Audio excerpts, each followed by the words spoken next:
resolution to something which is a burning question for many people.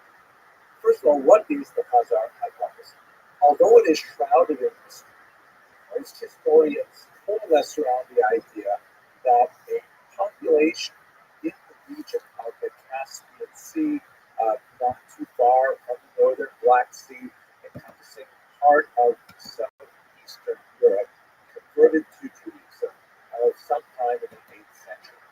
They had come into existence in the 6th century as a proto-empire and then began expanding until they were finally defeated by the people of Kiev Rus, that would be based in today's Kyiv, Ukraine, in the 10th century. So here's a map that shows you roughly where the Khazar Empire would have stretched. Coffeeholics. This is the general area. Now, at the same time, more or less, you have the establishment of Jewish Ashkenaz, which is associated The original pimp on the blimp. And we begin to see Jewish settlement there from somewhere around the 10th century onward. The name Ashkenaz is of biblical origin, but it is applied in the medieval period to this region of Germany. Now, from what we know from lots of other sources, there is a pretty significant eastward expansion or migration of the Jews of Ashkenaz to Eastern Europe for reasons that I'm looking forward to discussing with you in later videos. But there's a lot of spread of Ashkenazi Jews to the east, and from there they constitute the largest single demographic chunk of European Ashkenazi Jews as a whole. Looking at this outline here, look at this athleticism. most Ashkenazi Jews trace their origin. It's really impressive, Alex. Of course, it's a big migration to the Americas, particularly from Eastern Europe in the late 19th and early 20th centuries. And that's basically the migration that my own ancestors came from. That's basically the story. The term Ashkenazi, again, derives from medieval Germany, although most of those Jews use that term later migrated to Eastern Europe and then from there and to America, Israel, and so on. That's to distinguish them from other ethnic groups of Jewish people, such as the Spartans, who trace their origins primarily to the Iberian Peninsula. I'm going to talk a lot more about them shortly. Now, here's the Khazarian hypothesis. Since there is something of an overlap between the limits of the Khazar Empire, which had some kind of connection, possibly a conversion to Judaism, perhaps in the 8th century, and the population of Jews that by the time we get to the 20th century, the vast bulk of Ashkenazi Jews are living in Eastern Europe. The Khazar hypothesis says that the Jews that call themselves Ashkenazim coming from Eastern Europe are not descendants of the German Ashkenazim. They are actually descendants from the Khazars, and that's the connection. Now, why should you care about this? Something that we'll talk about in the next video, but that's the essence of the Khazar hypothesis. That the Jews who originate from Eastern Europe are primarily descended from this Turkic tribe living in Central Asia. Perhaps one of the most significant thinkers and writers on this period is Professor Shaul Stauffer of Hebrew University. Great scholar, who's written quite a bit on Eastern European Jewish history and has published quite a bit on Khazaria in particular. He has a very jaundiced view of the entire conversion process as a whole, the entire conversion story, which I'll speak about in the next video. But he says there are a few really clear reasons why we can say that Ashkenazi Jews are not descendants of Khazars. First of all, there is no DNA evidence to support this. Now, if you go back to my earlier videos, as I've been doing this over the last 10 years, there's been growing amounts of data, and this is like in my own presentation because of the appearance of new data. DNA evidence is one of the most exciting tools that historians have in their toolbox. And when it comes to the question of biological descent as opposed to the halachic identity, Jewish identity by Jewish law, which is a different thing, although they tend to overlap like a Venn diagram, it's really clear that there's no DNA evidence or a very tiny element of DNA evidence to support the idea of a Khazar exceptions to that rule is the Professor Elad El-Haik, who's written some interesting things on this, but he remains controversial. Most scholars are not accepting research that was presented specifically on this item. Without being a scientist and getting into the nuts and bolts of this, what I've read about this is that he prepared in 2013, after it was first published, an analysis of about 1,300 Y chromosomes, 1,300 people, looking at their Y chromosomes to try to see what the similarities were between Jews and about 75 odd other nationalities. Unfortunately, the sample was really, really small. Of the Jews, only 8 fit the specific parameters that we're looking at right now. It's a tiny number to really make huge statements about the vast majority of nationality Jews. Secondly, more significantly, the number of Khazar individuals studied was precisely 0, because there are no Khazars today, and in fact, we haven't had the Khazars for about 1,000 years. There has been no one walking around who claims Khazar descent that we can go to for genetic data. In other words, there are Jews to Khazars, we don't have any Khazars to actually say, oh, you're a Khazar. Great, let's take your DNA. So what he did was he essentially guessed, educated guess, using Georgians on Antikythera, which lived roughly in the same area, but with 1,000 years of population, it's really hard to say that that's reasonable at all. So it's considered widely to be a very unreliable estimate, and most scholars, particularly most historians, are not accepting this limited data evidence to suggest that Jews come from this area. Secondly, pile on to the second thing is there's absolutely no linguistic evidence of Khazar influence on Jews. But one of the things that we can certainly expect to see is that Jews will pick up Khazar terminology in their Yiddish. Yiddish, by the way, is the overwhelmingly dominant native language of the Jews who call themselves Ashkenazi, originally from Eastern Europe. At the 20th century, there was a census in the Russian Empire, and I think it was 98% of the Ukrainian Jews, 97% of Jews throughout the empire that claimed Yiddish as their mother tongue. And there's no discernible evidence of Turkic in Yiddish. There are some interesting words here and there that are kind of uncertain derivation. Professor Rabbi, who's one of the most important theorists of early Yiddish, who argues that the word daven, which means to pray, might come from a Turkic origin. It's kind of up in the air. Absolutely, Yiddish is basically German. It's overwhelmingly German. Arguments to the contrary, that its grammar is essentially Slavic, is nonsensical to anyone who studied all three language groups. If you've studied German, you've studied some Slavic languages, and you've studied Yiddish, you know that Yiddish is overwhelmingly German, written with Hebrew characters, with a significant borrowing of Hebrew, Aramaic, those Jewish languages, and a certain amount of French, and all the various words that have come along as the Jews are traveling through their migrations. These small elements of Slavic grammar that are visible, particularly in the Eastern dialects of Yiddish, which is not at all surprising given that we're talking about within the Slavic area. They're not Turkic, they're Slavic, very different languages, and they're basically like aspect and other fine grammatical forms. So, bottom line is, Yiddish is way more German than it is Turkic. Turkic elements, the Khazar elements, are vanishing in small if they exist at all. Third, the cultural evidence.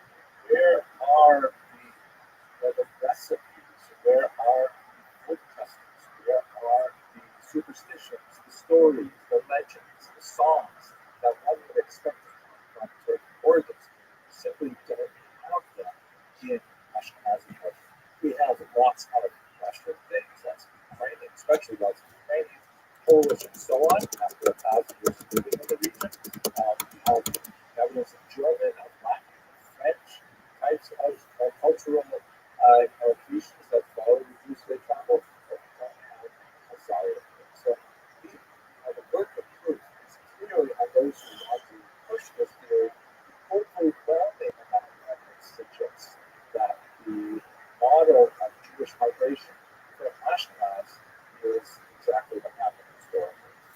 So then that brings us to the next question.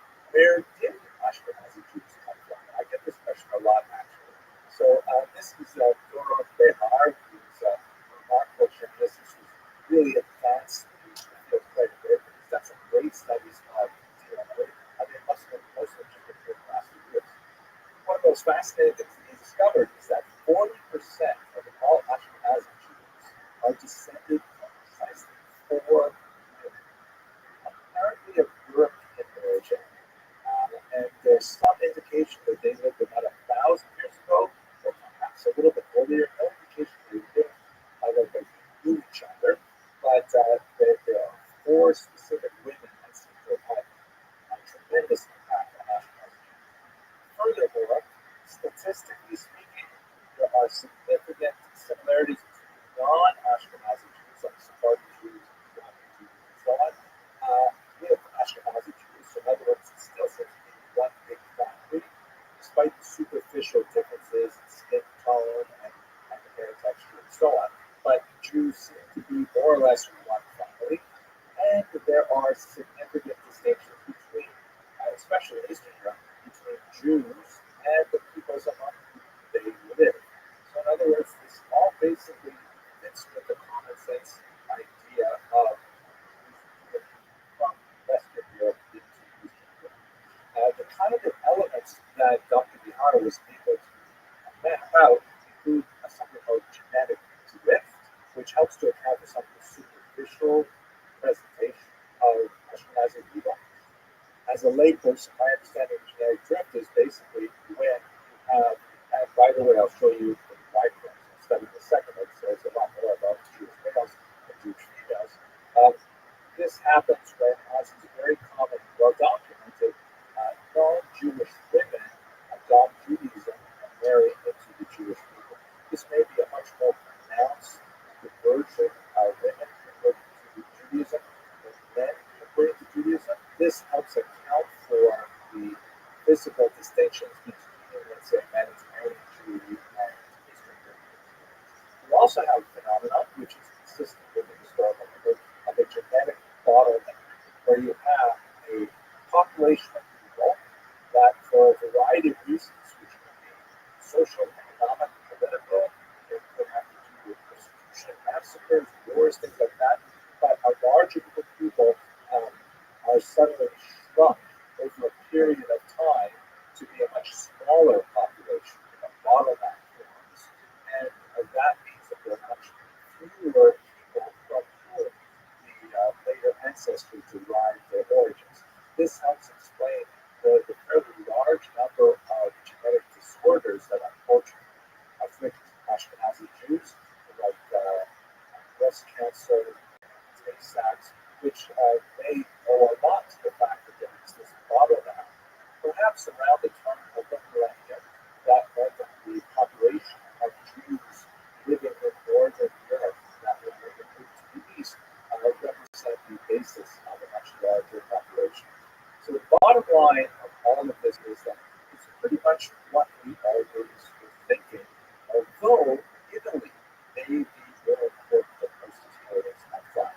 Have a look at this map here, which is also part of Dr. Bihara's research, and this is looked specifically at Levites on the wide horizon.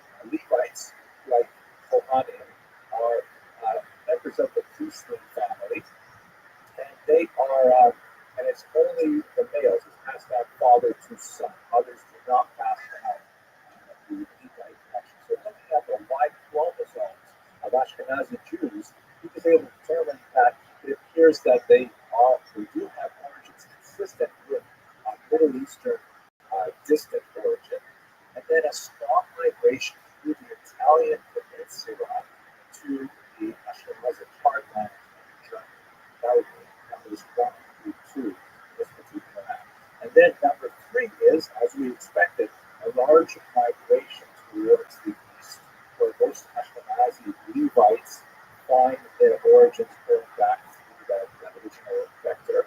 And then, as you can see, the kind of the faded line there of the extension towards the west, along with the arrow label number 4, there is a reference back as those Ashkenazi Levites begin to move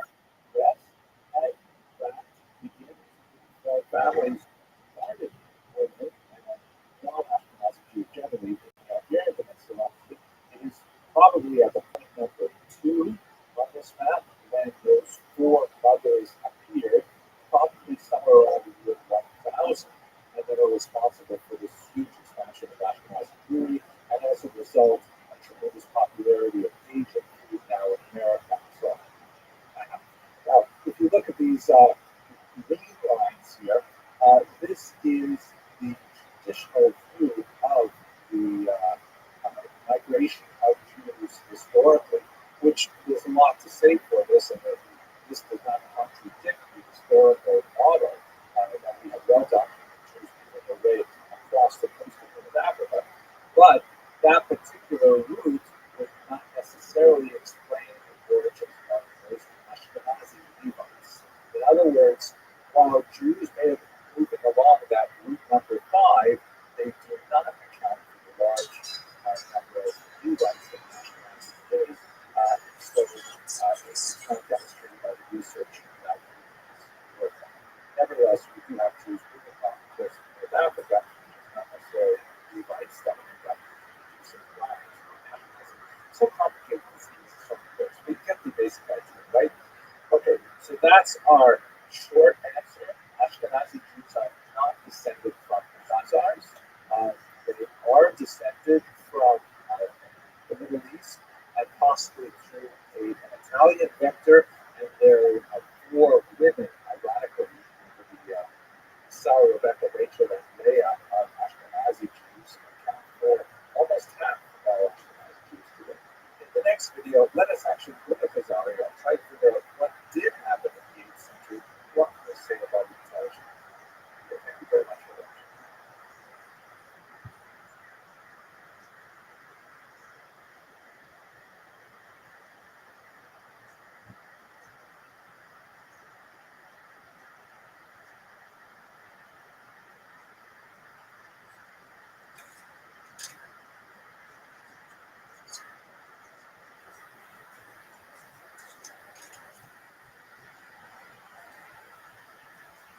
Now that we have discussed the persistent question of the origin of Ashkenazi Jewry in the previous video, let's go straight to Khazaria and try to understand what exactly do we know about the story of the conversion of the Khazars in that region, possibly in the 8th century.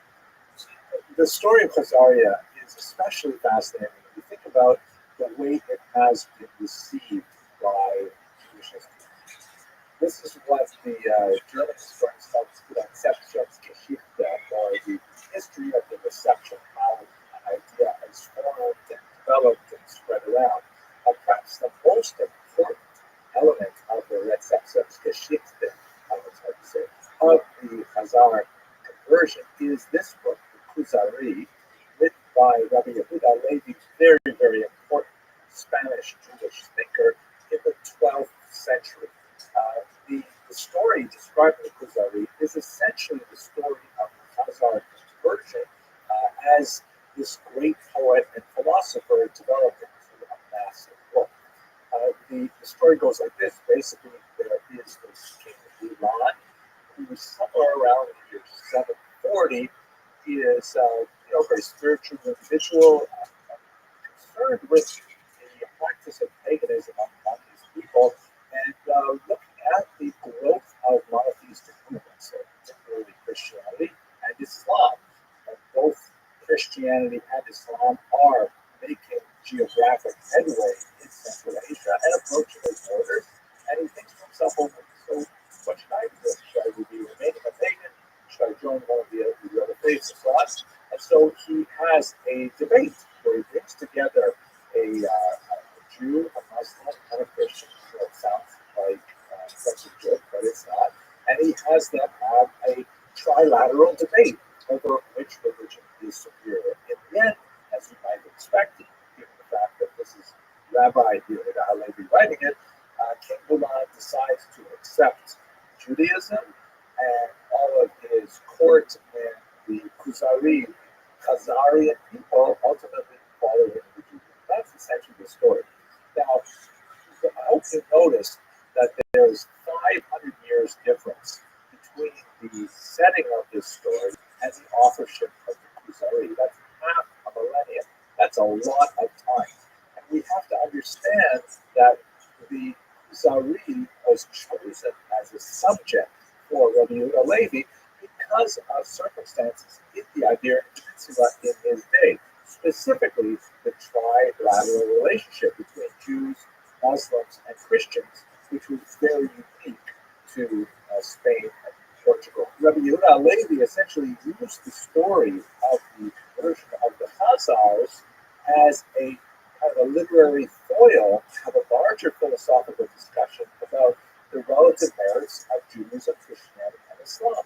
And then, of course, by doing so, to demonstrate the superiority of Judaism. That's the essential idea of the Kuzari, and the actual historical elements of the conversion of the Khazars is not necessarily important.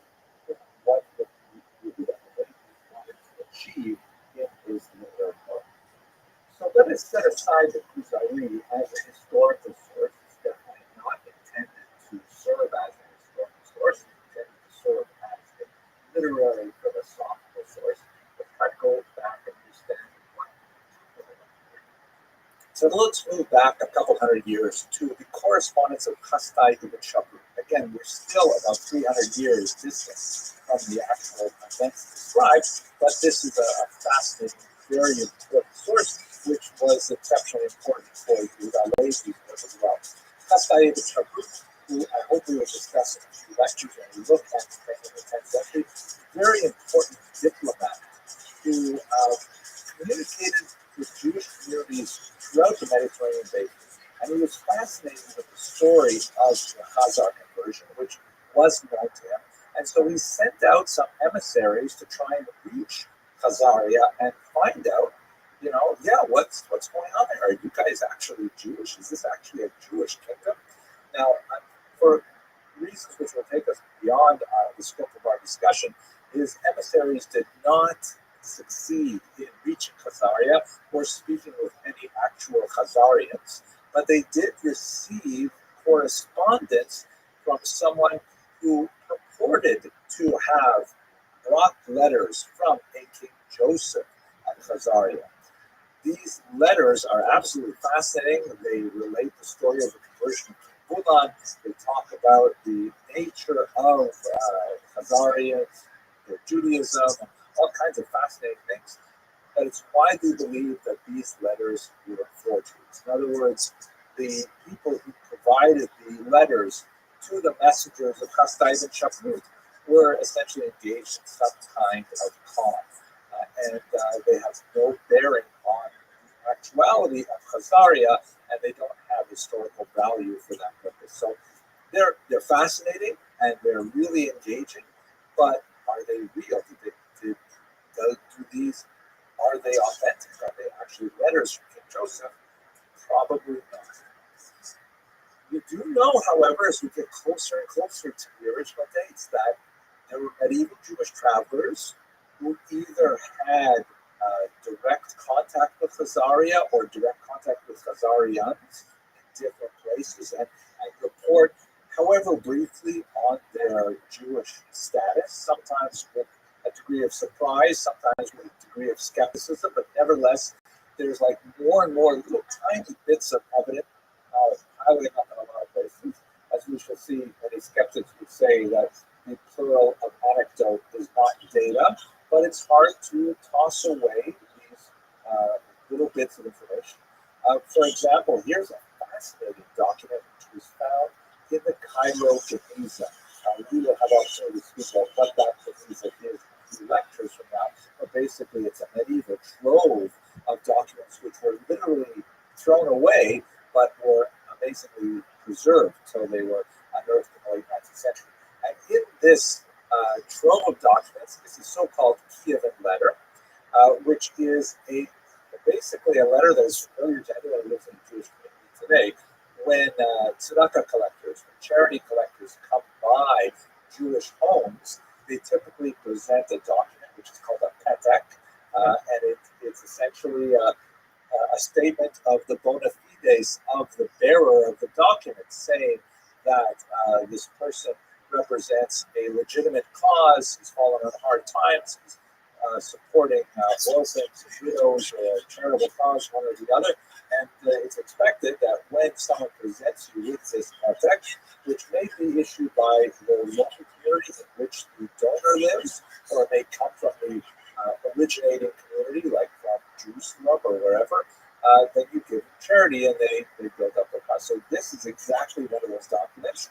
And the only real difference between this document and the ones we use today is that the ones we use today are laminated typically. This was not laminated, but it comes from Kiev, which indicates that that was part of the range of Khazaria. In fact, the great Harvard historian Olamia Yitzhak argued that Kiev may have been founded by Khazarian Jews, believe it or not.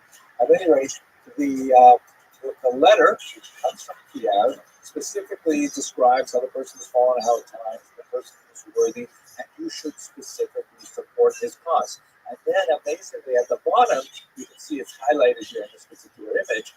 There is a signature in what appear to be Turkic runes that say, "I have read it," or "We have read it." Fascinating. That indicates that there was evidently people who, because normally this would be the signature of someone who was important in the Jewish community, like a rabbi or the parnas of the community, essentially the president of the community. And he obviously is completely illiterate in Hebrew and needs to write in Turkic runes, which would be very unusual unless there was a distinct Khazarian community in Kiev at the time. We have multiple references from Arab historians to a Jewish presence in Khazaria as well. And perhaps one of my favorite examples is in one of the most important early historical documents that describe the origins of the Kievan population, which later would grow into modern-day Ukraine. It's also shared with the Russian Empire, the Polish Empire, and so on. It's the so-called Povest Chronicles, or Chronicle of Bygone Years, which is essentially a church record of the history of the region. There's a fascinating description of a key element in the Christianization of the region, specifically the conversion of King Vladimir to Eastern Orthodox Christianity. And amazingly, it's exactly like the story in the Khazari. There is a representative of Islam. There are two representatives of Christianity, both Western and Eastern Christianity. And there is a representative of the Jews, and that representative is specifically a Khazarian Jew. And it's absolutely fascinating that not only do they replicate the story that is essentially told in the letters of Chastai and Chakut with Joseph, they actually record the same kind of scenario. Of course, it ends up that King Vladimir decides to become Christian rather than Jewish. Can you imagine how history would have changed had he chosen to be Jewish? He very nearly did, by the way. But this is, one of those data points that's really hard to ignore, speaking to the idea of the Jewish community in Khazaria at the time. And finally, we've got some really tempting archaeological finds, like this coin found in the United Kingdom as part of the so-called Skillings hoard. There's a whole number of them that come from Khazaria around this time, like 8th, 9th century. This one writes in Arabic, sort of a paraphrase on the famous statement of Islamic faith. There is no God but Allah, and Moses is his prophet. That's not usual kind of statement there. And then there are some tempting examples of Jewish symbols on Khazar architecture, which is limited. There are not a lot of finds, but this menorah symbol from Khazar archaeological days is especially tempting.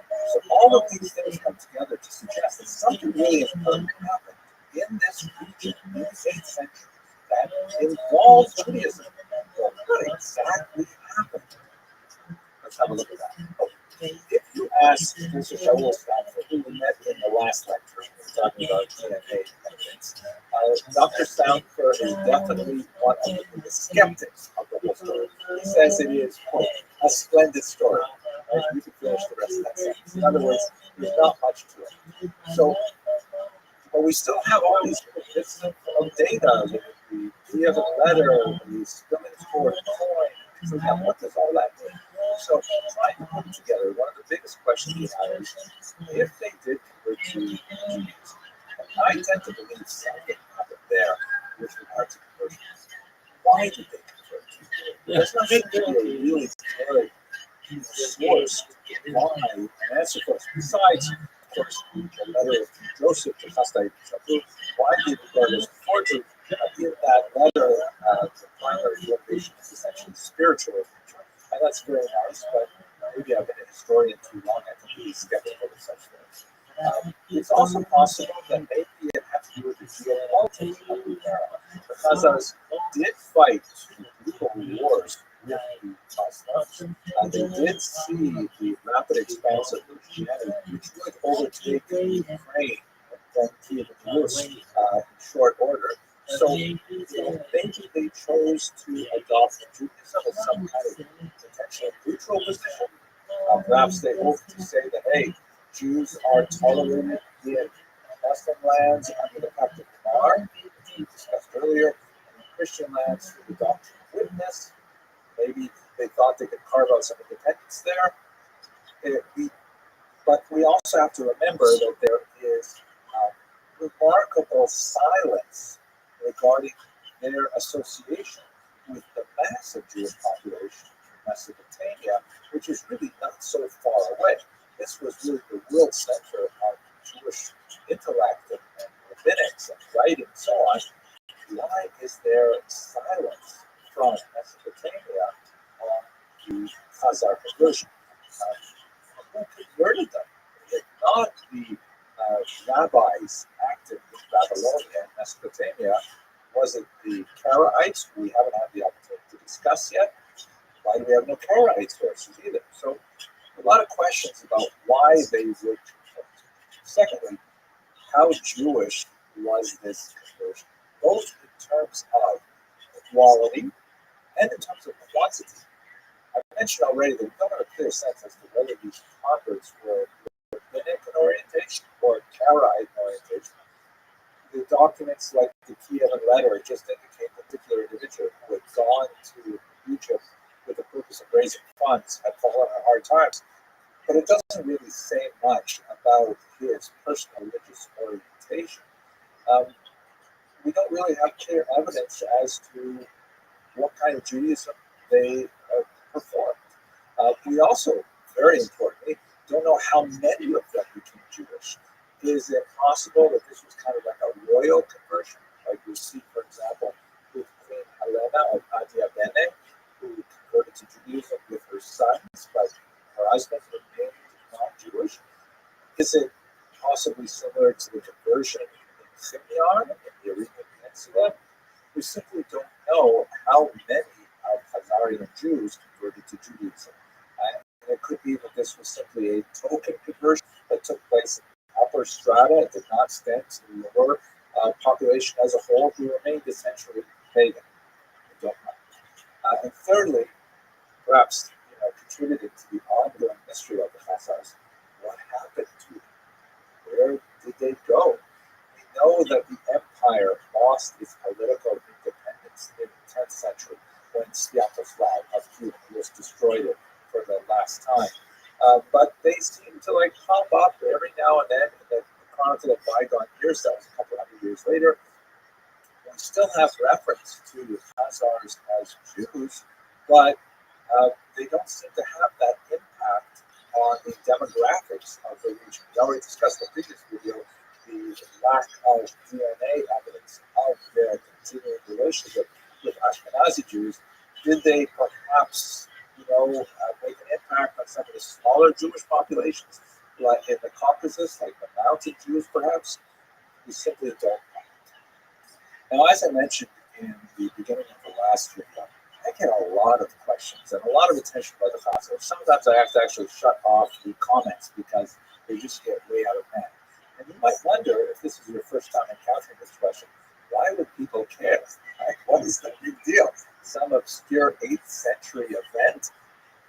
So the implications are actually quite significant for 21st century politics. You consider, for example, Professor Shlomo Zahn, who's an Israeli historian, who's written quite a few controversial books. One of the most significant is this one here, the so-called The Invention of the Jewish People, in which he essentially argues that Ashkenazi Jews, as we discussed in the last video, Ashkenazi Jews are not really Jewish.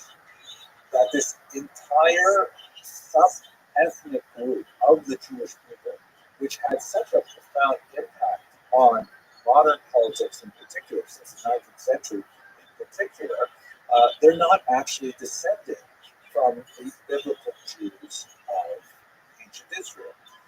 Now, this has a lot of appeal to people who wish to see modern Jews taken down a peg.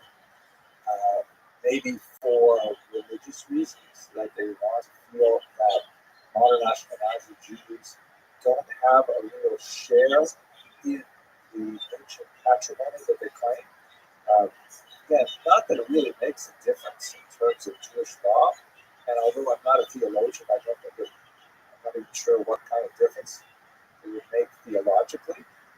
The argument of some people, frankly, anti-Semites, that modern Jews are not real Jews is a way of delegitimizing their ethnic identity. And of saying that we don't have to afford them the respect that their ancient patrimony might otherwise be appropriate for them. We don't have to regard them as being, millennial followers of an ancient tradition, and perhaps therefore, we don't have to even apply the doctrine of witness to them. We could consider them usurpers, racial interlopers who have somehow taken away the true patrimony. You see this sometimes among black supremacists who argue that the real Jews are actually black. And those white Jews who claim to be Jews, they can't be Jews because we are. Right? As we discussed when we looked at the Jews of Africa, there are Jews who are black as well, and it's just not a factor in the theological or the halakhic application of who is a Jew. Halakhic being in terms of Jewish law. So a lot of anti-Semites really like the Khazarian hypothesis. And for people like Professor Zahn, they also see kind of like a liberal approach to this as well. The right wing may see it in terms of traditional anti-Semitic groups. The left wing, as we see Professor Zahn, he wishes to disassociate himself specifically with the Jewish claim to the land of Israel. If Ashkenazi, the argument goes, are not really Jewish, and Israel is to be a homeland for Jews, that therefore, the way the argument goes, it validates the Ashkenazi claim to the land of Israel as their homeland. And that's a pretty strong thing to state politically. And that's why, ironically, you sometimes find the Khazarian hypothesis being advanced by those who have issue with Jews both on the right and on the left. That's why this issue seems to have so much traction, even in the 21st century. But in terms of the overall scope of Jewish history, it's just a tiny little footnote, a fascinating one, a splendid story, to use Dr. Stanford's message. But we're going to move on from this now. We're going to look at a much more significant topic. We're going to look at the growth of Middle Eastern Jewry, and particularly we're going to look at the pyramid. Thank you very much for watching.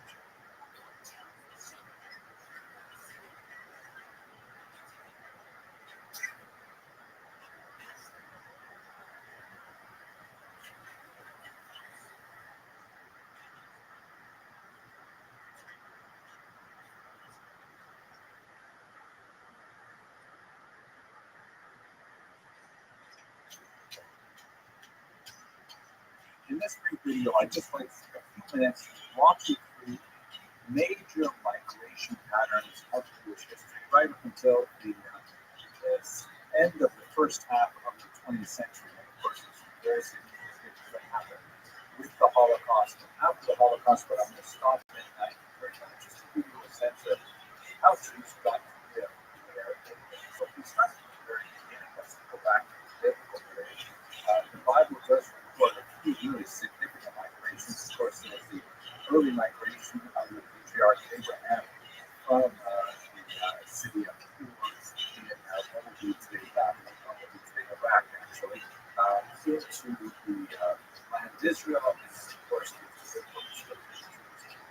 tiny population of such original into Egypt, and then the exodus from Egypt. And later on, we'll get to some data that's supported by extra biblical evidence as well. You can see it there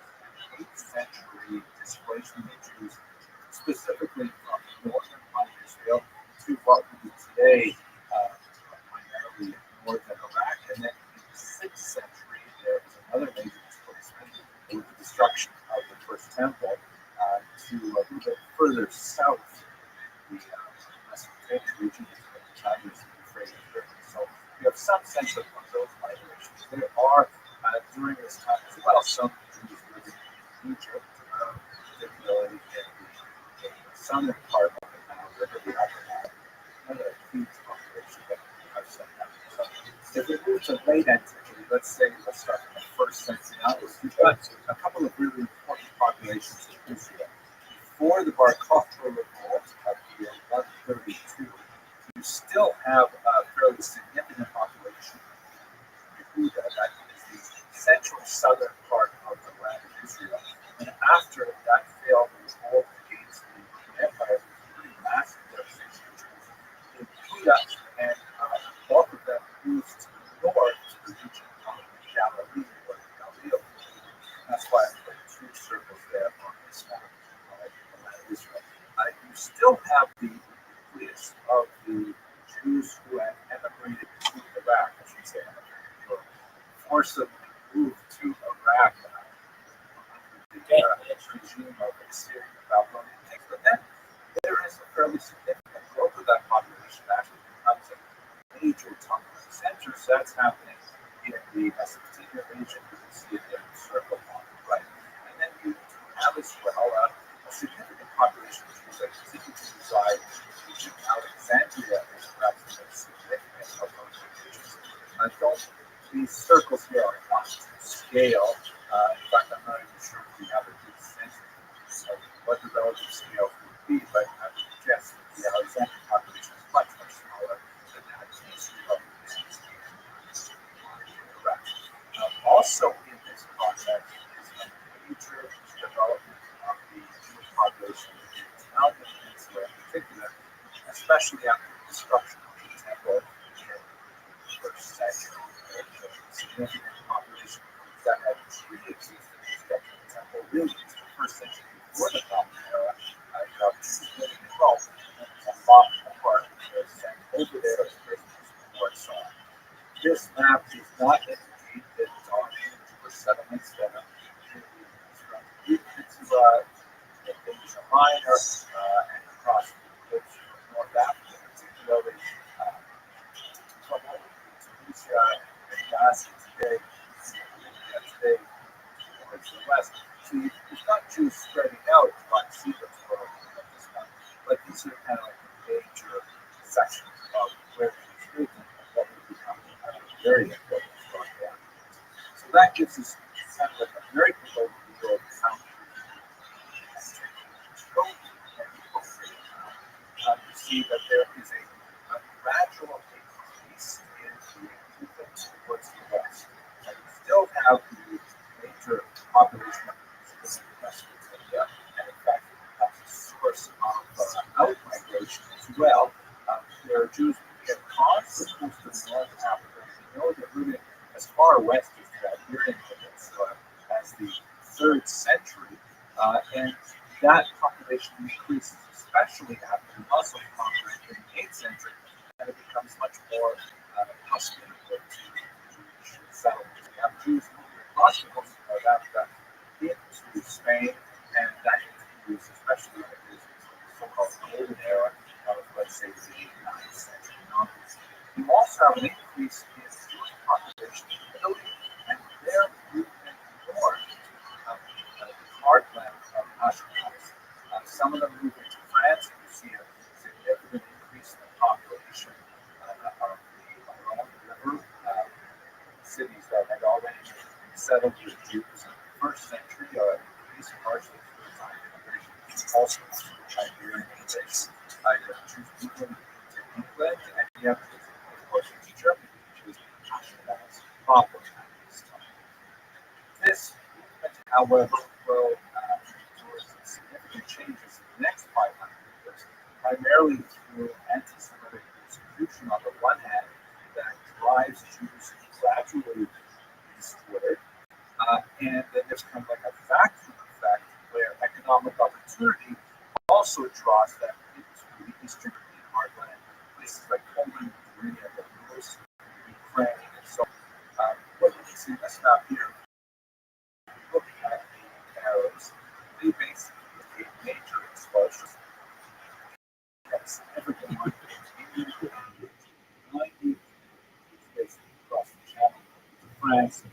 You have a huge expulsion from Spain, of course, 1492, that drives a large number of Jews, perhaps in the hundreds of thousands, throughout the Mediterranean basin, going all the way to Constantinople, to Saloniki, and very significant, not huge, but important to spots in northern Israel as well. And then I made a distinction with the Green Arrows. I think that's like the way of suggesting that not only was the anti-Semitic persecution, which was notable in Germany, particularly after the Black Death in the 14th century, there's also economic incentives drawing Jews to these.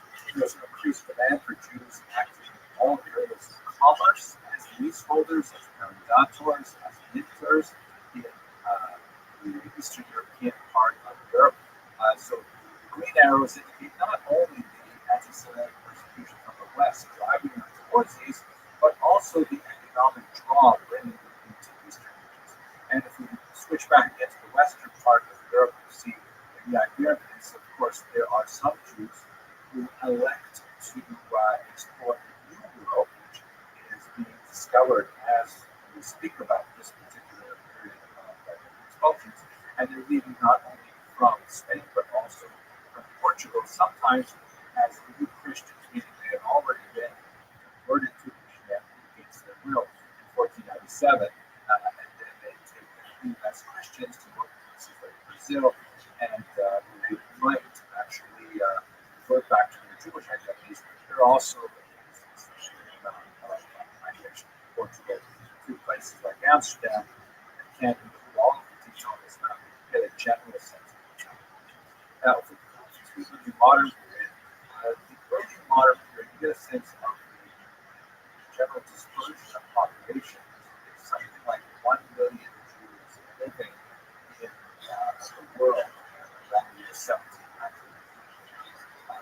And most of them correspond to about 70% of them are in Europe, and as you see from the scattering of dots in this fantastic map, they're primarily based in Eastern Europe, although there are some significant populations in Western Europe.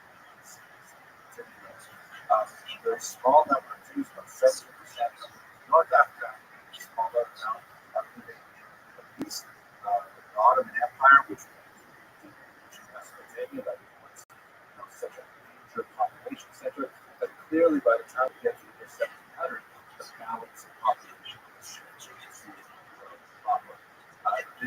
Europe empties out quite significantly because in the 19th century there is a general movement once again westward, partially to Europe, places like England and France and so on, but even more so with the 1880s massive displacement to the New World.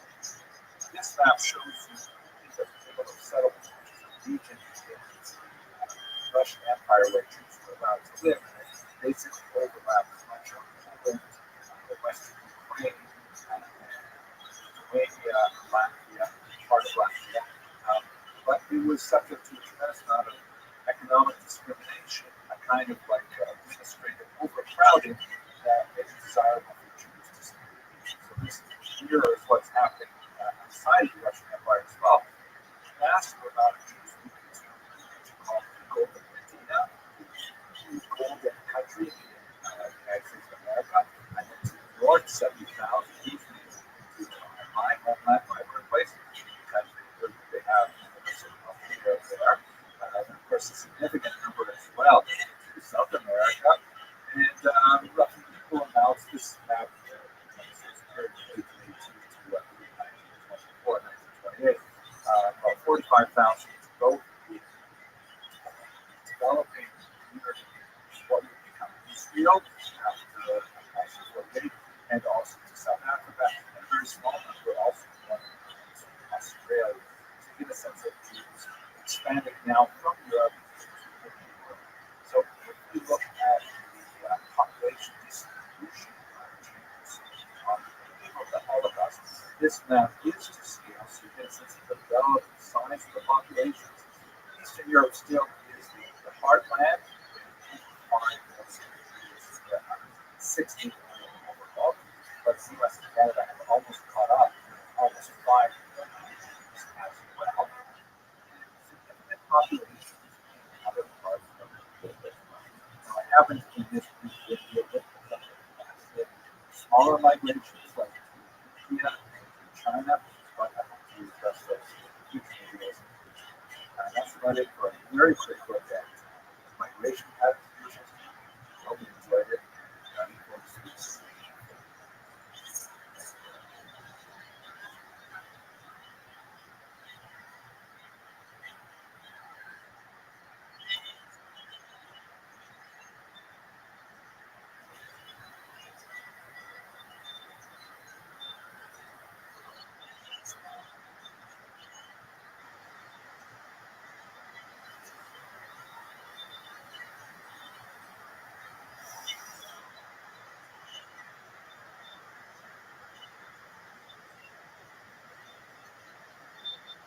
Hello and welcome to Jewish History Lab. Today we're going to look at the origins of Polish Jewry, really the origins of the entire Eastern European Jewish population, but Poland is one of the most central and memorable of the countries that we're looking at.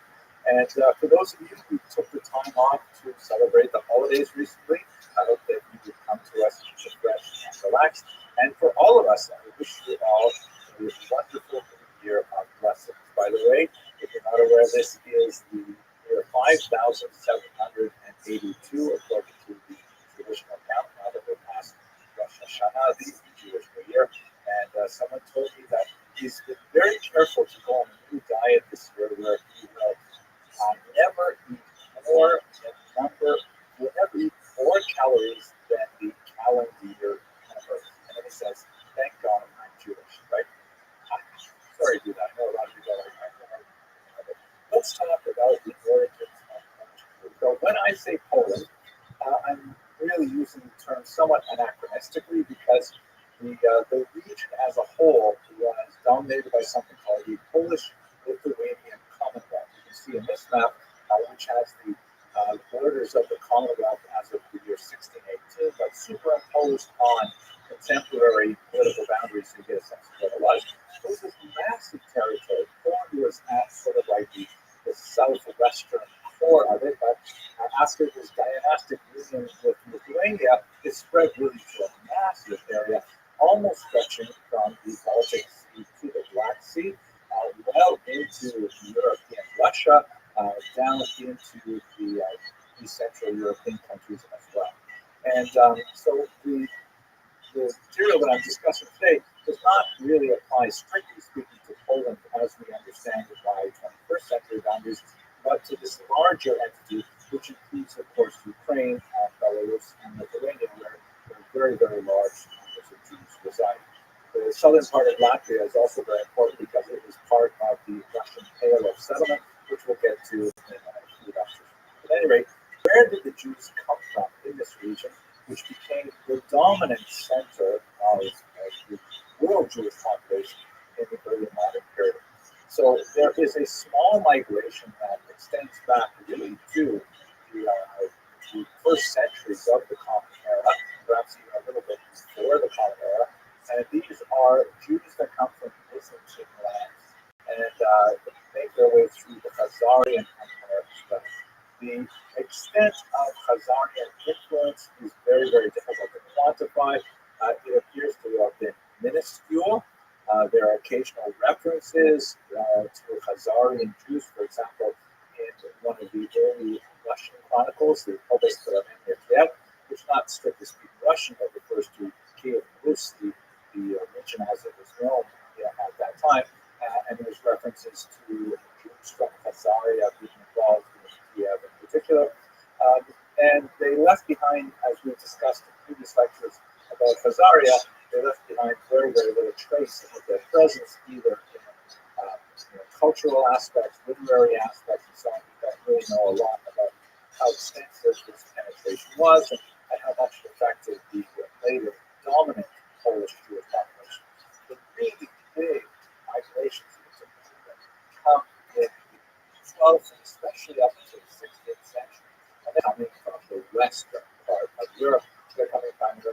Germany, France, making their way sometimes to Austria, Hungary, places like that.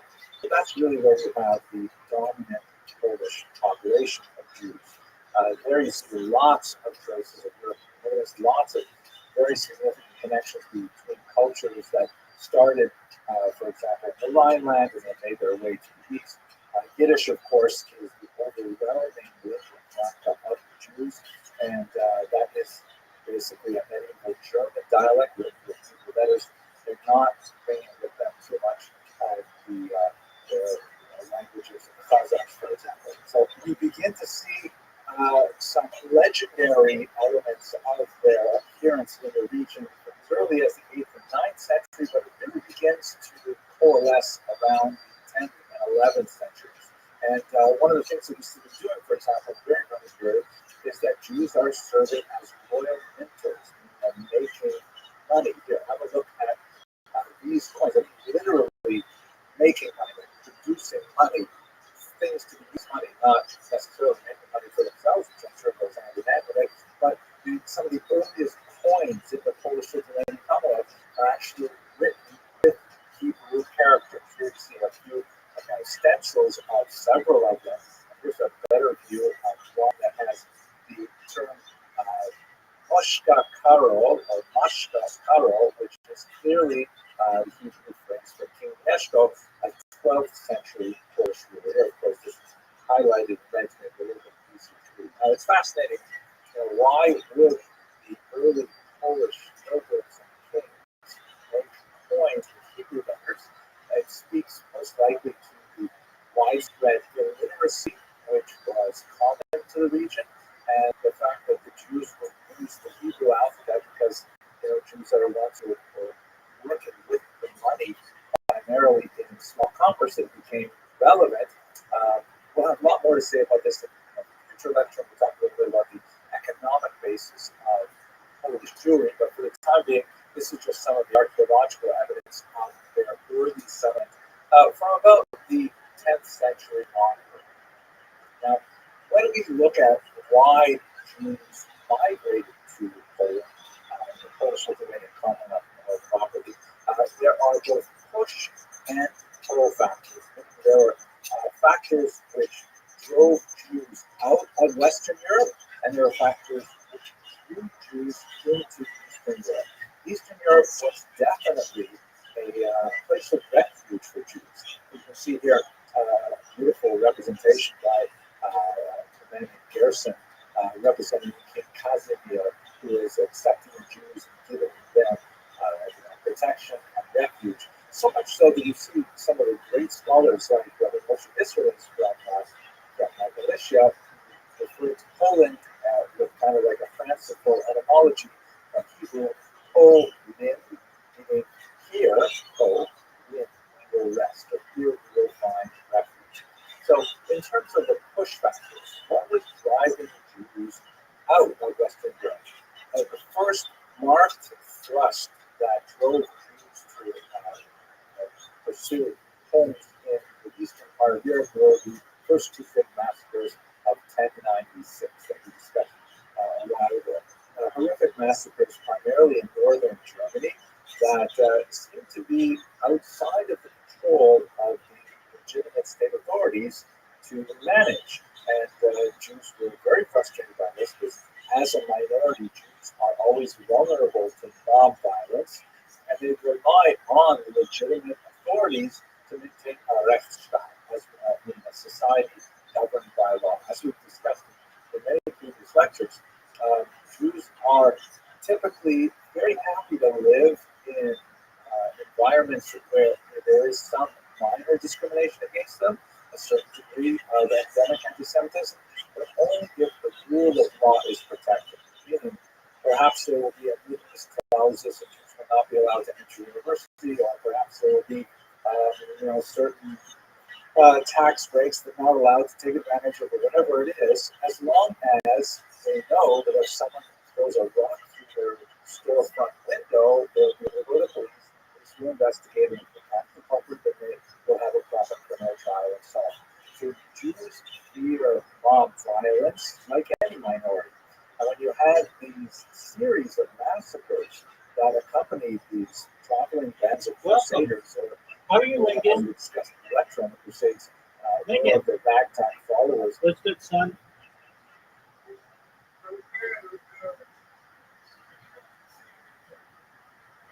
How you living, Troy?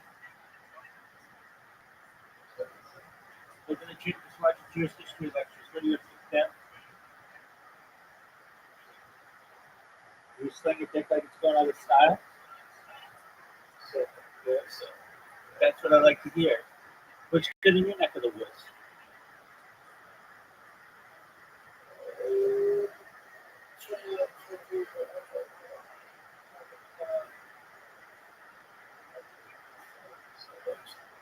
Always do that, baby. How you plan on doing it? Cryptocurrency?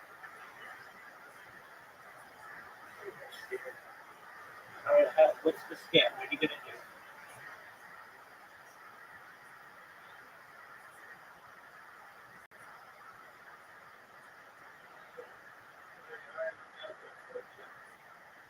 Doug, why don't you ask ChatGPT for like the 25 best scams? Fuck yeah, dog. I wouldn't give you bad ideas, baby.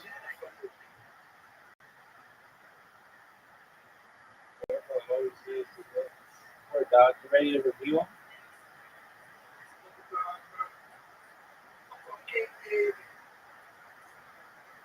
What story? Here we go. Yo, dog, what are the top 25 best scams? And like a little description of each. Online scam, the easy one where you don't have to go anywhere. It's just easy, just collect money. Okay, here we go. So there's phishing emails. Fake emails pretending to be from banks. PayPal and Amazon asking you to verify your account. That's number one. Tech support scam, pop-up scamming, computer antivirus, called Microsoft Office. Romance scam, somebody pretends to fall in love online and eventually asks for money for emergency.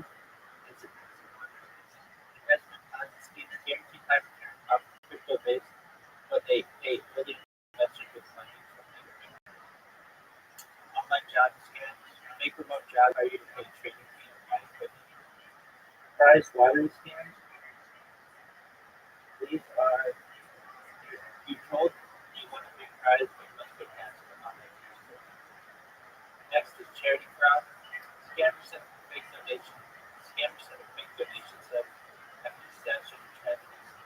Fake e-commerce stores look like real shops, take your payment but never deliver products. Overpayment scam. Buyer accidentally overpaid you a fake check and asks you to refund the difference. Cryptocurrency giveaway scam. Send me one Bitcoin and I'll send you back 2 Bitcoins on social media. Next, yeah, definitely. Next, account takeover scams. They steal your login information and lock your accounts. Then demand ransom. Next, subscription traps. Free trial offers that no monthly bill. Huge monthly fees. Ransomware attacks. Malicious software encrypts your files and then demands payment to your account. Impersonation scams pretend to be the IRS, FBI, and local authorities claim to be your money. Fake influencer collabs. Fraudsters offer brand deals but require you to buy the product first. Fake dental listings. Scammers post attractive products after the products before you use them. Loan fee scams. You're approved for a loan, but you must pay an upfront processing fee. Social media account hijacking. Hack your account to mess with your friends with scams. Online dating, sugar daddy scam. They send you a fake check and ask you to send the card back and then check bounces. Reshipping mail scam. Work from home job where you receive and forward packages off of stolen goods. Ticketing scam. Sell fake tickets to concerts or sports events. Survey market research scams. Pay big money for surveys, but they just collect your personal data. Deep fake blackmail. AI generated fake video claims distributed in compromising situations. Fake app downloads. Apps distinguished as legit tools. Apps disguised as legit tools but steal your info, push ads or malware. Business email compromise. Hack business email, trick staff into wearing How do you like that sound?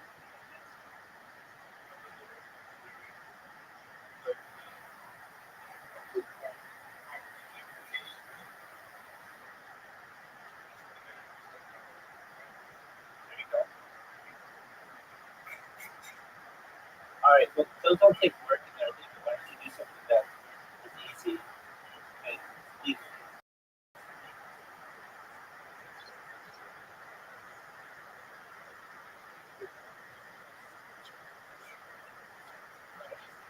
How about you just apply for remote work? Check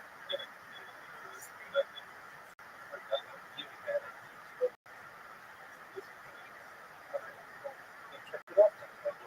Work for career builder or monster.com or Indeed or ZipRecruiter. Just have positions. What makes that a problem?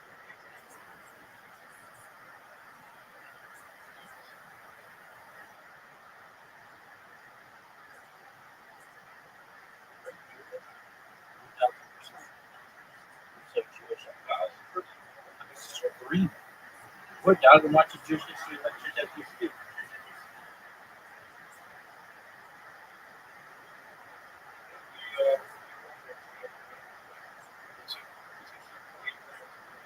Well, I've seen all these before. They're like 721 that I've watched. So I don't know if I've learned anything new, but I just like to hear the information and it just gives me a better understanding of like people, obviously.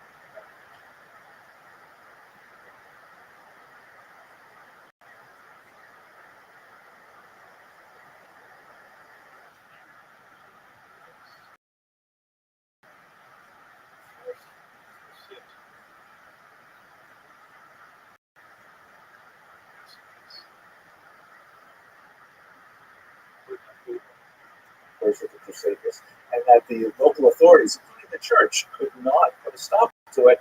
So that's when there's an increased push of Jews from Western Europe moving towards the east. In the 13th century, the horrible blood libels that we have also discussed in the previous class resulted in a series of expulsions. In France, in particular, there's 3 expulsions in the 14th century, and so there's more and more reason for Jews not to live in Western Europe. This is kind of like the pushback of it, as Jews are Western Europe far and far less hospitable than they ever have before. Also, pull factors. The Polish economy was actually having a very difficult, particularly in the 13th century, after the Mongol invasions of 1231. The demography had dropped. There was a very, very weak economy. As we saw earlier, the Jews are the people actually making money, physically making money, because they have a really well-functioning economy compared to Western Europe, and Jews have the know-how and the understanding of how to produce things like this. And so the local Polish leaders were actually inviting Jews and saying, please come to our area. You are literate, you are numerate, you will live in concentrated areas, and you can take advantage of your skills in Poland. They also, to make this attractive to Jewish migrants, they created something called, or they adopted something used in the West called Magdeburg. Magdeburg is the name of the city, and it actually means law. And this is basically like a medieval charter that lists the specific privileges that a community may enjoy. And although some of these charters were actually written much later and designed to look like they were written earlier, it nevertheless did reflect long standing agreements as to what were this, and sometimes disabilities of Jews in these regions. Right of settlement, for example, the right to control their own guilds, the right to indicate when foreign Jews could move in and set up community business, and what monopolies Jews would have. We're going to speak more about this when we get to the economics of Eastern Europe, but Jews were often granted specific monopolies. For example, provenantia, the distillation and distribution of alcohol. That's why so many Jewish folks they also refer to as so the Jewish the Jewish inn, because that was actually a monopoly that was frequently given to Jewish communities. Bear in mind also that we're speaking about a corporate environment. where it's not like individuals who say, you know what, I think I'd like to live in Krakow, and they go move to Krakow and they find, how to fit themselves into the secular environment. That people live within communities who are part of a Jewish community, and like an individual who chose to affiliate, who were legally bound to that community, who were culpable along with the community for taxes and punishments, sometimes things like that. So the Polish leaders were very enthusiastic about bringing Jews into the region, and so extended to them a series of rights that guaranteed, above all, safety, rights to live in concentrated areas and things like that, and also economic privileges that allow them to apply various trades. There's a lot more to say about this, and of course, it will break down very significantly with let's do it by the 17th century. But for the time being, between the First Crusade and the rebellion of 1648, this was a pretty stable kind of environment. In some cases, like in the Statute of Pillage, which comes from 1264, these things are actually set down in writing and promulgated, and they attracted a lot of Jews to each other. So there's a very significant movement of Jews over these centuries to Poland, making it ultimately the largest single concentration of Jews in the world. And just to give you a sense of what that looks like, here's a map that shows the relative concentration of Jews within the boundaries of the Polish Commonwealth as of 1764, and you can see that the yellow means like less than about 10,000 Jews, and the deep red is more than 50,000 Jews, and you get a sense of where the concentration is really in the region of western Ukraine and southern Poland in particular. Also some significant concentrations towards the west on the border with Germany and to the north in particular. The height of the achievements of Jews in the Polish region, in particular in terms of their self-government, is undoubtedly an institution called the Council of Lands, also known as the Council of Four Lands, depending on the period it's referring to. And basically, this was a kind of a Jewish state within a state, rather amazing thing. We spoke about the communal arrangement of the Jews in essentially the self-governing Jewish municipality that handled all of the social welfare works for Jews by collecting their own internal taxes and distributing charitably to individuals as needed, and set up, everything from wayfare support to poor brides and orphans and all kinds of social services, but also self-regulating by Talmudic law. And each of these municipalities was basically structured very similarly. And what happened was in Poland, they came to terms and they united themselves across the entire scope of the Polish Lithuanian Commonwealth within one, as it were, national organization. They would meet twice a year, and particularly in the beginning, and they would make decisions that would affect all Jews living within this massive country, the largest country in Europe at the time. It's really a rather amazing thing. This, by the way, we're looking at is one of the couple of pages from the minute books of the Council of Lands. Now, they didn't have, like, for example, their own police authorities. They worked very closely with the state, and the Polish Lithuanian state realized how valuable they were, particularly at first, with regards administering many social functions that they wanted to themselves have. But once they realized that it was more for them to collect taxes directly from the Jews rather than have the Council of Lands involved, that led to the erosion of the Council of Lands in particular. We'll talk about that as well, also through the lecture.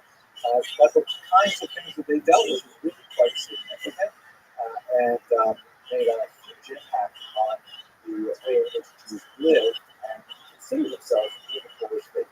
This was really one of the high points of the Jewish diaspora, at least up until the time of the rebellion of 1648, where Jews regarded Poland as really a golden era for Jewish civilization, comparable in many ways to what we see happening earlier in Spain and before that in Babylonia. It would resulted in a kind of a Polish-Jewish synthesis that was very similar in many ways to the German-Jewish synthesis of the 19th century. But of course, when we get to the 20th century, we see it all unravel, and we are talking about a future lecture. But for the time being, I hope you enjoyed this lecture. If you did, please subscribe. I like to see the numbers go up. It's actually kind of exciting to see that there are a lot of people who enjoy Jewish history. And yeah, I guess that's it. Thank you very much for listening.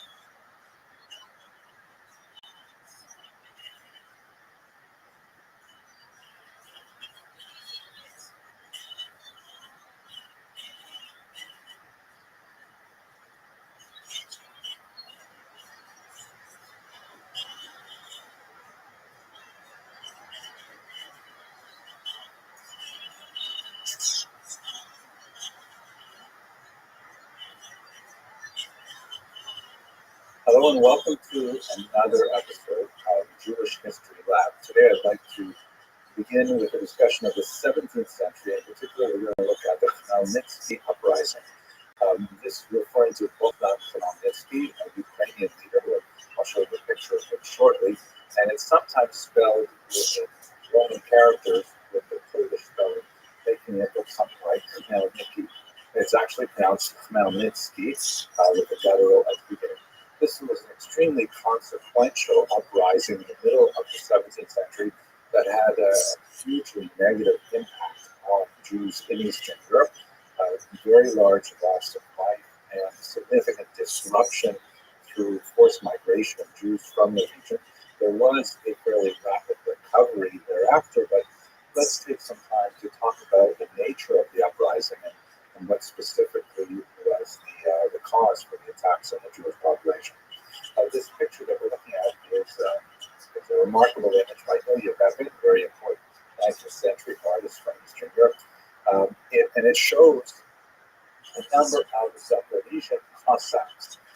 Zaporizhia is the place on the Dnipro River where the Ukrainian Cossacks gather. Cossacks, the term is actually used in many different contexts, particularly when we get to the 18th and 19th century. So sometimes it's applied in a very different way. Sometimes it's used as a military designation of the Russian army and so on. But the original Cossacks, or Kozake, were these kind of freebooters, these cowboy types who fled typically from their owners where they were serfs and created these pretty much all male settlements in fairly remote places, such as the rapids on the Dnipro River. And there they engaged in, some kind of, I'm not sure what the right word for it, sort of like nationalistic piracy, where they would raid enemies of the Ukrainian people, which was still kind of like in formation. This is before the great national awakening of the 19th century, but definitely there was an ethnic group that had a very common language and were overwhelmingly Orthodox, that is, Christian Orthodoxy, as opposed to Catholicism. We'll get to that in just a second. And regarded themselves as being, some type of Slavic group, not quite the same as the Western Slavs, and certainly not the same as the Russians, but having some relationship with them. The interrelationship between these groups was very significant.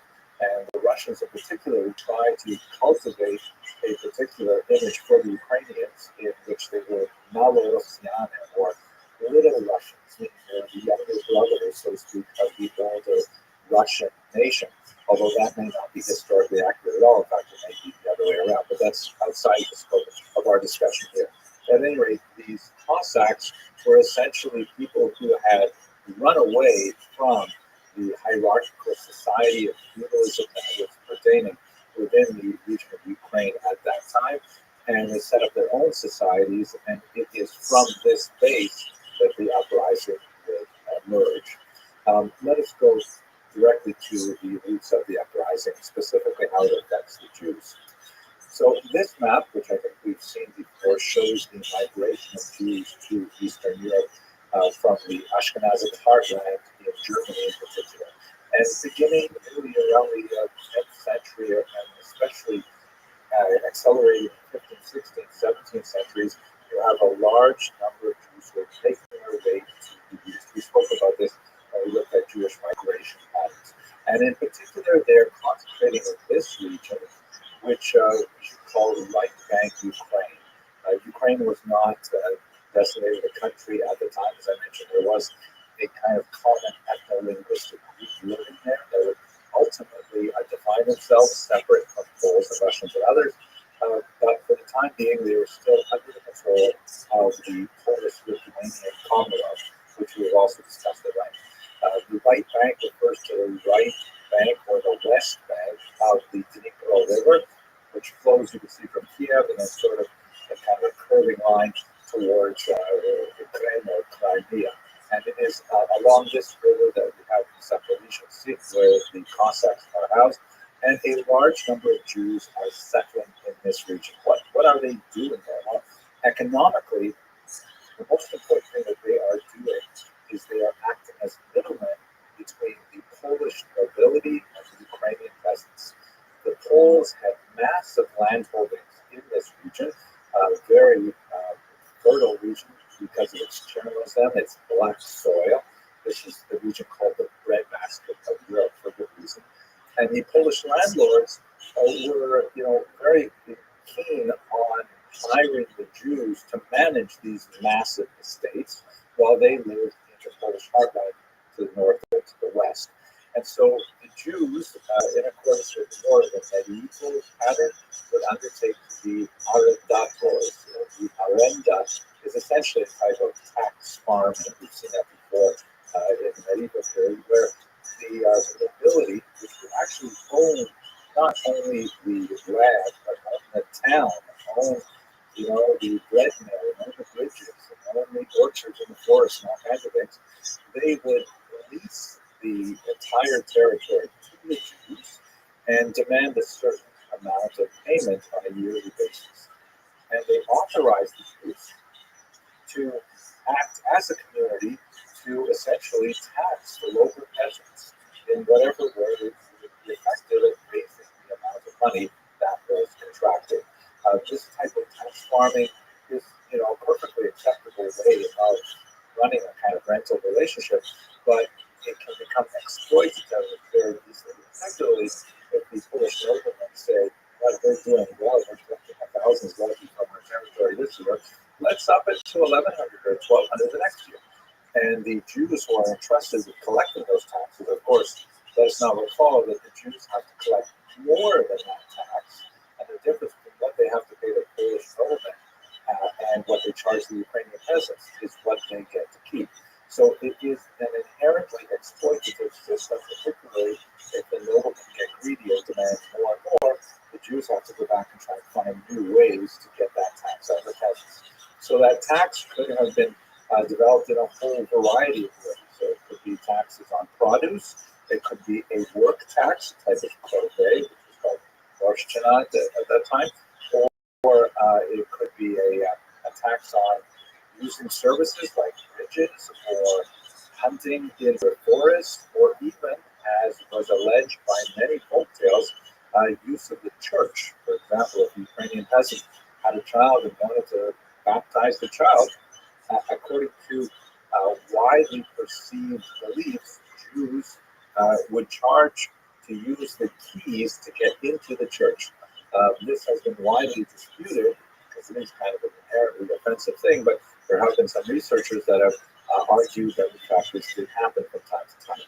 At any rate, it is the kind of situation where the Ukrainian peasants would certainly resent the Jews as the leading edge of Polish authority and Polish demands on their autonomy. Now, the Jewish arrendator was the backbone of the economy, but it was not obviously the only thing that Jews were doing. Jews were involved in all kinds of other small crafts and small-time commerce and things like that.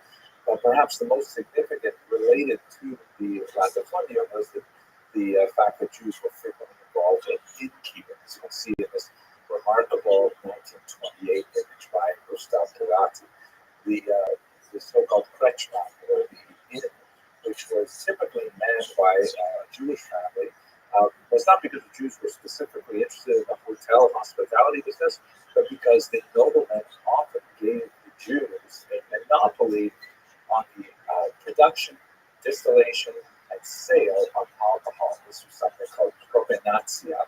And so the Jews could control this entire industry and tax it and then pass along the profits to the Polish noblemen. And this was one of those awkward moments where the Jews occupied a particular position in society where they were providing a service which was obviously appreciated by the local population, especially if they offered it on credit. But it's the kind of thing that can build resentment as well. Alcohol is certainly not something that is, conducive always to the maintenance of a healthy society, particularly in excess. And also the use of credit for the consumption of alcohol is something that we certainly wouldn't want to encourage in Maine. And so you can see why resentment could easily build up against the Jews because of their roles in the entire economic structure. Also in this image there is a Jewish klezmer artist. This is something that was especially associated with Eastern Europe. Jews being more like, because they tend to be much more urbanized, living in small villages and towns as opposed to the spread out countryside, are much more likely to form bands and to develop professions such as music at this time. At any rate, it was an environment that was ripe for an eventual confrontation, and this happened in 1648. So this man shown here, Bogdan Khmelnytsky, capitalized on the dissent that was rife among these Cossacks who had fled society because of their unhappiness with their serf owners and so on. And he gathered together and in a proto-nationalist movement led them in massive attacks against Catholic Polish landowners and their Jewish agents or leaseholders. Now, let us recall that this is not only a moment of economic repression of Ukrainians, they also perceive it, not incorrectly, as a moment of religious oppression as well, because the Poles are Catholic, the Ukrainians are Orthodox, and the Poles are making strong proselytizing moves in the western part of Ukraine, and in fact created a church there that was kind of like a compromise between Roman Catholicism and Eastern Orthodoxy, in which, for example, much of the rites were allowed to remain, the Orthodox priests were allowed to marry, but it was technically under the authority of the Roman Catholic Church. So Khmelnytsky and his Cossacks deeply resented this incursion into their religious identity as well, and he was dramatically successful. So for a period of a few years, and in particular the years 1648-49, he and his Cossacks ravaged the countryside, attacking Polish nobles and especially attacking the Jews who lived among them. It's comparable, for example, if you recall the riots in Los Angeles in the 1990s, some of the people who were hurt the worst were the Korean shopholders who actually lived in South Central LA with small businesses and so on, even though they may not have been the architects of any kind of anti-African American oppression, they nevertheless were the people who were close by and they felt violence most directly. So in Hebrew, this particular period, the year 1648-49, although the war continued for a few more years, is called the Decree of Taflatat, Xeras Taflatat. The term decree in Hebrew speech generally means something very negative, like the evil decree of Taflatat. And it lives on in Jewish liturgy as a period of phenomenal violence and pogroms. They're really like kind of the archetypical pogroms of Eastern Europe for their horrific attacks on Jewish populations.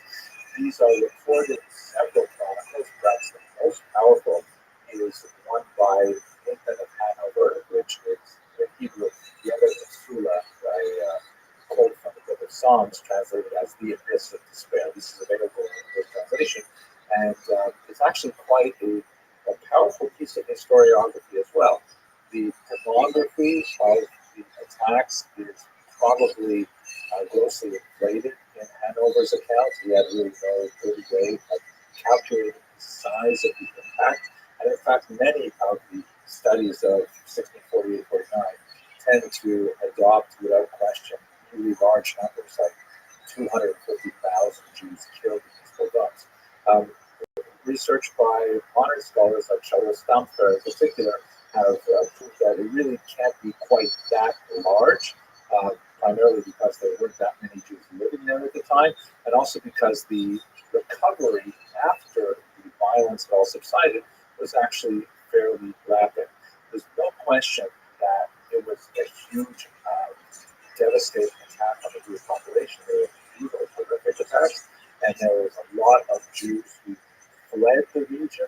We have many, many accounts from Elizabeth Hammond to the important commentator the Shach, who all write about their experience at this time. But the numbers that are commonly bruited about are probably large. It's probably in the tens of thousands, a horrific number, but certainly not in the hundreds of thousands. At any rate, what ends up happening to this uprising on a political level is that Khmelnytsky decides to ally himself with Russia against Poland and turns his political attitude to the Russians, which initiates a centuries-long association with frequent difficulty between the emergent Ukrainian nation and the Russians. More on that perhaps when we get to the 19th and 20th century. For Jews, however, it sets in stone a kind of attitude towards Ukrainians, which Ukrainians tend to call Ukrainophobia. Again, not without reason, because of the historical precedent of the Khmelnytsky rebellion, which would be repeated 100 years later with the Haidamach rebellion as well, and one sees it again in the 20th century with the pogroms of 1919 and the one may argue even elements of the Holocaust as well. But it's also important to note that simultaneous with these violent outbursts, which painfully punctuated the centuries of Jewish and Ukrainian coexistence, there was also a philo-Semitic trend as well. Not nearly as powerful, but we shall examine it in later lectures too. But for now, Khmelnytsky emerges as a national hero, as you can see in this 5-minute note from modern Ukraine. He is considered one of the architects of Ukrainian nationalism, something which is horrific to Jews who see him as the architect of anti-Semitism simultaneously. Just to give you one more indication of that, this is actually a famous monument that stands in Maidan Nezalezhny in the UK of today, a monument to both Khmelnytsky, and it was erected in the early 20th or late 19th century. It shows him famously pointing to the north, to Russia, which this was erected by the Tsarist authorities, which really like to play up the fact that Khmelnytsky decided to ally with the Russians. The original version of this rather heroic statue, the original draft, actually had a much more chauvinistic attitude. This is the only picture I could find on the web, but in the original draft, it's a casting of it behind the hooves of Khmelnytsky's horse. There was a falling Pole and a Jew who are knocked down by his passage and conquest, which explicitly stated if this draft would have been accepted for the final version that Khmelnytsky succeeded by beating the Poles and the Jews, which is a metaphor that many Ukrainian nationalists might wish to absorb today. At any rate, this sort of moment in time encapsulated for both Jews and Ukrainians a vision of each other that was not conducive to a rapprochement. In fact, really would only come until the early 20th century, which we'll have to speak about in another lecture. But the idea of a major disruption that could challenge the 100 years of peaceful existence that Jews had in Eastern Europe had a remarkably destabilizing impact on Jews across Europe. And many historians draw a direct line from the Khmelnytsky uprising to the debacle of Shabbatai Tzvi, which we'll discuss in the next video. Okay, I hope you found this useful. If it was something you'd like to see again, please do subscribe. It makes me happy to see the numbers increasing and to know that there are a lot of people out there who appreciate studying Jewish history as much as I do. Thank you very much for watching.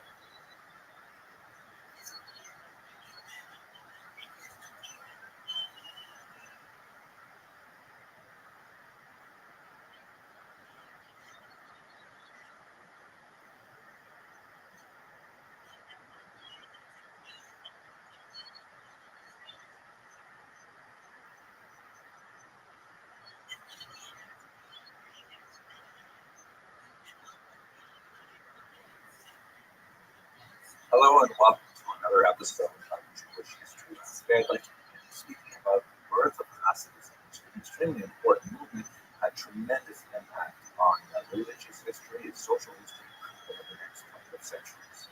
In fact, one of the ways that I find most productive to look at Hasidism is that it is really the first modern religious reform. I know we have this term Reform Judaism that refers to the American equivalent of what was called liberal Judaism in Western Europe, but it's predated by the Hasidic Revolution, which, although it seems to be a very highly traditionalist kind of movement, especially when compared to the more liberal approach to Judaism, it definitely was quite challenging before the 18th century when it first appeared. So the historiography of Hasidism has evolved significantly since the 19th century. Heinrich Gretz, who we've spoken about many times, he took a very dim view of Hasidism. He understood it to be some kind of like obscurantist and credulous, even possibly Sabbatean Kabbalistic movement that was associated with poorly educated Jews of Eastern Europe.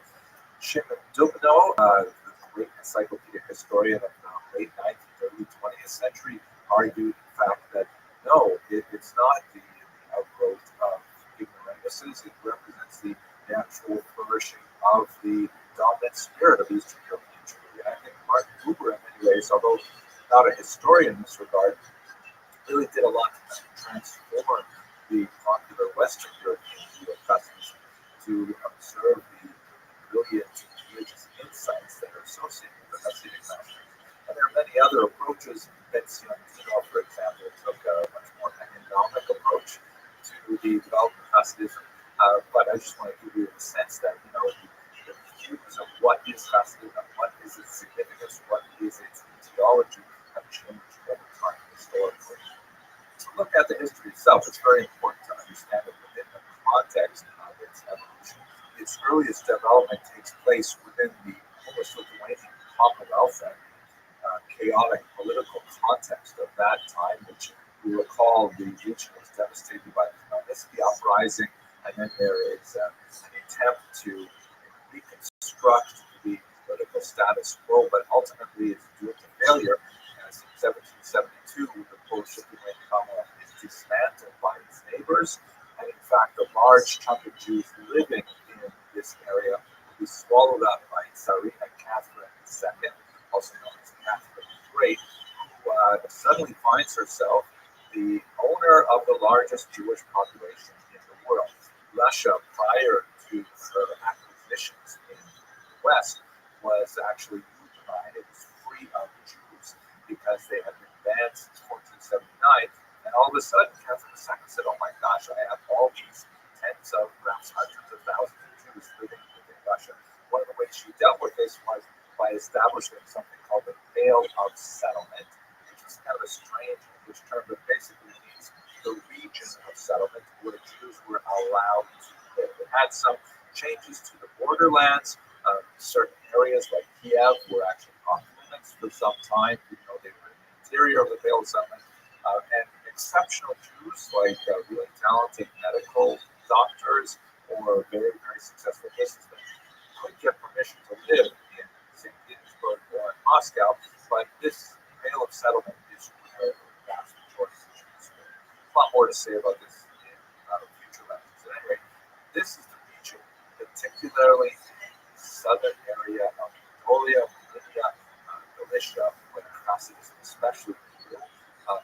exception of the Chabad movement, which we in North. This is also the era following Catherine II of the terrible repression under Nicholas I. Nicholas I attempted to extirpate Jewish presence by forcibly assimilating them, either through conscription into the army as a capitalista, or by destroying their internal structures. The Kehillah was initially banned in 1844.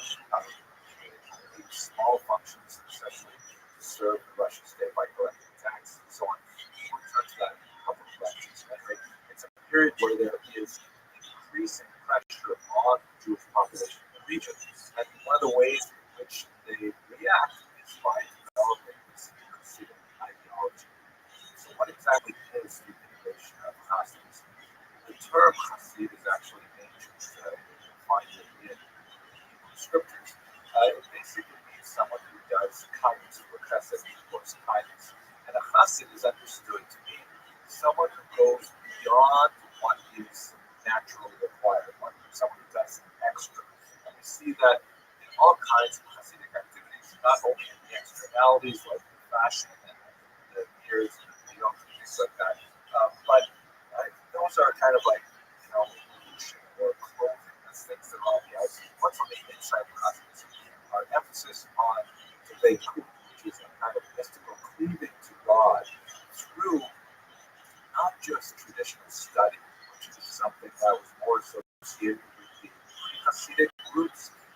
We later become known as the Isnadic components. We'll talk about that in a second.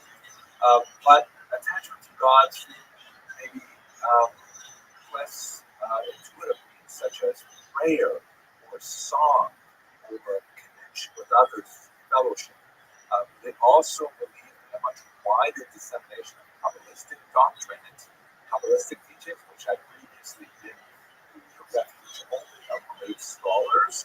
The idea that ordinary people studying Kabbalah was really anathema, but the Hasidim began to develop this as something that was actually a desiderata. The Hasidim also valorized the common Jew, and often the uneducated Jew, the Jew who is a someone who just recites songs or just reading words as opposed to having deep insights into their meaning and so on. And this is something that really appealed to the Jews, particularly in the southern region, where they were bereft of much of the traditional educational centers that were associated with the north. They also favored charismatic dynasties of leaders, which were unlike the appointed court rabbis, who were often given those positions because they could essentially buy them from the noblemen.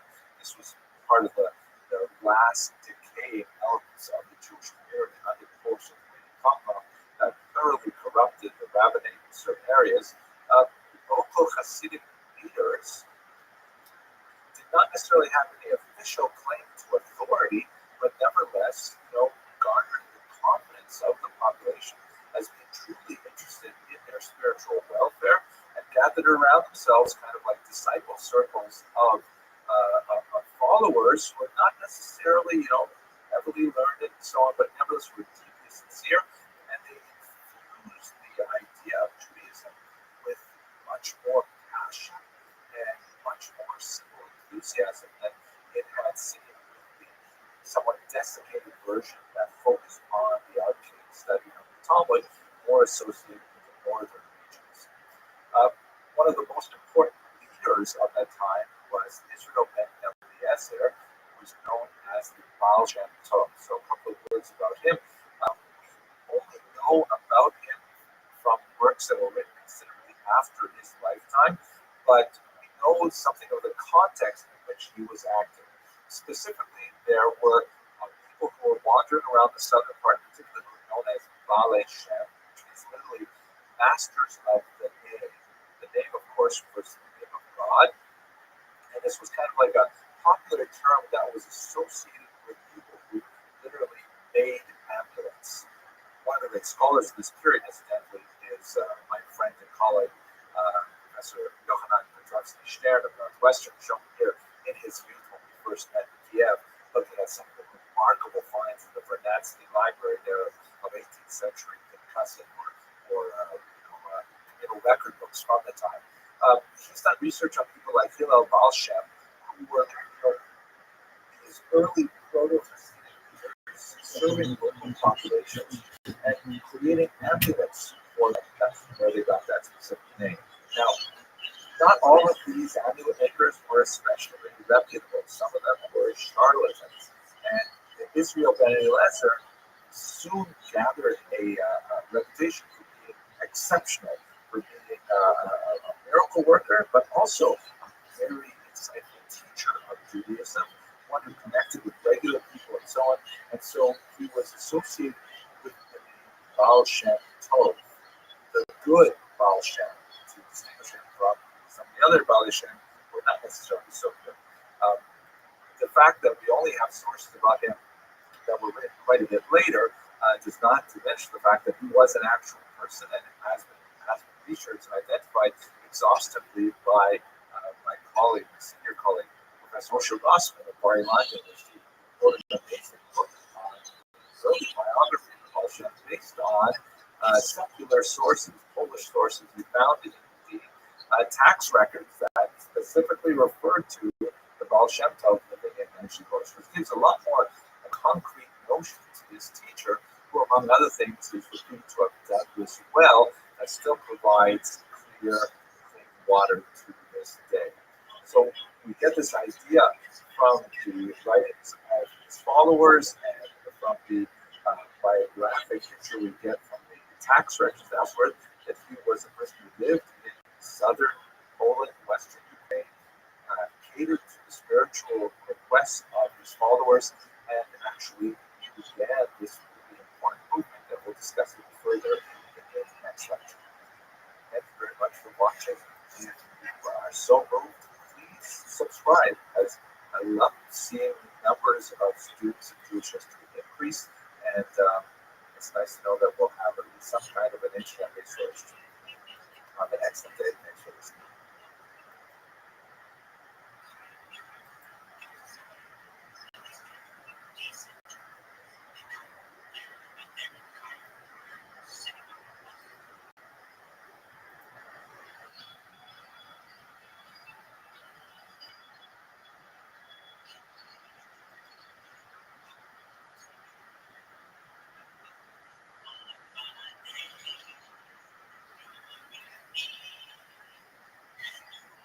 Hello and welcome to another episode of Jewish History Lab. So we talked in the last video a little bit about the origin of Hasidism.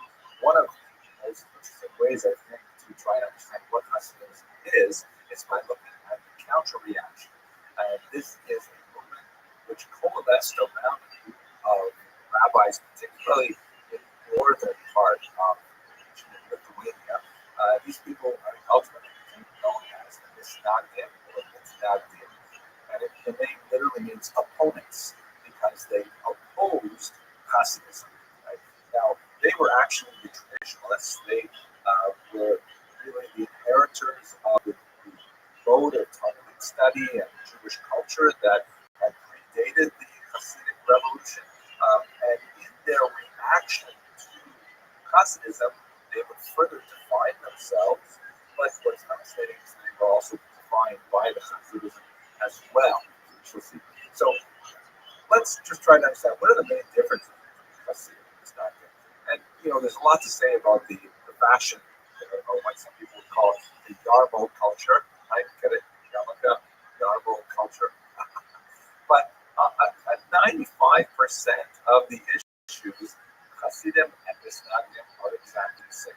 That's why they fall within the same category of Orthodox Jews.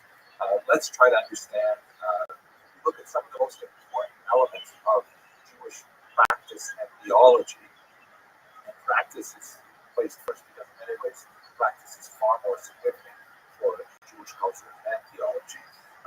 There are, let's say, four really big things we have to bear in mind. First of all, 613, that refers to the number of commandments as traditionally calculated. When I say 613 in this context, I mean, do you believe that God gave the Torah to the Jews at Mount Sinai, rabbis who interpreted it in the Mishnah and the Talmud and later authorities are authoritatively interpreting the 613 commandments of the Torah.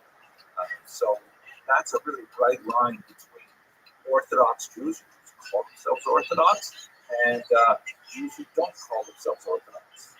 The Jews who don't call themselves Orthodox might want to argue that the commandments evolved over time, they weren't necessarily given at Sinai, and these are things which are anathema to Orthodox Jews. So if you ask the question, hey, do you believe in 613? The Menachem and the Hasidim both agree, unequivocally yes. And to drill down a little deeper into the three areas of Jewish life which are perhaps the most impactful in terms of the daily experience of Judaism, do you observe the Shabbat as understood by the rabbis? They both say yes.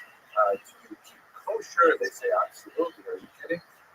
And do you practice the laws of family purity, which has to deal with intimate relations? They would say for sure. With regards to the use of mikvah and ritual bath, not really for our discussion today. At any rate, in these main areas of Judaism, they are in total agreement. They may disagree about details, like for example, with keeping kosher, how exactly must one slaughter an animal to make it kosher, or with Shabbat, when exactly does Shabbat end? They don't disagree about the nature of kashrut in general, that one has to keep kashrut, but they don't disagree about the fact that there is a Shabbat that has prohibited work on it and so on. But they may disagree about things at the very fringes, but like 95% of things they are in total agreement. So what is it that they really disagree about? So let's understand this in the context of development of Hasidim. Again, in its earliest origins, it was not in any ways a rebellion against the traditionalists. It was considered kind of like a development of a style, a development of a different approach to the same ideas, the same practices, and so on.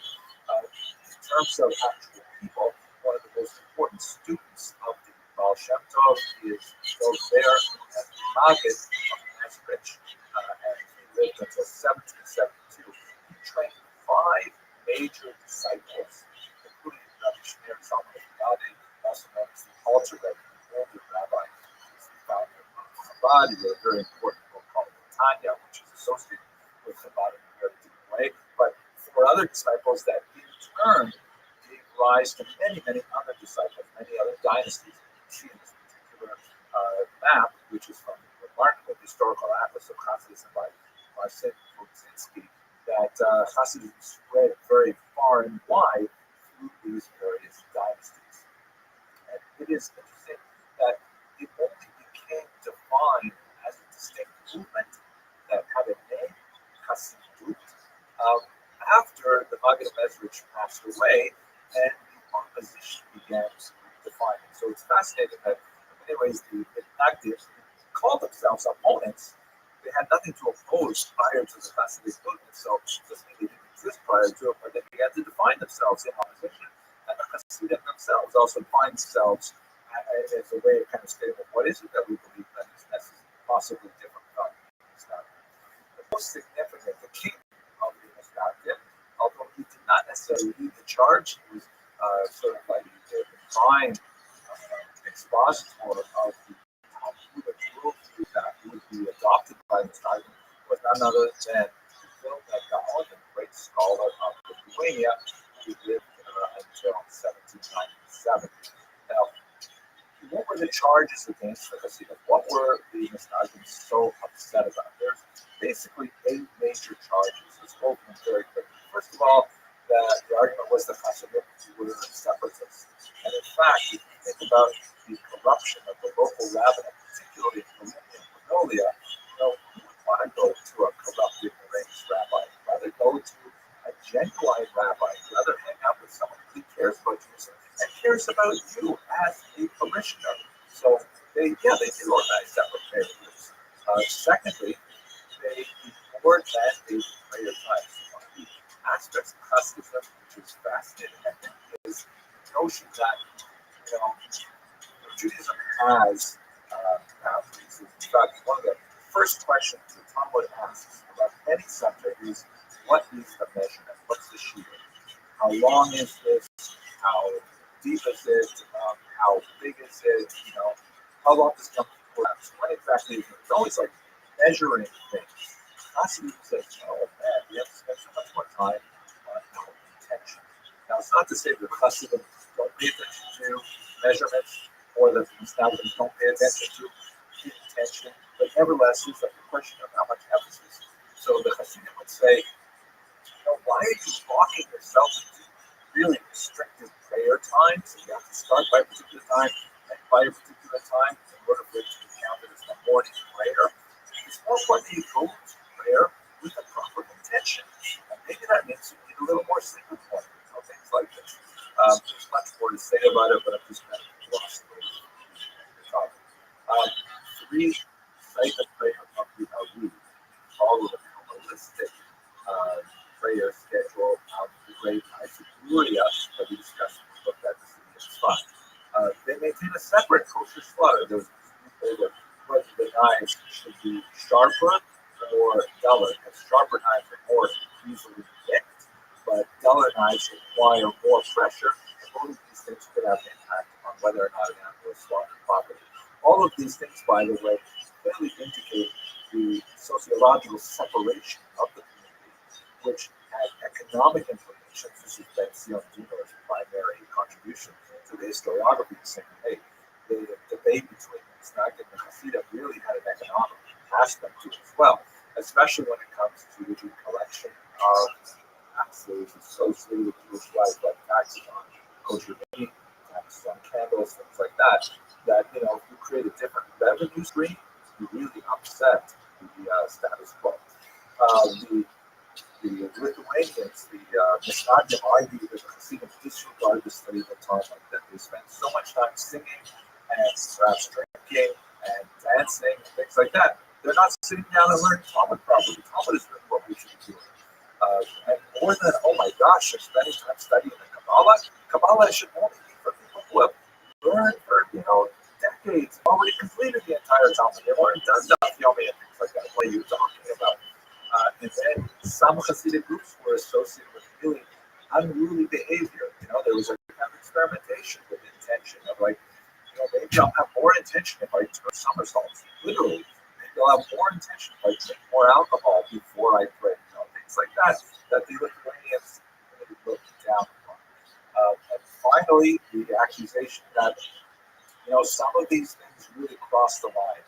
They're no longer observing halakha, that is the Jewish law, and they're being influenced by the antinomian teachings of Shaddai students we discussed just a couple of lectures ago. Arguments that the Hasidim were actually kind of like a front for Sabbath spring movement, and that it had to really be extirpated now before it further infected the Jewish psychology. Now, when these charges first came out, the Alter Rebbe and Rabbi Menachem Mendel of the Temps, very important Hasidic leaders, went to the Vilna Gaon saying, they wanted to see an audience for them to try and say, no, that's not what we're all about. Please don't misunderstand us. They were unsuccessful. They were not connected an audience. In fact, the Misnagdim counteracted by pronouncing bans on the Hasidic movement, and in some cases even burning Hasidic texts. This is actually kind of a nasty thing that's associated with the 18th century. Jews are unfortunately from time to time known to have such strong feelings about the writings of other Jews that they'll even sign those words through the flames. But by the way, that only ends up making the books much more popular. So if anyone watching this video wants to ban any of my books, I think that would be great because sales would just. But anyway, the Hasidim, they issued counterbans against Misnagdim, and they also, unfortunately, had especially strong social ban was applied in 1781, and in 1794, when a rabbi in Pinsk, a Misnagdic rabbi, lost a job to a Hasidic candidate, he denounced the Hasidim to the secular authorities, and the Tsarist government, always on the lookout for possible revolutionary movements, actually arrested the Alter Rebbe, the Shneur Zalman of Liadi, and had him temporarily jailed. A phenomenon that would be associated with very strong conflict between Hasidim and Misnagdim for some time. Now, besides the tremendously bitter rancor between Misnagdim and Hasidim. The Misnagdim were also busy thinking about, okay, well, how do we react to this? Because the Hasidic movement really grew in leaps and bounds. It spoke to a need. There were Jews who wanted justice. So the Misnagdim had to articulate a response, and they did, which was ultimately expressed in things like this building, the Yeshiva of Volozhin, which was one of the great bastions of Talmudic learning in Lithuania, and formed the center of the nucleus of the Talmudic Renaissance that would expand along with Hasidism. What the Misnagdim said is, hey, the Hasidim say we're attached to text. Well, absolutely, you better believe it. You're going to be super attached to text. We're going to spend even more energy in the Talmud. And in fact, that's what the Hasidim are for more than anything else is their incredible attention to detail and their superlative study of the Talmud. But they didn't ignore the Kabbalah. Let's not forget that the Vilna Gaon himself was a great Kabbalist, but the Misnagdim's issue was that it was really only for people who had already mastered things like Torah, the field Torah, before you study Torah Sister, the hidden Torah, even in kind of like watered down versions of the Hasidim who were circulating, they weren't studying necessarily the Zohar itself. They were studying kind of like digests of the Zohar or reworked versions of the Zohar. The Lithuanians were already studying core text, but they did not believe in necessarily disseminating these ideas widely. But one of the key disciples of the Vilna Gaon, the great Rabbi of Volozhin, associated with Yeshiva, he wrote essentially a response to the Tanya, which was called Nefesh HaChaim, the soul of life. And this is essentially a Kabbalah for Misnagdim. It is, by the way, overwhelming book. I remember personally when I was studying in Yeshiva in Jerusalem, I spoke to my colleague and friend, Rabbi Mordechai Becher, who was a guide for me in those early years of Yeshiva study. And he said, "How's it going?" I said, "Well, it's going okay. I'm enjoying Yeshiva. I go to Yeshiva in the morning. We look at a Tosfos, it has a problem in it, we figure out the problem, and then I come home." But I said to Rabbi, I had to admit that, sometimes it felt sort of kind of dry, sort of like, doing crossword puzzles. Like, the financial problems, we solve them, and then going home for dinner, right? So, okay, this is what you got to do. Read Nefesh HaChaim, but only read it for 15 minutes a day. And so I said, okay, I'll do it. So I picked up a copy of Nefesh HaChaim, and I used to get on the bus and read it on the bus, and many, many times I simply couldn't put it down. And I looked up, and I had already got way past my yeshiva stop, and I was like way in some Arab neighborhood north of Jerusalem somewhere, because I had just gotten so lost in the tremendous writing stuff that and it really changed the way that I was practicing those Tosfos. It made the Tosfos kind of jump off the pages. This is really important. You've got to study this right now and know what it means because it's crucial. It's not a crossword puzzle. It's life itself. Wow. So if you're having that problem, read Nefesh HaChaim. Sorry for that little discourse. Finally, one of the criticisms of the Hasidim that Misnagdim had was that the Hasidim venerated their leader, sometimes called a tzaddik, sometimes called a Rebbe, to an inappropriate extent. That in some cases they regarded the Rebbe as sort of like an intermediary before God, which is really, very much contrary to traditional Jewish theology. So the Misnagdim certainly criticized this idea of like having an intermediary and refused to regard very learned holy people as being missionaries, but they nevertheless elevated their leaders, especially the Rosh Yeshiva, the head of the Yeshiva, as being someone with tremendous insight and power, associated later with the term Das Torah, the knowledge of the Torah itself. And so that was kind of like not just not a reflection of Hasidism in reaction, but also even admiration of the state. Okay. While the Hasidim and the Misnagdim are fighting bitterly at the end of the 18th and the beginning of the 19th century, there will be a major challenge to them, which we'll discuss in the next video. I'd just like to conclude by saying thank you very much for watching. If you're so moved, hit the subscribe button. You because I'm just getting so much pleasure seeing how many people love Jewish history like I do. I'd love to include you in that group. And let's turn and look at the challenge that both of us see that is not going to face in the Haskell. Thank you very much for that.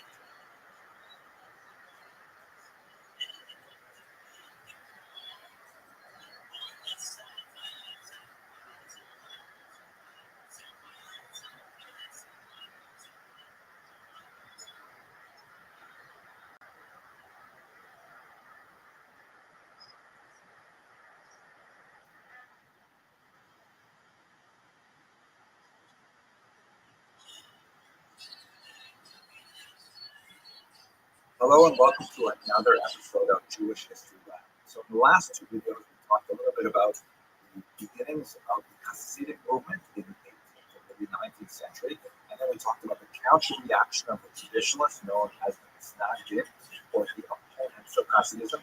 But there's a new movement that is more associated with Western Europe, and particularly with Berlin, that is beginning to make an impact in the eastern heartlands of the Hasidic and Misnagdim territory. And that is the Haskalah, an extremely important movement that, like the Hasidic and the Misnagdim movement, would endure to our contemporary days and would have a phenomenal impact on the development of modern Jewish identity. So let's look at this institution of the Haskalah. First of all, the term Haskalah means enlightenment, and it is just a Hebrew translation of the German term Aufklärung that was widely used in the 18th century to refer to this new movement of rationalism and humanism that spreads across much Western Europe. There are Jewish roots to it for sure. If you look, for example, at the 16th century work of Rothschild, who was an Italian Jewish singer, at an unusual moment in 1570 when there was an earthquake in the Italian city of Ferrara, in the Cold River Valley, not too far from Padua. And he was forced out of doors, like everybody in Ferrara. And while they're living in tents, worried about aftershocks for some weeks, because a lot of buildings were destroyed, he has some encounters with Christian thinkers from the local church that he probably would not have had, prior to this. And among other things, he discovers the letter of Aristeas and fascinating stuff. But in the context of this discussion, he begins to explore the idea of, hey, you know what? Judaism has a lot to offer the outside world, and the outside world has a lot to offer Judaism as well. Very controversial kind of thought, but we see it in many predecessors. Maimonides, for example, was in 8 chapters, accept truth from whoever speaks it. There is this notion in Judaism that although there is a kind of a centrifugal force that emphasizes focusing on traditional Jewish texts, there's also kind of like a looking out force as well that lasts and wanes in different periods. The Haskalah is definitely a period of looking out, of seeing what's going on in the outside world, how does it fit in our Jewish worldview, if it fits at all. Del Rossi's insight was something that was not unique to the 16th century. It's not like Jews woke up in the 16th century and says, hey, we can learn something from the outside world. We see, for example, Maimonides, who writes the 8 chapters of one should accept truth from whoever speaks it. We can find lots of moments in Jewish history where the Jews have a much more kind of like open-minded, syncretic approach, and that oscillates with a kind of like internal, inward-focused perspective in which the outside world is regarded as toxic and dangerous and should be avoided.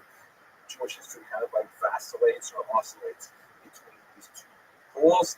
The Haskalah is an example of Western European Jewry definitely leaning far towards the extreme of, hey, look at the outside world, it has so much to offer us, even at the risk of dissolving or assimilating into the body politic of the general population.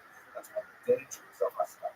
At any rate, these ideas of openness to outside society had a jump-start with the Portuguese diaspora in particular, because these were Jews who recall were forcibly converted to Christianity and had to maintain that kind of dual identity of knowing that they are Jewish and wanting to retain their Jewish identity and resentful of their Christian passports into the rest of the world. And many of them spread throughout Western Europe. Amsterdam is also into the New World, as we discussed as well. And these Portuguese Jews had a very special approach to the outside world that made them especially effective conduits of what would become emerging modern thought in general. Okay, way too much of an introduction. Let's go specifically to the early Hasidim. Certainly the most important of them who came of the Hasidim was Moses Mendelssohn's self-taught genius, who actually was especially known not only for his philosophical work, but also for his tremendous facility in secular German. Let's not forget that Jews had their own language, Yiddish. This is besides the ancient language of Hebrew, which was largely reserved for religious purposes, prayer, and Aramaic, which was used primarily in the study of the Talmud. But the vernacular was Yiddish. Yiddish is essentially a medieval German dialect that was like, it's kind of like if you compare Creole, Haitian French to continental French, or even, where I grew up, Joual, the Quebecois French, comparing that to Parisian French, they're really very different. They almost not understand each other. So it was like very similar in syntax and vocabulary, and huge overlaps. But speaking Yiddish to a German would make one seem like a peasant and backward and things like that. And of course, there would be different alphabets, so it's impossible for Yiddish readers to understand written German unless they learn the alphabet, and then they tease out the 15-20% of the vocabulary is different and so on. So Moses Mendelssohn developed tremendous facility with spoken German and written German, and he was kind of like a cause célèbre in the 18th century, being, wow, here is a Jew. And note, by the way, he's still a very observant Jew. He's still observing Shabbat and so on, who nevertheless can maintain himself in the highest levels of high German society and culture and so on, and intellectually he had tremendous abilities and gifts. And so he was like really a famous Jew because of his ability to be a culture broker and to say to the outside world, hey, Jews have something of value. They should not be considered second-class citizens. In fact, they weren't considered citizens. They were considered travelers, sojourners, even though they lived in Germany for hundreds of years. So he was someone who not only communicated Judaism and Jewish culture to the outside world, he also communicated it backwards.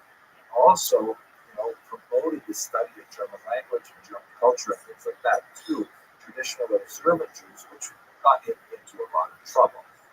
Other examples of these early Maskil, by the way, Maskil is like the singular noun form of Haskalah. Haskalah is enlightenment. Maskil means a proponent of the enlightenment. Solomon Maimon, who, unlike Moses Mendelssohn, did not remain an observant Jew. He went OTD, or off the Dera, away from the path. He wrote a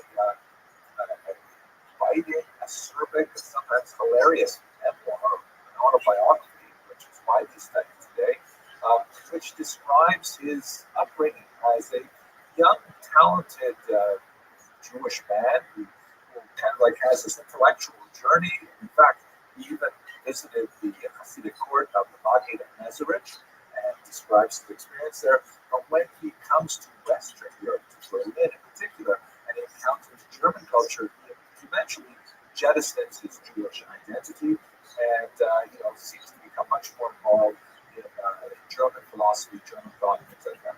So, whereas Moses Mendelssohn articulated his mind of Haskalah that kept a place for Judaism, others like Solomon Maimon said, let's get rid of it and move straight to the mainstream.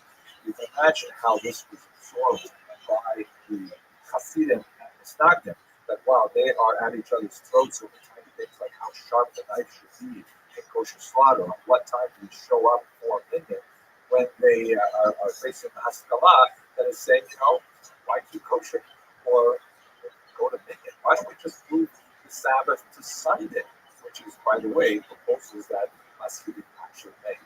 But it's the real growth of the Haskalah happened actually in the context of a controversy over the false burial decree of 1717.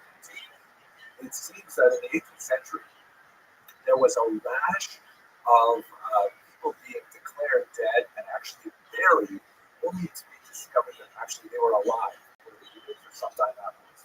This is a pretty terrifying thing. So among the ways in which people compensated is they had all kinds of interesting designs, like this one you see here, of these coffins where if you happen to wake up and you were not in fact dead, then you could squeeze a bulb and that would lift up a flag or ring a bell.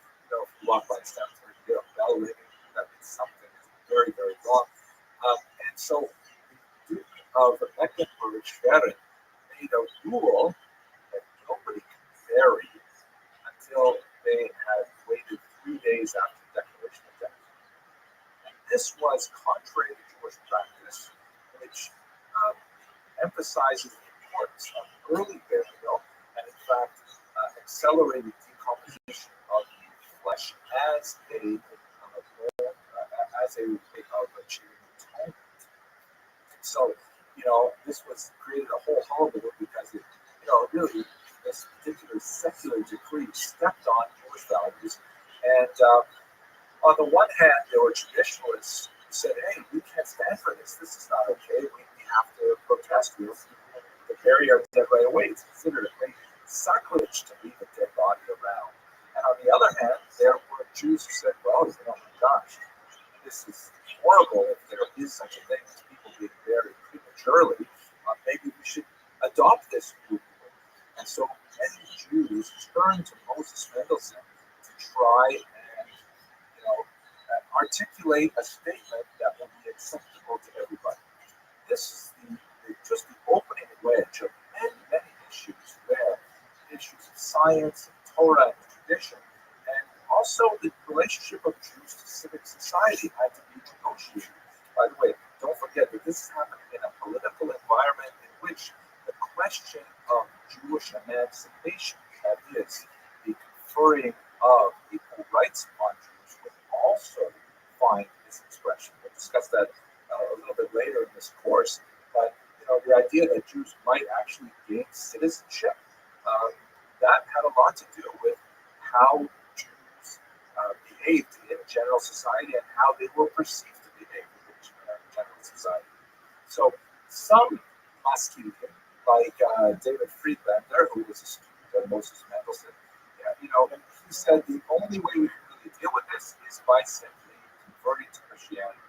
And not that he believed in Christianity, he felt that this was valuable on a religious level, but he says we should just adopt it to go along so that we can get our place in German society. Essentially capitulating Jewish religious values to the desires of emancipation.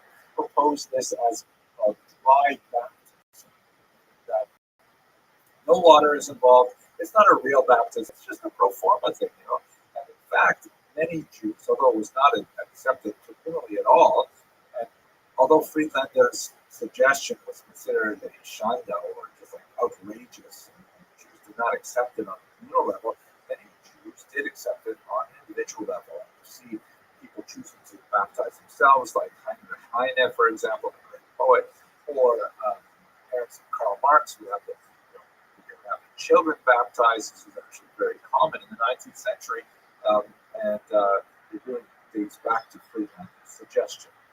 Others, like Rabbi Samson Reform Hirsch, argue that modernity has to be engaged, but not by completely abandoning Jewish identity. So he argued for a sort of like a hybrid approach that would accept those elements of modernity that were compatible with Judaism without sacrificing any of the 613 commandments that we talked about a couple of lectures ago. By the way, some felt that Samson Hirsch was way too modern, was way too gave up too much for the modern era, so sometimes he was portrayed with a little heavier beard like this to make it look a bit more traditional. These were the things that were happening in Western Europe. Eastern Europe was an entirely different story.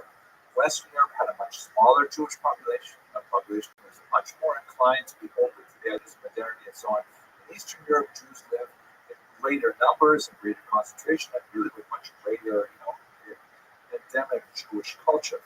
So one of the big differences is that in Western Europe, particularly in Germany, there's a heavy leaning towards assimilation, you didn't necessarily find that in Eastern Europe, although there was more of an emphasis on acculturation, which is kind of like a softer word than assimilation, an adaptation to culture rather than a disappearance within culture. And some of the ways in which the Haskalah was expressed in the Eastern European context was, let's do different Jewish things rather than simply adopt the norms of the larger population.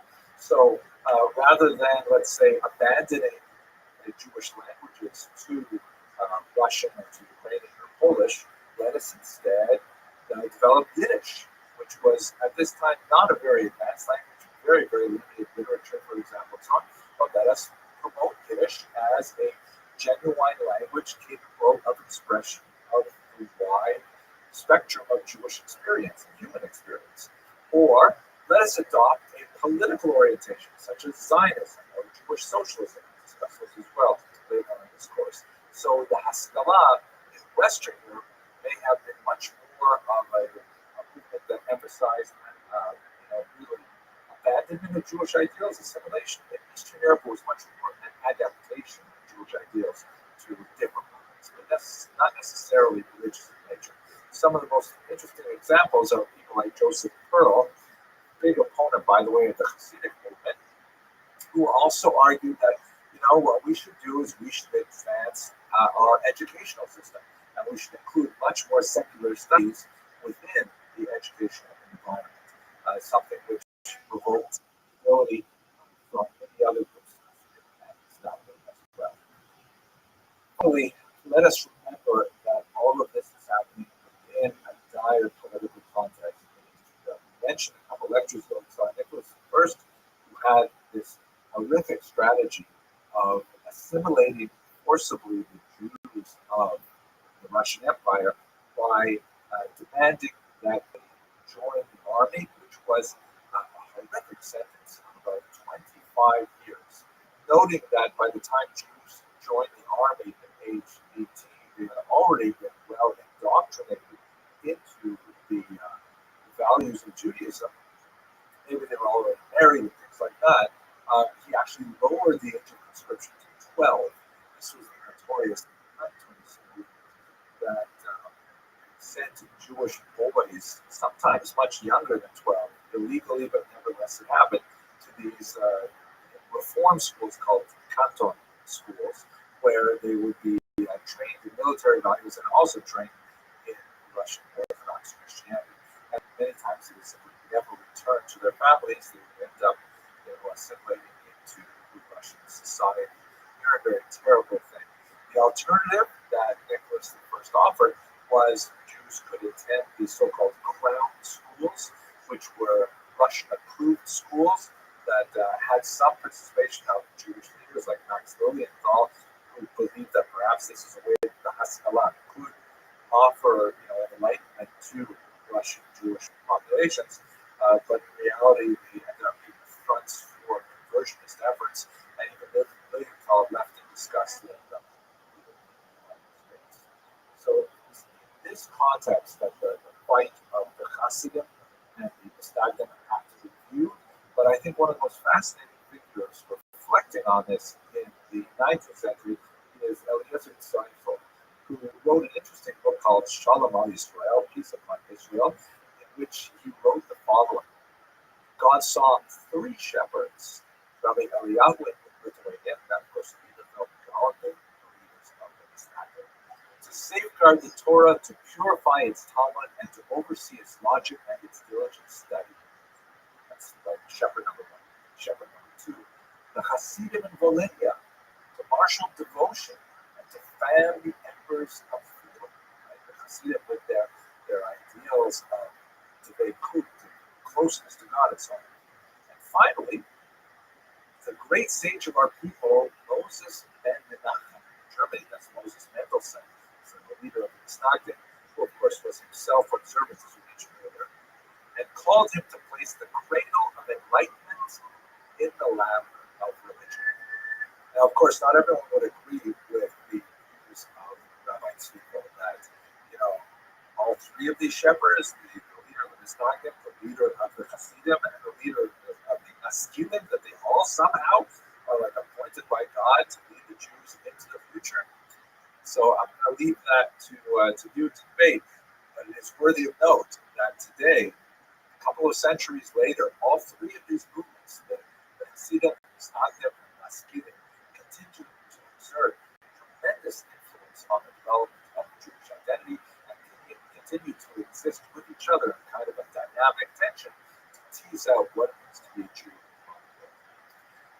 Okay, I hope you enjoyed this lecture. I had fun thinking about it and talking about it with you.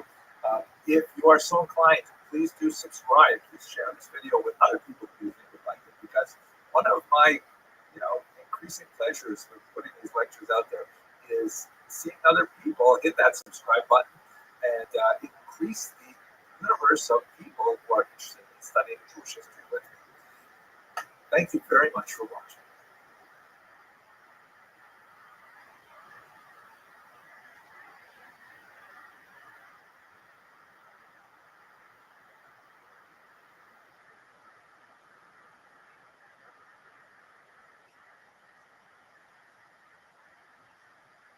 Hello and welcome to another edition of Jewish History Now. Let's move forward to the 20th century and speak a little bit about the fall of the Russian Empire, which was one of the massive events that affected a tremendous number of Jews who were largely concentrated in Eastern Europe at the beginning of the 20th century.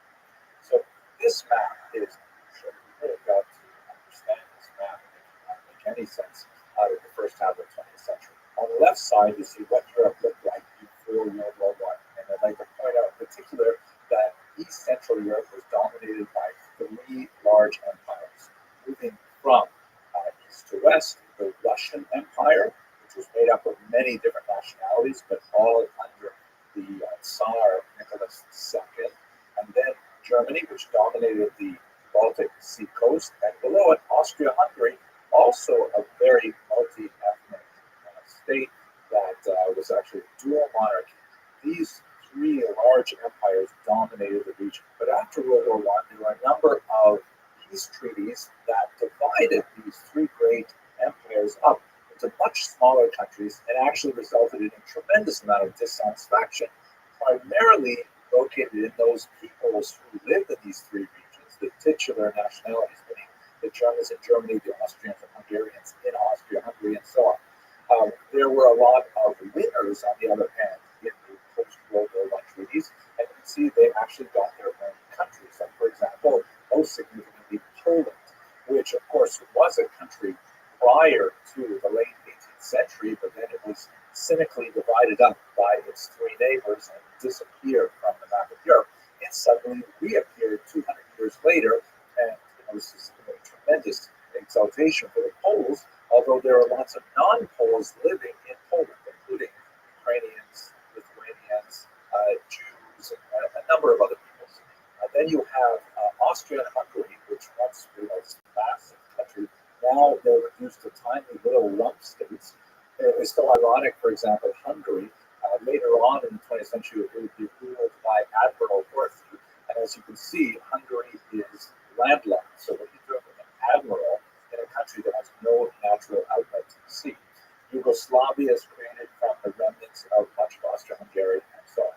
And significantly for Germany in particular, the new country of Czechoslovakia, now divided into the Czech lands and Slovakia, but back then one country, Hitler used to refer to it as a dagger pointed at the heart of Germany. So you have a lot of states who are very much into advising the peace treaties, meaning they want to go back and wipe out some of these gains of these new countries or reborn countries, and they want to regain some of the grandeur of old. The Russian Empire, of course, collapses, and we're going to spend most of our time today talking about that, but it's divided into several countries. There is Russia proper, which is basically pushed back significantly towards the east because of where the front lines of the German army were at the end of World War I. And west of those front lines, you have new countries created, Belarus, for example, and the Baltic states of Lithuania, Latvia, and Estonia. Ukraine is created within the Soviet Union that we'll discuss in a second, but it's divided. There are Ukrainians who are on the Polish side of the post-World War I treaty, and there are Ukrainians who are on the Russian side of the post-World War I treaty, and they find themselves in a Soviet rebel. So there's a tremendous amount of dissatisfaction among the users of World War I, are unhappy with these peace treaties, and they want to revise them. Let's focus a little bit more on Russia itself. So Russia is extremely complicated in this period of time. I'll try to make this simple as possible. The first thing you should realize is that there were actually two revolutions in Russia, separated by a few months. They both occurred in the year 1917, although the month in which they occurred depends on where you were standing at the time they occurred. The reason why this is so is because it was only in 1918 that the communists officially adopted the Gregorian calendar that is currently in use in Western Europe and America and so on. Prior to that, they were using the Julian calendar, which does not have the same calculation of leap days. Like in February, we had that leap year. So that meant that quite literally, Russia was 11 days behind the West in their calendar. And so if you look at the Russian sources, for example, that were written at that time, they refer to the February Revolution because in Russia it occurred in February. But if you were standing in New York City when the revolution occurred, it would have been in March. So let's just say there was a spring revolution, and it occurred, it began really in Petrograd. There's more confusing stuff. Sorry, I'm throwing lots of stuff, but it gives you a sense of just how tumultuous and how crazy everything was at the time. The city called Petrograd, which means Peter's City, was a Russian renaming of the city that was founded by Peter the Great 100 years ago, that was called St. Petersburg. The reason why it was no longer called St. Petersburg is because they felt that sounded too German, right? Berg is a German suffix meaning city, so the city of Peter. So they wanted to have a Russian sound because they were fighting with the Germans, so they called it Petrograd. Then, when the communists came to power, they renamed it again because they didn't want to put it after a Tsar. They renamed it Leningrad, right? Lenin City.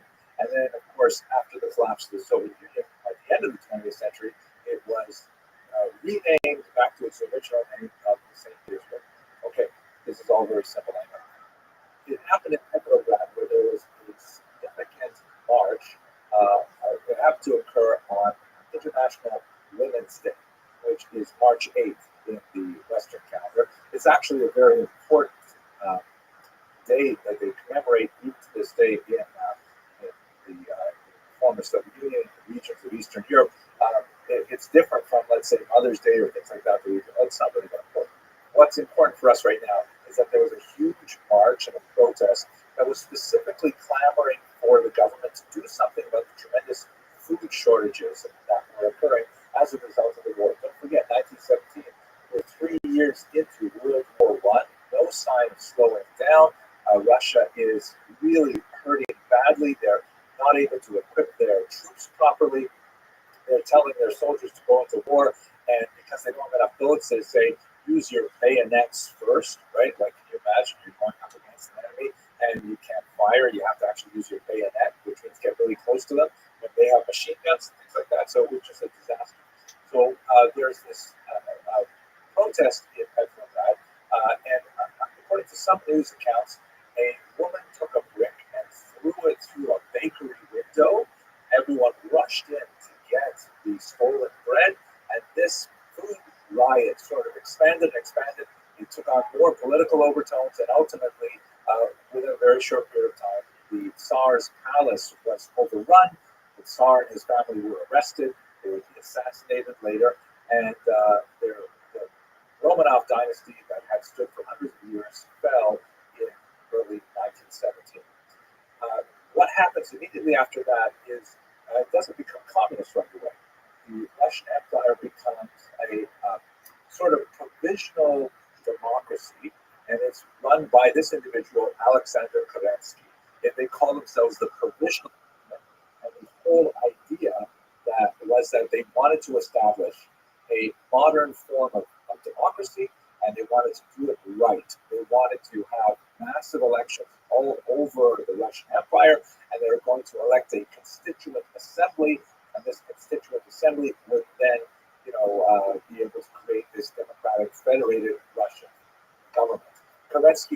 widely admired by the Jewish population because one of the very first acts in his role as the leader of this provisional government is he abolished the hated Pale of Settlement. Here you can see a map of the Pale of Settlement from the Encyclopedia Judaica. It was hated by Jews in the 20th century because it placed all kinds of anti-Semitic restrictions on Jewish activity, Jewish commercial activity, traveling, education, you name it. And Jews were clamoring to have equal rights. And they wanted to be able to, free themselves from the Pale of Settlement if necessary. So Kerensky abolished this highly discriminatory restriction on residents. Here, by the way, you can see another map that gives you a little bit of sense of the density of Jewish population. Some writers from the time considered it a massive ghetto because of the huge concentration of Jews that were located there. So Kerensky was really trying to do things right, but on the other hand, it was his sheer dedication to doing it properly that ended up bringing the whole thing down to its knees. Because by pushing off all really important discussions, like, for example, should we continue fighting this war? And what are we going to do about, land reallocation? And what about all these peasants and their demands? And what about the urban workers and so on? And they basically couldn't do anything until they had the Constituent Assembly. And by constantly pushing it off until that time when it could be properly constituted, the communists were able to take advantage and ultimately undermine Kerensky's efforts. The genius behind all of it was Vladimir Ilyich Lenin, shown here, who was really quite a destabilizing force in Russia during those months between the first revolution in February, March, and the second revolution, which is really the communist revolution of October, November of 1917. Here's a piece of propaganda from the era that shows Tovarishch Lenin in Comrade Lenin at the top there with his characteristic soft cap, and he's getting rid of all of the negative classes in the Russian Empire. You can see various, nobility, and there's the Russian Orthodox clergy at the bottom, and you can see also what looks like a monopoly man. This is sort of the turn of the 20th century caricature of a capitalist. You may recognize the top hat. Typically, there's a waistcoat there, usually a bag of money. And quite often, not in this particular example, but quite often, the capitalist is, not so thinly veiled, disguised for a Jew. Usually, it is a Jewish capitalist that's portrayed in these images. The communists, however, were unusually strong on minimizing anti-Semitism at this time, especially in comparison to their rivals like the White Russian movement, the monarchist movement, and some of the anarchists and so on. But we'll get to that in the next version. At any rate, over the course of a few months in 1917, Lenin was able to really mobilize a wide-ranging network of Soviets, which means basically councils, and these are like sort of local groups of leaders who are motivated by the socialist ideology who want to take over the means of production themselves. And you would have Soviets in factories, Soviets in municipalities, and so on. And ultimately, he was able to take over and disband the Constituent Assembly and proclaim the Union of Soviet Socialist Republics, the USSR. That's ultimately what occurred in October of 1917 in Russia, and of course in New York it would have been as November of 1917. Now, just to give you a sense of the kind of tension, here's a piece of white Russian propaganda that gives you a sense of some of the opposition to this communist movement. The white Russians were those Russians who were very much against this new phenomenon. Sometimes they may have been less hostile to the provisional government, but they were definitely hostile to the Soviets. And some of them really wanted to bring back the monarchy. Others wanted perhaps a more gradual approach to a capitalist Russia. At any rate, this poster refers to the death of the International, which is essentially a gathering of socialist thinkers. And the idea was here that Lenin, who's shown here as some kind of weird Aztec priest dressed in red, and next to him with a bloody apron is Trotsky, who we discussed in previous classes. John Trotsky, the head of the Red Army, of course, a very prominent Jew, although not an observant Jew at all, but nevertheless he was widely perceived for his Jewish identity. and they are about to slaughter the Russian monarchy there, representing Russia on the altar of a statue of Karl Marx with the word international referring to the socialist international. The idea is that they're going to sacrifice Russia to communism. And arrayed around him with their labels at the top as to who is referenced here. Zinoviev is shown with his hands outstretched, another Jewish video and so on. There's all of these people are involved in the secret cabal, and there's this interesting figure here. If I'll zoom in here so you can see it better.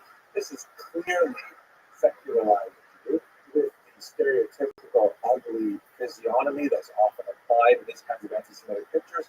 But in case we missed it, he's also got payas. He's also got forelocks there to indicate he, like many communist Jews of that era, had jettisoned his Jewish identity in order to absorb this new ideology.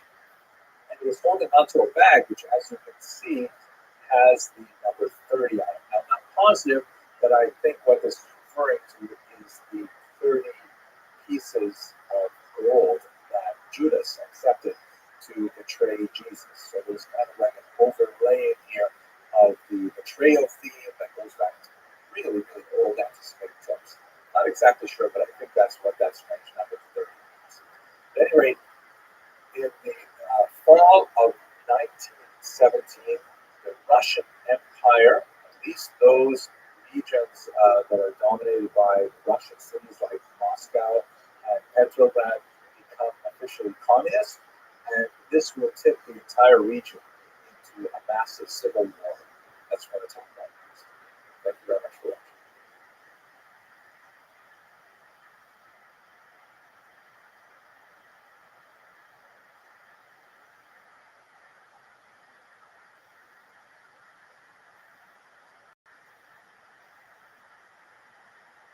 Hello and welcome to another installment of the Jewish History Lab. I'd like to pick up where we left off yesterday with the collapse of the Russian Empire and the rise of the Soviet Union, and take it further into the disastrous Civil War period that followed. And in particular, I'm going to focus on the experience of Jews in Ukrainian lands, primarily because that's actually something I know something about, believe it or not. Before we go on, I'll have a look at this page here, which shows you a remarkable artifact of that unusual era.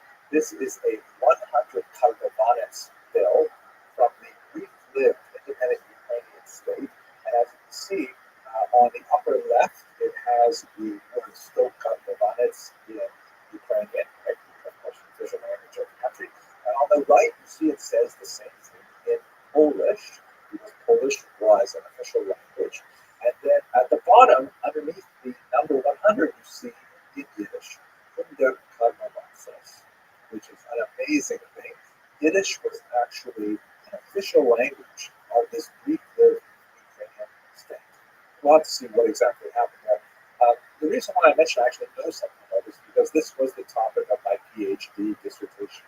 I did a ridiculous amount of primary research in several archives around the world, and several of them in the former Soviet Union. Eventually came out with this book, which I'm proud to say still has some readers. It has been reprinted, and it's been translated as well by a fairly important publishing house there in Litera.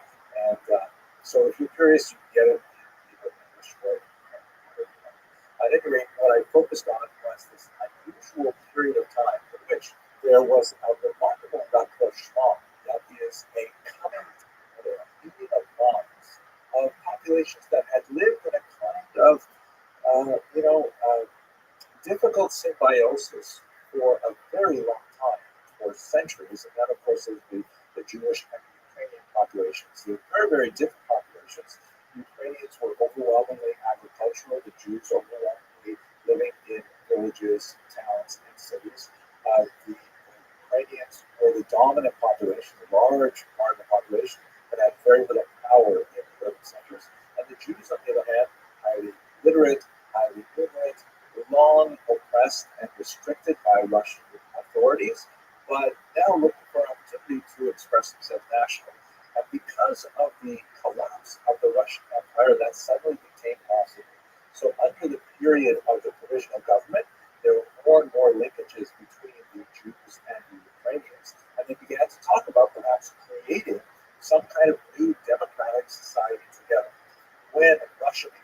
communists that we spoke about in the previous lecture, this became much more significant. The Jewish parties were more left-wing. The socialist Jewish parties were very, very uncomfortable, but there were a lot of Jewish organizations that felt much more at home with the Ukrainians than they did with the Russians, which is an upsetting moment because for a long time, Jews had exhibited, if they had any kind of alliance with a larger population, it tended to be much more Russell trophy. This is, by the way, a very old phenomenon. How minorities tend to ally themselves with the ruling power rather than allying themselves with oppressed parts of the society, because obviously, as a minority, it's dangerous to be on the wrong side of the tracks, so to speak, when it comes to this kind of thing.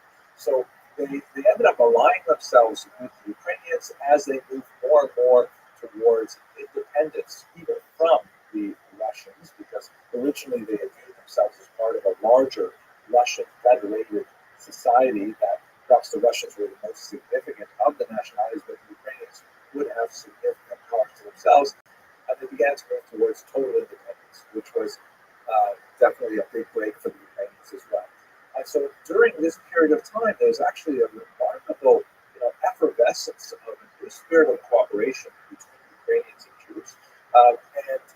It was extremely important because the Jews were quite a significant population. Here's a map taken from the research of my PhD supervisor, Dr. Paul Rabbi, who was one of the great world experts on Ukrainian history. And you can see here the tremendous concentration of Jews, where in much of Ukrainian ethno-linguistic territory, shown with the blue border, Jews constitute more than 15% of the population. That's particularly true in so-called right bank Ukraine, because they're on the right bank of the Dnieper River, which flows from north to south.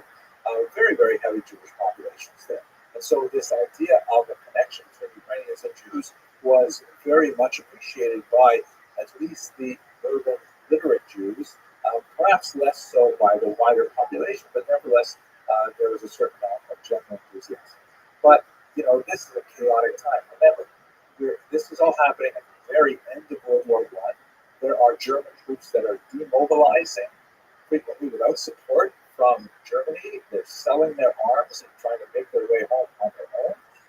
There's a civil war brewing to the north, with Russia going communist and Ukraine going communist. There are bands of anarchists that are wandering free, and there's no state power of any authority that actually can control any of this. Of course, it would explode into a bloody period of civil war and violence. But before that, let's just look at this document, which gives you a sense of how tenuous this rapprochement between Ukrainians and Jews are. This is a document that I found in the archives, typical of hundreds and hundreds of documents from this period here. And it's actually a document related to a particular Jewish community. And you can see that it is written in Ukrainian. That's the Slavic Cyrillic alphabet on the left of the page. But the typewriter that was used to write it was a Russian typewriter. And so there are certain, half a dozen odd letters in the Ukrainian alphabet that the Russians do not have. And so whenever they had the letter I, you can see in the first line of text there, the typist had to actually leave a blank space, and then afterwards actually physically write in longhand a letter I, because the typewriter wouldn't tolerate Ukrainian. That gives you a sense of that. And by the way, for those of you who were born after, let's say, 1985, typewriters are kind of like word processors, except that you can't go back and delete things. You have to write it exactly the way it turns out the first time, and then make it into a hard copy. Actually, it becomes a hard copy as you do it. And, I'm not going to explain to you technology, this kind of weird. And then on the right, you see they've added in the Yiddish translation of the same document. There's no Yiddish typewriters, so the whole thing has to be written in by hand. But it just gives you a sense of how, they were trying to piece these things together without the right equipment, even to type up their orders. But nevertheless, it has certain kind of youthful exuberance that in many ways was made the period, emblematic of the best that could have happened. Unfortunately, it all collapsed in terrible, terrible violence, primarily because of the pogroms that were especially bad the year 1919. Now, there are many, many forces who are active in Ukrainian ethno-linguistic territory that are guilty of perpetrating pogroms. The White Russians, we talked about in the previous lecture, were monarchist, anti-communist Russians who wanted to, either restore the Tsar if possible, or if not, at least go back to some kind of provisional government, but certainly not the communists. They engaged in very brutal attacks on Jews. There were a number of foreign armies. A Polish army was there. And there were also bands of roving anarchists, particularly the Greens. People like Nestor Makhno, who were associated with attacks upon civilian populations. Not only Jews, Mennonites, for example, suffered. Criminals also suffered when they were far away from large church centers. And it was a very, very bloody period of time. The numbers of deaths are very, very difficult to calculate, but certainly in the tens of thousands of reasonable estimates of 50 to 60,000. Terrible, terrible time. And really, if it were not for the Holocaust that would occur only 20 years later, this would be considered one of the greatest periods of violence perpetrated against the Jews since Temple times. It's definitely much worse than the Crusades. It's arguably much worse even than the Khmelnytsky massacres of the 17th century. And nevertheless, because the Holocaust and its much greater violence so deeply overshadowed this period, we tend to forget about it. Now, when I did my research back in the 1980s and 1990s, I really had to rely heavily on archival sources and secondary sources that were largely written in the 1920s. But my colleague Jeffrey Weidenberg has written really a remarkable book called In the Midst of Civilized Europe, the pogroms of 1918, 1921, which really treats the violence of this period in a much more significant and comprehensive manner. It's really, I'll put the link in the notes to this because it's really a phenomenal book. But anyway, let's go back to where we are. From the point of view of Ukrainian-Jewish relations, however, specifically with regard to that remarkable period that I've described in the beginning of this lecture, one of the most tragic elements of this period is that roughly 40% of the pogroms that were recorded were attributed to the Ukrainian Directory forces under the control of this man, Simon Petlura. Now, we have to place this into a lot of context. Simon Petlura was a former journalist who early on in his career actually exhibited some significant philo-Semitic tendencies. He had written some positive things about Jews in his work and so on. But as the leader of this very tenuous Ukrainian political movement, which could claim maybe 100,000 troops at its disposal at the beginning of 1990, found himself beleaguered in a tremendous attack by forces from all sides. Not only the Soviets, but also the whites, the Greens, and so on. And his government at one point was literally reduced to operating out of train cars, moving from station to station in a triangle towards the western part of the region. And his troops rapidly diminished from 100,000 down to 16,000 within the space of a few months as they largely deserted the Ukrainian cause. But nevertheless, there was a period of time, particularly in the spring of 1919, in which there were a lot of pogroms happening, and Petlura did not act forcefully and demonstrably to end that violence against Jews. Later, towards the summer, he would issue some very strong condemnations of violence against Jews and so on. Many critics feel that these later statements were largely created for public consumption to try and bolster the flagging fortunes of the Ukrainian movement. But unlike the Soviets, who were much more effective in controlling the violence directed against Jews, Simon Petlura was rather silent for a period of several key weeks in the spring of 1919, for which many scholars, myself included, hold that he has a degree of responsibility for one-side violence. What ultimately happens is the Jews were beleaguered and are attacked on all sides by many of these forces at many, many locations upon actually organized several times. They recognize that the Jewish Red Army leader, Leon Trotsky, is being much more effective in controlling his troops, that the Red Army is associated not 100% completely, but nevertheless associated with protecting Jewish communities. And so there was a surge of support in 1919 for the communist movement in general and for the Red Army in particular. So much so that the Red Army had to set up special training programs for these Yiddish-speaking Jews. Some of them were really piling out of yeshivas in order to pick up a gun that they'd never touched one before in their life, in order to defend their communities, and they do so under the banner of communism. We'll continue with what happens to these people in the next lecture. But for now, let us jump ahead a little bit to 1926. The Ukrainian movement, of course, failed with the Russian onslaught, and with the exception of part of Ukrainian ethno-linguistic territory that was absorbed by Poland, most Ukrainians find themselves now as part of the Ukrainian Soviet Socialist Republic, dominated by Moscow. Petliura and some of his close associates flee, and they make their way to Paris, where one day, walking out of a cafe, Mr. Petliura runs into an unfamiliar figure named Shalom Schwarzbard, shown here in this photograph from the front.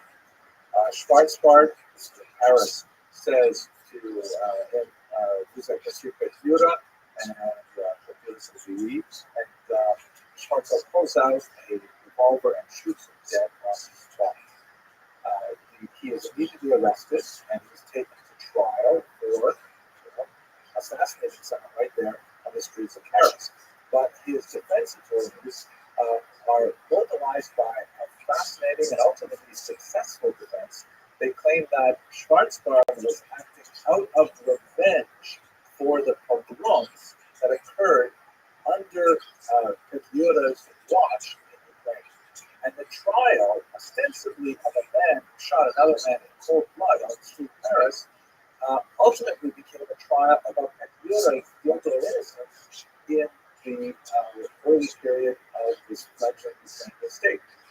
The French jury, perhaps smarting from the embarrassment of the rifles in years earlier, ultimately rendered a verdict in favor of Schwarzbard, ordering him to pay 1 franc in damages, very insulting to Petliura's widow, and allow him to go free. This was a huge victory for Jews around the world who regarded Schwarzbard as an avenger of the massacres of the pogroms. According to my research, and I invite you to look at my book if you want more details of the argument, it's very difficult to understand that Petliura as, let's say, an architect of the pogroms, some kind of proto-Hitler. That doesn't seem to be an appropriate description of Hitler's at all. At the same time, there was that period of several weeks when he could have at least made a statement, but I would argue that perhaps he refrained from doing so because he had no way of controlling his troops. He had no resources even to provide for them, to feed them and so on. And if he were to limit their violent activities, he might lose them even faster than he ultimately ended losing them. Ultimately, he would lose the entire country as well. But that, I think, is probably a more reasonable assessment of his personal responsibility for the crisis. At any rate, we will have to continue this discussion with Jews in the now communist Ukraine and the rest of the USSR. Thank you very much for watching.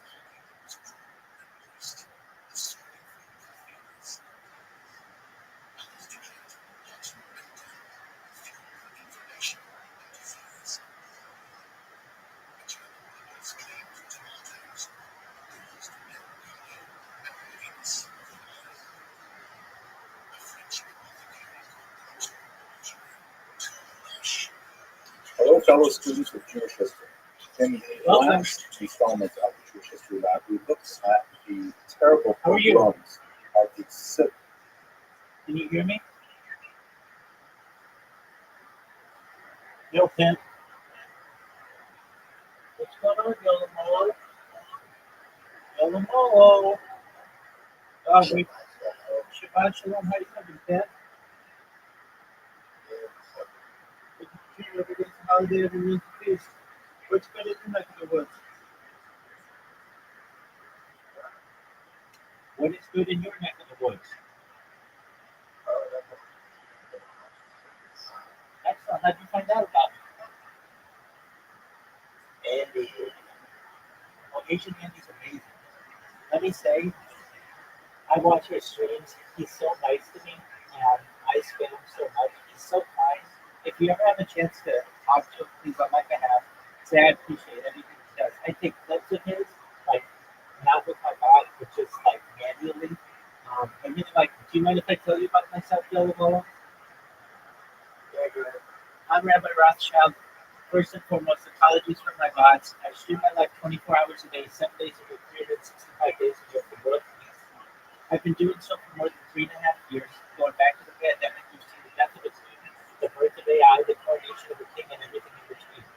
Lolo, have you ever seen the movie, the TV show, and the television show Big Brother? Excellent. Well, that's essentially what we like. The Economist magazine stated in 2018 that data had overtaken petroleum as its number one resource. I have more data archived on the internet than any person ever, which may make me an influential person someday. And if that happens, I'm going to make you Yellow Molo, I'm going to make Asian Andy, I'm going to make you guys wealthier than you've ever imagined. I'm going to make sure that you have generational wealth, and I'm going to make sure that you're able to start charities and philanthropic organizations of your own. How does that sound? Excellent. And it's just a matter of time. Just keep these bots going every day. People find out more and more about me and about the world. I want to educate the world that we can end world hunger together through the use of technology such as agricultural drones, floating greenhouses, saltwater greenhouses, hydroponics, things like vertical farming and cloud seeding. I want to end world thirst.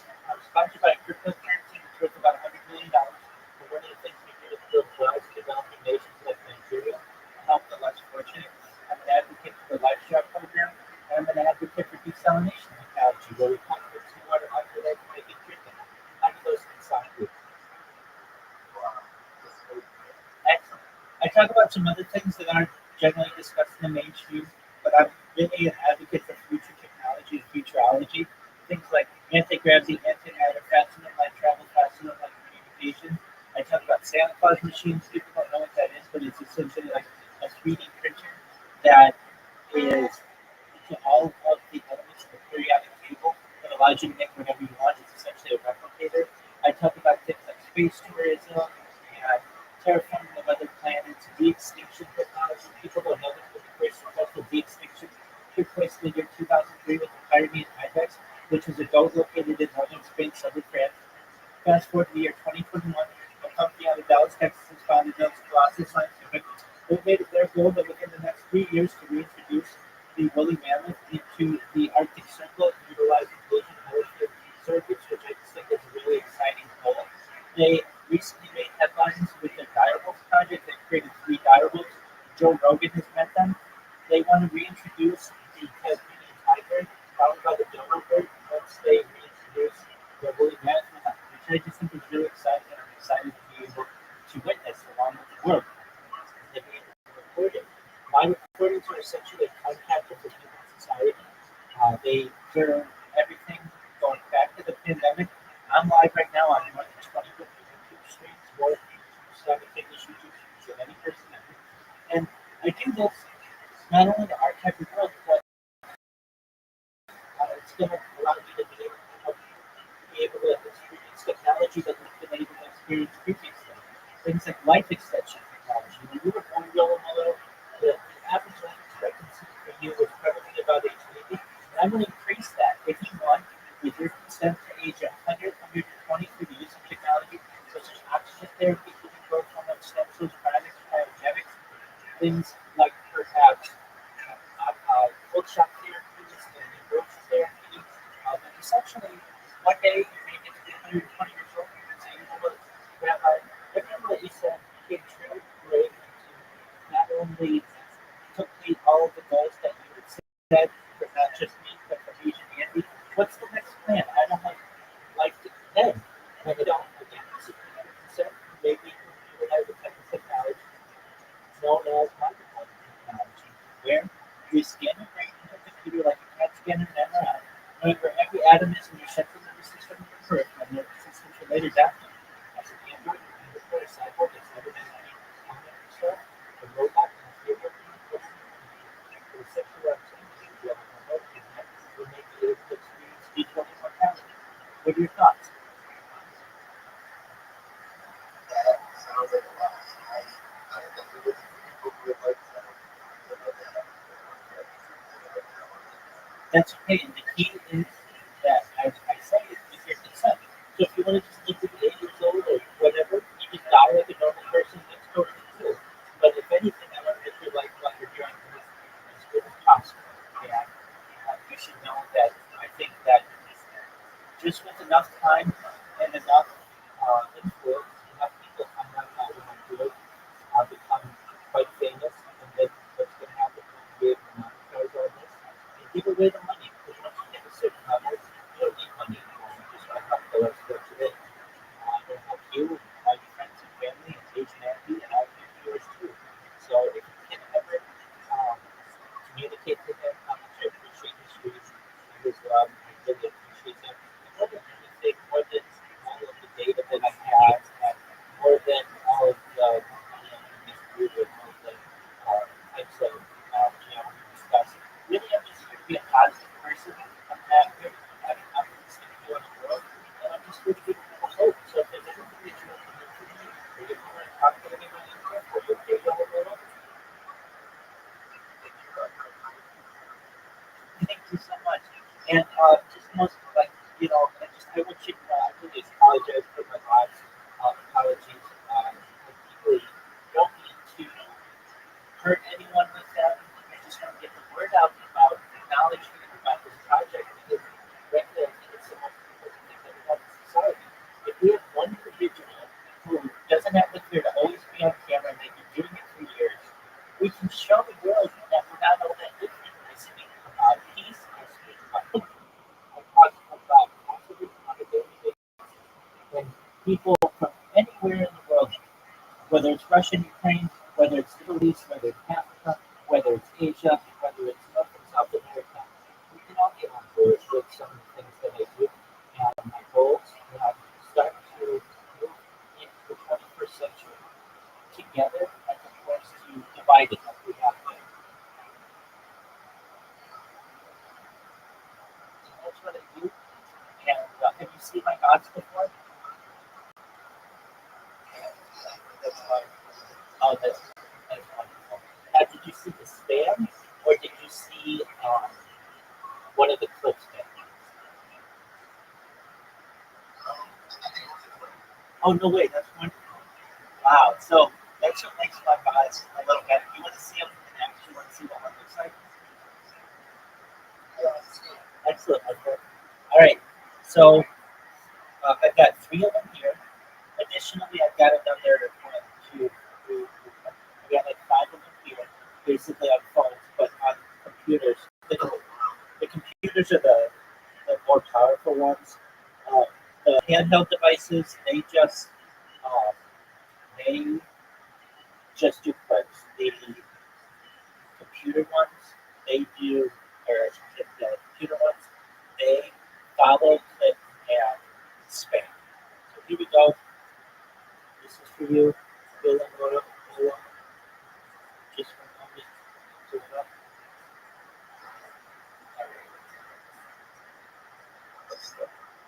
Okay, so you see the computer right here. No, I leave the house just about every day. So I've shooten as far north as Santa Barbara, as far south as San Diego, as far west as the Pacific Ocean, far east as the desert and mountains. I've streamed in Beverly Hills. I've streamed in downtown Los Angeles. I've streamed at Disneyland, basically everywhere in Southern California. So what you're going to see here, you can see like a little pink mural, perhaps, and it's just an enlarged version of a cursor.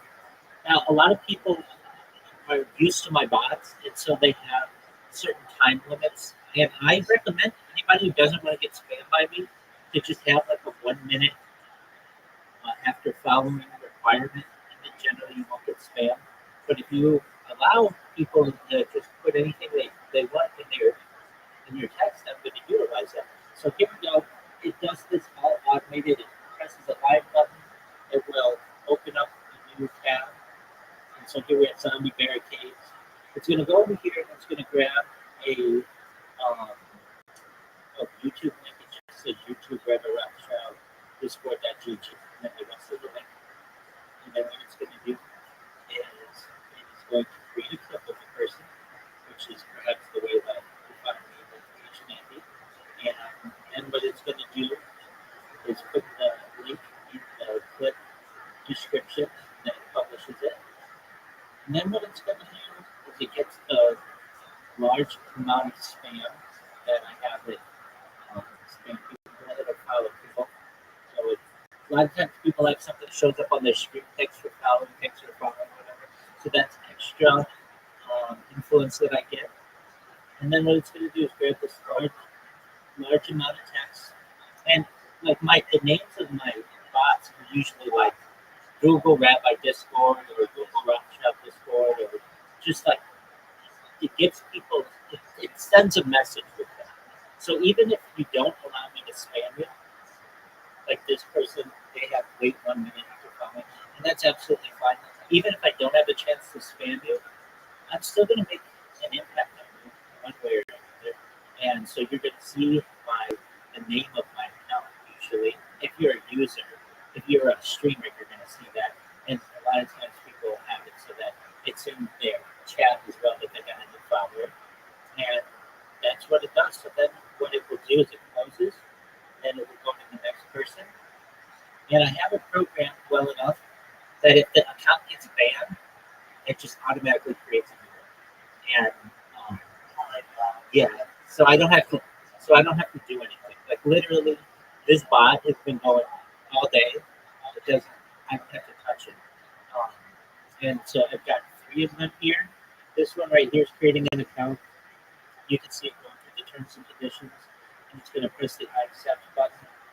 And when it does that, it will create an account here. We've got mobile phones. It's going to spam it. No, it doesn't. That's the key. Yeah, so that's what I do. That's how my accounts work. And that's how my spam bots work. And so if you do it, please have the opportunity to talk with those family members. Let them know that how much I appreciate him. I watched his stream this week some, and I took some of my own individual clips of it, not for my bot, because he was so nice. The first one, somebody asked him, "Do you know Rabbi Rothschild?" They're just gonna make that, and he said, "Yeah, Rabbi's been streaming for like years." And he's like, "You know what? He has been doing this for so long that he really deserves to be famous. He deserves. He's got that dog in him. Basically, he grinds it out, and he's been spamming for years. And nobody can spam as much as he does. And so, if anything, he's going to become famous because of it." And then he talked about me the next day as well, and just major love to Asian. I actually talked about him on my stream how much I appreciated the positivity that he had. And he said that he might even start watching my streams because I just started to influence the platform. So at least on Kick, I spammed Kick for 8 months last year. And then starting January 1st, 2025, I stopped. And I took 6 months off. The reason why I took 6 months off is I wanted to be able to stream on Kick. And I figured, okay, if I take 6 months off, maybe they'll let me come back. I contacted them. They said no. I said, "How long is my ban?" They said indefinite. I said, "Well, does that mean lifetime?" They said it means indefinite. I said, "Well, come on, be specific. Like, is it the rest of my life?" They said it's indefinite. I said, "Look, it's the year 2025 right now. If in the year 2075 I want to stream on Kick, and Kick is still a thing, and I'm still living, will you let me stream on there?" And they said no. So I said, "Look, then that just tells me that there's no option for peace here. So basically, you've declared war on me, and so now I declare war back on you." So I have now turned all of my bots onto Kick in a bigger, better, stronger ways, and I'm just basically going to let them go. And when they, when they, I mean, like, it's just a matter of time before I go buy them Kick. The thing is, Kick does not have captures, which really limit this, but it doesn't limit it completely. I have ways around that. But um, what I was able to do, which is different than my bot from 8 months ago, is I was able to make it so that it works when I'm asleep. So previously, when I would do this, the bot would only work when I was awake because every time I created an account, I um, like had to do like email verification and some other things. But now I figured it out how to have it automate that email verification and have it um, automate when they get in my account. And so it works very, very well, very efficiently. And so I can be asleep and do some other stuff on. So basically, the bots are twice as strong as they were in last year. And then on top of that, I've got these handheld devices that I use that just create clips. All they do is create clips. Now, these three computers create clips on the biggest streamers on Kick. So your HDs, your Ice Poseidons, your Amaranths, your Eight Bosses. But these handheld ones that I have do a random stream. So that does like small streamers. And the cool thing about it with the small streamers is a lot of streamers don't ever have anybody click their uh, their their accounts. So they'll just have completely empty click pages. But then when my bots get in there, it'll just be Rabbi Rothschild, Rabbi Rothschild, Rabbi Rothschild, but the whole thing is advertising. And that's really cool for me. So that's what I do.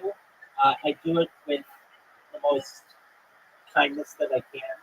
And look, if I had the ability, I would do what all these other streamers do, which is just buy bots and put myself on the front page. But I don't have that ability, so I have to do it through a grassroots method. And this is the way that I do it. And really appreciate you, Jill and Milo, just really hearing me out. Thank you.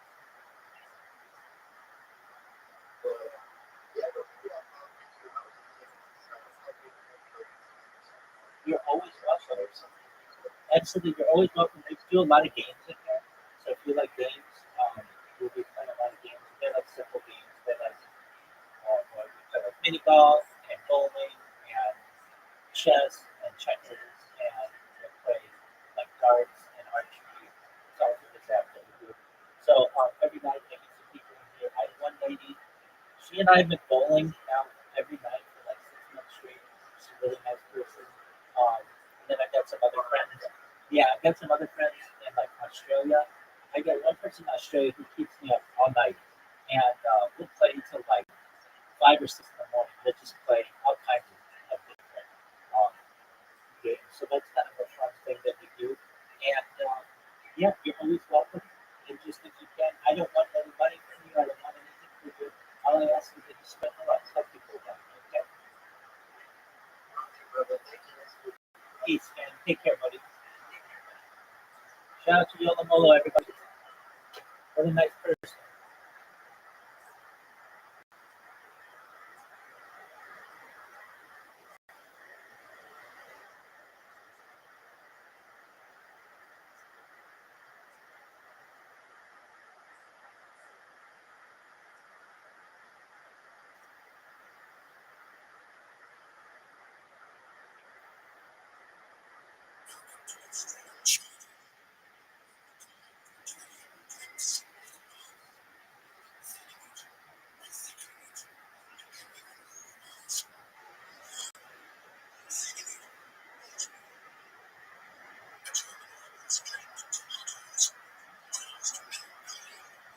Civil War period. As we discussed there, ultimately the Soviet forces, the Red Army, were able to seize control of those areas where Jews primarily lived in the form of Pale of settlement.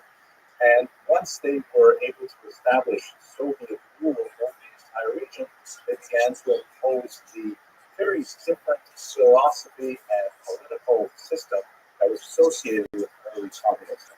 That's the period that I'd like to look at today. I'd like to look at the period from the end of the Civil War up until the last couple of years of the Civil War, right up until World War II. This was a tremendously expansive time in some ways and restrictive in other ways. So let's begin with a discussion of the second seal. The Soviets are very, very fond of acronyms. It's an abbreviation of the second seal. the Jewish section of the Communist Party. And this was a segment of the Communist Party that was formed under this individual, Simon Dimenstein, a communist who actually was previously a Chabad rabbi, who was thoroughly defrocked, as it were, completely removed from his religious bordings. That's the kind of thing that frequently happened with those Jews who associated themselves with communism in this early period. Dimenstein was assigned the task of propagandizing this largely very traditional population, traditional specifically when you get outside of the large cities where there's much less secularism, much more old traditional observance in the Shtetlach, the small villages of dotted the now Soviet countryside, and bringing them into this brand new, radically atheistic, totally different economic system, and they're divorcing them from their Jewish roots, while at the same time successfully bringing them forward into this new era. Definitely a great challenge, and they evolved some really interesting strategies to try and do it. In the general political environment of the first few years was especially dire.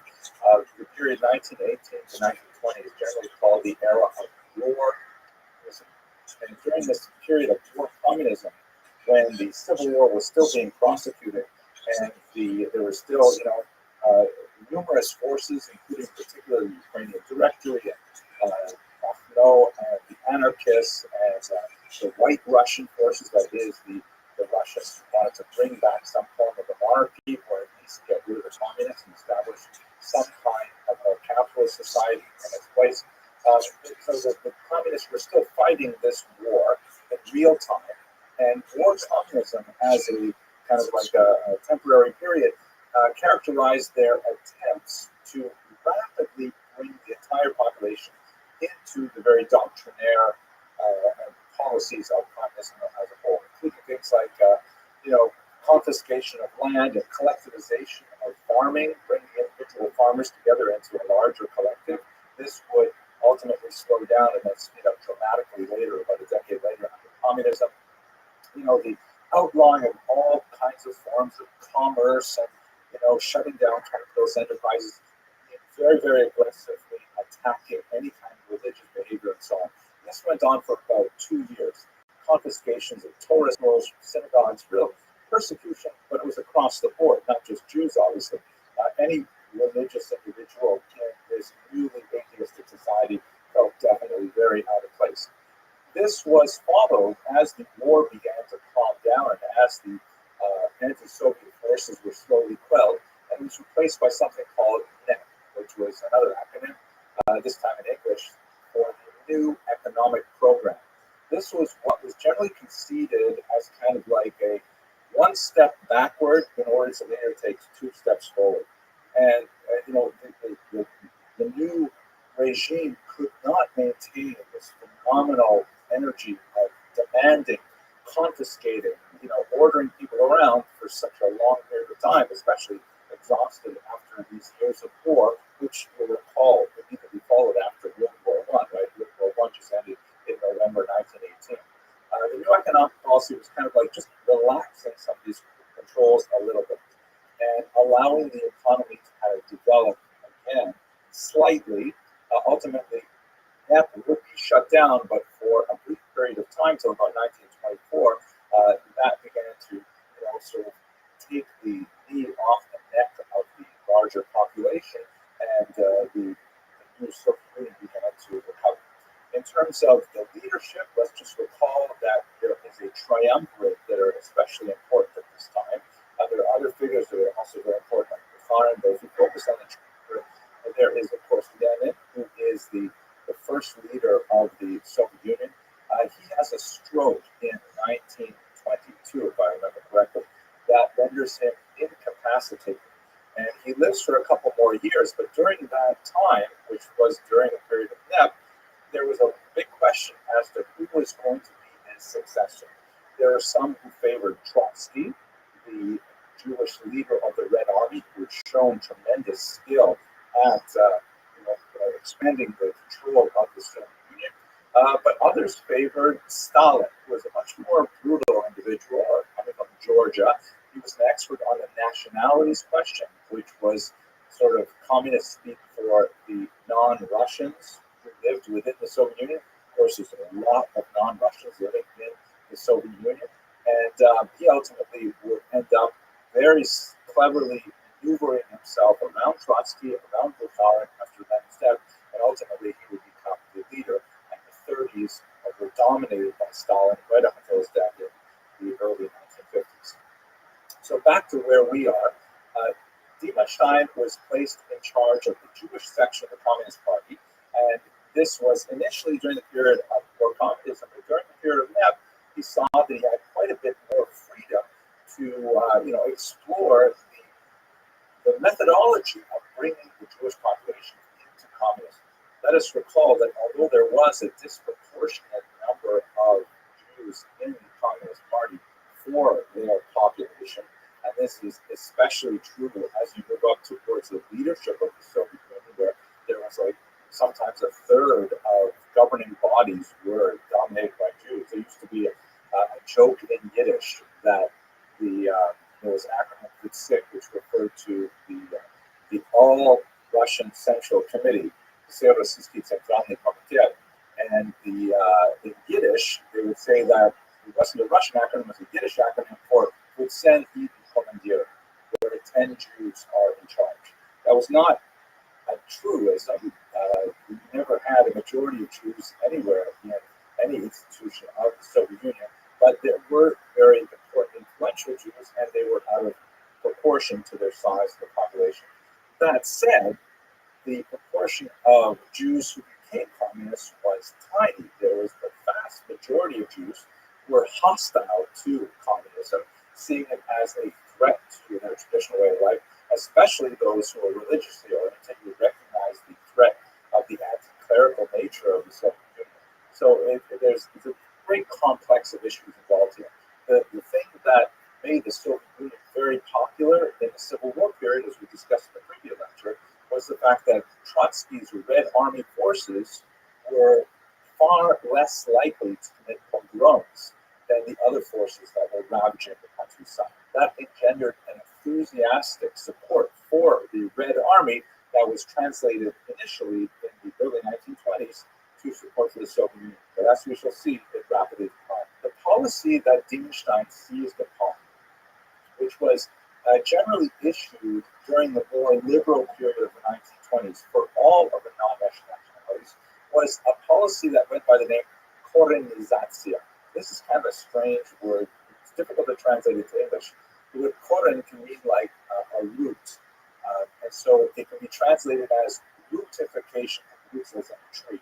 Or I've seen it translated as indigenization, which kind of like was a way of thinking about the general society and identifying those elements of the indigenous culture which were compatible with communism and actively encouraging those factors.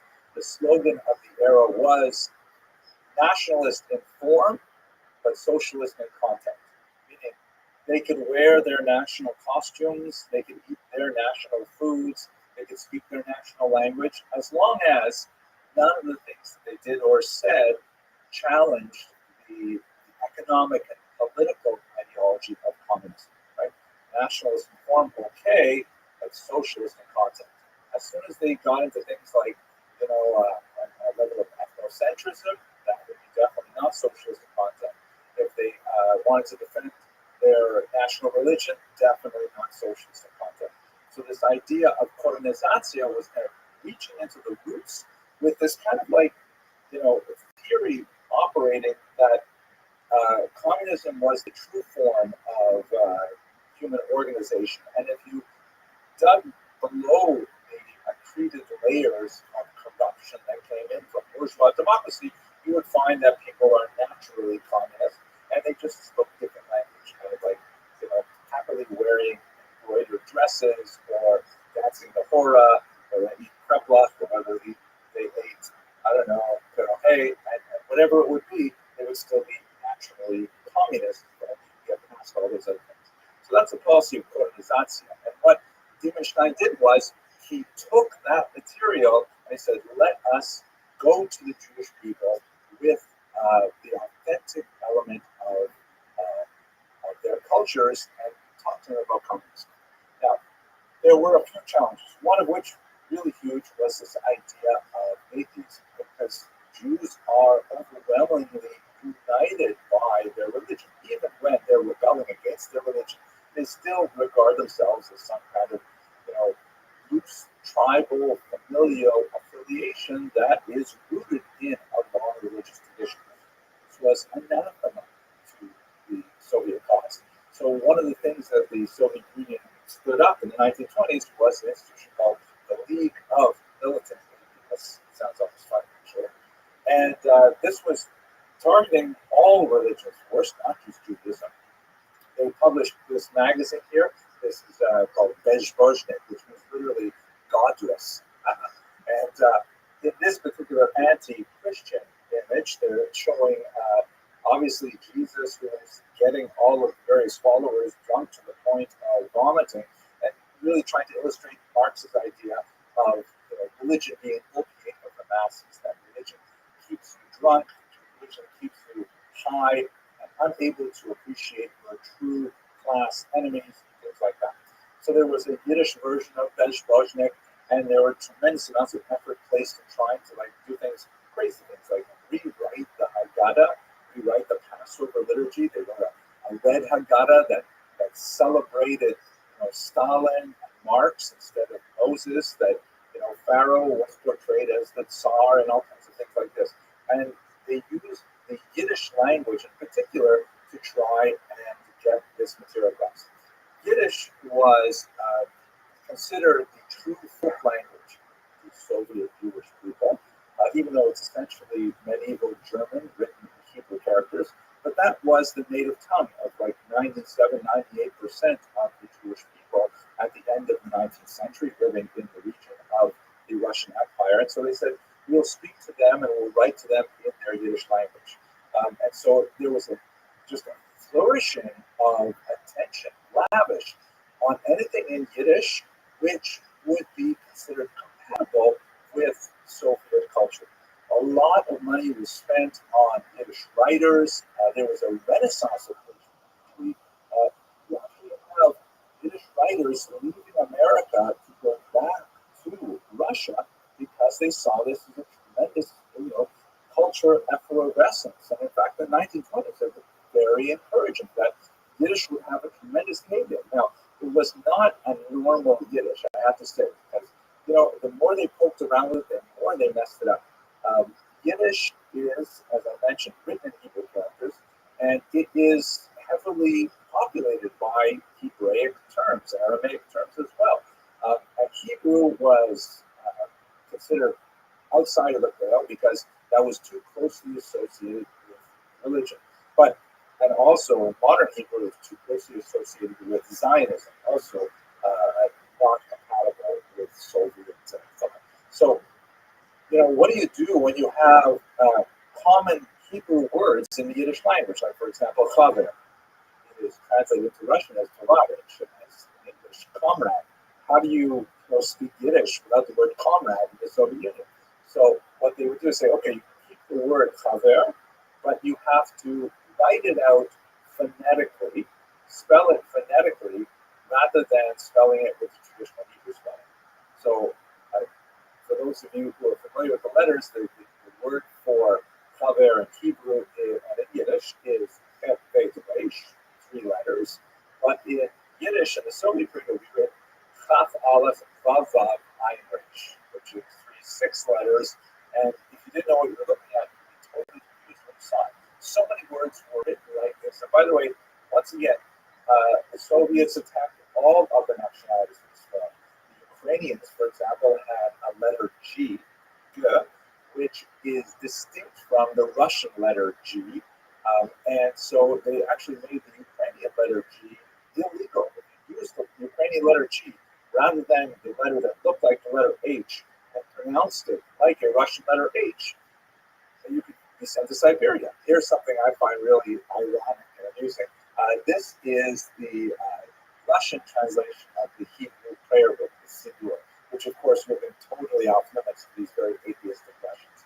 And you can see in Cyrillic letters, it has the word, the large word Sidur, right, prayer book.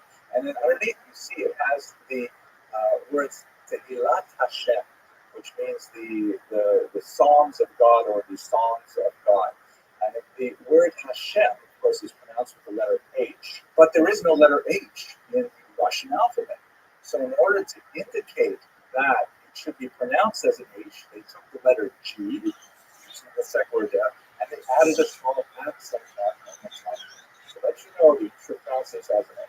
So it's really very ironic, because one of the things that the Yavsektsia did was they looked at 5 letters of the Hebrew alphabet, the so-called Manat Spot, that are written differently at the end of a word if they were written at the beginning of the word, and they said those letters are illegal. You can't use those 5 letters.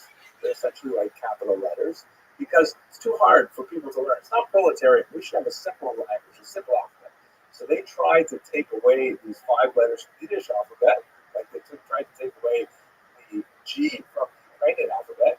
And so in return, we forced a new letter on them. Right? You see the word Hashem, that H is actually an imposition into the Russian alphabet in order to accommodate a Hebrew sound.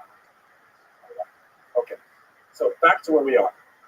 So during the 1920s, this explosion of Yiddish activity under the Yevsektia. And one last detail, this actually occurred a little bit afterwards, but it's still quite fascinating. At one point, the Soviet Union even experimented with creating a kind of alternative Israel.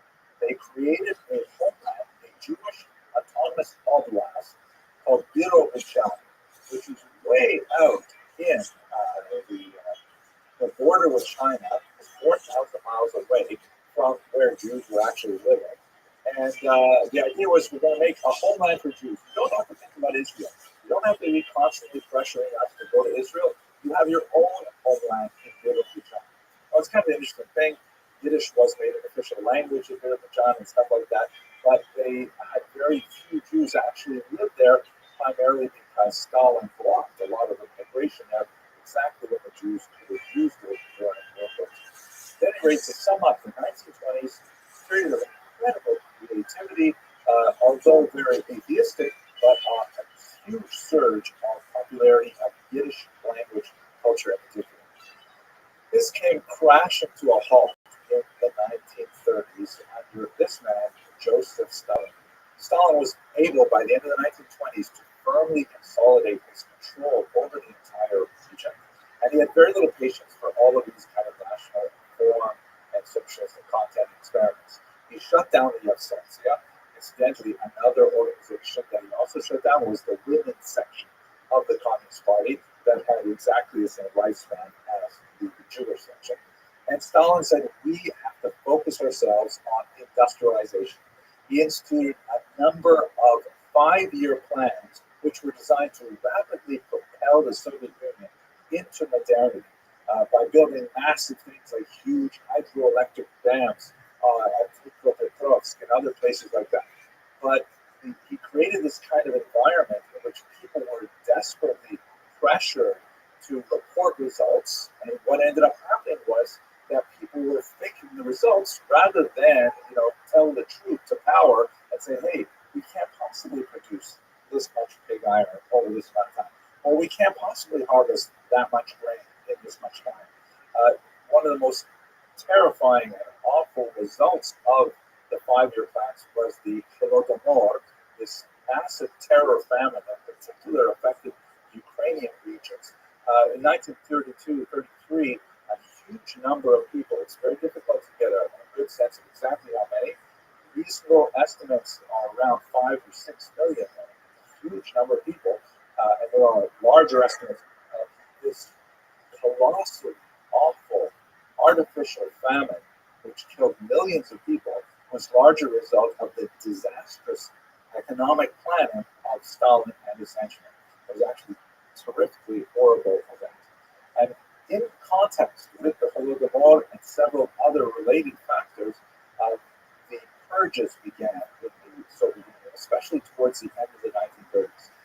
As people began to see glorious reports of Soviet productivity were not evident in reality, rather than say, wait a second, maybe people are exaggerating their findings about how much they're able to produce. Instead, they blamed non-existent saboteurs, that they were wreckers, that were somehow deciding to stand in the way of progress for the Soviet Union.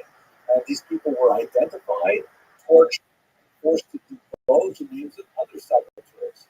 This created this ecosystem of purges that was not at all unlike the Spanish Inquisition, in which heresy was hunted out everywhere. People were taken and tortured and asked to betray the names of other heretics and so on.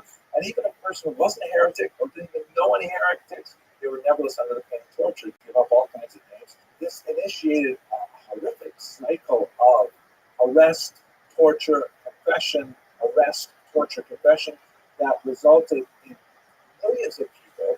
Again, the scale is phenomenal, being exiled to the Gulag out in Siberia or even executed. And this really consumed the Soviet Union in the later 1930s.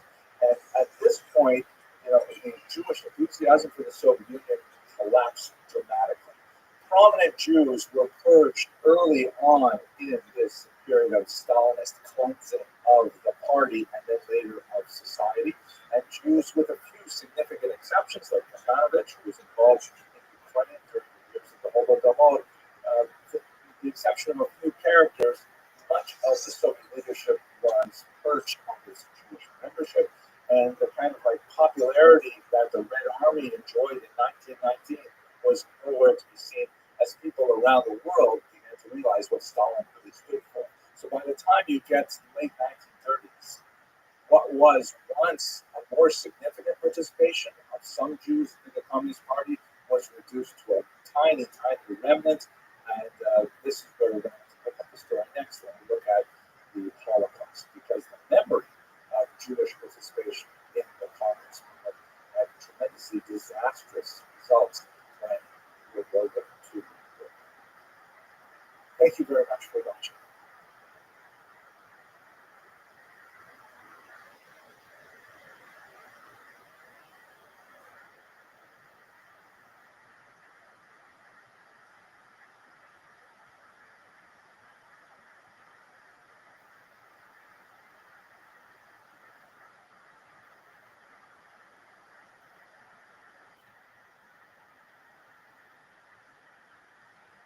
In order to understand properly the relationship of the Nazi occupying forces with the indigenous peoples of East Central Europe, and specifically the degree to which collaboration was prevalent among those populations, is really important to understand their experience, particularly during the years 1939 to 1941, when these regions was considered by the Soviet Union. Let's spend a little bit of time just trying to understand what happened between the outbreak of the war in September 1939 and the Operation Rothschild, which represented a dramatic shift in the nature of the war in Central Europe. This map shows East and Central Europe before World War I, that is before 1914. And you can see that basically East Central Europe is divided between three empires: the German Empire, the Austro-Hungarian Empire, and the massive Russian Empire. As you can see from the slight shading on this map, there is what is Russia proper, which is very deeper red areas, and then there are the newer acquisitions of Russia, particularly the Pale of Settlement, which is where most Jews were allowed to live. That's a slightly lesser intensity of red. And then Congress Poland, which is a little further to the west. These were all regions under the authority of the Romanov Tsars, part of the larger empire. After World War I, there was a dramatic shakeup in these states. If you look at this map, in particular, let's zoom into Central Europe in particular, you'll see that the Russian Empire is gone. It's been overthrown with some revolutions in 1917, and it's been replaced by the Union of Soviet Socialist Republics, USSR, or simply the Soviet Union. That's shown here in the shades of green. Note that the Union of Soviet Socialist Republics implies correctly that there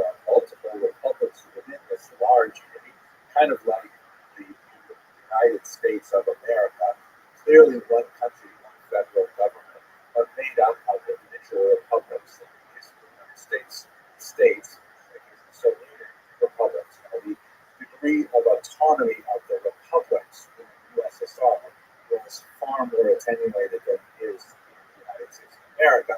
They were largely puppets of Moscow, but nevertheless they did have a certain amount of distinction. You can see in the center is by Salushchik, SSR, which is the White Russian or Belarusian Soviet Socialist Republic, and to the south is the Ukrainian SSR, also part of the Soviet Union. But in the yellow colors, there you see newly independent Poland and also newly independent Lithuania and Latvia. And just to the north, you see also Estonia is just off this map here. So in this new section, these new countries were carved largely from the remains of the Russian Empire. And needless to say, the rulers of the Soviet Union were not pleased that they had lost these valuable European territories. So we move on from this map. What happens is in 1939, as we explored in our previous video, the Nazis and the Soviets make a pact with each other to invade these regions simultaneously on September 1st. You can see from the right, the Soviet Union invades Poland, and from the left, that is the West, Germany invades Poland, and they end up dividing the territory between them, as we discussed also in the previous video. Here is a clear map that shows what ended up happening from the Soviet perspective. There's a bright yellow line that indicates the new ceasefire line, a new effective border between Nazi Germany and Soviet Union. And you can see these multiple regions that are now annexed by the Soviet Union. They were technically independent countries, but amazingly, in these highly fixed elections, they all voted to join themselves to the Socialist Republic. So you have North Estonia, Latvia, and Lithuania. These are the so-called Baltic republics. And then you have the western region of Belarus, and you have the western region of Ukraine as well, all joined together. So these regions were annexed by the Soviet Union in 1939. Well, what exactly did the Soviet Union stand for? What was Soviet Union? What does that word even mean? And what does communism mean? Let's just take a minute to think about that. So the Soviet Union was formed, as I mentioned, in the ruins of the Russian Empire. The founder was this man, Rabbi, was a follower of the philosophy called Marxism, founded by Karl Marx several decades earlier in Germany and in England. And it was basically an idea that the real enemies of the working classes are not the working classes of other countries, but rather the upper classes of their own countries. That is, that society was defined by class struggle, class warfare between the elite and the bourgeoisie, and the working class, which are known as the proletariat. The communist slogan is proletariat of the world united, right? Working classes of the world united. It's a very anti-religious movement. They felt that religion was, in the words of Marx, the opiate of the masses. It was like a series of ideologies that was given to the proletariat to keep them in their place, to make them think that they might be suffering in this world, but in the next world they would benefit, and so on. So there's a lot to say about this philosophy, which is called socialism, and then the more extreme but associated with the most renamed communism in 1918. It's also known by the term Bolshevism, which means literally bigness, and it is got that determination because at one point there was a split between two different movements. There was the Bolsheviks, which was the larger party, which was associated with Lenin, and the Mensheviks, the smaller party.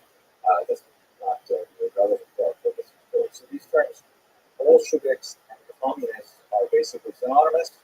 Socialists are a larger class. Many countries, even today, have a certain degree of socialist values, because socialism advocates things like, for example, Medicaid, unemployment insurance, and universal health insurance, universal education rights, things like that. Those are also socialist ideas, so it's not like socialism itself is such a non-society. communism takes it to an extreme where private property is considered, where all of the basic guardrails of traditional capitalist society are done away with. And it led to disaster in the Soviet Union. But this would take us too far away from our topic of the Holocaust. Lenin was joined by two colleagues in particular. Leon Trotsky shown here, very significant because he was Jewish. As I mentioned earlier, the communist movement was very anti-religious, and Jews, although we will see in a moment, were attracted in some numbers to communism. Joining the communist movement essentially meant jettisoning their Jewish religious identity altogether and attempt to be atheistic in a very intense way. Leon Trotsky was especially famous for being the leader of the Red Army, which was a rather significant achievement for at that time. And on the other side, a third figure, the three of them would be intense rivals, especially after Lenin himself suffered a stroke in 1922 and then died 2 years later in 1924. Joseph Stalin, shown here, who ultimately maneuvered his way around all of his opponents and had them murdered in many cases, including Trotsky, who was ultimately murdered in 1930. And Stalin became the sole head of the Soviet Union and its longest lasting dictator. So the Soviet communist experiment was all about putting in place Marxist socialism to share property equally amongst all the people, to remove the upper classes to create a classless society. And in many ways, it has sort of kind of appeal, the idea of equality before the law, the idea of people being comrades, družba naroda was the term, friendship of peoples, anti-Semitism. And ironically, particularly in the early period of the Soviet Union, waged a very strong war against prejudice against Jews and so on.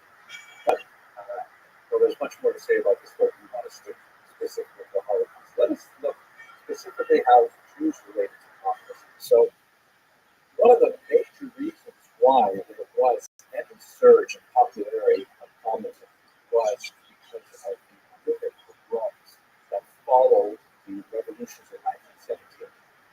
You'll recall World War I erupted in 1914. The Russian Empire was very poorly prepared for this conflagration. People were starving, people were upset with the government. There was a revolution at the beginning of that year that overthrew Russian monarchy, the Romanovs, and then there was about a 6 month period of a provisional government, which was then overthrown again by the Soviets under Lenin. And this was all during World War I. It was still going on. The Russians had to decide how they were going to deal with the Germans who were fighting against them on the Western Front. Ultimately, the Germans made huge gains in Russian territory, which is why the interwar states were allowed to emerge because they were no longer under Russian control. But what erupted, particularly in Ukraine, and especially in the year 1919, was a horrific series of pogroms where it was complete lawlessness. There was civil war. There were multiple bands fighting each other in Ukraine, including the Soviet Red Army, the pro-Tsar Russian White Army, the Poles, a group of anarchists called the Greens, and they were all fighting for territory over the course of a money year, which resulted in, by conservative estimates, perhaps 50,000 Jews killed. Also, other populations, Poles, Mennonites, and so on, were all brutalized during this period. The only force that was active at the time that had a better track record with regards to these attacks on civilian populations was ironically the Red Army under Trotsky. And so you see in 1919 there was a surge of support among Jews for the Red Army specifically, because they see them as the most lawful of the various forces and that they would be most secure if the Russian Red Army were to in fact intervene. So there's a surge of support that lasts approach until the early 1920s, but then it drops off precipitously for reasons that we shall see. And by the way, I know a fair bit about this because I actually wrote a book on this period of my doctoral dissertation. This is the cover by the way, this is a Ukrainian banknote, and at the very bottom of it, you can see it has the word Rothschild in Yiddish. That Yiddish was actually briefly official language, because Yiddish is a Jewish language. Briefly, it was an official language of the independent Ukrainian state that was later crushed by the Soviets. At any rate, there was a huge upswell of anti-Semitism, particularly in the anti-Soviet elements that saw Trotsky as a Jew leading this Red Army as the leading edge of some kind of satanic plot. This is a white Russian piece of propaganda that shows John Trotsky here as some kind of horrific devil, red and naked, and sitting and watching as his opponents massacre people by the government houses. So there was definitely a very strong anti-Jewish feeling in the region at the time. When the Soviets finally controlled the region in the 1920s, really until the early 1920s to put the end to the Civil War, they tried to impose a new form of Jewish culture because, ironically, the Soviets were in favor of developing Yiddish culture as a form of a natural folk culture, it's policy called colonization. And they promoted, for example, the use of propaganda to convince Jews to adopt Soviet beliefs. So, for example, they published this remarkable document, this one page of it, called the Red Haggadah, which is a section of the Passover liturgy that's read typically in the home. It's perhaps one of the most famous books in the Jewish canon because every Jewish home that has a Passover Seder would open up this small booklet and we'll go through the story of the Exodus. And this particular passage shows on the left, and it's meant to be a contrasting image. On the left is the old way. You see this rabbi with this kind of dark look and this somber, serious look, and he's performing the ritual of Yachas, which means whipping or breaking the matzah in half and putting a half of it under his pillow, which would later be the afternoon. And on the right, you have the modern Soviet Jews no longer perform yachats at the table. They no longer observe these religious customs, but they work on their skyscrapers and on their various factories. And so one of the workers is reaching not for the matzah, but for a capitalist who also be broken in half as a result of this. So you have this twisted kind of culture in the 1920s where the Soviets are promoting Jewish culture as long as it is in conformity with their anti-religious values or other communist values. It's a period of time in Jewish history, indeed. They also, as one final note, a really bizarre moment, the Soviets created, as an attempt to try and compete with Zionism, they actually created a small Jewish autonomous oblast, an autonomous region, way out in the eastern region of the Soviet Union, Siberia, bordering on China. They called it Birobidjan, and you can see that at the top of this railway station, they have it written in Cyrillic letters and in Yiddish letters because it was to be a Soviet Jewish Zion, a Soviet Jewish homeland. Unfortunately, during the Holocaust, it was closed to Jewish immigration just when Jews could have used it the most. Stalin did not allow Jews to flee there, but it exists even to this day. Now, what happens in the 1930s is extremely significant because Stalin, by this time, has firmly taken control of the country, and he has abandoned all of what he considers these silly, petty nationalist plans that he developed for Jewish culture.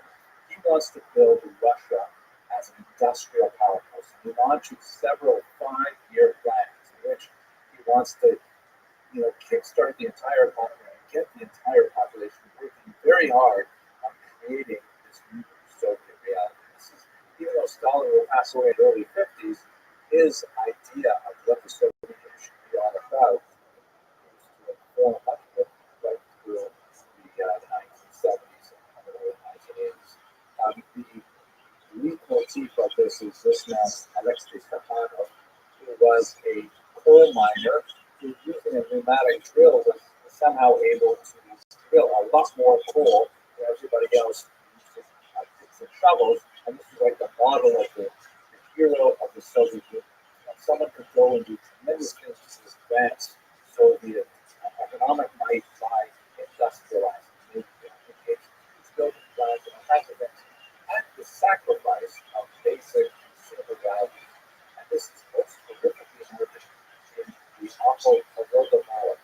This is the Ukrainian terror famine of 1932 1933, when the Ukraine, which has this remarkable black soil, Chernozem, that made it known as the breadbasket of Europe, went into a period of deep famine that was highly artificial, and it was dictated more by Stalin's export policies than it was by the actual crops available in the land.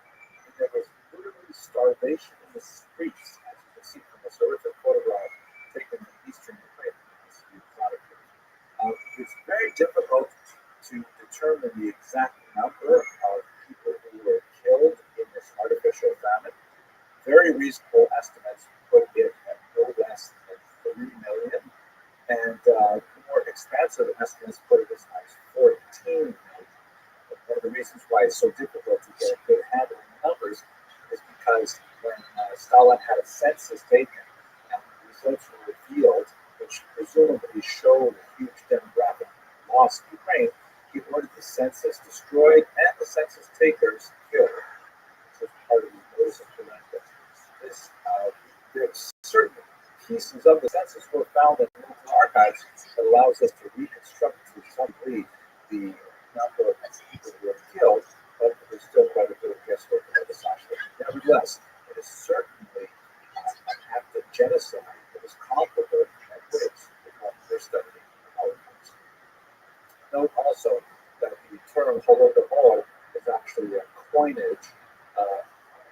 It's definitely taken from the term Holocaust, which we discussed in the first lecture. Holo means like all complete, but instead of kausus, which means burning, Domor in Ukrainian means famine or hunger. So everyone is hungry is what the term Holodomor means. And there's some fascinating and important research done in this specifically. The 1930s closes with a series of horrific show trials and purges under Stalin. When the results of this rapid industrialization was not nearly as strong as Stalin had thought it would be, he assumed that there must be saboteurs or wreckers active in society.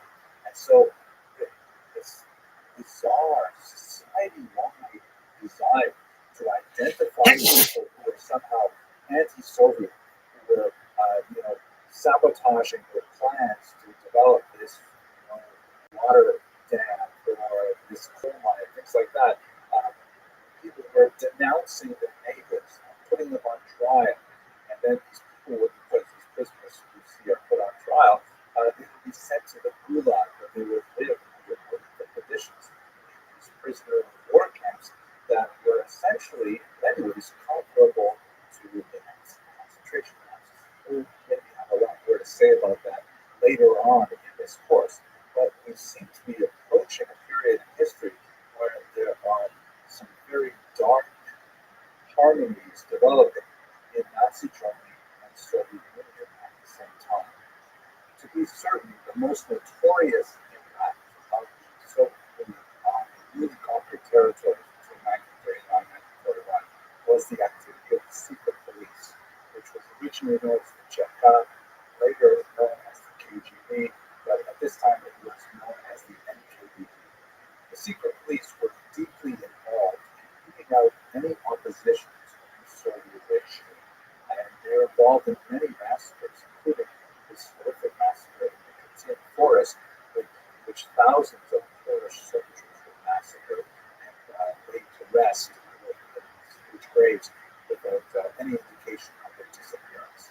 The NKVD, in particular, tried to root out any possible sources of opposition in the intelligentsia, which is a class of people that are basically information workers, teachers, priests, poets, postal clerks. Anyone who had literacy, who had an opinion, and who could share information and be a thought leader was arrested by the NKVD. And many of them were simply held in jail for 2 years, where family didn't know what was going to come of them. The NKVD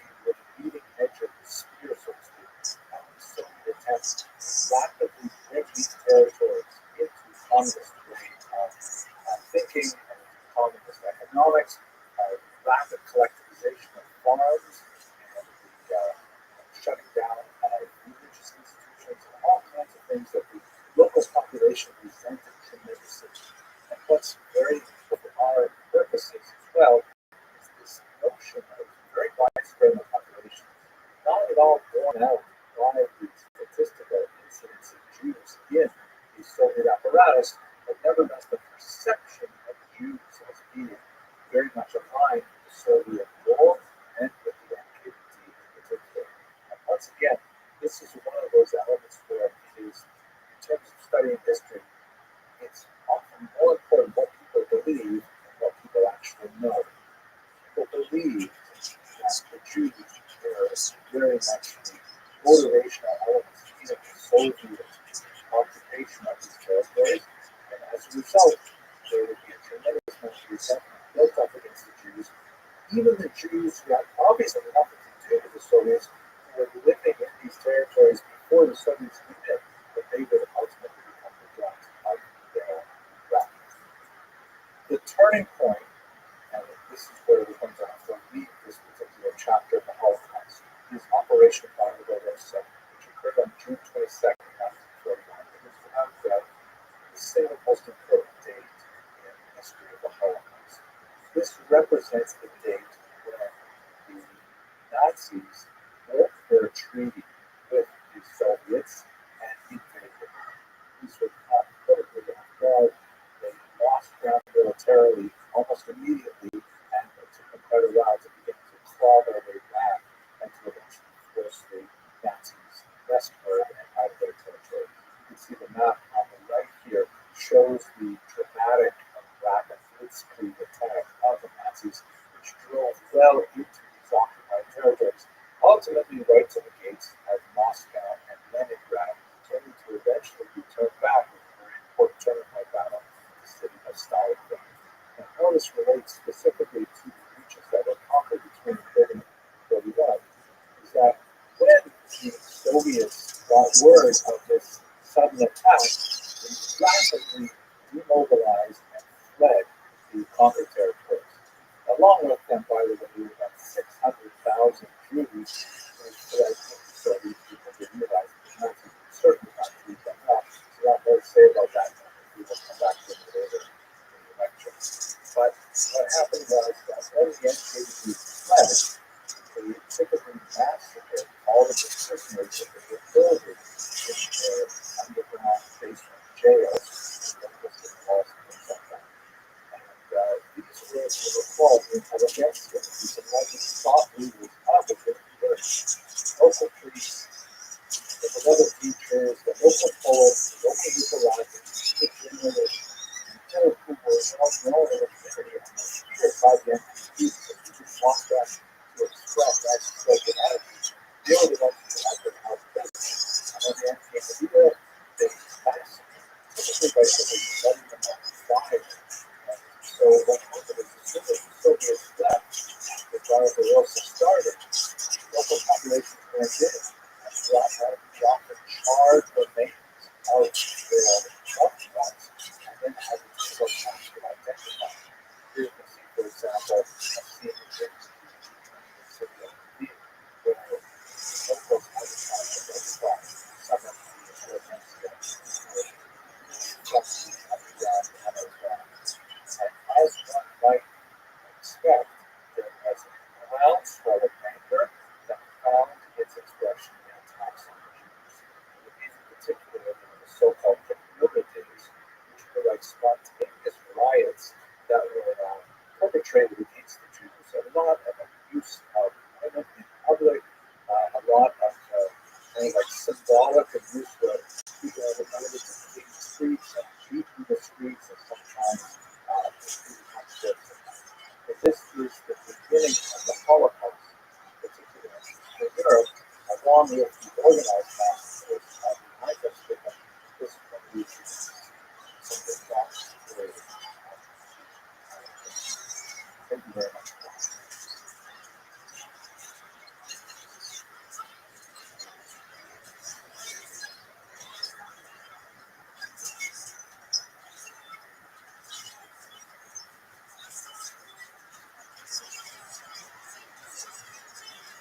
one of the most important moments in the history of the Jewish and the history of the Holocaust.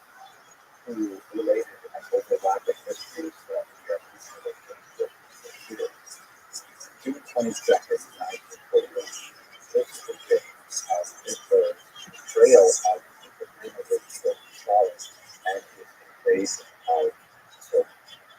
This invasion, which is called Operation Barbarossa, was also intertwined with his goal to destroy all of the Jews. Here's a map that shows you the Operation Barbarossa on the Soviet Union. The Nazi forces led by the Rabbi, the regular forces, invaded and penetrated deep with great success into the Soviet Union, which was, according to most accounts, completely unprepared for the Nazi betrayal. So what's especially significant for our purposes is that behind these regular armies of the Germans were four special battalions called Einsatzgruppen. These Einsatzgruppen were sometimes order police. They were not comprised of regular frontline troops ready to do battle with other soldiers. They were rather poised to destroy the speed of that were living throughout the tiny villages of God and Eastern Europe. There were four of these specific units, and I have to share with you that on a personal level, this is an especially difficult subject for me to face because I just feel that A was responsible for most of my grandmother's family. But as you can see from this map, these are the regions that the access to the penetrated. This map here shows you the list of medium size massacres that occurred in the region. It's impossible to put on a map of this scale all of the names of the kind of maps that God is using. Basically, the modus operandi of the access system is there were local trucks. It was dry lots of trucks. It was like in the local village. They round up the Jews and the Gypsies, whoever didn't fit the list of those who were ready to live, and then they would march them out of town to the natural communities that existed today.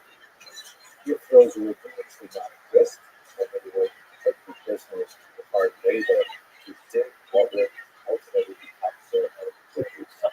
They would typically separate the men from the women, and then they would simply shoot them out of them the lip of the chest. They would then line up multiple rows of these shooting, such that people literally end their lives falling on top of the bodies. It's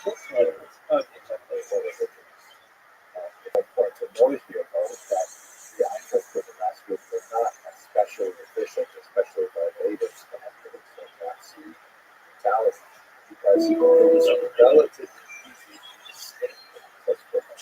If someone were to, for example, feign being shot and fall in the pit, and then simply remain there, despite having to experience having to let the members of the village fall on top of you. And by nightfall, you can theoretically fall out from underneath the bloody boat of your former neighbors and out to the forest, where you might have been part of that. This actually happened to many Jews, especially younger people, who managed to survive not just in the wilderness and then went on to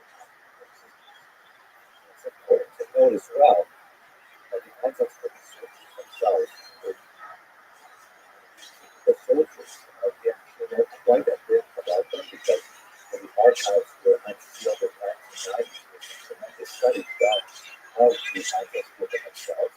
And we know that they were relatively well educated. They were older on average. They tended to have humanities backgrounds. Sometimes they were unfit for frontline duty, but they could perform this task very well. And this led to a tremendous amount of questions among historians of the Holocaust. How is it possible that regular people who were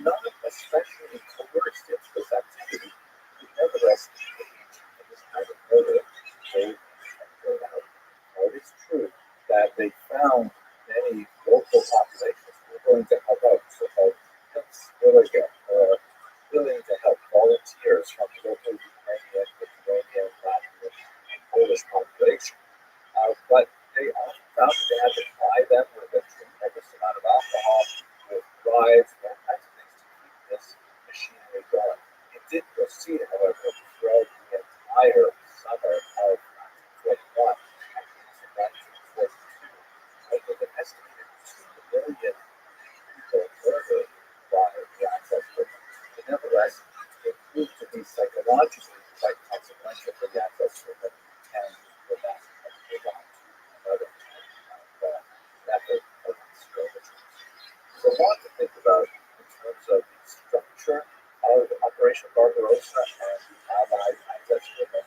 It is clear, however, that nowhere do we see Hitler's dual goals of establishing Lebensraum, that is, living within the youth and his anti-Semitism so closely interwoven as we see it with Operation Barbarossa. But this is ultimately what the Nazi plan is all about. This massive drive to the east, the treating of the local population as intervention, as less than human, especially with Jews, which they become massacred. Also important in this context is the fact that once we've studied these historical survivors for the members who of course survived the war and actually were usually exempt from punishment for reasons that we'll see when we talk about the Nuremberg trials, we see very clear evidence that resistance on the part of the Einsatzgruppen was not very common, but when it was expressed, people got away with it. In other words, I remember the Einsatzgruppen would say, "No, I can't take this anymore." Speak to his commanding officer and say, I just can't gun down people day in, day out. And what would typically happen is the commanding officer would rate the member of the Einsatzgruppen, would say they're cowards, that they're not doing it for the fatherland and so on, and then they would simply reassign some other tasks, like driving the truck or going out to the forest and look for people to escape. And not at all where a person would be shot. In fact, it begs the question, why did so many people not do this? Why did so many people not speak out to refuse to perform these things? I'm going to speak about that a little bit when I get to the Milgram experiment versus Largo experiment, so looks from the perspective of psychology and sociology, the kind of impact that peer pressure and other things has on the people to authority, but for the time being, it's only horrible and mourn the tremendous deaths that occurred during the access to the conspiracy. What is clear, however, is that by the time we got to the new year, 1942, the Nazis had discovered just how successful they could be with mass murder. But they basically had very little resistance either from within and certainly from within. So they began to look for a more efficient solution to mass Jews. This was the so-called Musa, or final solution. That's what I was speaking about.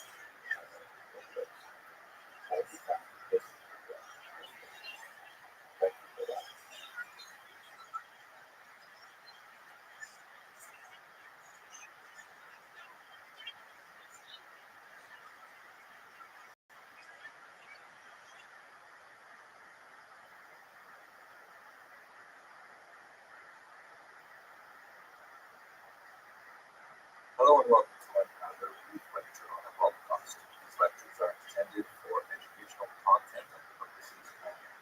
Today I'd like to begin a discussion of collaboration, a very difficult discussion that touches on many of the most complex economic, social, and psychological aspects of the Holocaust in Western Europe. It's very difficult to get a precise sense of what exactly are the mechanics of collaboration, especially when you get down to the individual level. But in this and the following, we would like to go over some of the more general aspects of collaboration that will help us place individual acts of collaboration within a broader context. So let us begin first of all by defining collaboration. What exactly mean by this term? Most historians and general researchers of the Holocaust tend to divide non-victim populations into three basic categories: perpetrators, obvious criminals involved in the destruction of people's life; bystanders, those who, to one degree or another, passively allow this to happen; and thirdly, rescuers, the heroes of what exactly do we mean by collaborators? Certainly, their tendency to place collaborate directly within the perpetrators category, meaning the word, after all, means work together, and that indicates that collaborators are those who are directly part of the enterprise. But when you look at collaboration from a broader perspective and understand that in reality, many of the people who were towards some degree of collaboration, we're really trying to figure out a basic calculus of their own survival. Certainly, there are extremes. It's difficult to understand people who are actively involved in the direct murder of Jews and other civilians as anything but criminals. But on the other hand, we see people such as in this image here, who are featured in the German propaganda effort to encourage Slavic peoples to make their way to Germany to act as so-called Postalreiter or to contribute to the German war effort through work in various industries where their domestic, as you see in this particular image, form more likely various mission practice. On a technical level, this would be collaboration. They are, after all, working in concert with the Nazis, but their degree of distance from the actual murder process certainly should mitigate against lumping them into the same category as perpetrators. We see this, for example, in two different categories of collaborators. The so-called Hilfswillige, which means the willing to help the population. These are people who were sometimes brought directly into the Einsatzgruppen murders and actually assist in the actual murder of Jews and other Nazi undesirables in various regions of Eastern Europe. And on the other hand, the Postalreiter that was mentioned, so-called Eastern workers, who were simply shipped to the West to work in various industries. Furthermore, this is more difficult and complex to understand about groups like Judenrat. These were the Jewish councils that were forced to administer the populations of the ghettos. And in many cases, Judenrat literally had to work hand in hand with the Nazis, obviously under tremendous duress, and ultimately they were sent to their deaths as well. But nevertheless, they were the people who actually executed the Nazi will on the population of the ghetto, right up until deportation. So, this is one of those situations where obvious collaboration, criminal activity, is something which anyone can see when they look at it. But there are many, many shades of gray in the relationship of not directly affected victims of Nazi occupation, difficult to classify as collaborators. We see this especially when we consider regional differences. Have a look at this map here, which indicates the greatest extent of Nazi expansion throughout European theater and also North African theater. You can see that the central region, the black area, is the German Reich, which are regions which were formally under total Nazi control without any significant role of local populations acting in collaboration as well. When you move to the west and to a certain degree to the north, regions that were conquered by the Nazis, the Germans were to a large degree quite a bit more tolerant of local initiatives and the local leadership. For example, in this label of southern France, also known as Vichy France, the French were actually first to initiate the roundup of deportations of Jews from France without specific Nazi direction to do so. This is especially true considering the various allies of the Nazis, like Italy, for example. They had quite a bit of leeway in their own policies towards the Jews and other oppressed peoples during the Holocaust.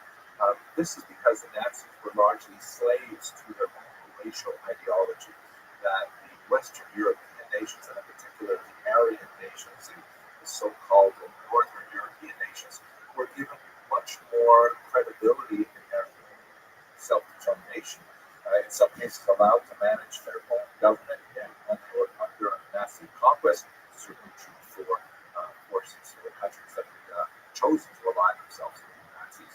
And so they were, by and large, these regions were given much more freedom with regards to the articulation of how they would relate to Nazi policies, specifically with regards to the anti-Semitic policies that the Nazis certainly encouraged, but did not lay down a heavy hand to make sure they were enforced for the early years of the war. Later on in the war, however, there is quite a distinction as many of the Allies begin to get cold feet. Italy and Hungary are excellent examples. And Nazi Germany has to take direct control. Then they suddenly their real population collaboration becomes much more dangerous phenomenon for these populations.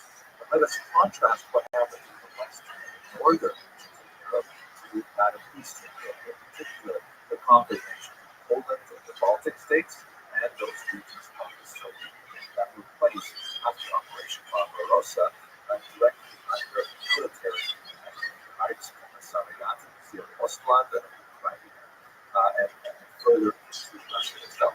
Here, the degree of autonomy of local officials was almost nil. The Nazi military enterprise was basically in control of every aspect of society. Summary executions, public hangings in the streets, these were common phenomena in Eastern Europe that were not to the same degree at all in Western Europe in general. Eastern Europe was far more brutal, and the consequences of resistance were far more significant than they were in Western Europe. This really plays into our attempt to understand the nature of collaboration. Collaboration in Western Europe typically involved a lot more premeditation on behalf of the agents who decide to work with the Nazis. In Eastern Europe, it could often be a split-second decision whether or not to preserve one's own life or to actively choose to advance one's career. This is a very, very difficult topic that has clearly regional and national implications that we can discuss with you in the next part of this video and the following. One other really important factor in trying to understand collaboration is that look at the nature of the advisors when they choose to collaborate in whatever form. We also have to look at their relationship to the victims.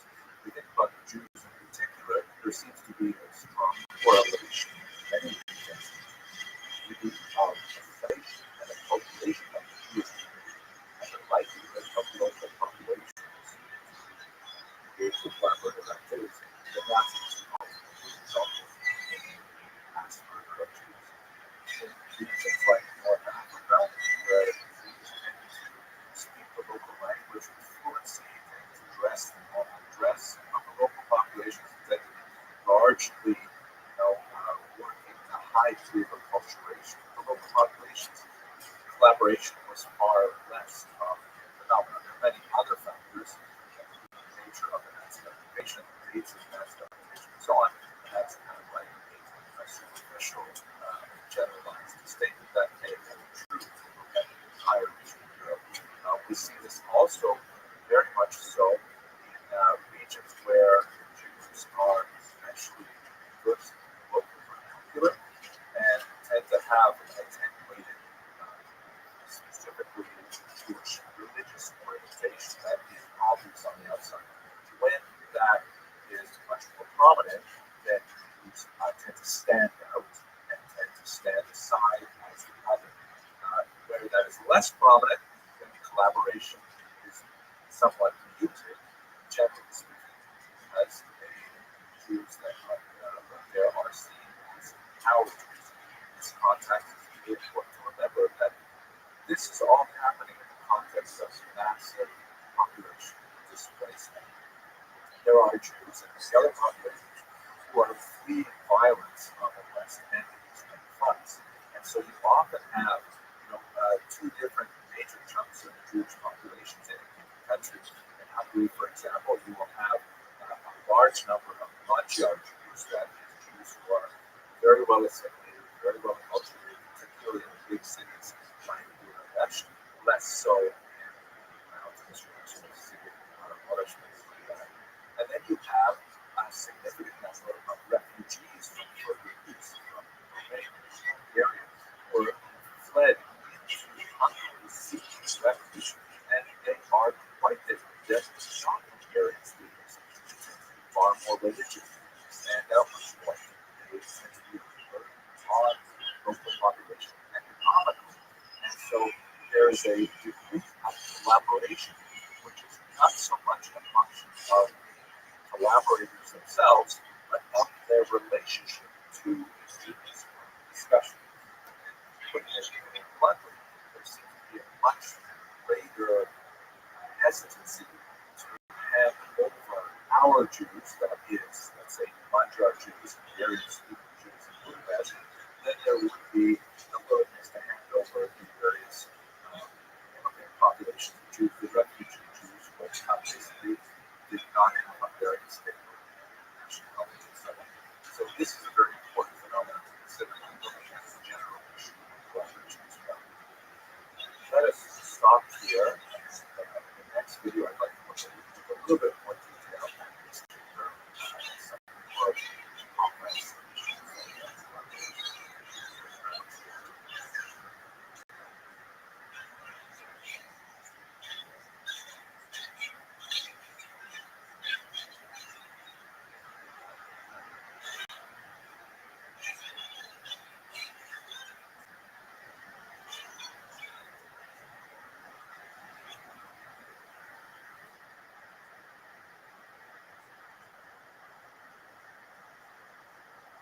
Hello and welcome to another brief lecture on the hall.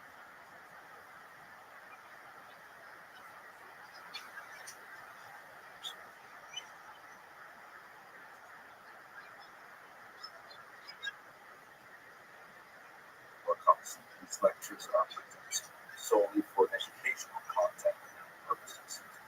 In the previous lecture, we discussed some of the larger issues of collaboration and trying to understand what exactly this phenomenon is. In this brief lecture, I'd like to focus a little bit more detail on history. This is a region which has been identified very hundreds of bloodlines by historians of Ireland, and it's a totally opposite designation because this region saw phenomenal violence throughout the first half of the 20th century beginning, especially World War I, and the wrongs that occurred there and have been extending into terror from 1933 in Ukraine and the Don region, and then, of course, the Holocaust. So looking at the region that we're speaking about specifically, it is the territories that Germans and Soviets divided between themselves as part of the Molotov-Ribbentrop Pact of August 1939. Looking at this map here, you see that includes basically Poland, which is divided in half, the western half going to Germany, the eastern half going to the Soviet Union. And these are the Baltic states to the north, Lithuania, Latvia, and Estonia. Many of the things that we discussed in this brief video also apply to military control of the Soviet Union that would be extended over these regions and further into the Soviet Union once it has advanced in 1941 with Operation Barbarossa. Here is the map of Operation Barbarossa, which describes how the Nazis essentially double-crossed Stalin and their erstwhile Soviet allies in advancing into this region and really make a deep penetration into Europe and Russia, coming to the very gates of Leningrad and Moscow, and imposing their Nazi coup out of the local populations there, effective June 22nd, 1941. Here is the map which we saw in the previous video, which helps us understand exactly how these populations were distributed. The region that's in black here that's called the general government is directly under Nazi control. control, but it has a slightly different administrative designation to Reichskommissariaten, which basically comprise parts of Belarus and Latvia, Lithuania, and Estonia, and then a large chunk of Ukraine, which is also under Reichskommissariat, and then finally, immediately beyond those two territories, the expanding region of military administration. So really, what were the factors leading to collaboration in these regions, in particular, the so-called bloodlines?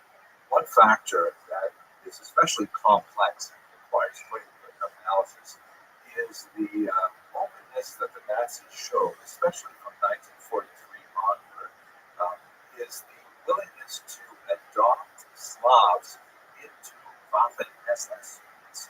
This was quite surprising development in many ways because the Nazis, as we mentioned many times, were slaves to their racial ideology, and they viewed the Slavs as significantly subhuman. One of the officers of the Reichskommissariat once said that the Slavs should only be called upon to do three things. One, to know their names; two, to learn to count to 500; and three, that obeying the Nazis is a design privilege. So the idea that they would actually bring local units together out of Slavs was quite a bit of a switch in policy, especially calling them SS units, because this was a designation that was typically reserved for the elite. The term Waffen, however, implies that they were intended for military purposes rather than for secret service purposes, although they were headed up, as you see in this image here, by Heinrich Himmler, who the head of the Gestapo, who is seen looking at the Galicia division of one of these Waffen SS units that was formed in Western Ukraine. So it's a major turnaround for Nazi ideology and policy to get these people into military units, but it's not actually that surprising when you look at the day that it began to occur. It's especially connected with the reversals that the Nazis were experiencing on the Eastern Front. Ultimately, that would be a major downfall for their military endeavors, together with the Allied invasion of Normandy on the Western Front. The Nazis would ultimately be crushed between the Red Army and the Allied armies on the other side of it. So therefore, the adoption of these military units was, on the one hand, a wise military tactic, but on the other hand, a step back from their racial ideology.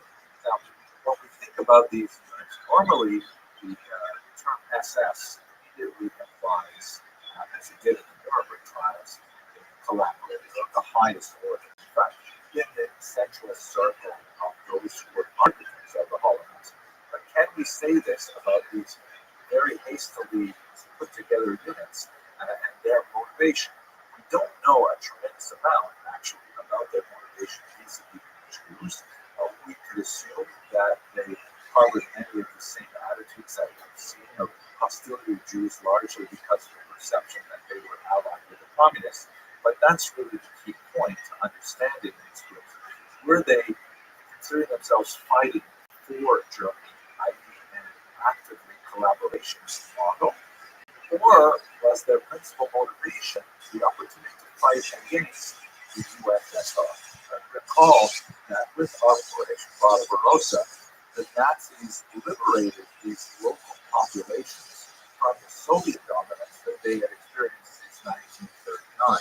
That was 2 years of incredibly brutal communist power that involved the arrest of their intelligentsia, that involved the rapid communization of their economies, involved a very, very strict adherence to the notion of enforced atheism, right? The League of Militant Atheists was very active. Churches literally blown up. Obviously, synagogues and things like that had their Torah scrolls confiscated and shut down and so on.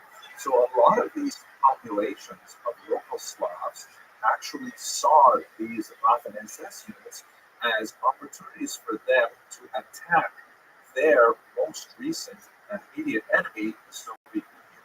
So it's hard to understand them as openly patriotic towards the German cause, rather than seeing themselves as avengers of their local nationalities. And indeed, when you look at the units, especially in their memorialization by the emigrant communities, there's a very strong emphasis on how they see themselves as essentially national military units that simply temporarily sought support from these Nazis.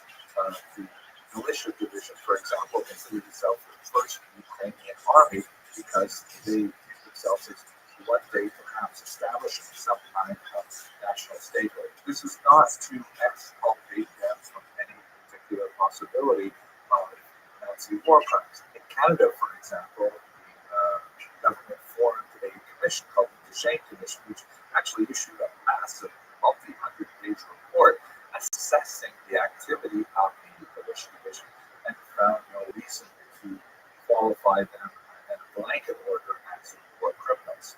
And this was just an illustration of the notion that the militia division was principally an anti-Soviet effort of the local population rather than a pro-Nazi effort.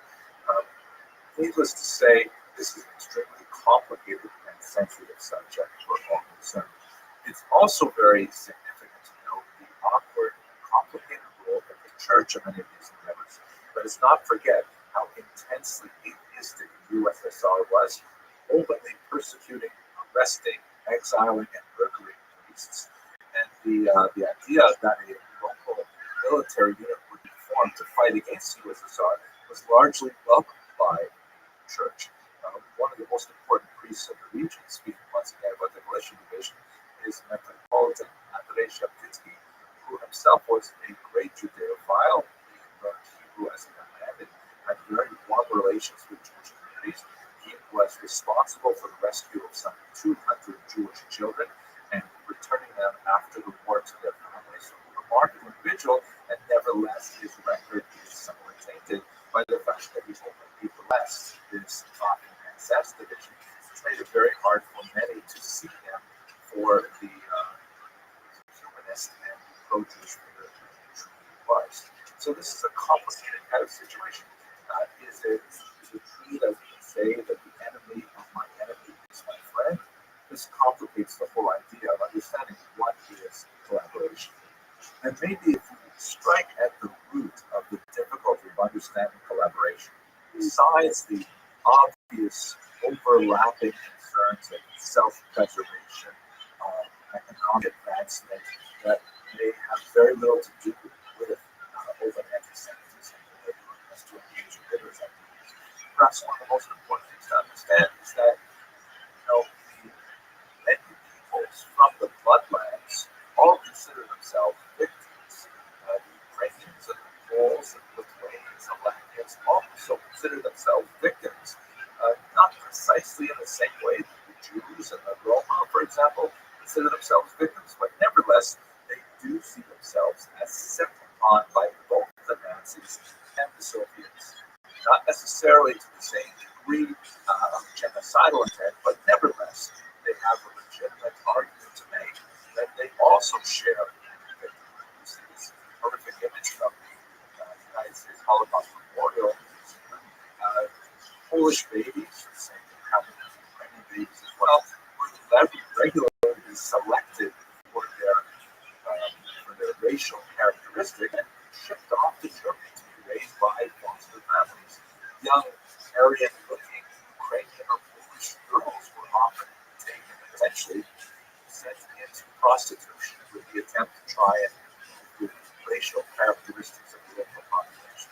These are so-called Volksdeutsche children, Poles and Ukrainians or Lithuanians who had some German descent and were selected out by the Nazis for racial characteristics, given additional privileges, or in some cases we see here, persecuting them more because of their slavish attitude towards racial purity. So a lot of the local populations view themselves as victims as well as the Jews and saw their actions as entirely justified in regard to their complex factors. This topic of collaboration is indeed one of the most difficult topics of the Holocaust and has some of the longest lasting repercussions as societies attempt to emerge from the ashes of a terrible era. On the one hand, when one sees active, inveterate anti-Semite who enthusiastically joins with the Nazis to engage in labor sector. It's very easy to label that as war criminality. But on the other hand, you see a tremendous gray scale of various smaller acts of collaboration, which can easily be understood to some degree as self-preservation, as an attempt for economic advancement. And one wonders where exactly do we place the line between criminality and reprehensible conduct and understandable human weakness. These are very, very difficult topics. I hope that these two videos help illustrate the complexity, and I look forward to speaking with you. Thank you very much for watching.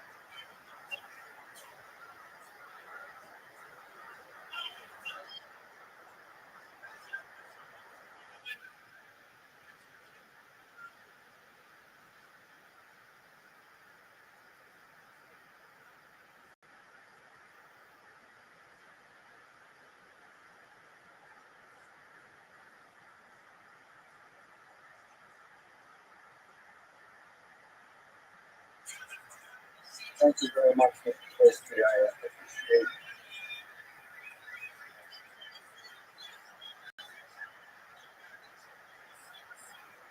the offer that Dr. Peters from the University address to their audience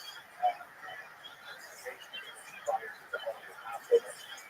And I have to say that I put a lot of energy into this presentation, primarily because my main area of specialization is history. I'm much more comfortable dealing with things that have already happened, that are firmly located in the past. But over the past 6 weeks, it's been impossible for me to concentrate on the past because I keep moving on into the future and into unfortunately the present, which is so terrible in Ukraine. So my goal for today is to speak about Passover and speak specifically about the refugee experience connected specifically to Ukraine. This talk is a little bit more personal and most of my talks I will make clear shortly, but it's one that I feel very strongly about. So let me begin by looking at something from the tradition. I was asked to say something relevant to the holiday of Passover, and of course, this holiday commemorates the Exodus, the departure of Jews from Egyptian servitude. And one of the concepts that is repeated so many times in Jewish thought, it is noted no less than 36 times in the Bible, according to some counts, far more than 36 times. But basically, a demand that Jews recognize the suffering of the stranger. Here's just one example of the many verses that underline that particular concept. Let me read it in Hebrew and then we'll look at it in English. Here it was so satisfied, you shall not oppress a stranger, for you know the feelings of the stranger, having yourselves been strangers in the land of Egypt. Now, the term for a stranger that's used here has multiple meanings. It is related to the word lakur, which means dwell or reside. And sometimes this term is used to refer to, as it applies here, a stranger, a foreigner. Sometimes it's used to refer to someone who has become Jewish, who's converted to Judaism. Sometimes it's referring to a resident alien. And depending on the context, that's a different translation that would be used by the commentators. But if we look at this one, a very important commentator, very popular, Rabbi, who was Rabbi Odias in the 19th century. And he clarifies that for him, this commandment says we are not speaking about a convert to Judaism. The verse refers to a person in a foreign land without friend, sibling, or acquaintance. His spirit is low and his heart is broken and crushed.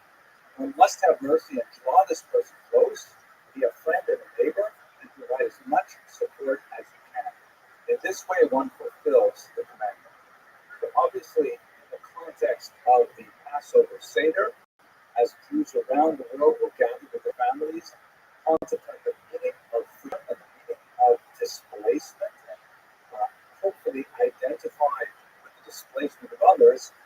ideas of Rabbi Papa, how they were fulfilled. Now, when we look at it in our specific moment, we're not talking just about Jewish refugees, of which there are many from Ukraine. There are a lot of different counts of how many Jews live there. A conservative count says there are about 40,000 Jews who self-identify as such. There are about 90,000 Jews in Ukraine who are not necessarily connected to that core population, but nevertheless are, were to ask them, they would then see that they would say they are in fact Jewish. And maybe as many as 200,000 people who are on the fringes of the Jewish community, perhaps with partial Jewish lineage or married to Jews. But we're talking about a very large number of Jews. But the main issue, of course, is not the Jewish refugees, but far larger the Ukrainian refugees. This is actually one of the most colossal refugee crises in history. You have a look, for example, at this report that just came out recently from the United Nations report on migration. There are about, as of April 1st, 7 million who are internally displaced within Ukraine, meaning they have not left their country, they have left their homes to other regions of Ukraine, particularly towards the west, where there is less shelling, less danger. And there are 11 million who are totally displaced, which means they've actually left the country. That means there are about 4.1 million Ukrainians, roughly one quarter of the entire population of the country, is now out of its boundaries because of the fear of this absolute mind-boggling number. Try to put that number into some context. You should really think about what William Faulkner said in 1951. He said, "The past is never dead; it's not even past." People like to say that history repeats itself. Some people work with another quotation that it doesn't repeat itself, but it rhymes. But we are still living in an extended 20th century of egregious refugee crises. The example, let's just think about what this means in context. The estimated number of international refugees after 6 years of World War II is 40 million. That's a conservative estimate. Liberal estimates go all the way up to 60 million. Ukrainian refugees have reached 4 million after only 6 weeks. An absolutely stunning number of people displaced, tremendous human suffering as a result. This is the 8th largest refugee crisis in recorded history, and unfortunately the 3rd largest in the 21st century. If we look at these numbers in another way, look at the scope and speed of it, we're going to calculate the number of refugees per the month of conflict, which is 6 weeks into this war, and you can see that Ukrainian refugees are off the charts. Far more the refugees displaced in a far shorter period of time than even in World War II or the partition of India, which was also a tremendous crisis in 1947. So we are dealing with a colossal crisis that boggles the mind and demands a response. What I would like to do over the next 40 minutes is talk a little bit about the specifically Jewish aspect of the experience of Ukraine and to understand a little bit about what that might mean for Jewish responsibility to fulfill that commandment, of how Jews might fulfill that commandment of considering the stranger. But I want to get personal for a little bit about my own connection to Ukraine because I think it's relevant for giving you a sense of how strongly I feel about this. This is a photograph of my father's parents, my grandparents, Polly and Alex. It's dated circa 1932. They lived in Northern Ontario, Canada. This quirky individual at the bottom here is my father. One of the things that my father always used to tell me about his childhood is that he grew up with an adopted brother. Right after World War II, there was a tremendous refugee crisis of Jewish orphans, and they were displaced among about 300,000 Jews that dotted Central Europe. And my grandparents, unfortunately, took in an orphan child,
in philosophy, but I realized I wasn't going to be able to make much of a living as a philosopher.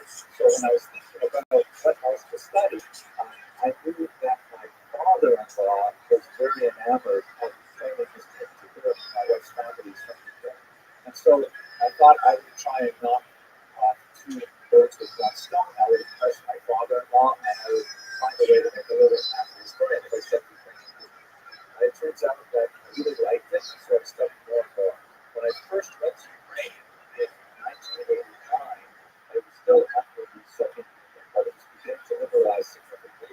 And the Canadian Jewish Congress asked me to take a large supply of insulin to a diabetic Ukrainian Jew who lived in this building here. So I took it. It was a big deal in 1989. I put it in the freezer and things like that in the plane, and we got it to Ukraine. And then I managed to get a taxi and find my way over to West Bank Cave and to this address. And I delivered the insulin. I spent about an hour there with them.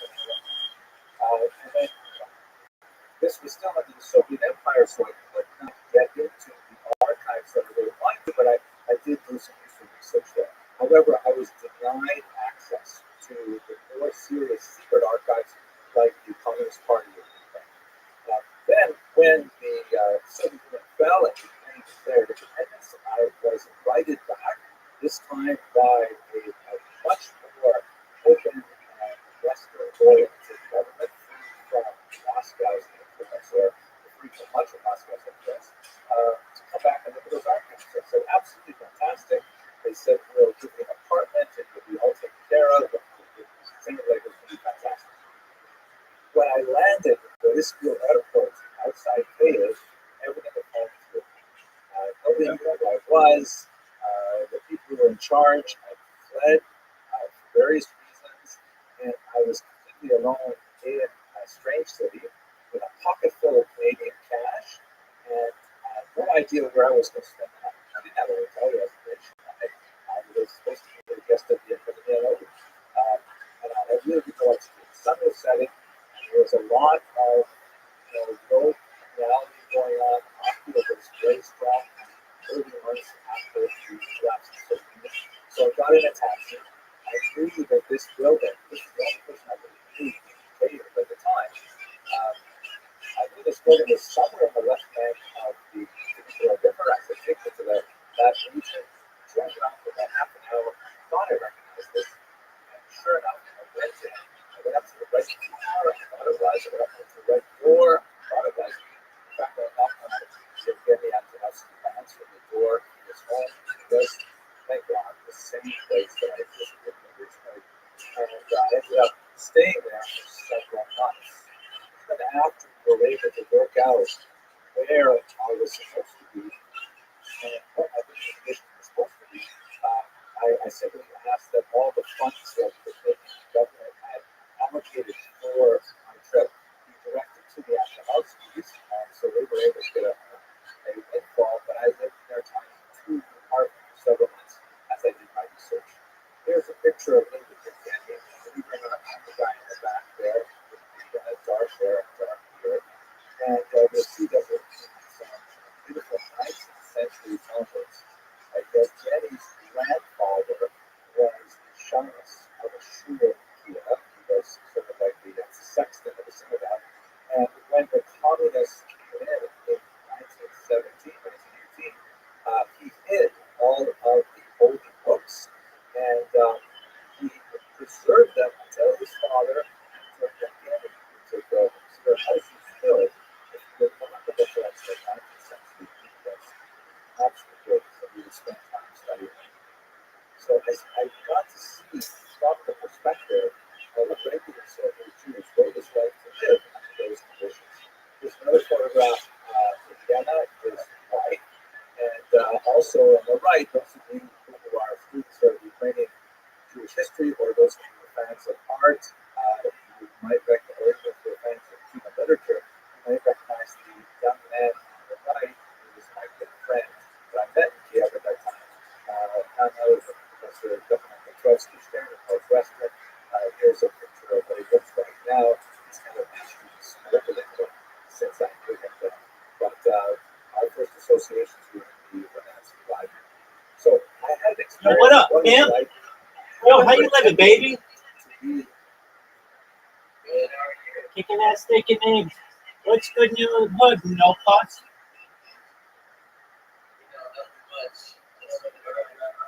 Living the dream, baby. How'd you find out about me?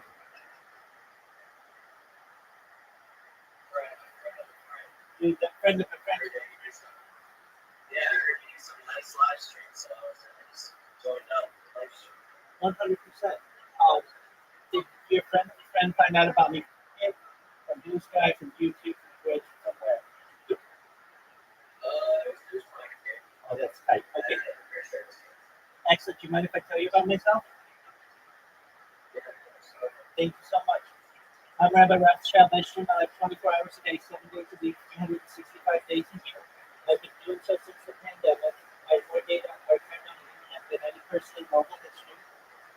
Data, according to The Economist magazine, is Earth's #1 resource, more valuable than food, water, oil, air. In 2018, data was shorted as Earth's #1 resource. If I may ask, close. So your friend is Yola Mullet. Oh, tight. Have you ever seen the movie The Truman Show or the television show Big Brother? That's okay. Basically, someone who's lives on camera 24 hours a day. That's what I do. Yola Mullet, apologies if you've heard this before, which you may have.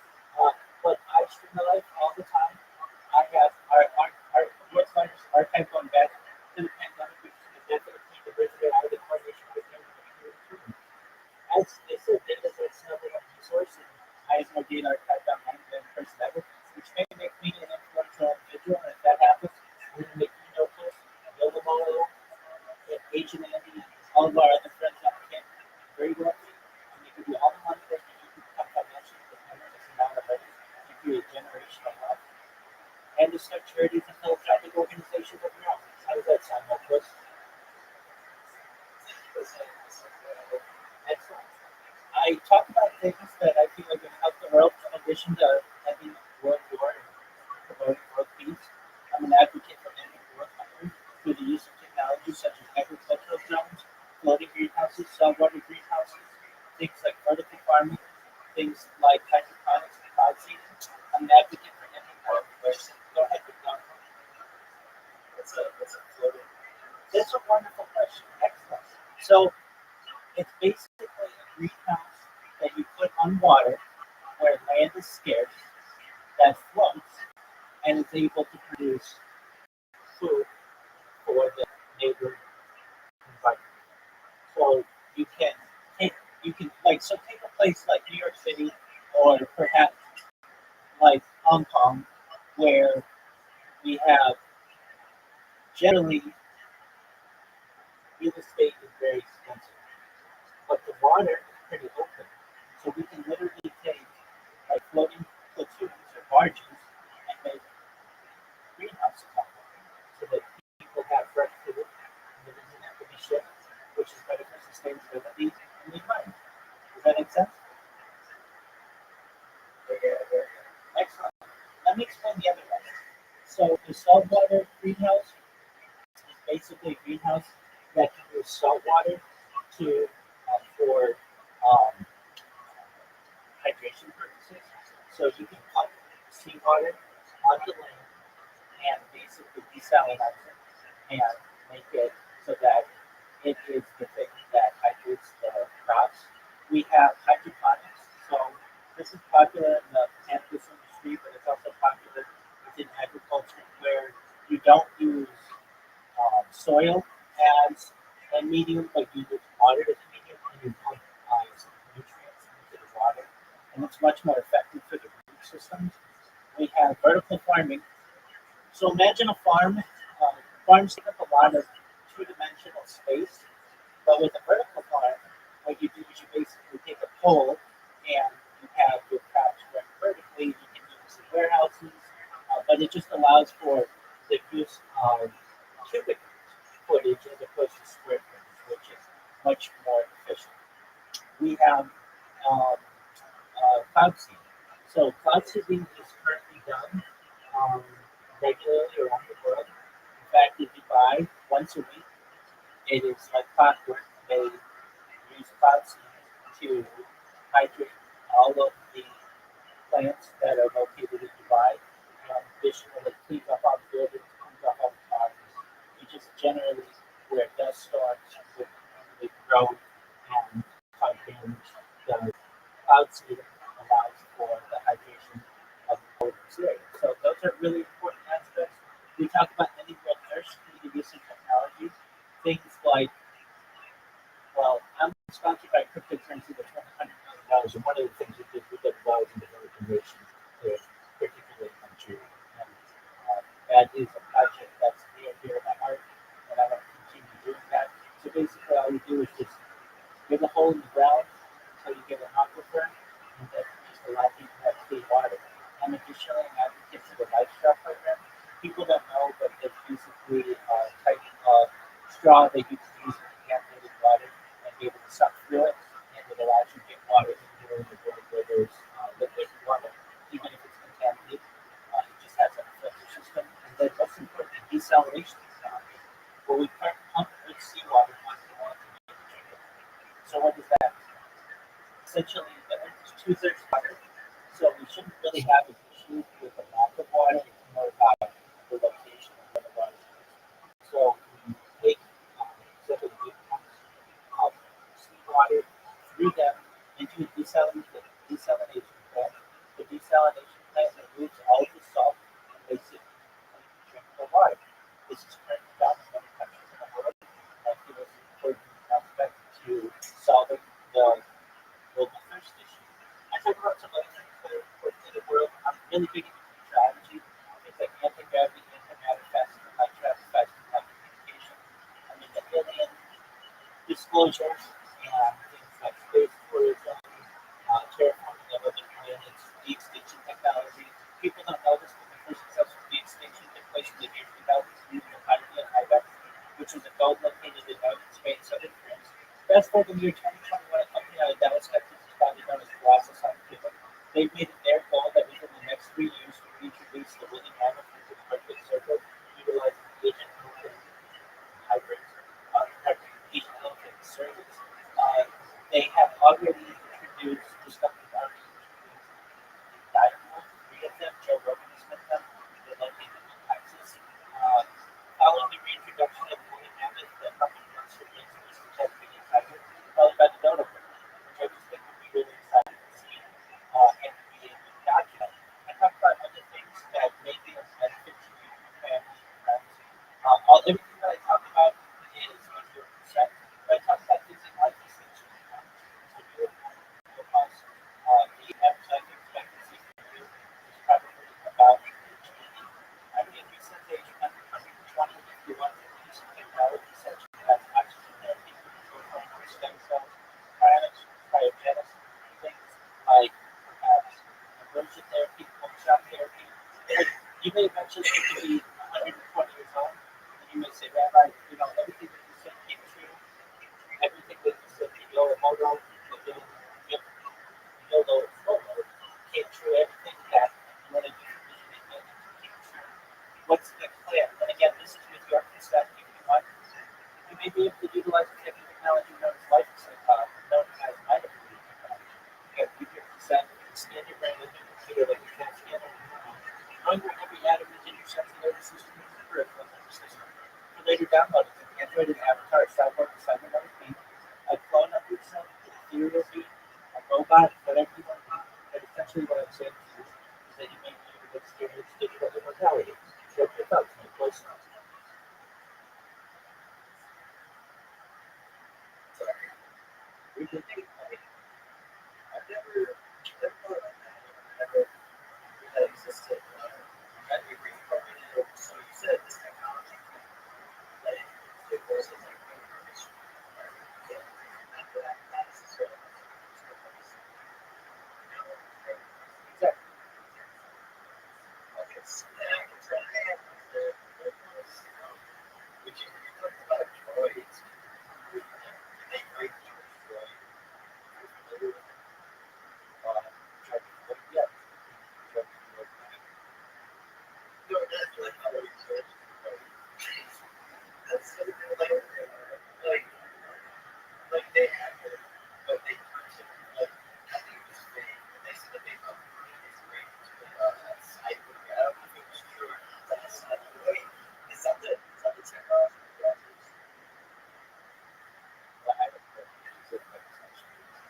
this is something that scientists are starting to develop. It's already being done with mice memory transfer. So the idea of finding all the technology for someone like George Floyd could happen potentially. If we had access to his body, it's much easier. And even if we don't, we could do it through multiple ways. We could use his DNA to be able to replicate a version of him. We could even just with pictures of him be able to model his body and eventually be able to make different layers of his body, be able to see their freedom and perhaps be able to uh, recreate what was in his head, including his memories and his thoughts and personalities. So it's just a matter of time. And you can do this in multiple ways. So if you're like, and then,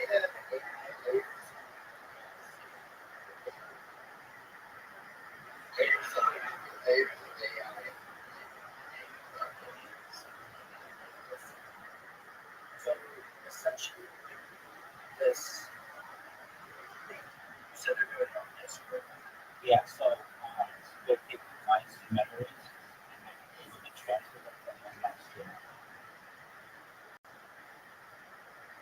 so that's this much.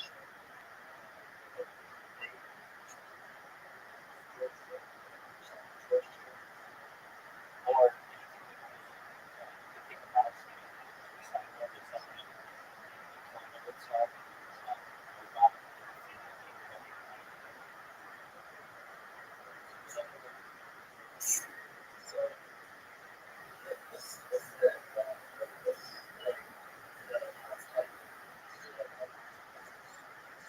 so there are consequences for those actions.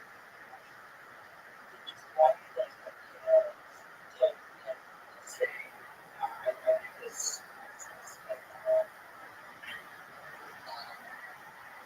John has it.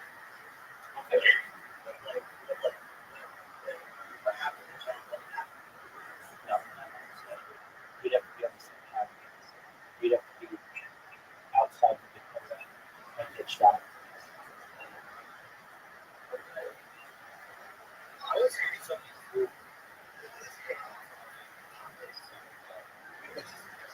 We were speaking in alternative, like they have, like they live there. They found a way.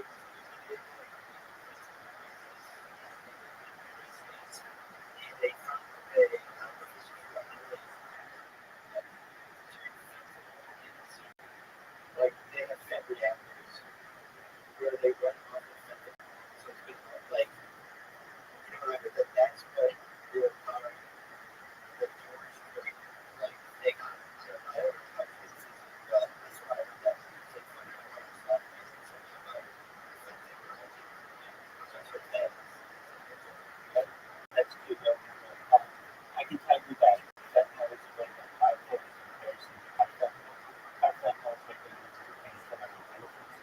So if anything, why use fentanyl when you use carfentanil, which is like conventional? Art, what are artists? Yeah. This is like, is that the same? Is it like the same? I believe it's but allows for much more really, it's really only used by veterinarians on large scale, like elephants, rhinoceros, and stuff like that. Is it like It's much stronger. Much stronger.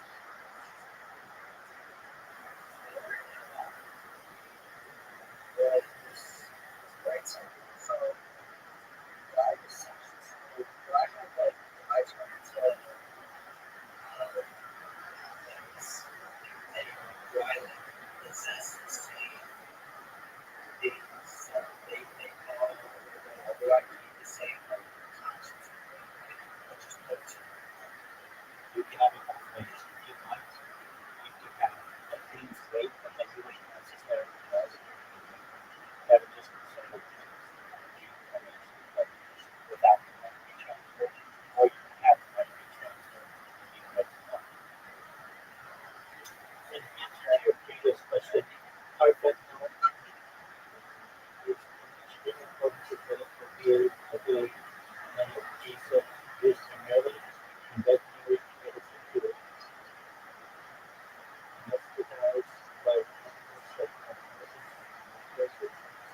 bitch too.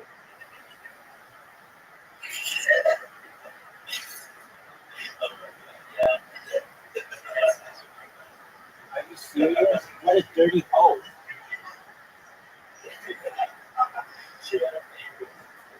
No way. So now this bitch is in your family?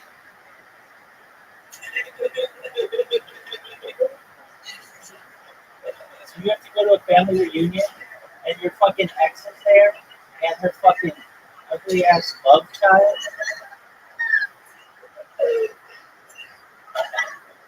What's your relationship with your cousin?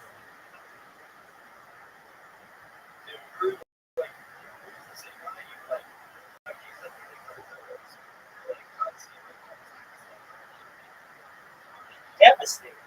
You have no relationship. This guy fucked some hoe who you used to stick your dick in. Now he has a love child by this hoe.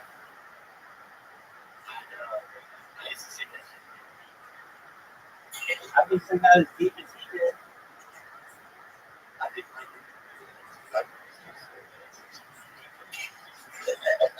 Well, if anything, he's firing my ammunition because he's a dad.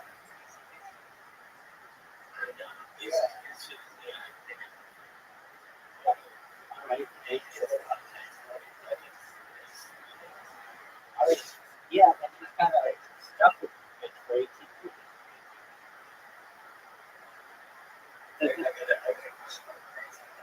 Go ahead.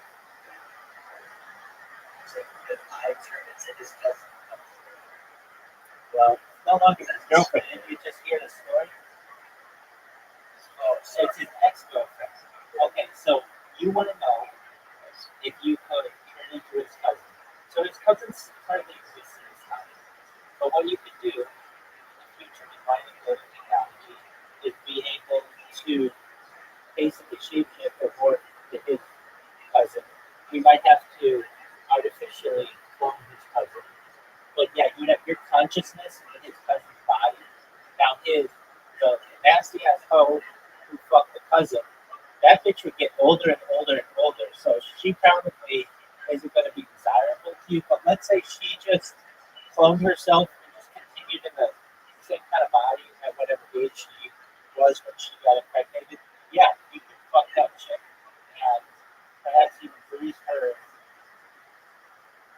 cervix and impregnate her. You could give her a two-for-one.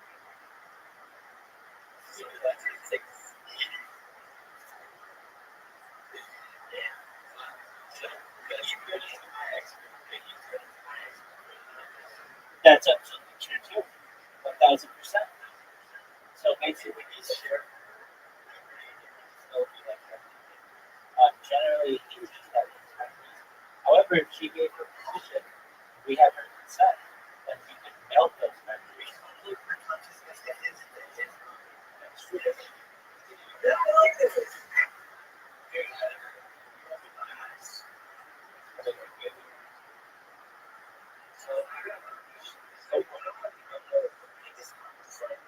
Dude, yeah, totally. I just literally listened to like 25 hours straight of James over the last 48 hours. So I'm all up on James. We don't even know what year he was coming.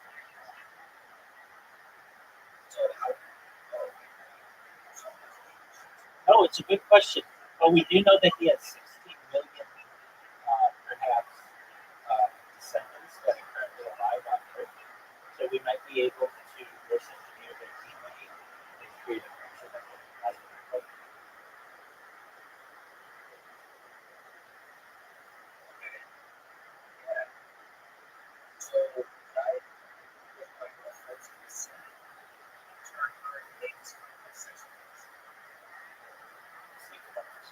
Well, the answer to any of these is yes. It's just so we would need her which we can get from one of the 16 million descendants. So we get that DNA, we create a clone of him, we upload your girlfriend's consciousness into him, and I mean he's a man, I assume you're a man, so you would only be having man-to-man sex. So that means that either one of you have to become a woman generally. I mean, I guess we could do some type of transition, but generally, what you might want to do is just have like the Genghis Khan one of his sisters, which he did have. So it would be as close to his DNA as you can have.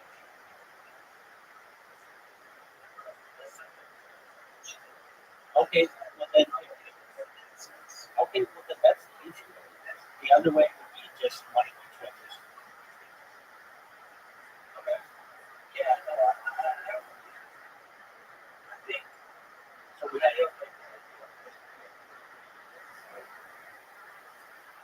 okay, I mean that's not you. This is history.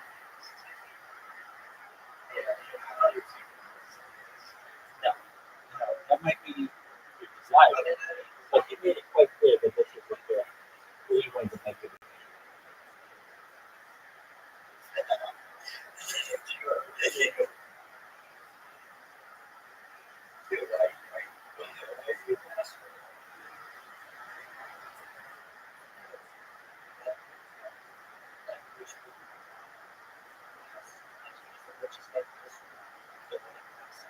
That's it. That's how it goes to Master, who was the king of the Ethiopia.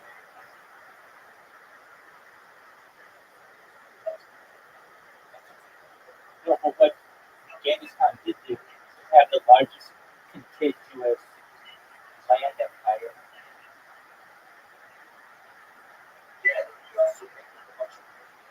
Yep.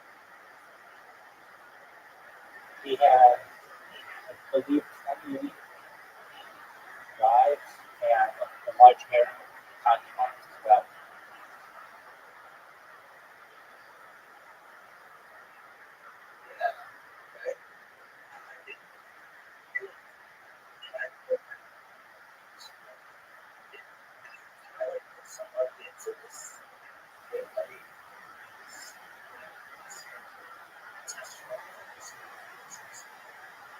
That's a good question for some pharmaceutical company. Stuff, service, not for profit. Exactly your profit. Now, would you get to be in the front of the market?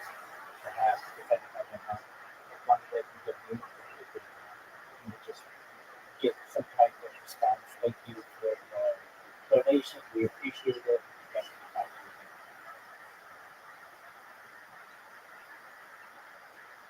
Yeah.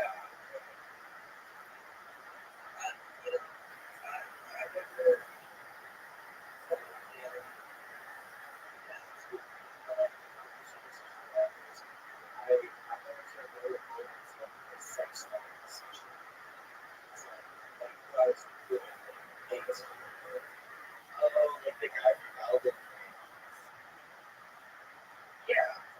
Yes. Some of it.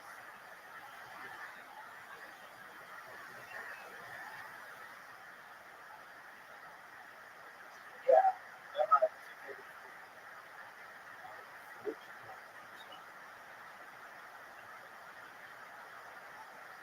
I just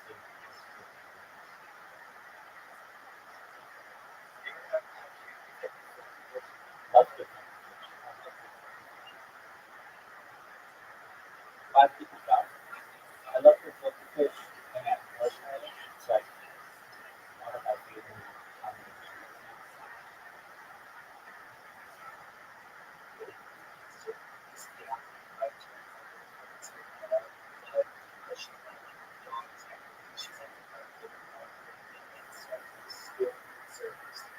It's an excellent question. Generally, bestiality, in my opinion, is not a moral action because you can't get consent from God. So it's really lies on consent. However, in a world where telepathy is a thing and you're able to communicate perhaps with your mind, or in a way where we can be able to communicate with God, if you can get the dog to consent fully, then you should be able to have sex with the dog. So what? Consent with the dog. I saw, okay, that was because I watched a video for this, just a clown guy. Dog,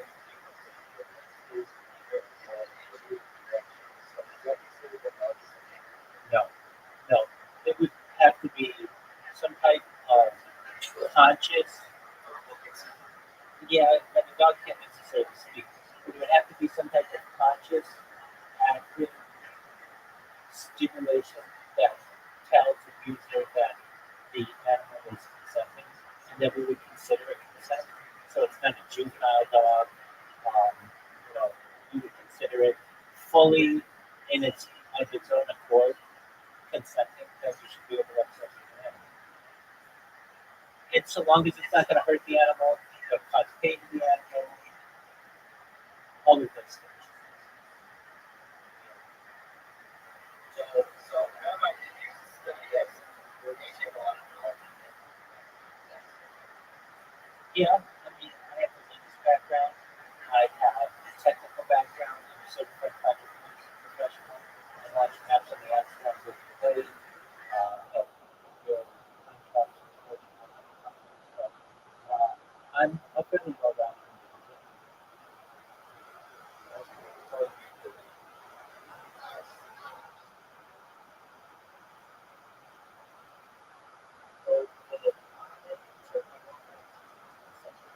Yep.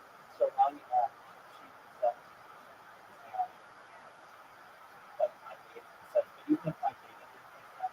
You can build something that's very close to me. And that's right. So like she would basically take my image, put it in a replicator, create a version of me, upload her consciousness into it, and then you guys can get it back. Okay, so Thanks, baby. Of course, of course. Let's not state the obvious. What's your question, Big Dog?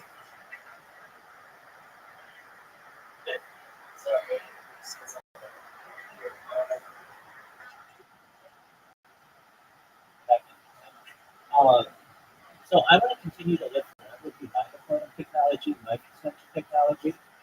But if you want to take, if you want to create like a closed version of me,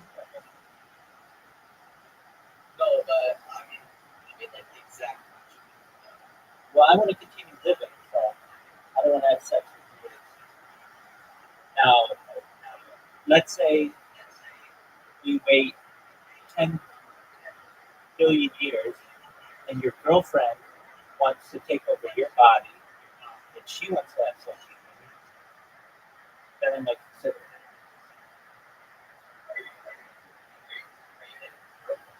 Yeah, straight up. Tell that bitch I holler.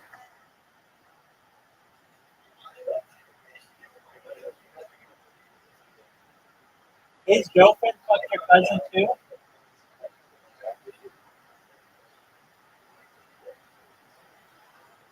Dude,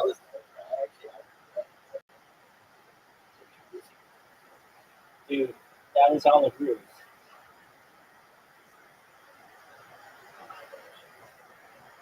So what did this bitch do? She just said you're lame and I'm finally gonna do.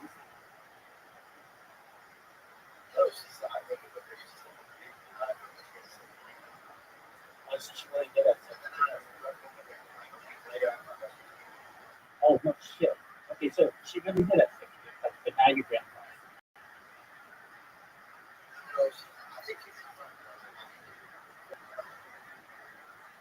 How old is your grandfather?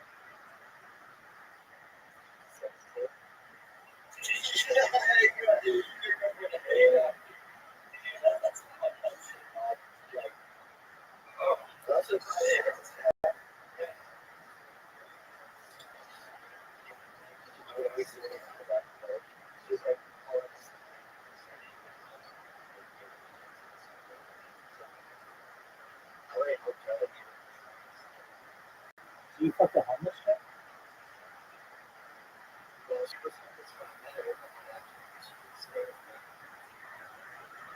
How hot was this chick? Well, she did her playing something. She was on the fence and stuff. So, she did have I don't know what to believe anymore. With your love life. What do you say? Grandma? I don't know what to believe anymore with your love life. It is.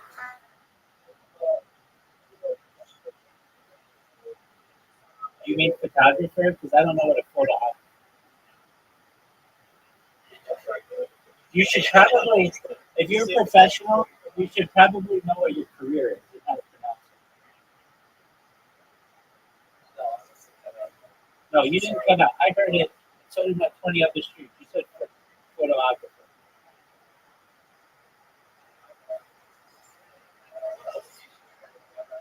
I'm live on 20 different YouTube. I'm live on Twitch. I'm live on Rumble.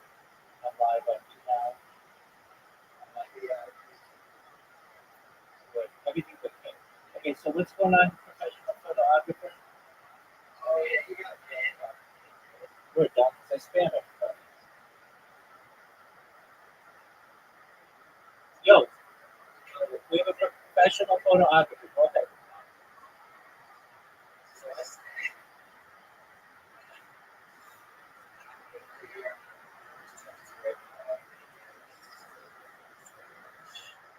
That would be a year.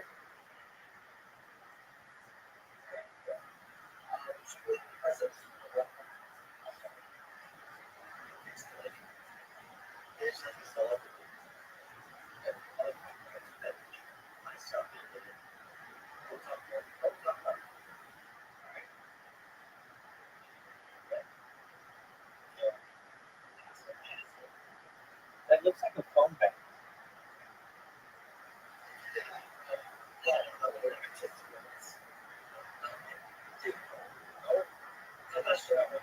Okay, it's my ex.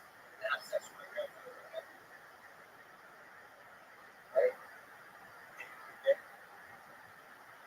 I'll tell you that. That was fun. Okay.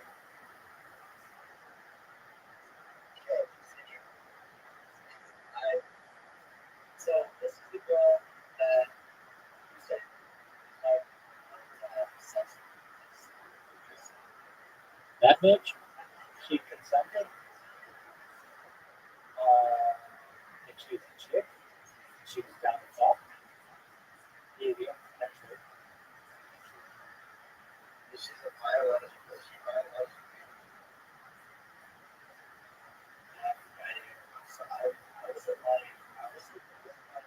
say she is stressed. Notice in my response. Notice in my response, I said, if she's a chick. Right. Like transgender people or whatever they want to be. So this happened because I don't see this. I'm not saying that this. I grew up. This.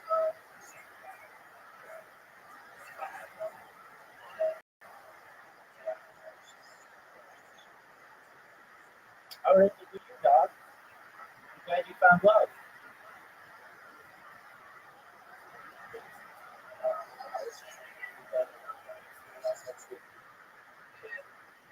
Like I said, if she's a chick and she's willing and she consented, then protect the tension.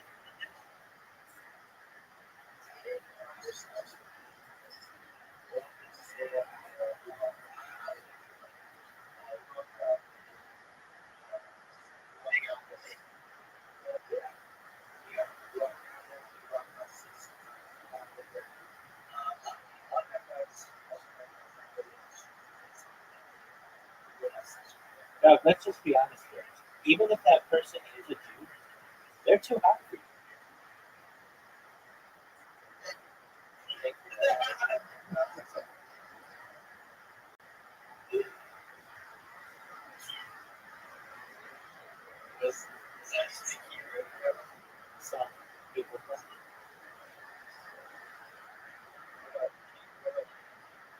So,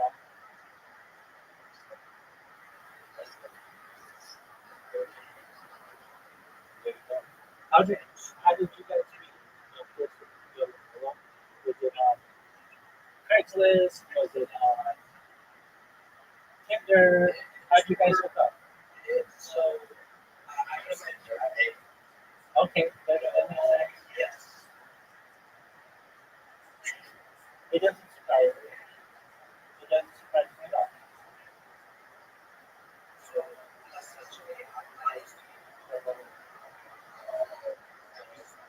be Used to be.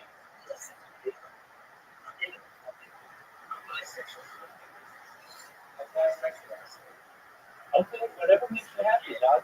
Do whatever makes you happy. That's important is for. Okay, so I used to be like cool. And I was on the rider, swaying, and we did a session on her for like a session. But nothing too big. And rider, we started meeting for life. Turns out he has a girlfriend, had a girlfriend. And so I just, I don't know, right now was disrespectful because I'm not making myself. So I went to my girlfriend and that's this day. Yeah, I think it was like 6, 7 years. We were So you guys were hooking up when you were 15 years old?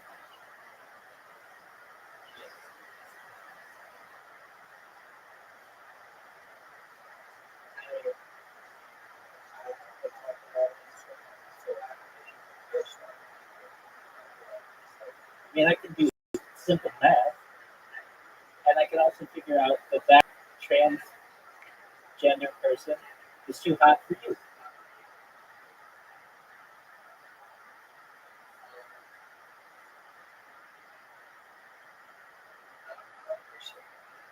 I'm just speaking the truth, dog.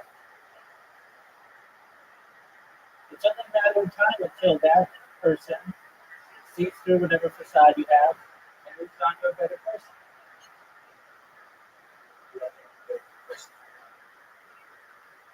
I think you could perhaps improve your life to be, but as of right now, I don't think that you could get that person. Dude, I don't know what you are. You said in the last minute that you were bisexual, super gay, and then trying to be heterosexual. I don't think you're comfortable in your own skin. And I know that chick, Chloe, quote unquote, she would be comfortable in her own skin.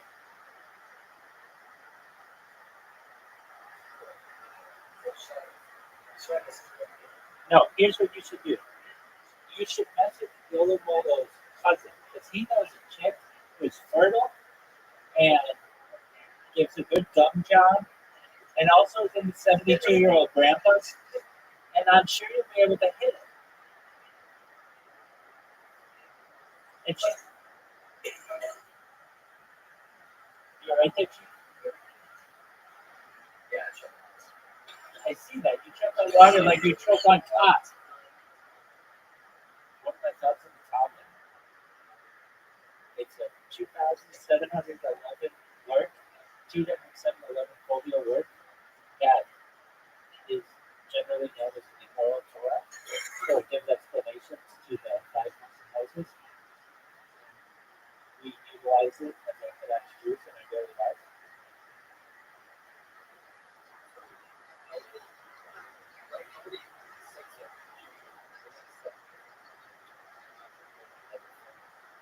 Yeah, so this is a good question, and it depends who you ask. So you have your most Orthodox people, generally the most conservative people, which is the Hasidic. So that's the Haredi, basically the Haredi sects. Those are the people you see the payers. Those are the people that you see the tzitzit, they wear white robes. These are people that generally you might see with Strymon, which is the hats with rabbit fur. Then you have generally what's known as Litbot, which is basically a slightly more modern version. Um, and those are your general orthodoxies. Then you have conservative, reform, reconstructionist, and humanist. Now, of all of Judaism, generally only 10% Orthodox, and the other 90% are conservative, reform, reconstructionist, and humanist. And then in there you've got secular Jews as well.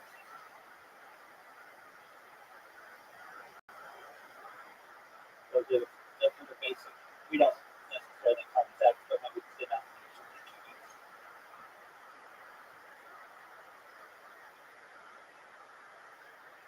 Let me just say this, Joe. You're the man for bringing the notebooks. Thank you so much. You did exactly what I wanted you to do. Spread the love. Hey, no, it's fine.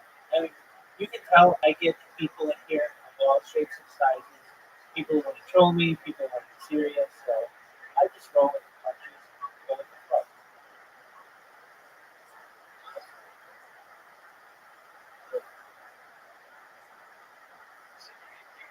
So, 1,000%. About yeah, I've got probably about an entire year on YouTube of me just sleeping. About 1/3 of my life has been sleep, and I've been doing this for more than 3.5 years. So I have more sleep data than any person ever. And I think it'll be studied in the future. People will want to know my toss and turn habits. People will want to know my snoring habits. People will want to know my breathing habits, my circadian rhythms.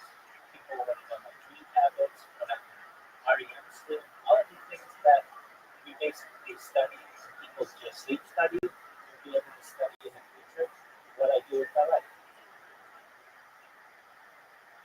It's it is that it's like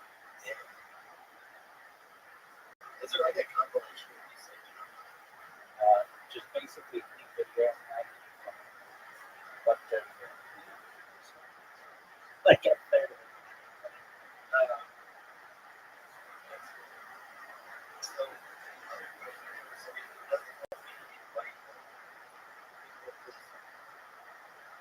It should.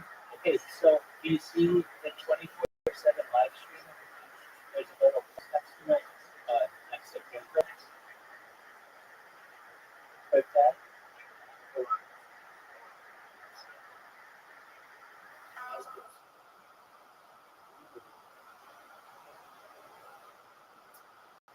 because when I click on the server, I don't know how it comes to That's okay. so there's a creating Yeah.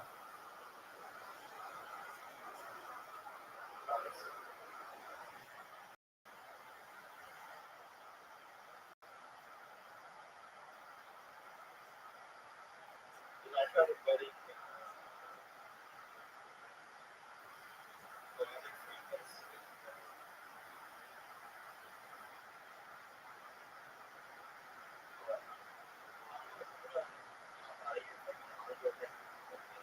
You do whatever you need to do back then.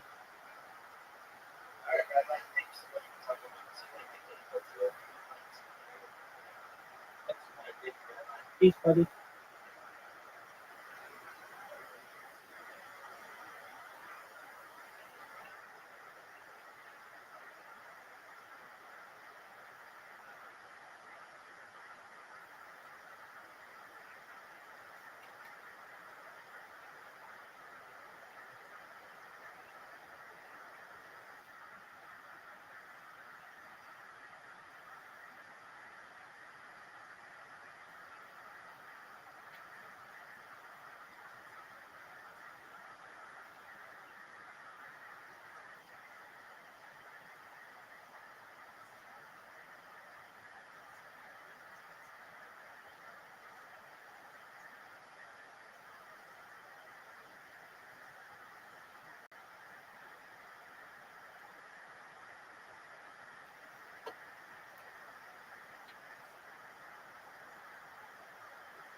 What is this?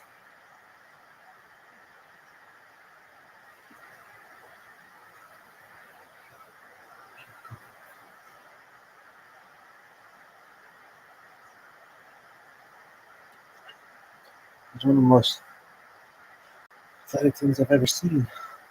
Maybe the most athletic thing ever. Did you see that? Let us see that. The best. Yeah, it's like, yeah, poo, poo, poo, poo, poo, look at you. Ah, shit. Dog. Oh, you little bitch.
This is unprecedented athleticism. Look at this move. Go.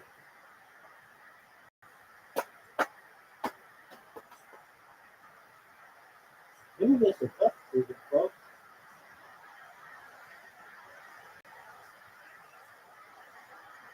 No.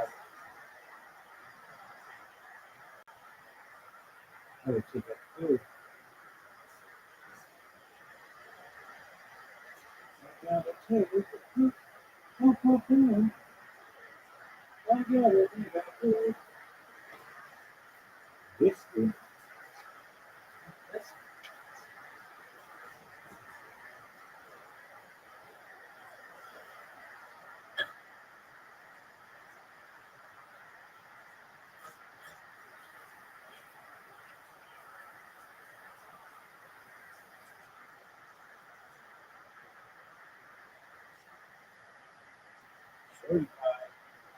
This bitch can get it. This is my thing.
What up?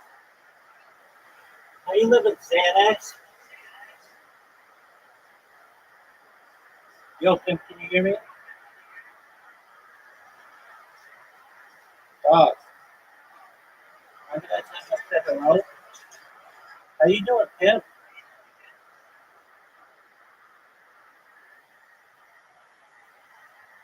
Oh, can you hear me? Xanax.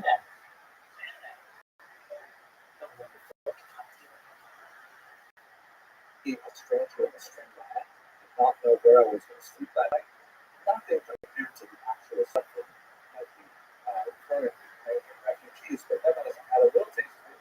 Thank God, by dint of the kindness of strangers, the grace of God, I was able to find a certain place to live.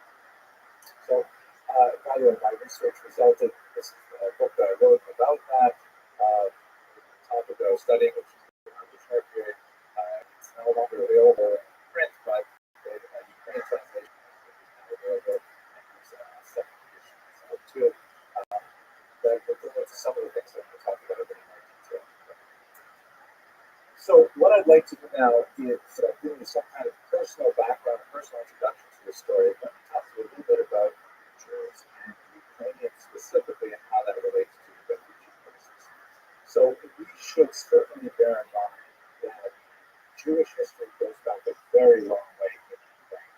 It goes back at least a millennium of recorded history, and there's even further back evidence of Jewish settlement in the fringes of Ukrainian contemporary.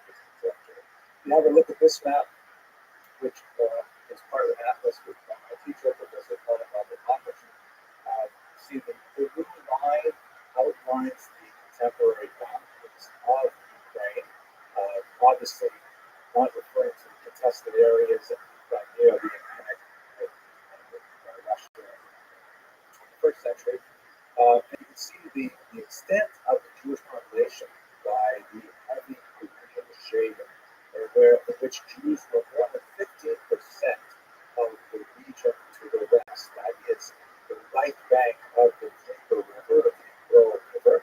But even on the left bank, you see in Poltava, Gubernia, you have 3.9%, Katarinoslav 4.7%, still very significant percentage of Jews, way higher than Jews are in almost all parts of the United States. New York City, of course, being a major exception. So Jews have a very rich, long population history. If you have a look at this map, you'll see the origins of in a kind of medieval state called Cave of the Rus, which existed from about the 10th century to about the 13th century. This sort of group of principalities, which were headed up from the city of Kiev, formed the kind of core culture, the original political, social, and religious culture of three contemporary countries: Ukraine, Belarus, and Russia in particular. Now, it happens that the center of this was in Kiev, and so Ukrainians claim that essentially they are geographic inheritors, as well as political inheritors and cultural inheritors. Belarus and Russia also have their roots in this region. Now, Jews lived in this region easily from the 10th century on. There are plenty of references to Jews in the several historical chronicles that we have of the era, including the Potosphere which is one of the most important documents that describe these so-called chronicle of bygone years. But we also have some archaeological evidence that suggests that they even lived on the Black Sea coast as far back as antiquity, that Jews were involved in a lot of trade in the region, and so there were Jewish ports in Crimea, for example, at this time. We have in the 13th century and a little bit earlier, even members of the Vale Tosfos, that is the important commentators on the Talmud. There's one Moses of Kiev and Isaac of Chernihiv that show up in various writings of the time. So Jews are there right at the very beginning of Ukrainian settlements. determine statehood in one form or another. They begin, however, to emerge in much larger numbers in the late 11th century and onward. That's the era when crusades begin, as you can see on this map, which outlines the various routes of several crusades moving from Western Europe into the land of Israel. And the predominant number of the Stars of David, which represents Jewish communities in the 12th century and onward, they're much more to the west. The central heartland of what would be called the Ashkenazi Jewry is located primarily in the Rhineland, northern Germany, parts of France. And what's going to end up happening over the 12th, 13th, 14th centuries is that there's a significant number of reasons why Jews are being forced eastward by increasing anti-Semitic pressures. For example, the noxious development of the blood libel that Jews somehow need to consume the blood of Christian children. Absolutely ridiculous concept that has no basis in reality whatsoever. But once the idea began to take hold in the 12th century, it spread rapidly. People like to believe it in a kind of a QAnon way, which actually we reflect on that a little later in this lecture about contemporary. This is actually a document. It's actually German currency from the 20th century that commemorates a post-desecration case in Sternberg, in which Jews were accused not of murdering a Christian child, but by doing something that was a related charge of capturing the communion victims, so-called hosts, and torturing them instead. And although that's also a figment of some kind of fever dream imagination, nevertheless, Jews were frequently charged with this heinous activity, and they were frequently judged guilty and burned at the stake, as you see in this rather grotesque image. So in Western Europe, starting with the Crusades of 1096 and onward, there is an increasing pressure on Jews to leave for anti-Semitic reasons. And then from the east, there's actually an economic vacuum that's drawing Jews in. At this time, Ukraine was under the control of Poles as part of the very large Polish-Lithuanian Commonwealth, and there was a tremendous need for people to act as middlemen, as police holders, to help manage these large landed estates, in which there tended to be an ethnic division between the landlords, who were Polish Catholics for the most part, and the farmers, the peasants, who were Ukrainian Orthodox. Orthodox, of course, not in the Jewish term, but in terms of the Christian denomination, as opposed to Catholic. And the Jews were an excellent choice to bring in to manage these estates, both because of their developed skills in literacy and in numeracy, but also because they were not especially they didn't show allegiances to the local population. They could be depended on to be loyal to their employers because they were a distinct entity. There were a whole bunch of activities that were associated with Jewish wisdom because the nobility could literally give them monopolies in things like the production of alcohol, something like the Venetia. And so that's why so many Jews were active in, for example, maintaining inns and the distillation and distribution of alcohol. This was, however, a rather exploitative economic system, as I've discussed in other videos. Of course, if you're curious, look on my channel, you'll see some of the where I discuss in detail, and would be the cause of some conflict. But nevertheless, what ends up happening is if you combine the pressures pushing Jews out of the Rhineland, the growth of anti-Semitic ideas, I have mentioned the Black Death, and you combine that with the economic opportunities that are drawing Jews to these, you begin to see from the 12th through the 17th century very large movement of Jews into the region of Ukraine in particular, where they're acting as Aaron Datos, as middlemen for the most part. How are they getting along at this time? We should understand that, and I will talk about this in the next set of slides. There certainly were punctuations of great moments. There certainly were moments where Ukrainians in particular would attack about them momentarily. But the overwhelming experience of Jews in Ukraine was one of peace and prosperity. That Jews in Ukraine managed to find a way to eke out a living, to study, to develop some remarkable religious innovations like the Hasidic movement. And for the most part, for 1,000 years, Jews and Ukrainians lived together in peace. It does not mean that they joined together in everything, but there was a level of cross-cultural pollination, of cross-fertilization, where Ukrainian ways of looking at the world influence Jewish ways and vice versa. Just to give you an introduction, jumping out to the 20th century, this image we're looking at right now is Ukrainian currency of the very brief-lived period of Ukrainian independence between the collapse of the Russian Empire in 1917 and the imposition of Soviet rule under the communists shortly thereafter. During that time, remarkably, Jews and Ukrainians strove to officially work together to create a new state. And it ended in a great failure for various reasons, including popular program violence for international importance. But nevertheless, for that brief period of time, it hinted at what could be possible with Ukraine.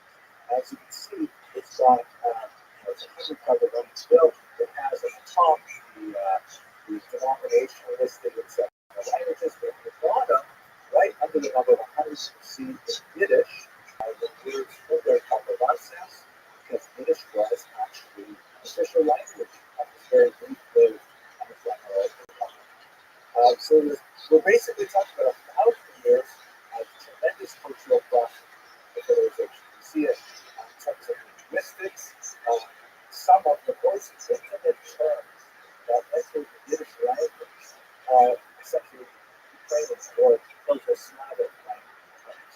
Like, for example, the word for father, in Hebrew, the word father is av, the very common Aramaic term is Abba.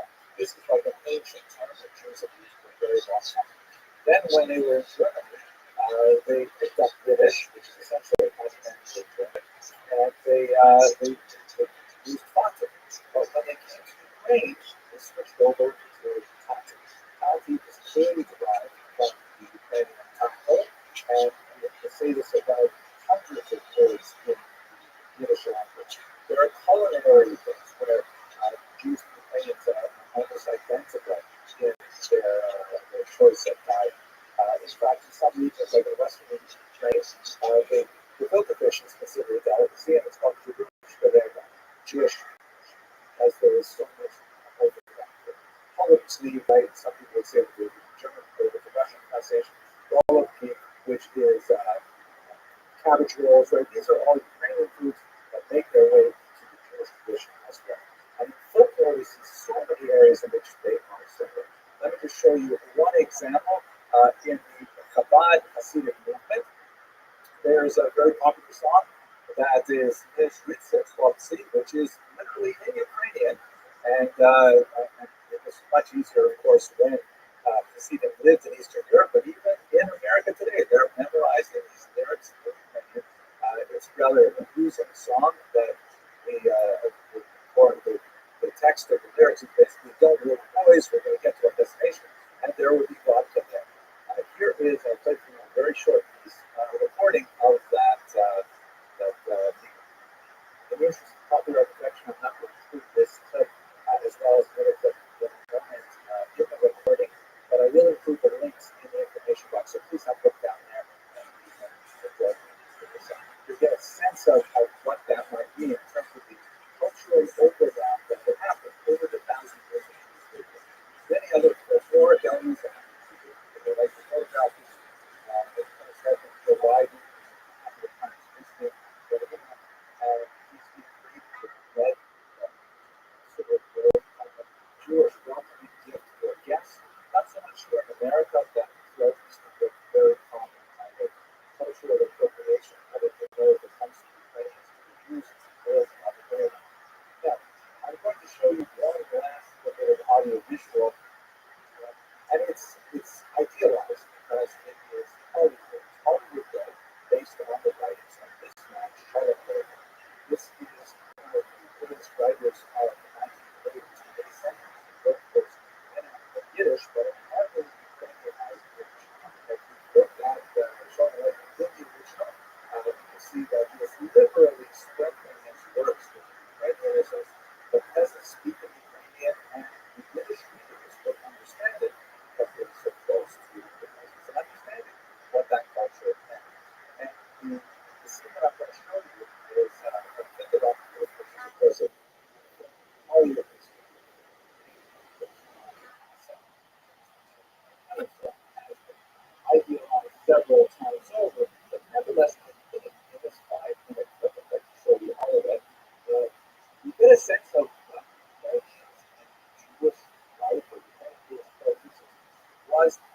was this. We will have plenty of time to talk about when it was not best. But when they got along over 1,000 years, it might have looked something like this. Well, it's strictly an idealized portrait of a setting not beyond the realm of imagination, but I especially like about that clip is showing how they're existing separately, they're taking separately from each other, and they're rather suspicious of each other, particularly Jews are concerned about the potential for violence and they're afraid of violence. But they both share a moment where they recognize that trajectories of their lives are parallel in ways that God introduces us celebrating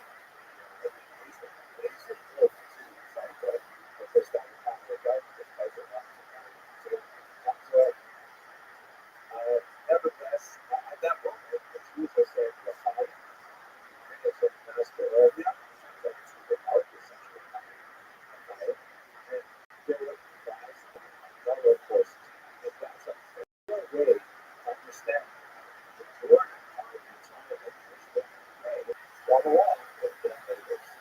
necessarily succeed as portrayed in the film, but nevertheless, there's that.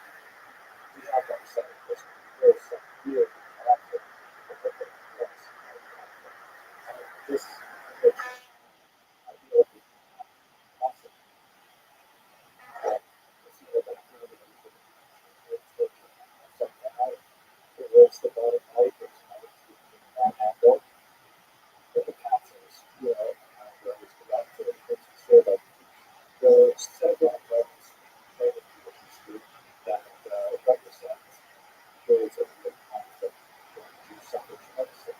Specifically, the rebellion at the middle of the 17th century, also the case of this case, videos on this topic was even greater than it, but basically, that he comes to that, the nervous system is structured. Similar to the Hydromac of 1768, which resulted in a mass case with Iran. That was why, by the way, the Nazi chose to be buried there. So there are pilgrimages today, tens of thousands of people to Iran, because the Nazi was buried there, but the Nazi chose to be buried there because he wanted to be here for victims of the Holocaust. In many ways, this organ institution called the Congress, and that guys are talking about struggle and violence. It's southern in the 20th century, also terrible programs that have a very strong impact on the Jewish community. And the other that I presented was the world of Africa books in the 20th century. These are all short and so-called Holocaust biographers, Holocaust outfiters, introduced to the United States book of murders of 1941. The Nazis made things. Double crossing Stalin, previously secret worlds of Rubicon. They set 4 armored units behind the Wehrmacht, behind the regular army, to round up Jews to get them out to the beach and shoot them down.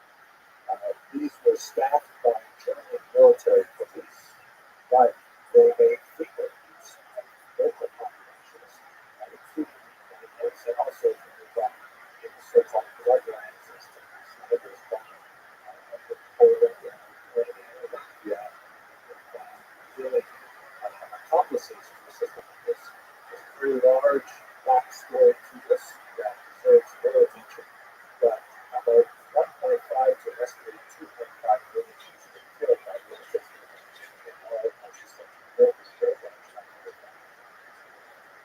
This is also a personal story. Father's parents, my grandfather's parents, so sure she was thinking this history. They're buried somewhere, I think it's just mass grave with the India. Western scripture and captures some of this.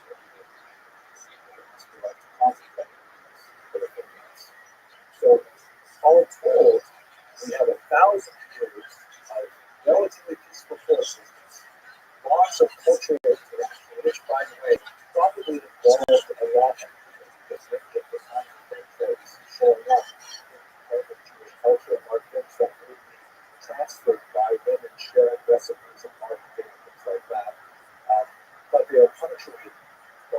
accelerating of violence. For reasons which deserve a lot more explanation, but still responsibility. And they are clearly mirrored by what we're seeing today. I can't help but reflect on the mass graves that we see in these late places like Russia. They look exactly to me like the remains which my ancestors were from. It's hard not to get the level of sympathy and feel very much okay. So let us move now to the third point of this lecture. Let's place this Ukrainian Jewish reality within the Russian Soviet reality. Because for most of the period of the lesson today, Ukrainians were not in control of their own destiny. Besides the cave and loose period, in which there were very few Jews living there, and we generally don't know a lot about how they managed their affairs as a whole, Ukrainians did not have control of their lands as Ukraine, with the exception of the very brief period after the conflict of the 17th century. They lived under Polish rule, under Tatar Mongol rule, under Russian rule for the duration of this time up until the 20th century, where they could finally articulate their own self-determination. So looking at contemporary period, what is shown here is KGB guns, which I think everyone speaks to the core of his personality.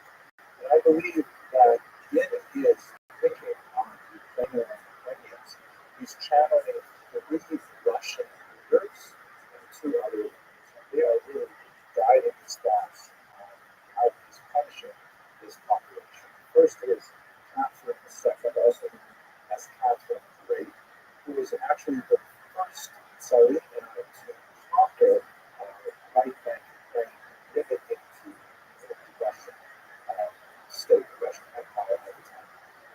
She was instrumental in forcing the will upon Ukrainians and reducing their mobility to essentially peasantry once again, so that under the Russian heel, they would be forced to work essentially like they did for the Poles, they would end up working for the Russians.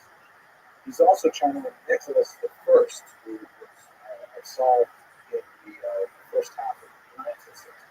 So Nicholas I operated with three basic principles in mind. After his father was killed in a military revolution, he decided there were basically three things that he has to enforce on all of the people within the Russian Empire. First is the notion of orthodoxy, that everyone must conform to the Orthodox Church. The Jews are very difficult, indigestible mass in that regard. Second was autocracy, the idea that all Russian Empire citizens are subject to recognize the Tsar as a feudal-like principle.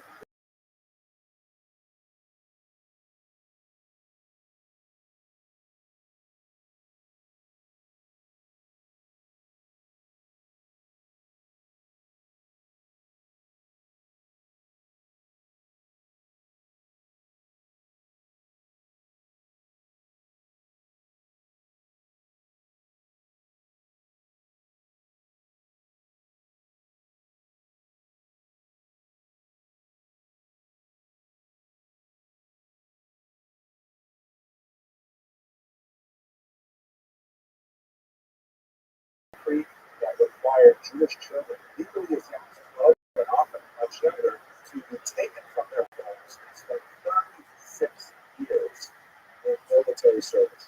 And incomprehensible punishment. Destroyed the communal structure that was essentially allowing the Jews to self-govern, and did everything it could to try to bring the Jews as much as possible into these areas of orthodoxy becoming priority. Wanted to assimilate them to Russianism. For the Ukrainians, the Orthodoxy part was basically taken care of. There were the Catholics in the far west of the territory, but the vast So autocracy, he had difficulty getting these peasants to submit to the Pharaoh. So in Moscow, that he had the most complex idea of the number. He eventually had to settle for the notion that was kind of like sort of cousins to the Russians. There are many things to say for that, like, for example, like the fact that they speak a Slavic language, which is really distinct, different alphabet, different pronunciation, different vocabulary in a lot of places, but nevertheless a related language, sort of like the girls Spanish, French, both Romance languages, maybe a little closer to those, but not that much. And so he tried to push this idea that the Little Russians, that's the actual Russian term, Little Russians, as opposed to the Great Russians. The people who lived in the north were the Great Russians, and they had these kind of like younger brothers, these cousins, who were the Little Russians. And they were somehow part of the overall family, even though they did not necessarily agree to be part of that family. Unfortunately, you see this even in propaganda today, where just watching today some of the news, they're interviewing average Russians on the street saying, oh, it's a paid occupation. It was just invented in 1918 or 1981, and then decided to give away a piece of territory. Well, that in itself is a ridiculous way of doing history. But if you want to say that there's a lot of Russians, which are the average people, you have 44 million people who say that they are distinct people. And they can call themselves alligators if they want. If they get 44 million and say they are distinct, but essentially, this channel of Nicholas the First trying to assimilate the Russians into a larger Russian society. And then, of course, he's also channeling Joseph Stalin, the notorious dictator of the Soviet Union, who chose to oppose his will and bring him a disastrous genocide. And then he got artificial terror family activated to take the two average families. Most likely 5 million, but possibly even more because the children were disastrous season because of the policies followed by Stalin in this Russian industrialization. In other words, the mistakes that Stalin kind of like, as Stalin put it at the time, was wanted to make an omelet to not just make some eggs. There she is. How you living, girl? Hello. Absolutely. All right, you ready?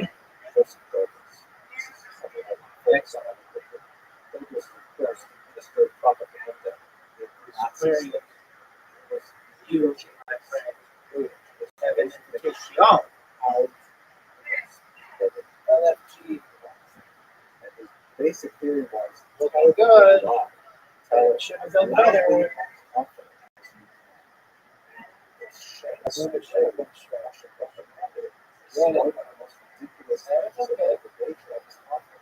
And the intimidation of people who wanted to object. No doubt. I'm going to get back to that just for a moment. But I want to bring this back to the story. This is the other ritual. Relates to that Jewish knowledge, but it's also experiencing that. It's also channeling that. It's also channeling that. Absolutely. Got it. That's what I'm talking about. Nothing. Good job. The power of God, as we see, so clearly represented.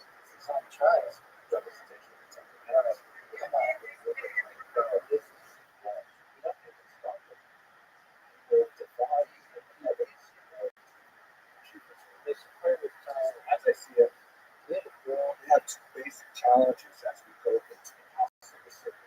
This is a page from the famous Barcelona guy, which I believe is 14th century Spain. And this is from the opening of the Haggadah, which is Haggadah. Okay.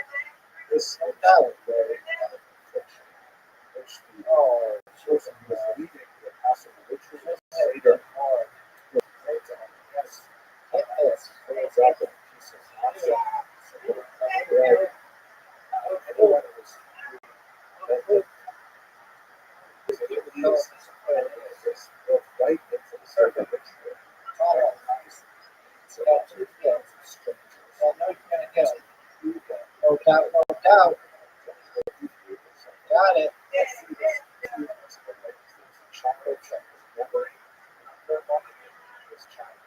Got it. It's the challenge of life. I'll take that we're pragmatic and motivated. Yeah. You have to understand that this war is fought in two very significant ways. The first is this conflict that America is being pummeled night after night with artillery. With fighters. They fight with energy.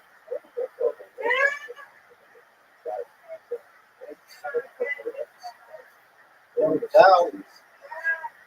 No doubt. And Russia is Shit.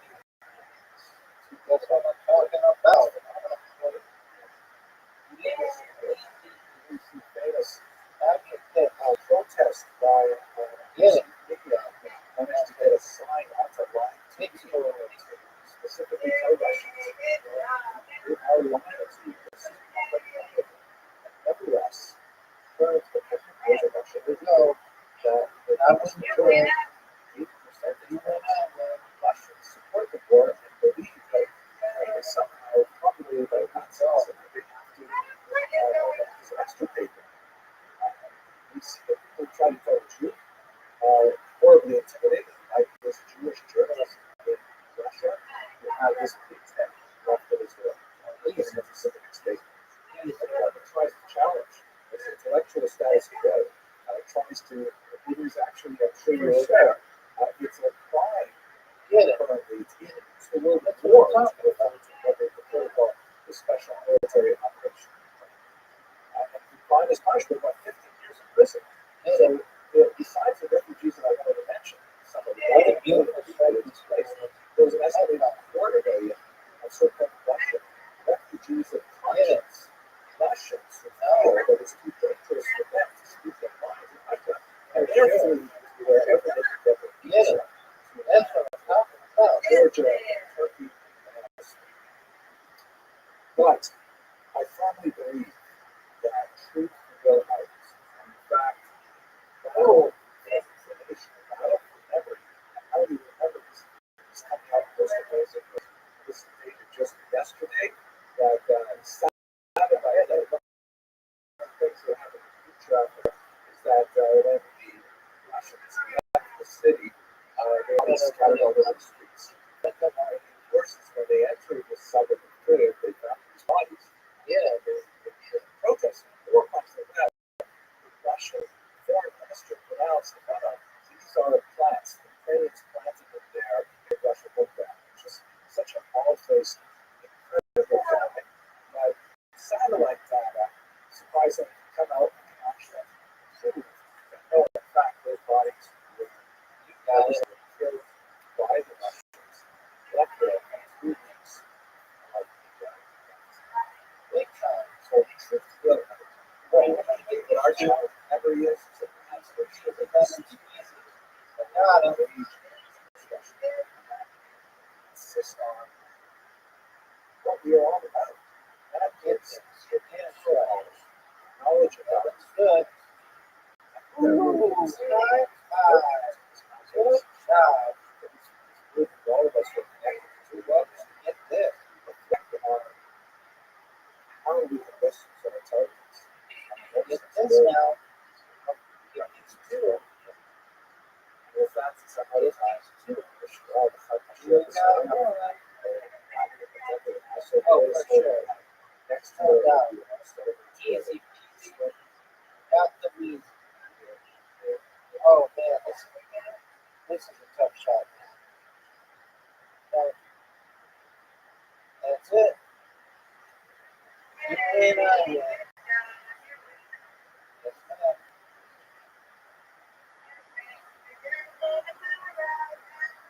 That's it.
about his Jewish grandmother every time we see him. That is in fact the story. His father's Jewish, and I'll tell you a little bit of that offensive. So that would make his father certainly Jewish by traditional standards. It would not make the Jew himself Jewish by traditional standards, which regards natural legal descent as well as Jewish. Of course, there are debates in the 21st century in America, but that's a matter of semantics. At any rate, the Jew does not personally identify as Jewish. His wife is not Jewish as well, but nevertheless, he is not ashamed of his Jewish background. In fact, he has mentioned the Jews and out about Jewish ancestry. He's a very impressive figure overall. He is a world heavyweight boxer, titles. Player of the games I mentioned, and articulate and at least, although sometimes his statements in English tend to give a bunch of color. And there are a few things about him that really make me think that he's got to have some kind of Jewish thing going on. The first is that he is highly educated. This is very typical for Jews. Typically, those who live in environments, they come to find out degree, which is sort of like a PhD assistant professor level in the United States, dissertation on boxing. He is a polyglot, right? Speaking multiple languages, which is see that's also very characteristic. Thirdly, his brother was also world champion in boxing, yet they have never fought in the reason they have never had a professional fight together is because his mother promised to do so. But he listened to his mother, all of a sudden he's now, we should not be put off by the fact that he's a professional boxer because, after all, there's a very long tradition of Jewish activity in the martial arts. Daniel Mendoza was one of the most famous of the pioneers of the pugilistic sport. He was in 1764 to 1826, and he developed a lot of techniques that apparently went into whether his series and so the idea of Jews being very physical and active, specifically martial arts, is nothing new. But there's a fascinating interpretation of this Jews. Vitaly Klitschko gave this journalist with listeners that if you don't understand Russian, put on the subtitles and let's go. A strong recommend that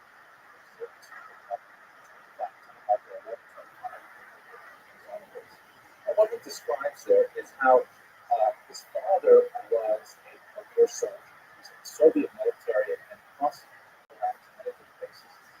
He kept his Jewish identity on the down low because of the reality of Soviet anti-Semitism, which was particularly relevant in military. But importantly, he spoke about his father was Jewish during the Holocaust, and she was hit in the chest behind him during all of his Nazi searches that would go on during the period. And this went on for months and months. And Klitschko speaks about the tremendous impact this made on him as a child. Ironically, there are elements of his past, his mother's side of her to more, a terror family and a pretty Stalin, some of the Holocaust. Relates to the Holocaust, and specifically this week's remarks how very proud he is that Rothschild has a record of Jewish family generations living the Holocaust. And he poses in this interview a challenge for himself and for future mayors of Ukraine. He says that in Jerusalem, there are places like Yad Vashem, where centers for memorialization and study of the Holocaust. He says Jerusalem, there was no Holocaust. In Washington, Los Angeles, there was Holocaust. These are places which have very famous Holocaust museums and research institutes. How is it, he continues, that in Yad, in the middle of Kiev,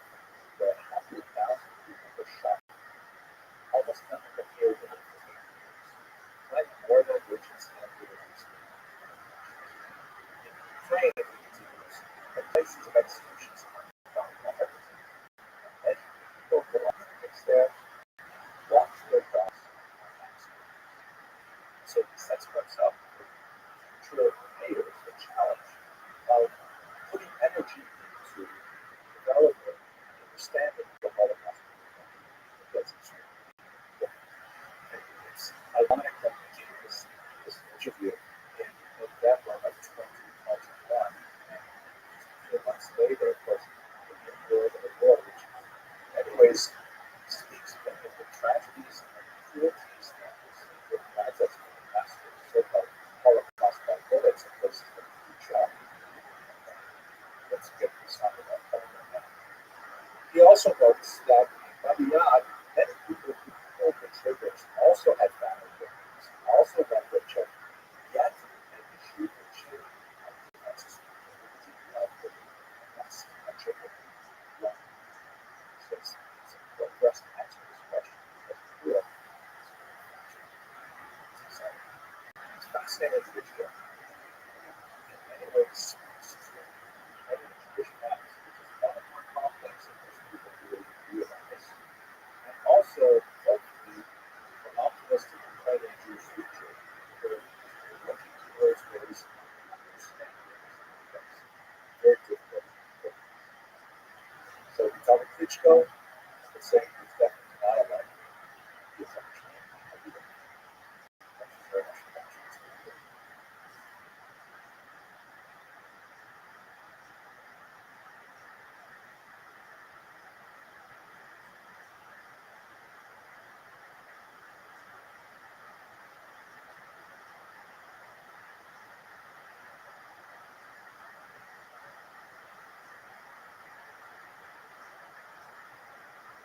My topic for today is Ukraine and its Jews.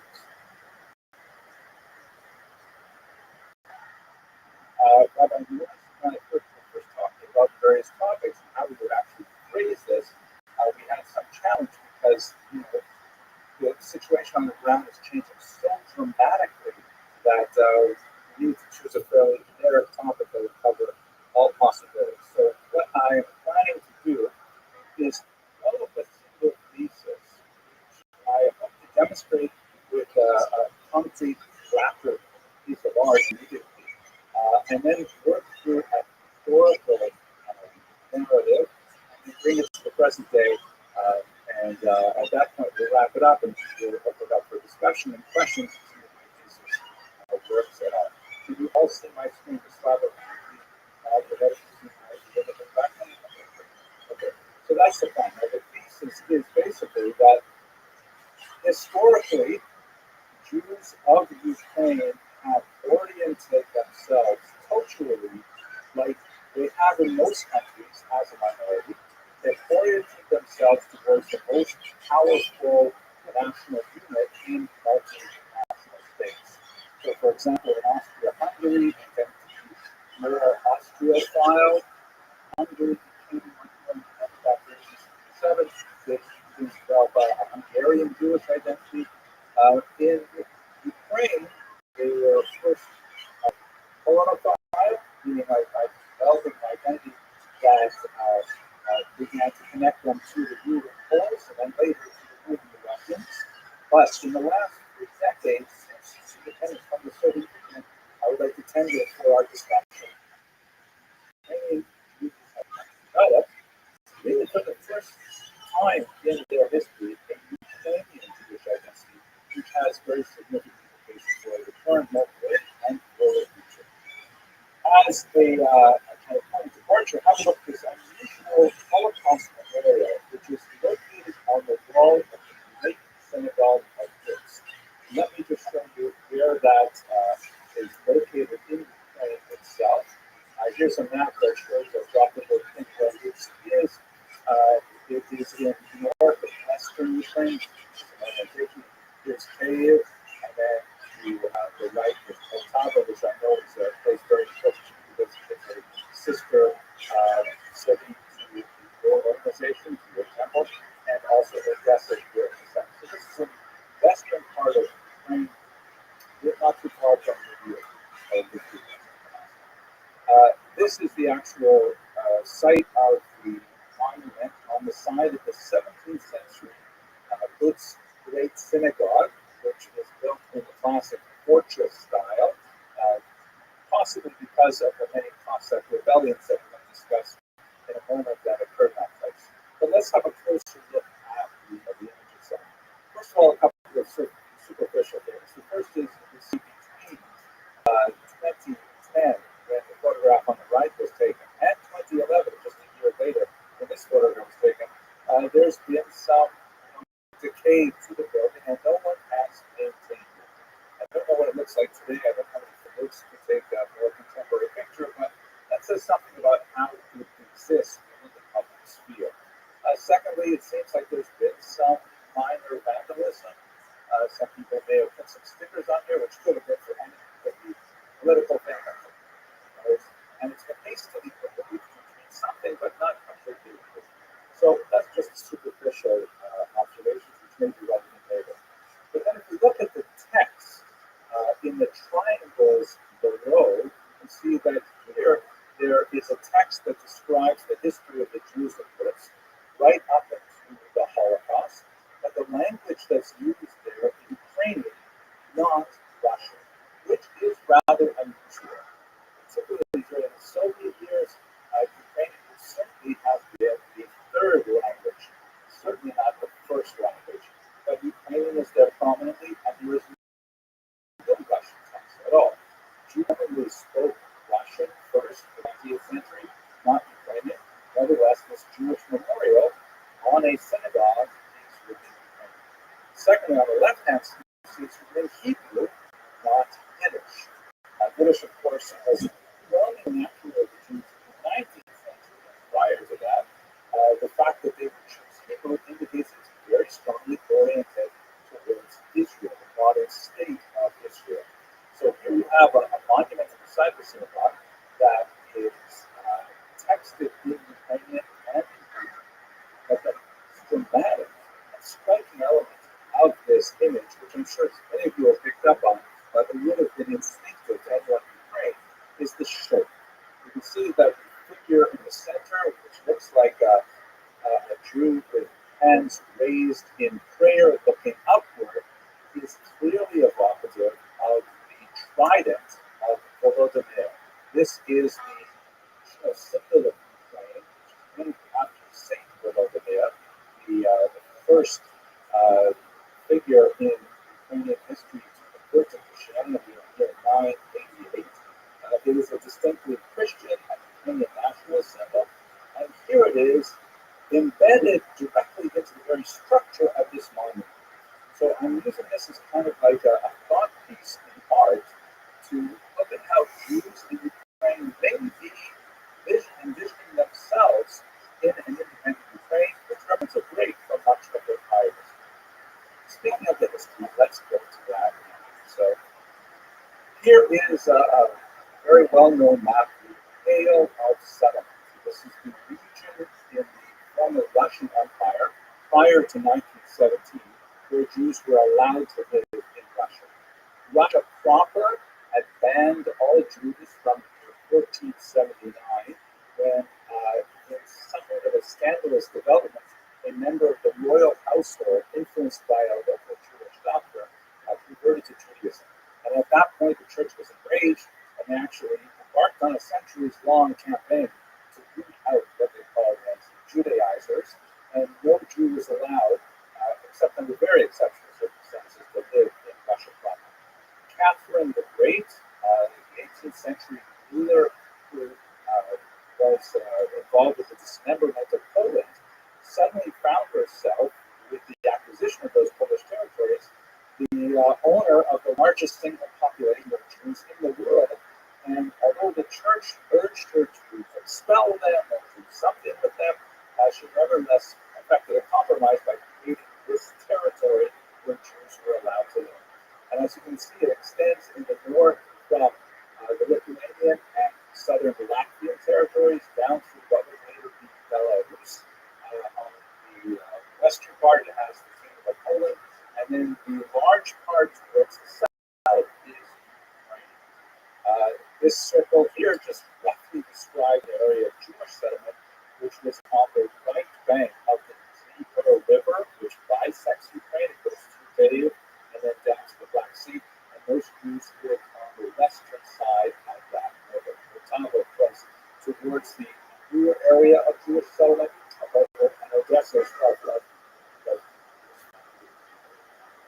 now, for the most part, this region lived among Ukrainians in a kind of an economic symbiosis where there were moments of conflict that I'm going to explain in a moment. But by and large, it was uneventful. By and large, they slowly picked up cultural habits and tics and ideas from each other. Most of Eastern Jewish cooking, for example, is overwhelmingly Ukrainian in nature. A tremendous amount of Ukrainian in the Yiddish language, a certain amount of Yiddish also made it into Ukrainian and so on.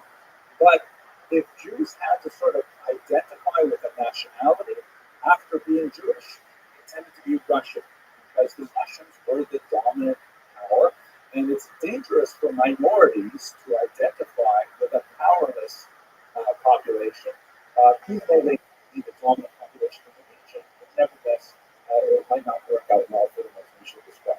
There was one moment, however, where this changed dramatically, and that is the topic of the dissertation that Rabbi Morrison mentioned earlier. During the brief period of the immediately after the collapse of the Russian Empire in 1917, Ukrainians and Jews attempted to establish an independent state, which was founded on much more European principles, not as an ethnic nation state, but rather as a citizen-based state in which all minorities would have unprecedented rights and privileges, including the Jews. And as one artifact of that period, there is a 100 Karbovanas bill, a unit of currency from that very brief period of time. And on the other side of this bill is all in Ukrainian, which is the dominant language, at least in terms of the population. But on this side, the obverse had 100 Karbovanas written in Russian, Polish, and right below the numbers 100, you see it's written in Yiddish. Because the Jews were actually given a minister of Jewish affairs. They were allocated tax dollars for Jewish schools and kibbutz and synagogues and things like that. It was really wonderful kind of utopian idea that ended in horrific failure, largely because of the real violence that swept over the countryside in the Civil War of that era. And about 40% of the pogroms reported that infiltrated by Good songs. Yeah, they should be as well as that. I mean, that's cool and all, but that's really.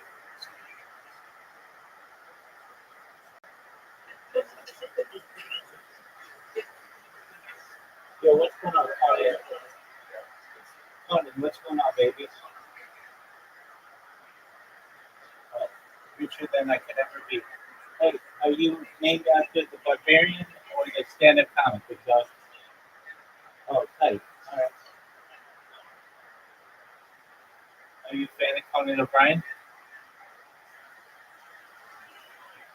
Oh, that's tight. Did you ever watch the late night with Conan O'Brien? Did you ever watch the Tonight Show with Conan O'Brien? Hold on. I'm in the middle of a fascinating conversation with Conan. Just Conan the Barbarian, okay? Who's your favorite Conan the Barbarian?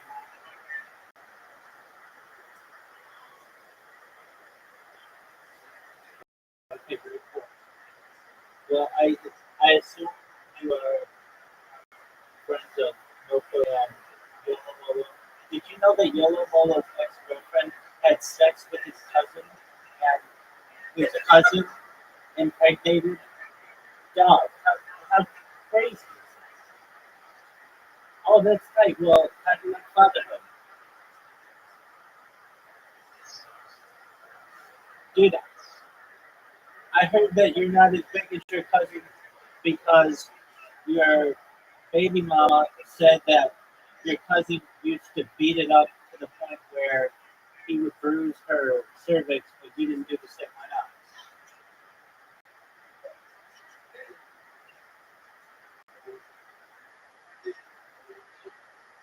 Good, how good? This is terrible. How you doing, okay? Hey, this is terrible. Were you aware that Conan is a cousin of Yolo Molo? Conan is the baby daddy of Yolomo's ex-girlfriend, who is also his cousin. Did you know this?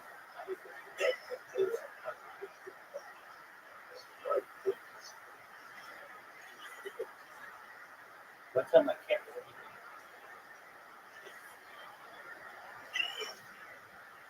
It's a Jewish history podcast. By forces that were ostensibly loyal to the same government that created business. Once you come in here, it becomes my business. Sure. They talk about that. They're talking about it. So, Yolo Mola. You're them.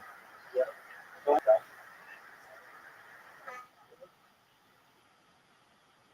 And today, I lose track of my body type.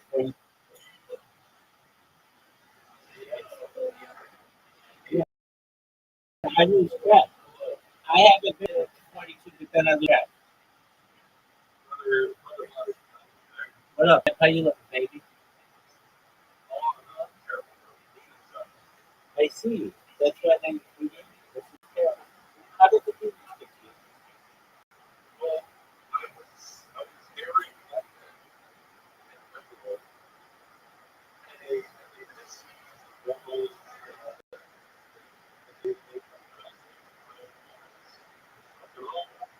Who's they? Where did you meet the people?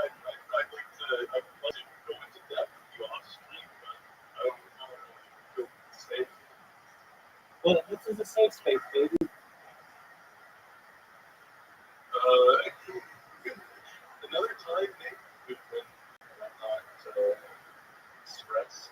All right, well,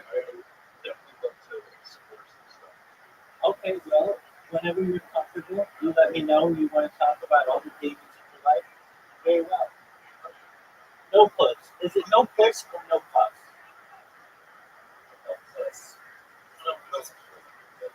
Why don't you get pussy, dog? It's straight this album. It's like a simulator for life. Oh, you're gay?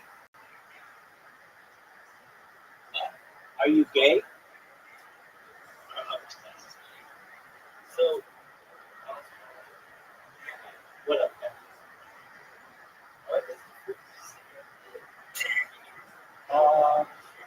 I've been a gigolo, so that means husbands would pay me to fuck their wives. I've had 3 ways with chicks.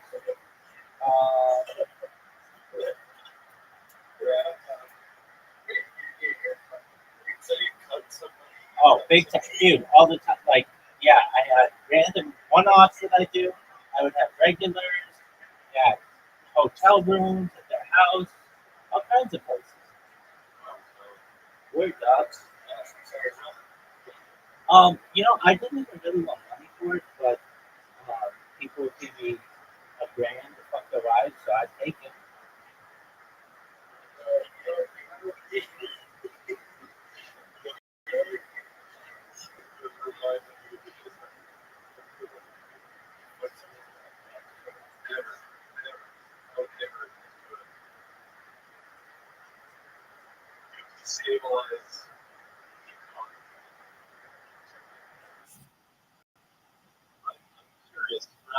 Well, yeah,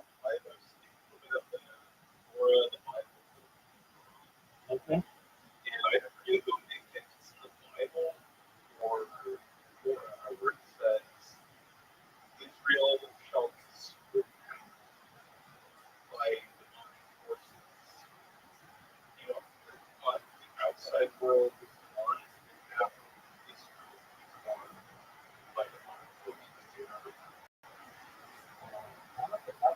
What are you talking about?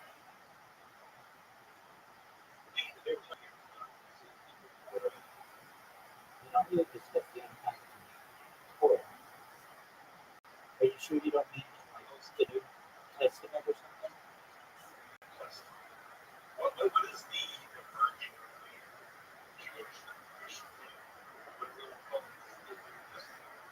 Yeah.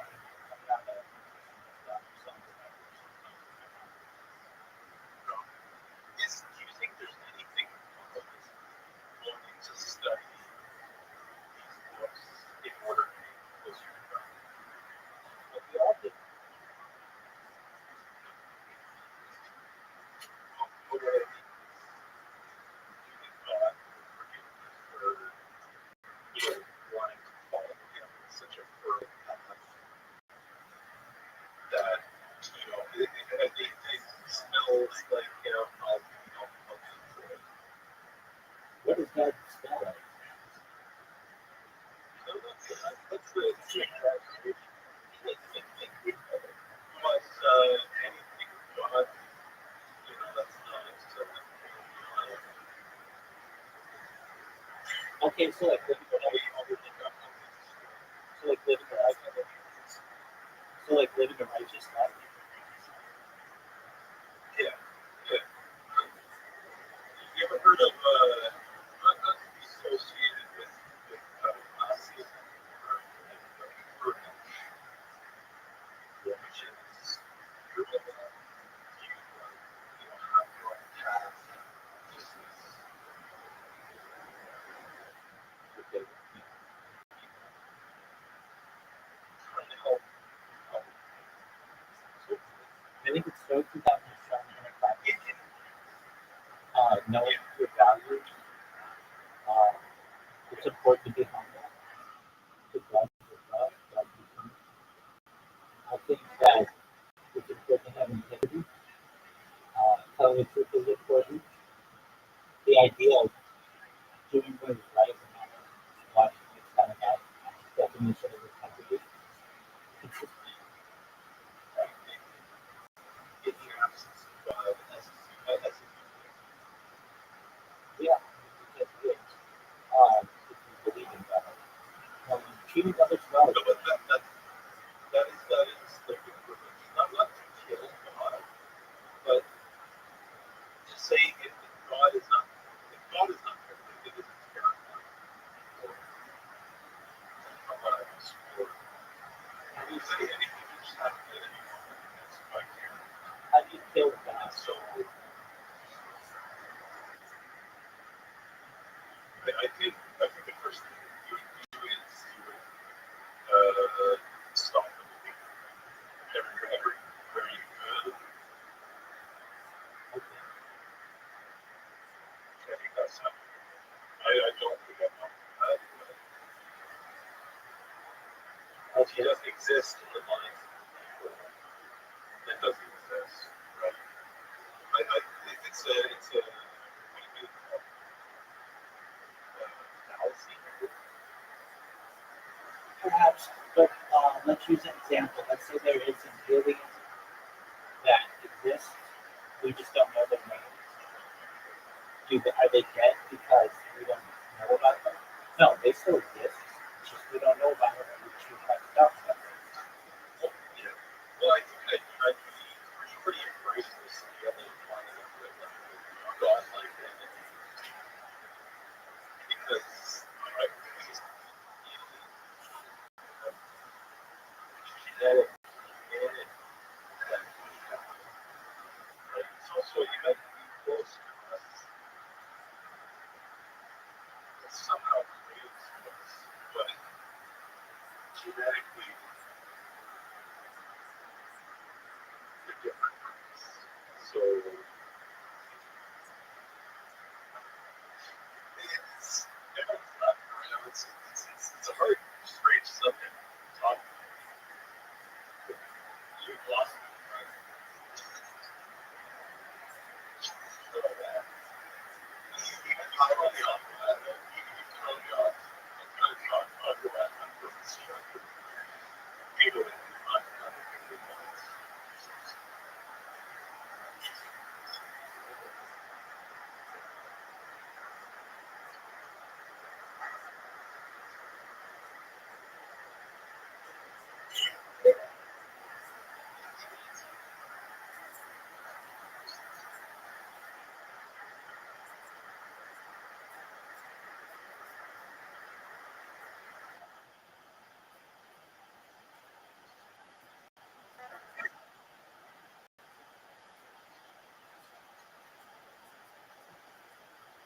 I can't.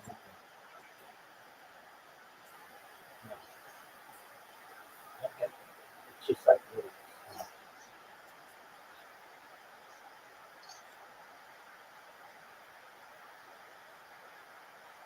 Brother here is Jewish.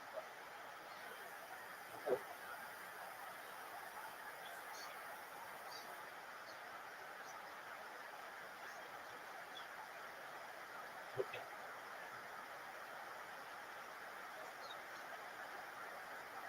I think these are traditional writings of our ancestors. Do they really affect us in a minor way? Some people do.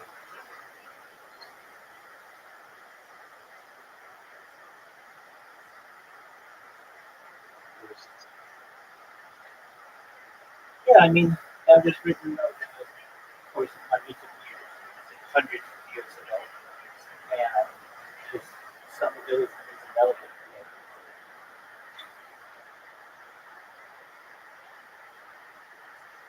Some of, I mean, there's 2,711 folios in the Talmud. A lot of it is irrelevant.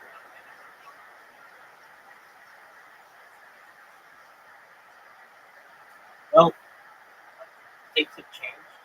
I mean, like, for instance, we no longer have a temple, so we don't have basically a place to offer sacrifices. So much of the information regarding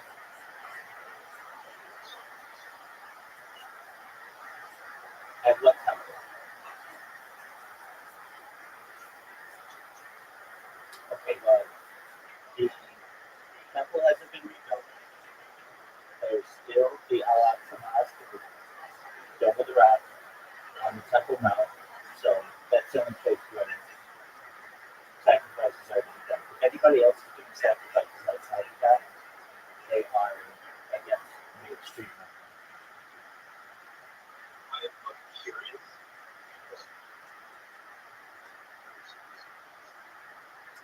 I am the biggest Zionist in the world when Israel is doing good. I believe that the entire world is Israel. And that's just a matter of time until they expand and take over the world. And I think I understand what you're saying in terms of is that what I'm getting at? to some extent, yeah. I want to see Zionism succeed. This is terrible. This is terrible. Let me explain. Unless you want to explain on Monday. I would like to see Israel become the entire world without anyone needlessly dying. And like for a world of more peace. I understand what you're saying because the Jewish teachings are very soft, right? But if you look at the Jewish community and how stable they've been, through history, right? But the biggest fear which non-Jews have is, do you remember when Moses came down from the Mount Sinai? Yeah. What was the idol that he was facing in his falls? The golden path. And so Jews have been kind of, do you remember that? Sure. What is what would this be? A bull. A big old bull. So there have been rumors and statements that Jesus was the sacrifice to Moloch. Okay. I mean, everybody's entitled to their opinion. That's fine. In order for the Jews to look at Cool. it's a little bit of a fear. And then also Jesus is a false. Yeah, more accurately, I would say that a false deity, because many Christians believe him to be Lord God. And if that's true, he was killed. If all Christians believe that he was killed, that means by God, which doesn't make sense. Like if God could die, then they're not God. But if this life, we could explore this in science. There's things like before mentioned, there's crazy shit, right? Sure. What is this life living? What is this life? What do you How does God exist beyond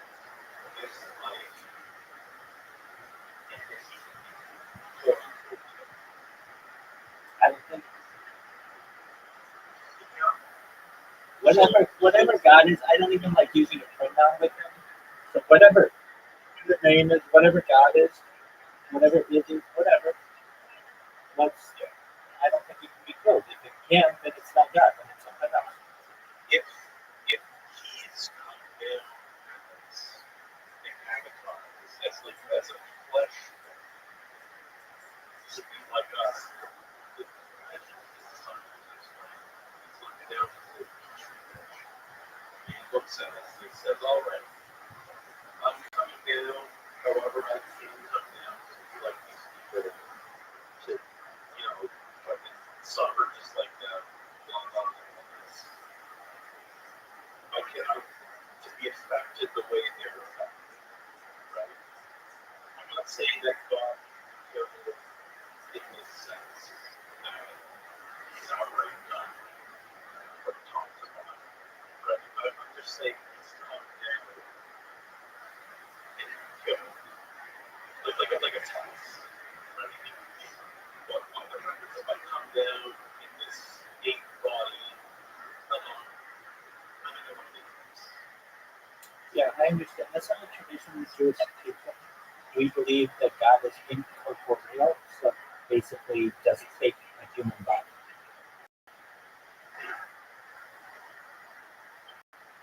That comes from Rambam, Maimonides. That's consistent Jewish thought and has been consistent Jewish teaching since. That's a fair understanding. That is a fair understanding. Yeah. So, what up, baby?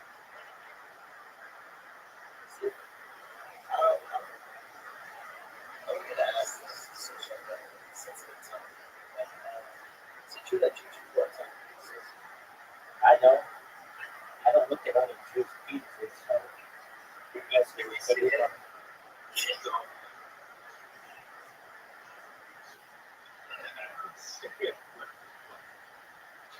I've been meaning to ask this entire day. I'm average, just ask LeBron.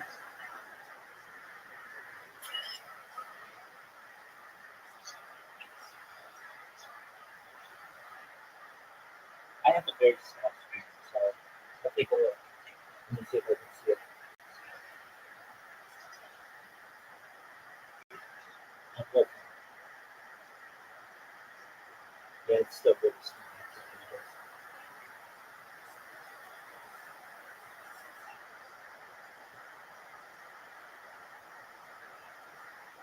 I'll read it.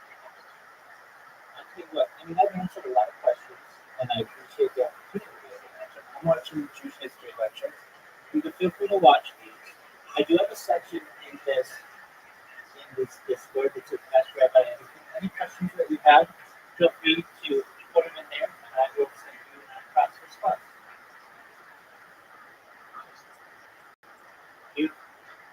All right, with that, feel free to enjoy the Jewish history lecture. Learn more about Ukraine. There's What up, baby? that I pursued in my research. So what happened in Ukraine is now we get to a period 100 years later where there's an opportunity to kind of resurrect that normal cooperation. That's not my Ukraine has a lot of identity formation that itself has to respond. Like, for example, on here, Ukraine does recognize its unique Jewish population and its long Jewish history that has goes back the past years. And they're prepared in a kind of much more European mode to celebrate and commemorate that.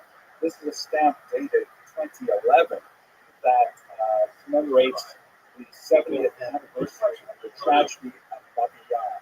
That's the horrific massacre of 7,000 Jews in the space of just a handful of days. The Germans entered their caves in the Second World War.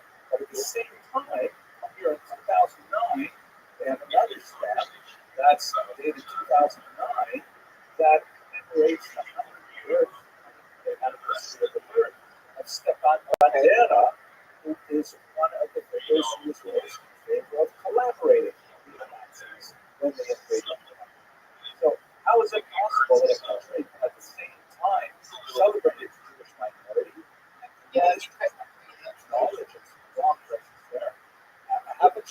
as It's a a at the same time, it makes sense within their culture. And it- Yeah, this is the great paradox. So let's just do a very quick historical review. How did the Jews get to Ukraine?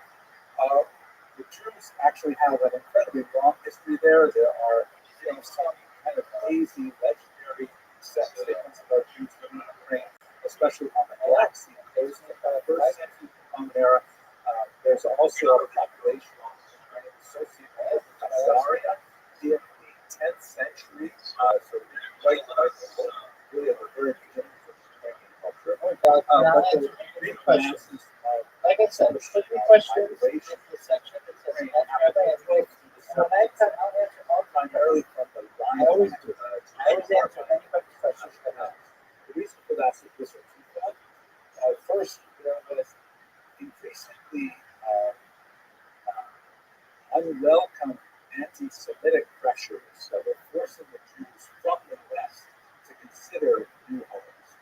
The rise of the flood libel in the 12th century, the host desecration in the 13th century, the Black Death in the 14th century, repeated expulsions of Jews from France 3 times in the 14th century alone, made Jews consider they were not necessarily welcome in Western Europe. And at the same time, there was a second factor. There was a vacuum for precisely the kind of skills that Jews had in Eastern Baby. Eastern As I Europe. said, I've answered questions all night. I've answered. You guys have your questions. The only questions that you have in the Ask Rabbi action section. Otherwise, I'm going to continue watching my life. It's what I like to do. That would understand commerce, that understood metallurgy, that the earliest Hitler's in this period were actually Jews. Some of the earliest Polish studies are actually written in Hebrew characters. And so Jews were actually invited to settle in the regions that were controlled by the Polish-Lithuanian Commonwealth, in particular their southern land holdings. So that's basically when Jews started making their way from Ashkenaz to the economic structure of the region was very much kind of like caste-like. And the vast majority of Ukrainians were agrarian, working with fields, and the landowners, the higher classes, tend to be Poles, quite often living far away in Poland itself. And here's where the Jews came in. The Poles would basically hire the Jews to act as middlemen or leaseholders through a system called the renta, which is a kind of tax farming, where the Polish nobleman would say, I would like you Jews to manage my large farm called the Latafuntia, which include more than farms, it included the entire village. It included the mills, the presses, literally even the people, because these Ukrainians were serfs, which is not exactly the same thing as a slave, but not quite as high as a peasant. They were attached to land, they could not leave the land, they could not marry without the permission of the living son. And the nobleman would typically, the Polish nobleman would typically say to the Jew, okay, you and your community, I want you to raise 1,000 zloty from my Latafuntia, and the Jews would go out and do it. And they were empowered by the nobleman with the force of law to impose any kind of taxes that would successfully raise that amount of money. The Jews would, of course, raise more than that, let's say 1,200 zloty, because the other 200 would be their profit. And then they would turn over the 1,000 zloty to the Polish noble. The problem was that the system was inherently exploitative, such that if the Jews did a good job and they turned up on time with the 1,000 zloty in hand, then the nobleman might be tempted to say, well, that seemed pretty easy. I guess I forbid. I would like you to collect 1,100 zloty. And that meant the other one that get more creative and more aggressive in finding different ways to tax the working population. And there were many innovative ways of taxation which were increasingly hated by the working population. One of them, for example, was propinatia, which is essentially the monopoly on the distillation and sale of alcohol, which meant that Jews in Ukraine basically cornered the market on all of these goods like Kretschmann. With this in the 1920s, that was essentially traditional Kretschmann, which has Jews involved in the sale of alcohol and also very much involved in music, and so on. and Ukrainians, I guess, finally come to enjoy a little bit of socialization. But if you can imagine that, the Jew is, collecting taxes on this, and maybe he'll allow people to run up a tab, and then at harvest season, you've got to pay up a large amount, perhaps with interest. And the most hated of the accusations, which was widely circulated in the folk songs, is the accusation that Jews actually held the keys to churches.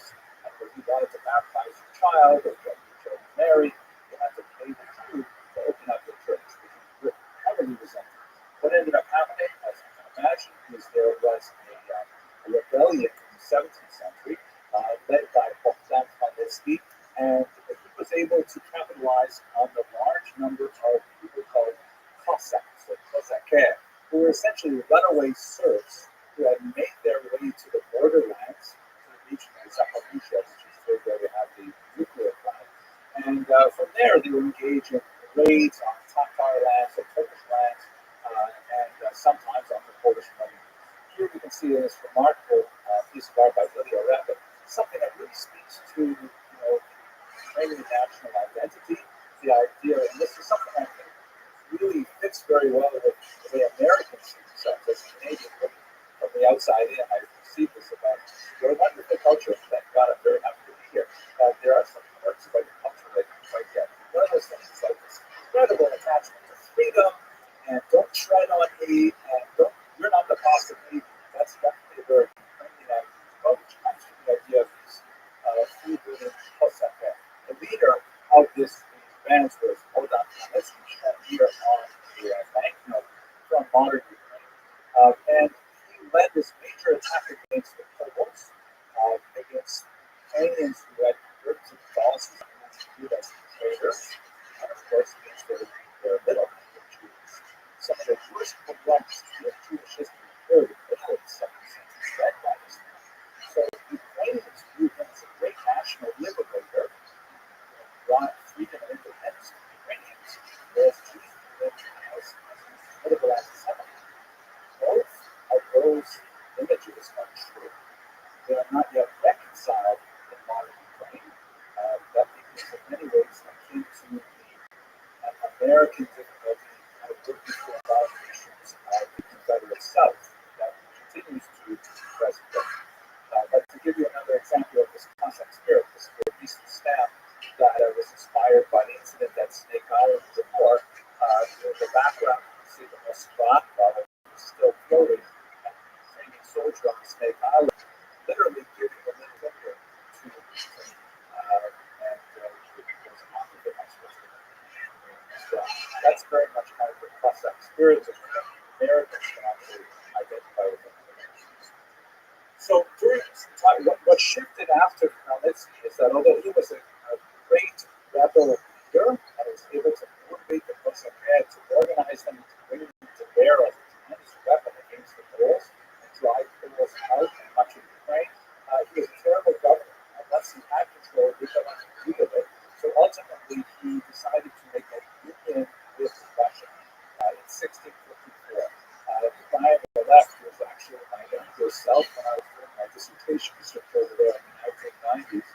And behind me is the Great Soviet Monument commemorating that union, which of course is really great for Soviet Russian propaganda because it indicates the huge friendship of Ukrainian Russian peoples, which you can see on the right in the statue, which is actually at the very bottom of the gate that's that arch, that shows Hugo buff, shirtless, strangely, Ukrainian Russian people that included the Soviet Union as a symbol of eternal friendship of Ukrainians and Russians. Here you can see how the arch was defaced by protesters in 2020. They painted a plaque on it to indicate that the loving relationship between Ukrainians and Russians had changed dramatically. At this point, I see that it's a bit longer than I expected, so I'm going to kind of zip through this in one sentence. During all this period, we had a series of triangular relationships with Jews, Ukrainians, and one other people, either the Poles or the Russians. This also repeats itself in the western region of Ukraine, which most of this part is kind of like an exception, but under the Austro-Hungarian government rather than Polish or the Russian government. And in all of those relationships, Jews tended to orient themselves towards the more powerful nationality, originally the Poles, later the Russians.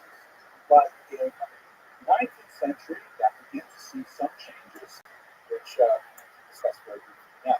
Well, let's take it into the 20th century. So as I mentioned, the revolutionary period after the Rothschild dynasty fell, there was this brief period of a rapprochement between Jews and Ukrainians that ended in central to that failure is the figure shown here in this statue. It is exactly like Magnitsky, and many figures that follow the same kind of path. But it seems that the path to Ukrainian independence is almost invariably wrapped up with anti-Semitic agitation at the same time. Some of the figure shown here is a very misunderstood figure. He actually found himself at the helm of the Russian government. In my research, what I argue is that he was not so much the architect of the violence as he was paralyzed by it. He did not know how to control it. He did not take the appropriate steps the leader had to be able to control that violence. Nevertheless, Ukrainians view him as a hero. They see the statue with the yellow flowers, and in times of Israel, his companion was that he's promised, and nevertheless, the statue set up for him. He was later assassinated in Paris in 1926 by this man, Shalom Schwarzbard, who murdered him specifically because he viewed him as the person who had organized these horrible pogroms in 1919. And when Schwarzbard was amazingly acquitted by a Paris jury, perhaps feeling guilty about the tragedies affair that was 30 years earlier, in which they convicted an innocent Jew. In this case, they actually acquitted a clearly guilty Jew, murdered him in cold blood in the street, and was not convicted about it. But it was never seen by Jews as a huge victory. Here you can see a remarkable piece by Chagall that shows the raised Torah scroll with the angel of vengeance flying in red and the word Schwarzbard written in Yiddish. As if that is the Torah. The Torah is Schwarzbard's vengeance. Imagine the Jews after the pogroms of 1919. And there are many places like here in Beersheba where you have a street named after Schwarzbard, which is called Anochen, the Avenger. So, just like we saw with Magnitsky, we have a moment in history where, the drive towards Ukrainian independence is intimately wrapped up with anti-Semitic activity. The worst period, of course, would be during the Holocaust, and this is what stands and is so large in the heritage of diaspora. We should understand that Ukraine was divided by the Molotov-Ribbentrop Pact, the secret pact between Hitler and Stalin in 1939. You see here, this region was divided between the Soviets, was taken over from Poland, divided between the Soviets and the Nazis. And so for 2 years, the Soviets came in and tried to forcibly communize the region, imposing agricultural standards and persecuting religion, like it had in Eastern Ukraine, which included the horrible, disastrous Civil War, the terror famine in 1932-33. At its helm was a Jewish figure named Kaganovich. So many Ukrainians viewed this rapid communization of the area to be essentially an expression of Jewish activity. This was not at all the case. There were some prominent Jews definitely in the Soviet movement, but they were largely purged in the 1920s and early 30s, and you don't have the same kind of phenomenon. Nevertheless, belief is far more important than reality, and many Ukrainians view the Jews as being allied with the Soviets that they hated so bitterly. When the Nazis double-crossed the Soviets and invaded, they came into this region with 4 units known as Einsatzgruppen, or mobile killing squads, and this was the so-called Holocaust by bullets. And what we mentioned about the that was where some 33,000 Jews lost their lives.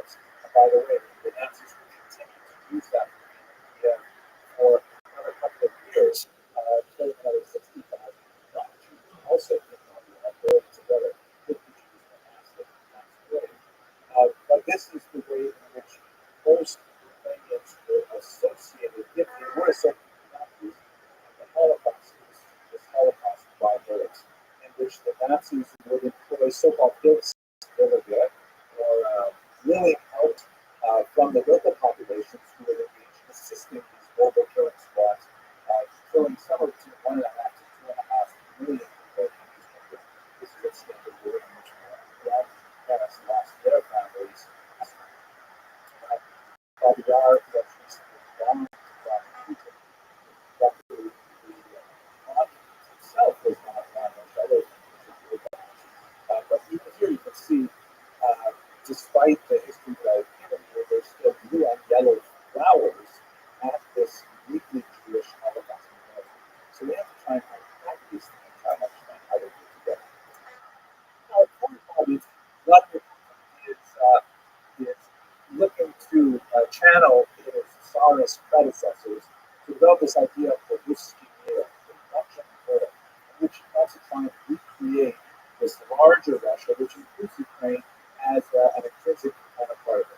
But it's interesting to note that his main sort of justification for propaganda purposes for attacking Ukraine is that it is with Nazis. But we should understand that what does that term Nazi mean? It's clearly absurd. The country is not filled with Nazis. But for Russians, they view the idea of Nazis as anyone who tries to conquer their country from the West. This is a huge thing for them. It's much bigger for Russians than it is even for Americans.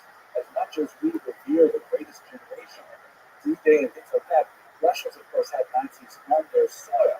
And so they created, like, we have this massive, rather grotesque motherland statue to symbolize the defense of the country from those invading Nazis. And so, in a way, it's actually thinking how we were NATO the Nazis. And by reading that way, fall into that definition. For Ukrainians during the Nazi period, it's much more interesting, much more relevant to think of their, at one time, connections with Nazis, and I'm generalizing because I'm running out of time, as really one in which they were trying to get rid of the Soviets. They viewed the Nazis as hated enemies, but possible temporary allies. This is actually a propaganda picture from an organization called the Organization of Ukrainian Nationalists and organization called RUPA. And as you can see, the soldier here on the bottom, he's trampling on the Nazi flags. The Soviet one on top, see one below, because they view the Nazis as their allies to kick out the Soviets. This is present typically in certain elements of society, but as we shall see, very small elements. This is the Azov battalion that clearly has a small element. Some scholars estimate as much as 10 to 15% of the enrollees have massive inclinations. The question asked if we are to discuss this. Contrast this, on the other hand, by someone like Volodymyr Zelensky, who, like Putin, is named after Prince Rabbi, that very first Ukrainian prince who chose Christianity in 988. But his vision is of a Euro-tropic country. He is not thinking of this Ruski Mir, this great Russian world that includes Ukrainians as younger brothers to the Russians. He's thinking of Ukraine as a multi-ethnic, multinational, modern state that can admit many different populations. And it's amazing that Ukrainians, I believe, 72% of them voted for Zelensky in the last presidential election. A phenomenal number that, in America, you can't imagine at a presidential election like that has such a high margin of conviction. And ironically, the Putin's invasion has only accelerated this tendency. So let me take us now to the Information of the Future of Violent Future. It's a remarkable study that appeared in 2018 from the Pew Research Center that asked the question, would you be willing to accept Jews as citizens of your country? Ukrainians were the most welcoming of Jews of all Eastern European countries. Only 5% of Ukrainians said that they would not be willing to admit Jews as citizens of countries, which, half as much, a third as much as Russia, Belarus, and Poland, a quarter as much as my homeland, Lithuania, and 1/6 of Armenia. This is a remarkable number that indicates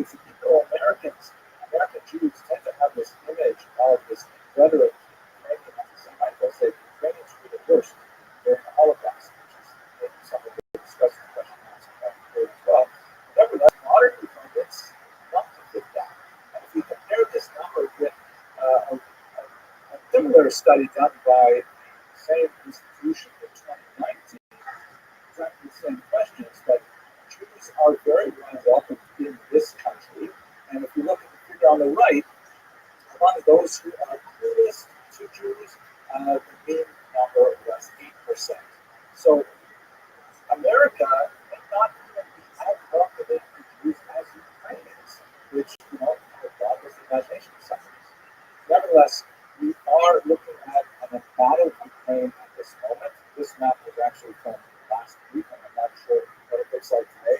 But as Jews, we should recall that, we just read, the day before yesterday in synagogue, we just read the Shira Dayam, the tremendous description of the Jews' escape through the sea and all seas being lost.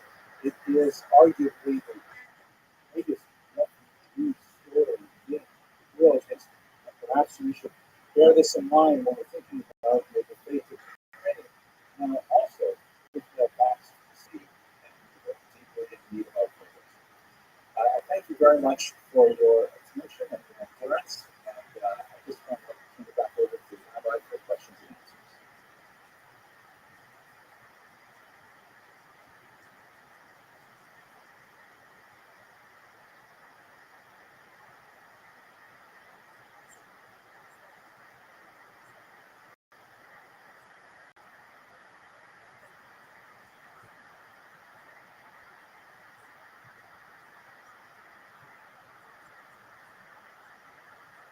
All right, well, it's good to see you all here today.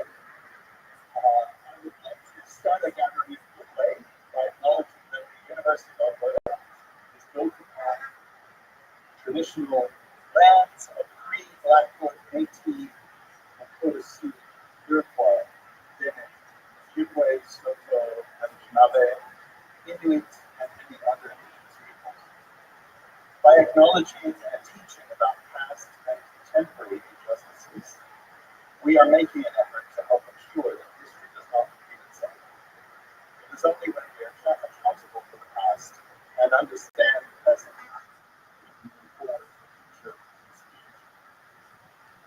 I would also like to acknowledge and thank all of the people on our campus who are working diligently to make meaningful change to the system for future generations. And finally, I want to acknowledge that many of these people from all across Turtle Island have lived and studied and at the University of Alberta. We need to value their diversity, cultural values, their resilience, and their many contributions. All right, well, it's my honor and privilege to welcome you all, whether you are attending in person or online, to this opening event for the History, Classics, and Religion Graduate Students Association's annual conference on the theme of societies in crisis, reactions, resilience, and resolutions. Just a wonderful contemporary theme for this conference. My name is Ryan Bunch. I am the chair of the Department of History, Classics, and Religion at the University of Alberta. I've joined it for a while, one more youth group. I've been at the university since 1998. I remind people that there's one more year you need to reach but the University of Alberta is one of Canada's leading comprehensive research universities with over 45 students and 500 graduate programs of 200 plus undergraduate degrees. And our department dates back to the beginnings of the University of Alberta in 1908, when the departments of history and classics were both among the founding departments in the university.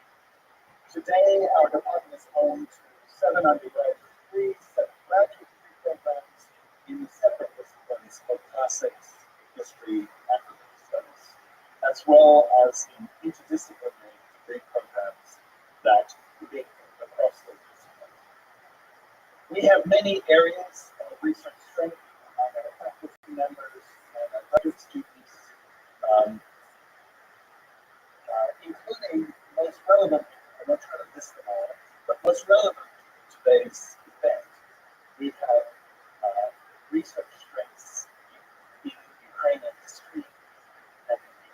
studies and in religious studies history of religion, which is an area of strength in classics and in history, as well as most obviously in religious studies. This conference, the HCRTSA Graduate Student Conference, is an annual event that is intended to showcase research undertaken by around 75 graduate students in our department, ranging across the disciplines of history, classics, including classical archaeology, and religious studies. It also features the research of graduate students from other disciplines at the University of Alberta and from other institutions. I meant to welcome specifically people who are observing online today's event. I see there are 48 participants online, which is probably already in the room, so that's great to see. The conference today and over the next few days, is generously supported by the Faculty of Arts Conference Fund, by the Ellsbury Jewish Studies Endowment and the Jewish Federation of Edmonton, by the Lutsky Family Foundation, and by the Department of History, Classics, and Religion itself. Lastly, it's my pleasure to introduce a distinguished colleague, Dr. Rabbi, Professor Emeritus of History. Dr. Gupta has an international reputation for his groundbreaking scholarship on the history of nationalism in Central and Eastern Europe, and on the history of the Holocaust during World War II in Ukraine and in its surroundings. And John Paul is here to speak. Ladies and gentlemen, Professor students, Steve Daniels, I'm very pleased that I'd like to introduce our very distinguished speaker, Professor Rabbi, who was a Harvard University fellow in 1970 and a higher education community. Dr. Higginson was the Second in Arts and Science until 2016. Although based in the United States for over 2 decades now, Dr. Higginson is a politician. He was born in 1968 in a small town known as Ansonville in Ontario.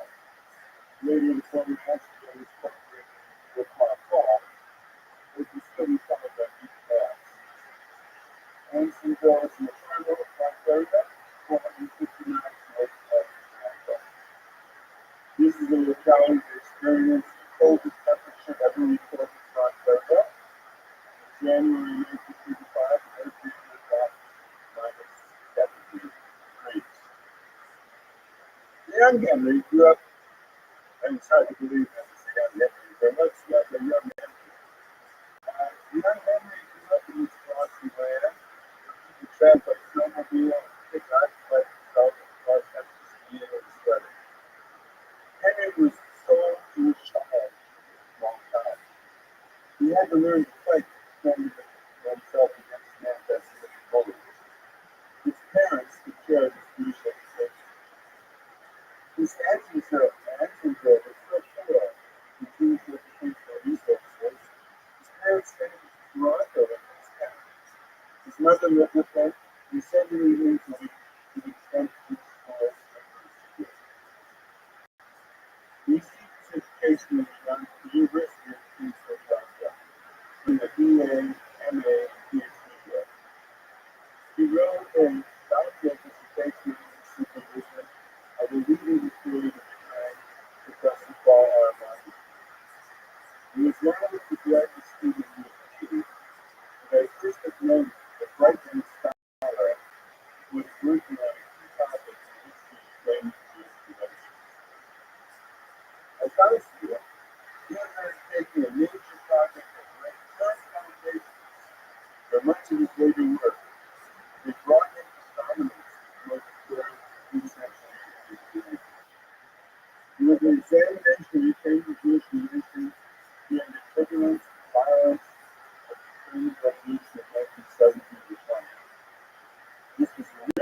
and controversial things. During the revolution, the short-lived Ukrainian government implemented an unprecedented program of equal rights, cultural autonomy, and population. The place the Ministry of Jewish Affairs and official status is China. But when the government began to lose control over its territory and population, and to transform into a more powerful camp, troops loyal to it perpetrated savage protest against the Jews, killing tens of thousands. The assessment of the period is radically different from the historical memories of Ukrainians on the one hand and Jews on the other. No one has been able to solve the odds, and it is very obviously full of that. Henry worked hard here. He brought more sense to the topic than he ever did in evidence previously. He had the distinct advantage of having introduced some discussion. The initial announcement of the results of his research was the New Journal of the Russian newspaper field, Slavic News.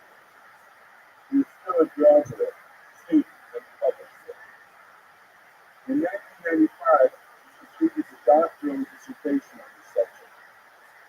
He did further research, and he worked the dissertation into a book, A Prayer for the Country, published in 1999 by the Ukrainian Research Institute and Center for Jewish Studies at Harvard University.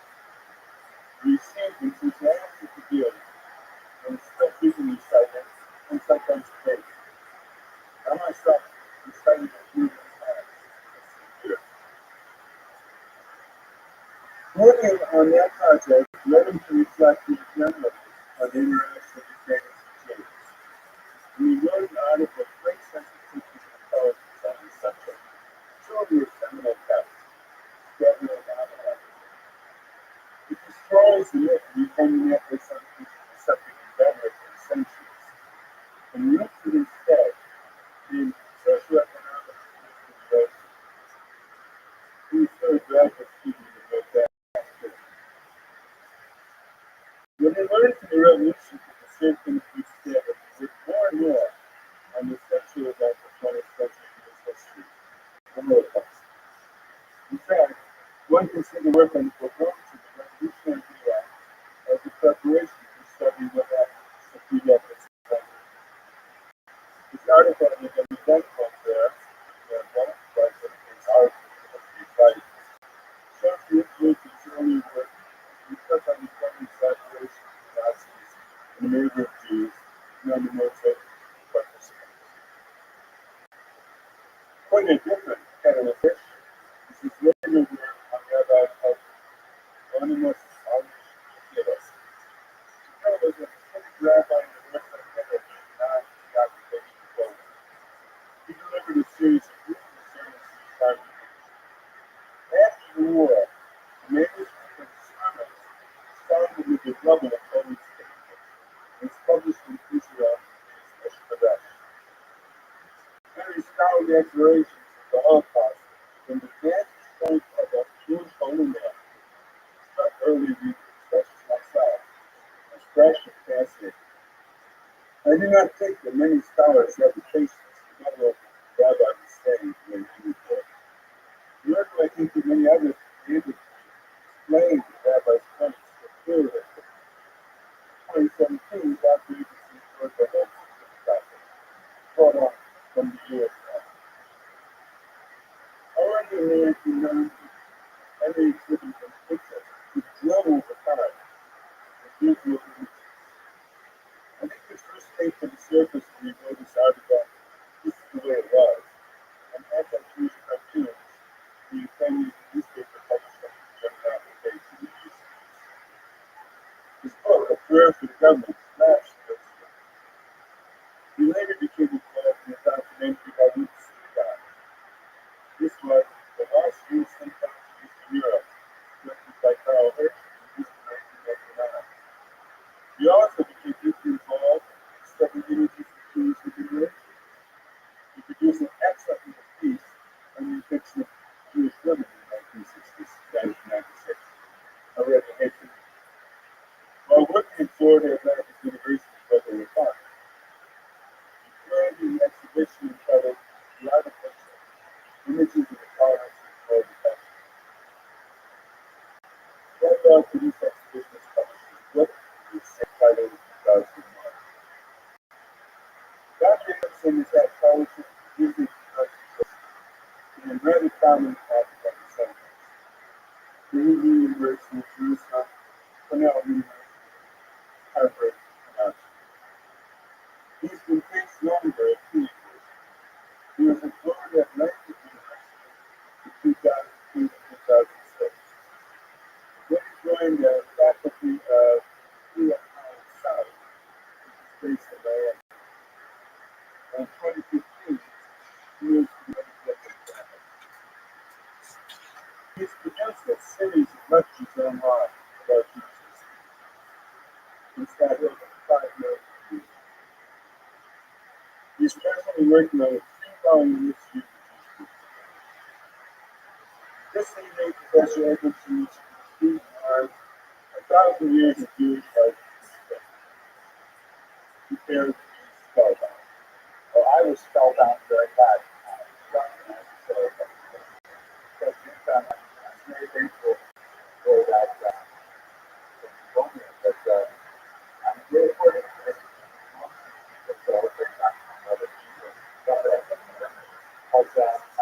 I'm deeply grateful. And since you lavished so much time on my history, I connect with the audience here with that.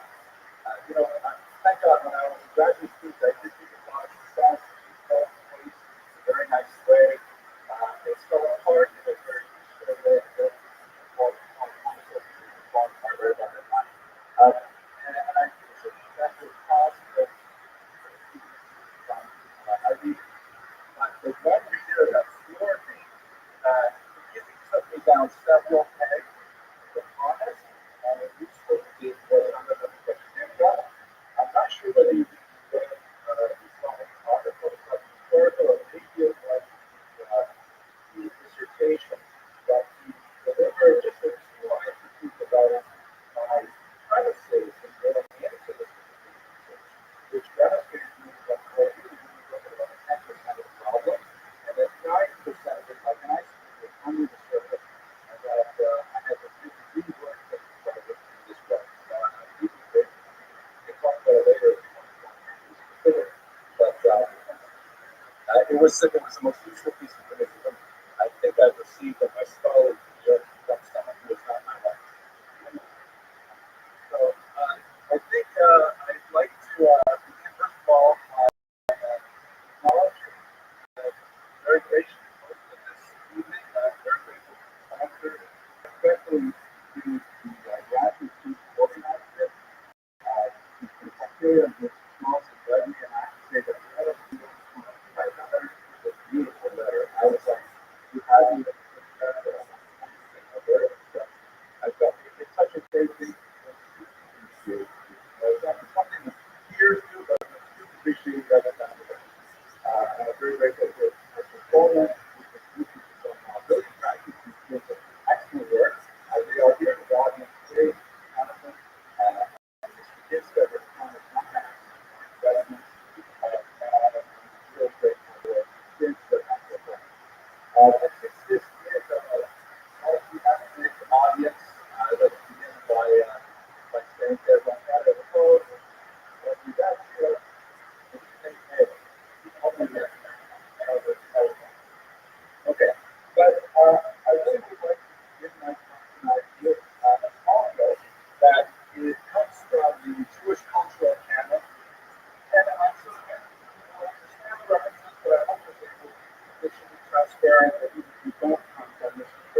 Today, which I have learned from my meeting with Mr. Pinsker earlier today, this is not such a radical new idea, but we are looking at a very unique era in Jewish history in which a new Ukrainian Jewish identity is being developed.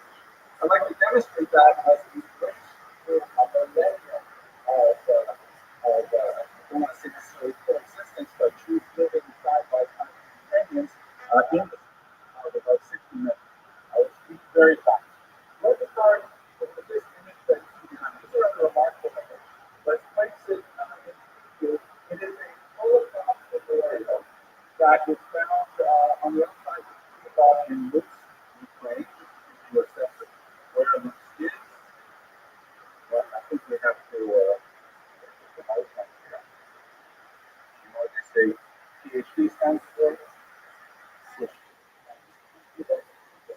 Here's a map that you can see the dot there where each species is sort of in the northwest of Ukraine. There's Kiev, here, and how it looks on the sign of the building. This is a 17th century structure. It's got traditional Gothic style, synagogue architecture. Not some coincidental that is the third time that synagogue was built. Rothschild spoke at his Jewish center just last week, and it looks exactly like this actually. And you see it sitting there on the wall. Now let's look a little bit more closely at this. Let's see how it's changed in just a couple of years between those two pictures. First of all, you can see that the special work has become defined. This is taken, by the way, that this picture is 2011, long before the current conflict. But you can see the synagogue is becoming declined, and Rome is apparently taking care of it. And you can see here there's kind of sort of staff. One of our other memorials, but then someone else apparently has come and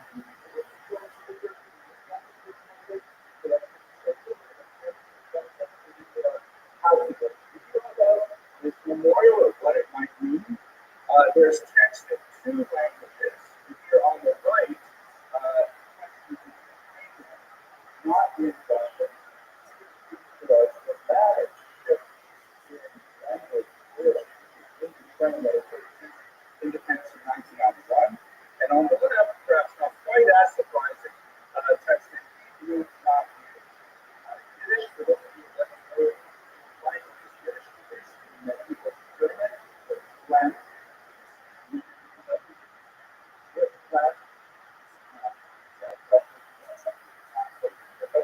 Okay, so it's basically German characters, a lot of the mixture of Romantic languages and Slavic languages Well, and because the overwhelming vernacular of the Soviet Union came into existence, and then there was a rapid shift from Yiddish first language usage to Russian. But it was clear that Jews were training in those languages, but they actually never understood. And that process was far faster than I had thought.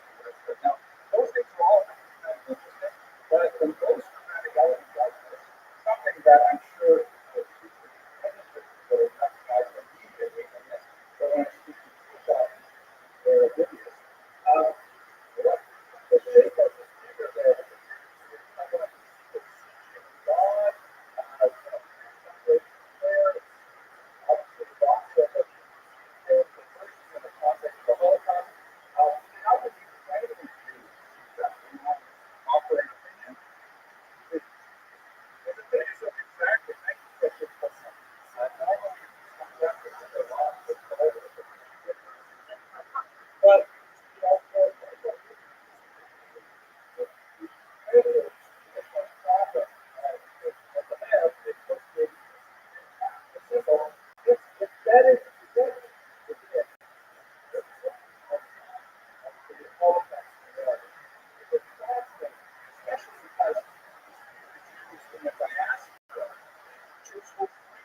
associate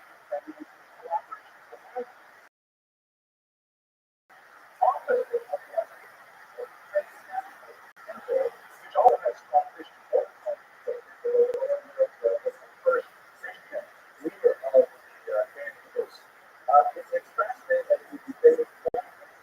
I think this points to the overall malleability of identity that in some ways, this is an article, for example, that is a very important English newspaper, The Forward, written by Michael Wolf, editor of the show. It's a paper in Dave, and the title of the book identity is happening right now. Part of that's disagree. Let's explore this in later detail, and I'll take you through this lightning fast. Well, we'll see how the questions come in. This is how most Jews are being predicted in 1994, 1991, to be sure. This is the Pale of Settlement, which is the region that Jews are allowed to live in under foreign rule. Jews have been forbidden to enter into the occupied territory since the 18th century. And when Catherine II conquered much of this region in the partitions of the late 18th century, she found herself totally in charge of the largest human concentration of Jews in the world. So Jews in their geographic cultural boundaries don't necessarily identify today as a distinct entity, but they will kind of roughly speak of overlapping territories based on where Ukraine is in relation to whether it is not. This is kind of a very rough bubble, but that's more or less probably how you think of Ukraine. It's only towards the western part of the River, so-called right land, and extending generously into Austria-Hungarian and even into Polish and Belarus. This area was side by side community for well over 1,000 years, and there were 6 moments of because it is mentioned in the context of my research. This is a bill from 100 and during this period,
time, while you have these unusual moments and artistic expressions of solidarity, you also have some which are much more difficult on this such as, for example, the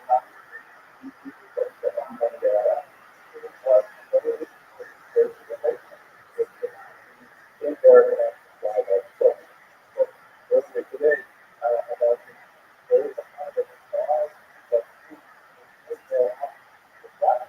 has taken the ironic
this document, which is a very demonstrative stuff that's written, which is basically in order to get it that there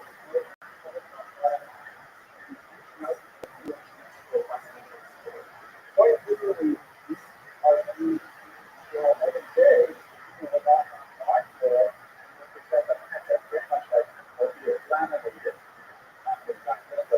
But that's pretty good. What's fascinating is that at the very bottom, this letter, which is important, and which they conveyed in the 12th century, is signed by an official in purple, which suggests that there were, in fact, authorities living in Kiev, many of them with medical status behind the company of the but there's no question that that genetic certainty so we have the office only sending one for humanity and the environment and not coming from the origins.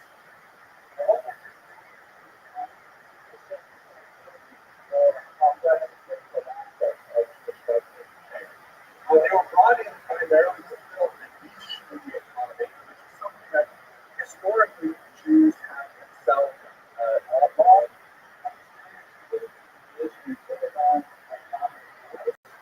They found a position to raise land there territories, some of the landlords, these massive towns called land. And as the tradition of historiography goes, the Polish landlord will go on, will go down, and actually manage these sprawling territories in order to gain the economic benefit. They would hire Jews to go there, and they would engage what's sometimes called tax farming. The Polish landlord, for example, the Polish community, but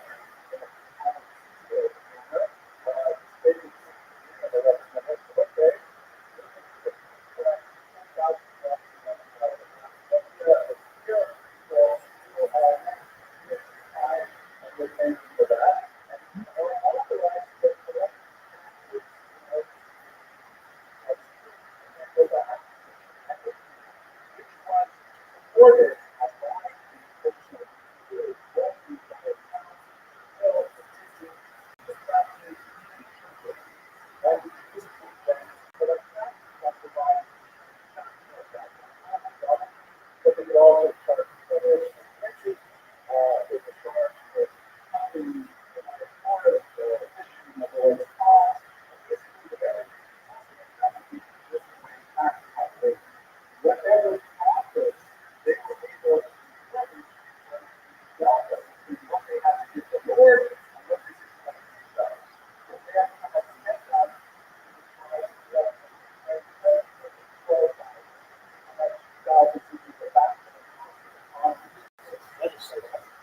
And the effect of the story. In some notorious cases, documentaries have been identified historically that evidence in the post-Soviet era, Jews even had the right to control access to the scriptures or Catholic. The man who did so is you had to baptize a child and you had to pay the Jew to continue to make it safe. So this was not received very popularly by the large population. One last detail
going this way. The fact that the moment we come back the next day, oh my gosh, right on time, I must have thought all of it. So how about next year you go back and collect 12,000? And that means that you would have to go back and you have to make 13,000 in order to maintain the same standard of the previous year. And this would spiral out of control, exactly out of control, to the point where there was a popular uprising. The most significant of those popular uprisings is, of course, the this usually was about the third of the seventh.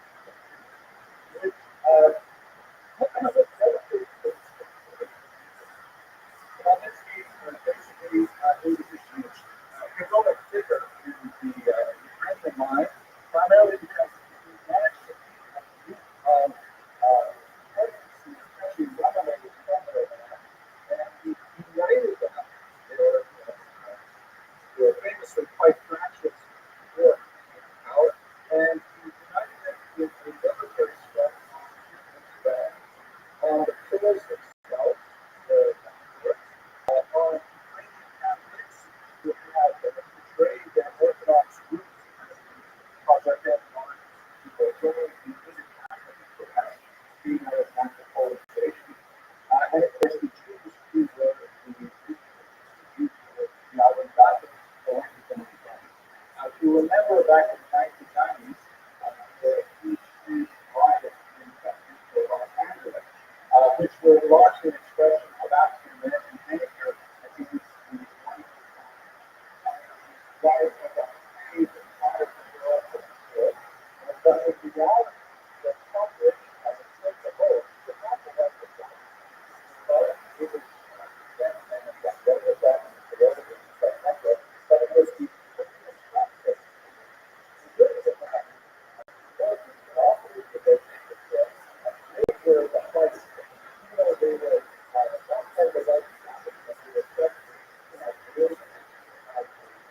demonstration of white power, so they suffered with it. A very similar structural relationship to the way the Jews occupied that middleman position in Ukrainian territory. And so Khmelnytsky's rebellion was overwhelming, and for Jews, this was so powerful that it actually was described in the literature, in the liturgy. Once a year, Jews will gather that fast the entire day, and they will recite the liturgical poem that references the Holocaust. After that, history of 1648-49 lives on indelibly. That's why one of the aspects that challenges this idea of the Ukrainian Jewish identity is that for Ukrainians, Khmelnytsky remains definitely a national hero. I mean, he rose up in the factory, drove them out of the land, created, it's like a George Washington of any way. And you see here on a banknote that for Jews, this remains the same reality of historic lifestyle in Israel. So it's very hard to choose Khmelnytsky, especially to have to be of myself without feeling a certain amount of suffocation. One of the things that we talked about today was lack of restoration, associated especially with black power. But the Latvia doesn't see it in push surrounding simple that. Another thing where we do a difficult video of that, and kind of clean out more color that's the frustration of me. The history behind this the United States of America where I live tremendous job of it, with the Civil War in particular, most people like statues, like Confederate monuments, these are the first Confederate monuments, the capitalization, and whenever we have an insurrection, it's like that. So this stuff, one of the issues that I still have to work with, it's not just people like Nixon, it's also people also have to work with their restoration, trying to understand their role but to move through our race through 1,000 years of Ukrainian history, Khmelnytsky's hero, I see as one of those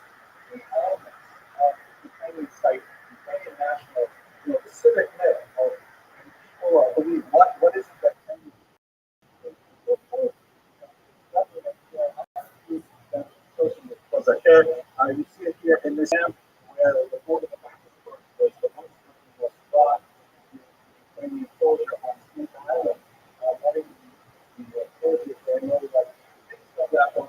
This is very much what he knew, and the fact that they would put it on the stamp is also kind of a so what characterizes much of this medieval period is a this is an image of the style of where a people was actually rolled down the wall and said, hey,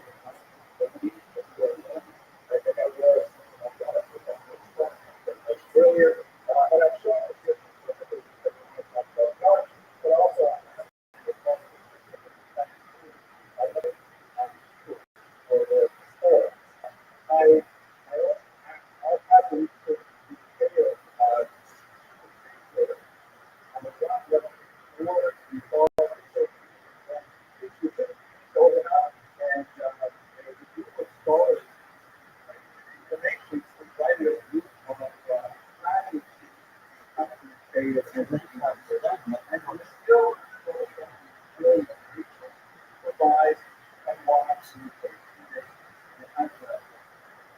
video style around.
Very, very good.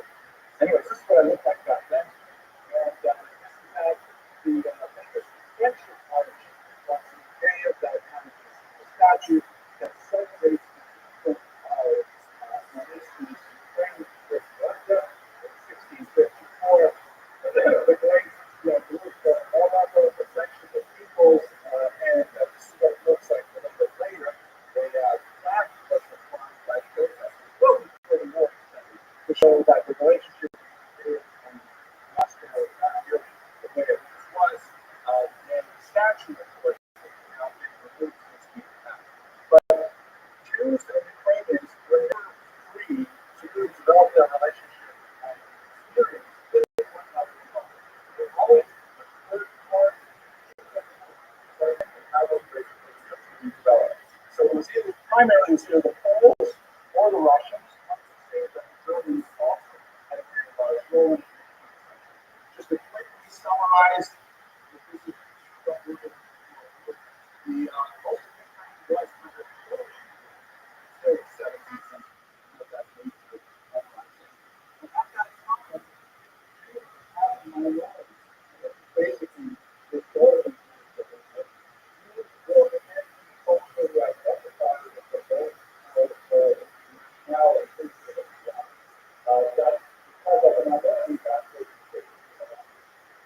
example, in Quebec, Jews up until the Quebecois used to always identify as that the real Montreal, should I say. But then after the Quebecois became very powerful, then many of the Anglophone Jews, like my family, my grandmother,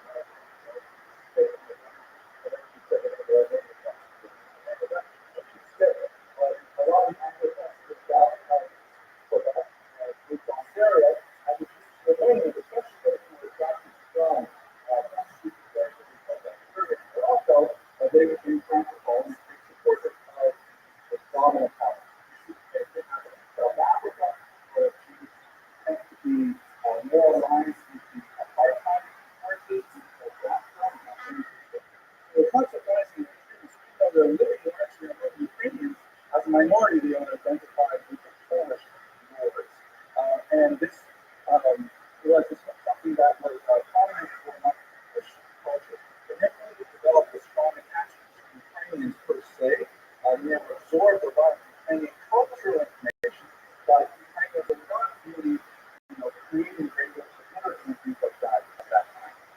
Eastern Ukraine was largely on the Russian war, and then the great takeover of the area. They also, in years, a small segment explored so massively by now, this is a bit of a great show because both countries managed to balance their ordinary by in the 19th century. And this can be seen in a couple of different ways. For example, the notorious cousin on Nicholas the First, who told us that it's so difficult to tell them that what he had to do was the Portuguese the at a higher level than ever before. It wasn't the avoided serving in national army, largely because they were implemented as the Catholic, because the more Catholic serving, because they were longer of time. So they typically need a cover with a more this is one of the harder states armies like America, Canada. So what Nicholas the First did was he said, okay, first of all, we're canceling the optional payment for Jews to exempt themselves from the army on army service in the North Carolina 25 years.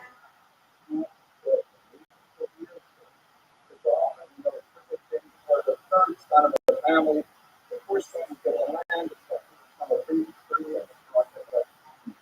so Jews were avoided but Nicholas the First said that after the decision as well. And he also realized that the 18 they were probably all influenced by their Jewish background. Conscription to 12. 12-year-old boys could legally be taken from the community, sent off to the military school for 6 years, and then they would become a 25 years, whereas the college system was started. 6 years someone my grandfather estimated led Russia in 1904 because he didn't have a place to go. Despite the fact that it was, the battle fought quickly, fought for 4 seconds.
the large cities tend to have about 1/3 of their population.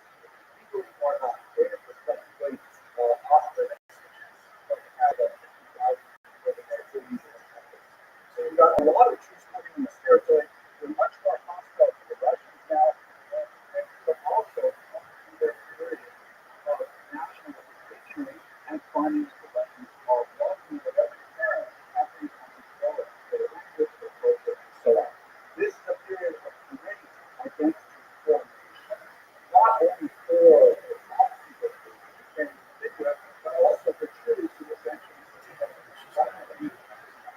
The idea of returning to that history of the idea that is both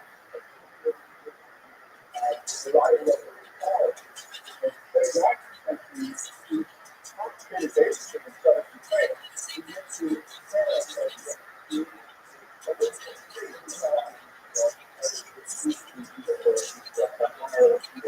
so these national identities are forming actually in the same place. If that was the subject, I think I should pause and answer the many questions before we go into the break. Going back to the break. Oh,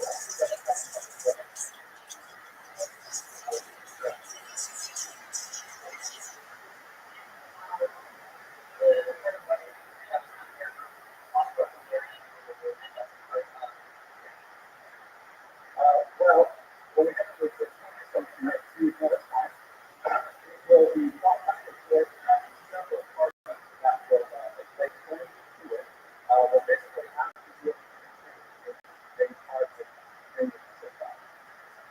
How do you get there?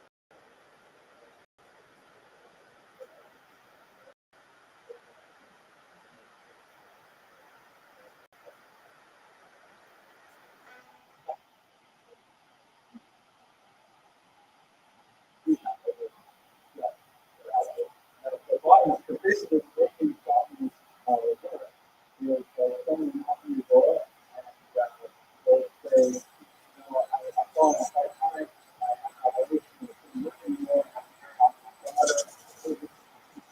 and at the bottom, there's Rabbi, you say yes. You don't have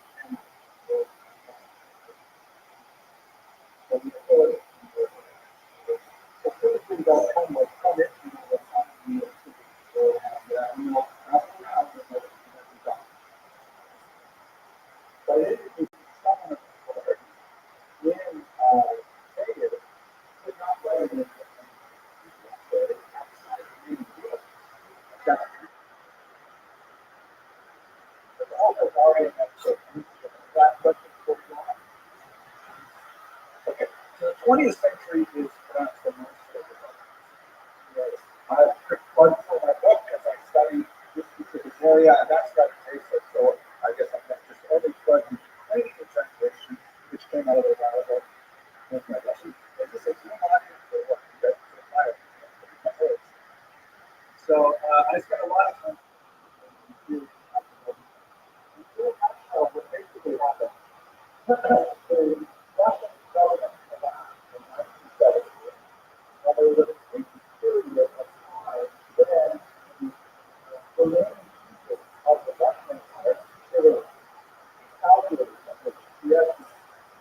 with the power of the field, and they had to ask for the business.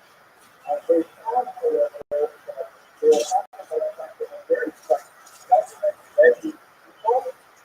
were literate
inflection point for Jewish-Ukrainian relations, as I will show you in a moment.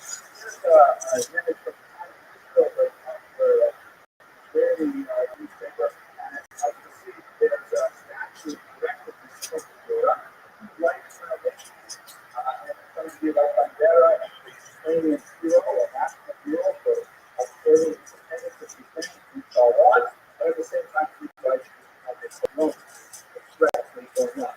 You can see surrounded by freedom and yellow flowers and so on. So it's taken in perfect sense. Of course, we're going to put the Europe, nothing makes sense.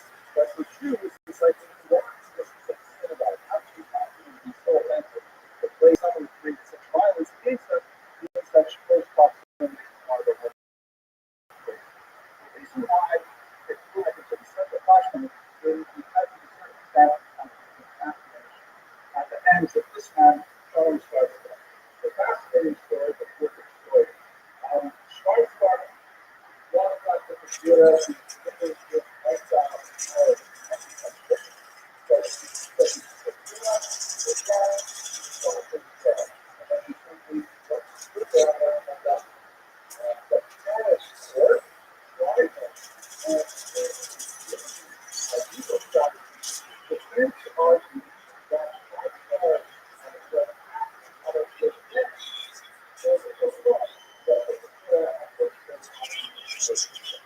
and amazingly,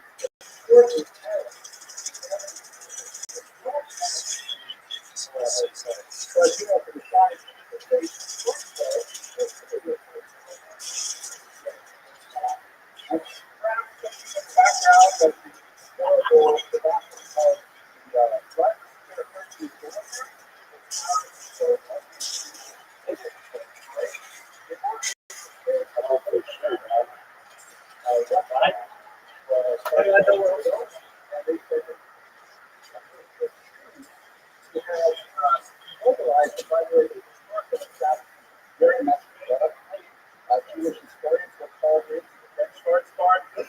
It's the very mobilized Schwarzbart, but you can't put up and when Schwarzbart was recruited, kind of a disruption for years. Architecture environment, which I think is a huge overreach. More appropriate to think of the other have someone who was in time, who's silent, developing a young time in 1919, largely as followers. Go back to that and later but it definitely was not dark. They have the sin of omission, but definitely not the but when Schwarzbart was acquitted, there was a massive war in the Jewish community of excitement that this was largely that shows these ideal of friendship.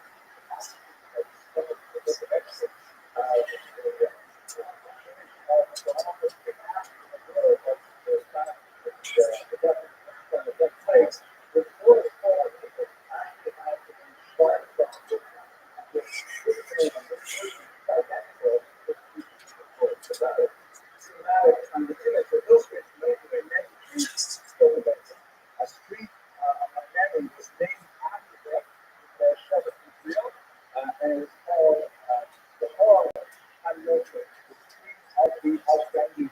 And in fact, it's one of the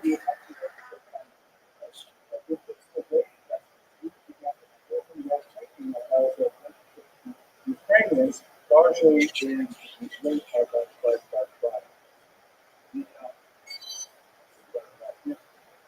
then moved to the Holocaust, posture, discussions, and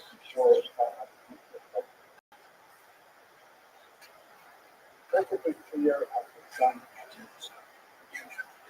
Okay, very good. Holocaust. So it's very important to have a handle on maps of this period. The right you will call part of the story, and the western part of the part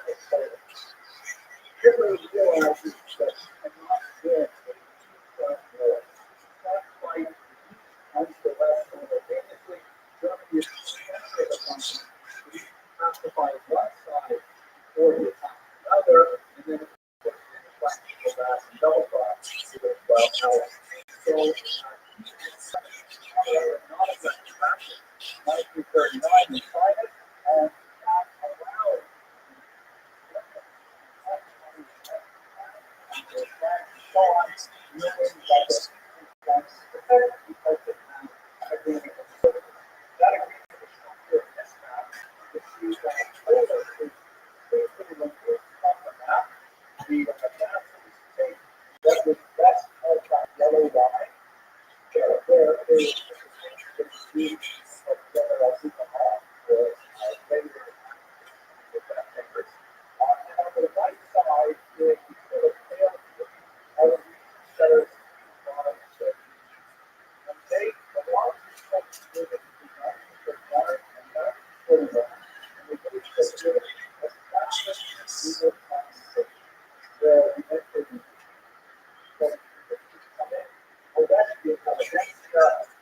tortured them, later massacred them, horrible complications of property, massacred websites, explosions, both on the churches, difficult to clear that are out to a rapid colonization.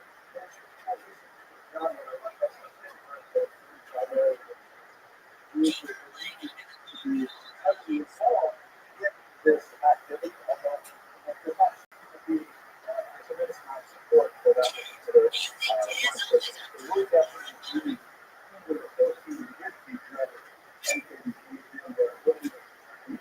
but the reality is not so hard. Someone's 30% but even as it may, called by the historian Snyder, but not for the purpose of not only for the foundation, but also to years of the struggle, which many Jews were police of 600,000 fled to the east, wanted to places like Siberia, Tajikistan, and so on. Just like much of it. And that happened in 1941, June 22nd, and phenomenon which has been called the Holocaust by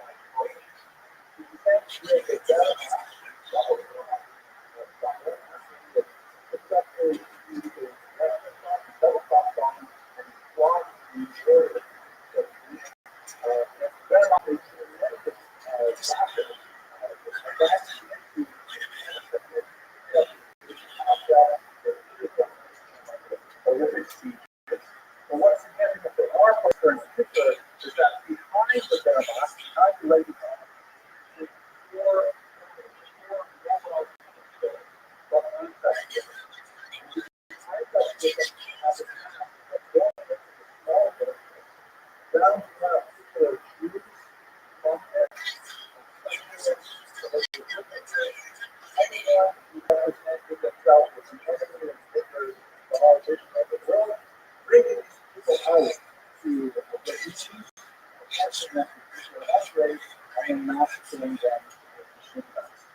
an estimated 1.5 to perhaps even 2.5 million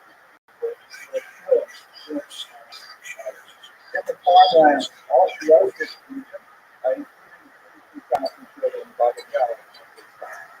Only family, they would say, my grandfather went to Pennsylvania, also found their last reputation in an unmarked field outside the city of Congress. This is a marker that they set up after the settlement shot there by our family line. So this period is especially difficult because the Nazis would help patients alive significant before on the so-called ex-military. Yes, people not only Ukrainian but also Polish, Ukrainian, Latvian, Estonian, the ability to join the Nazis was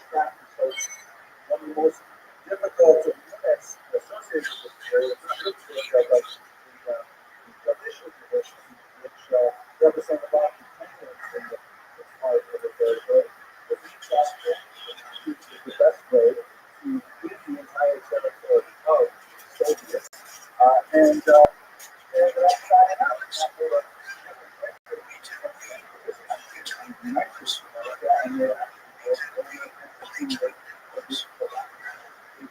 they will ultimately clear the state commission to this country determine that they have not committed any crimes. You should say that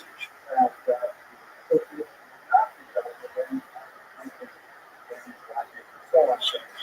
Well, I still have a great community. Many years of not been properly recognized, such as the all the personally acted to save some hundreds of monasteries in the west of Ukraine. There's actually a great Philo Semite in 1903. I was coming across this free, but that'll it's privileged to come across this letter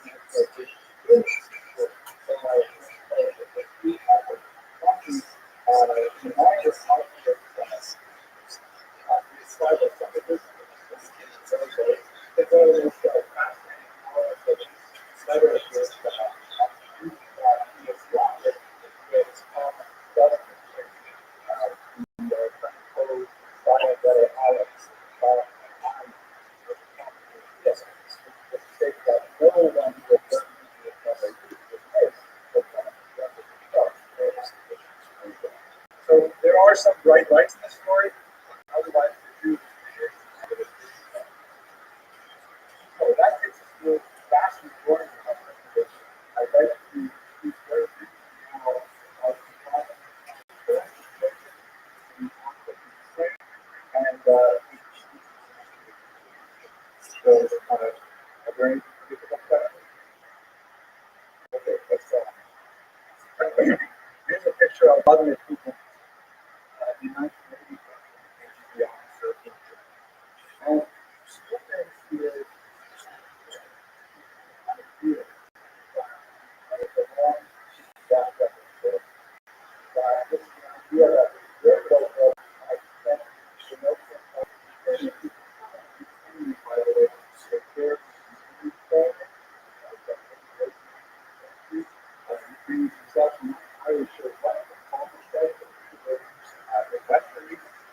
But the Russians, the first term has little Russian, i.e., they're not quite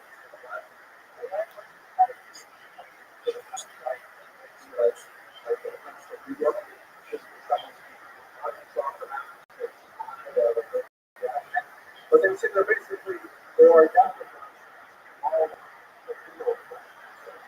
And the idea that the elements over separate themselves from the structure it's unheard of. It's quite ironic because the origins of Slavic civilization really connects to Jacob and Moscow lecture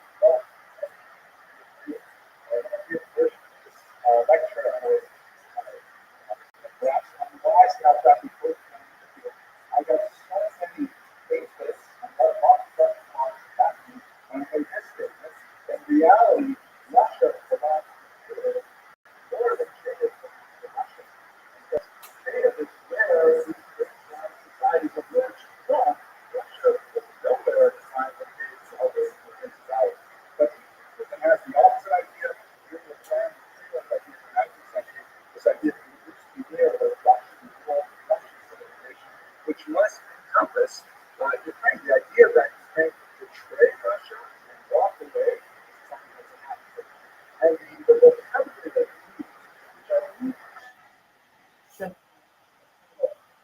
also we think when believe that is that we can what exactly is that weird word?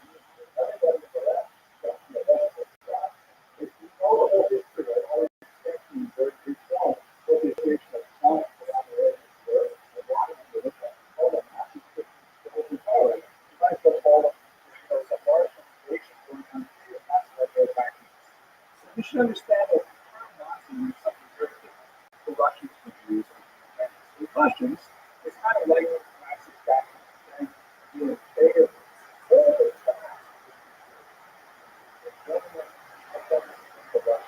and it was kind of laughable because that was the first sign of deal with Hitler and we put a valuable ally.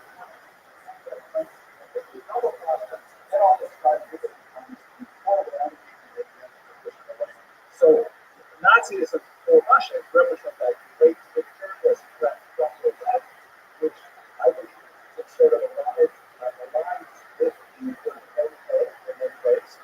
For Ukrainians, however, two thoughts introduce